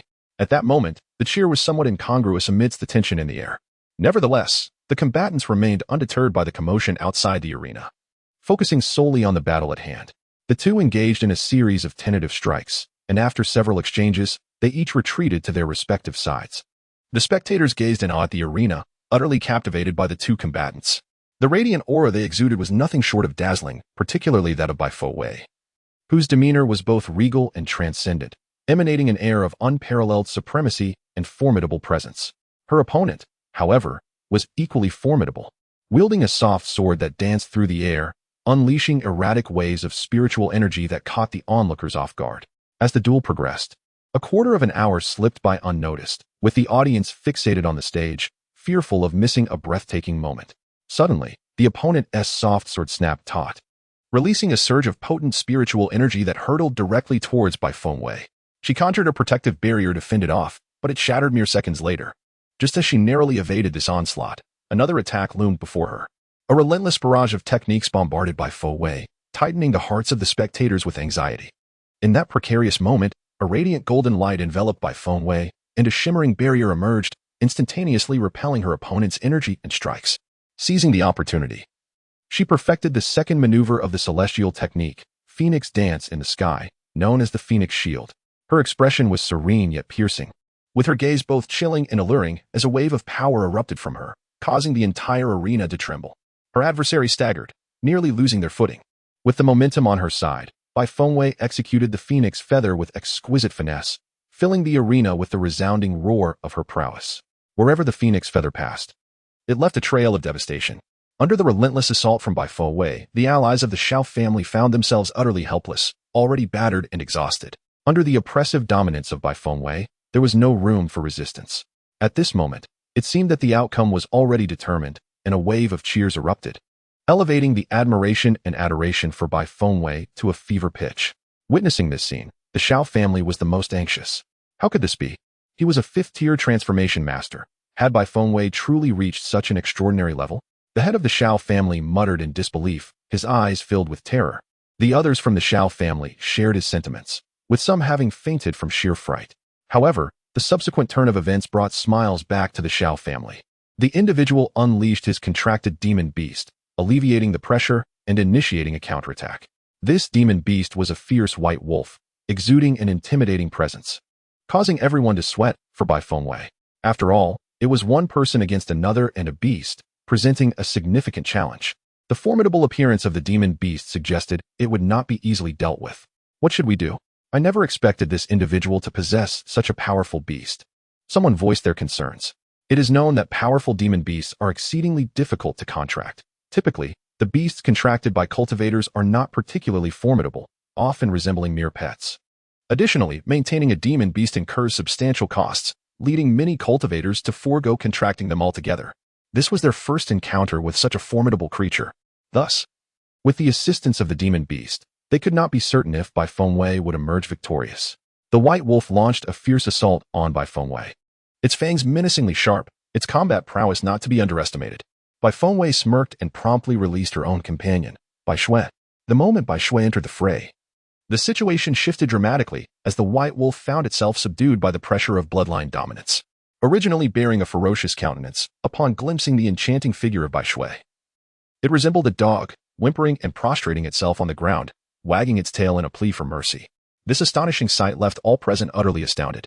Just how many surprises does Bai Fengwei still harbor that outsiders remain oblivious to? Moreover, what manner of beast is this creature of hers? It appears akin to a fox, elegant in posture and lithe in form, yet upon closer inspection, it also resembles a rabbit, exuding grace and radiating an ethereal charm with every gesture. Most notably, the white wolf regarded it as if it were a specter, trembling in fear and readily submitting. Witnessing this spectacle, the cultivators summoned by the Shao family couldn't help but be amused, exclaiming, "Bai Jingang, you are truly a disgrace." The white wolf whimpered, seemingly unwilling to fight desperately, only wishing to flee the scene to preserve its life. While the white wolf was subdued by Bai Shui, Bai Fengwei did not enlist her aid but faced the adversary alone. Bai Fengwei launched a comprehensive assault, her aura fully unleashed, a formidable presence emanating from her, radiating strength and brilliance.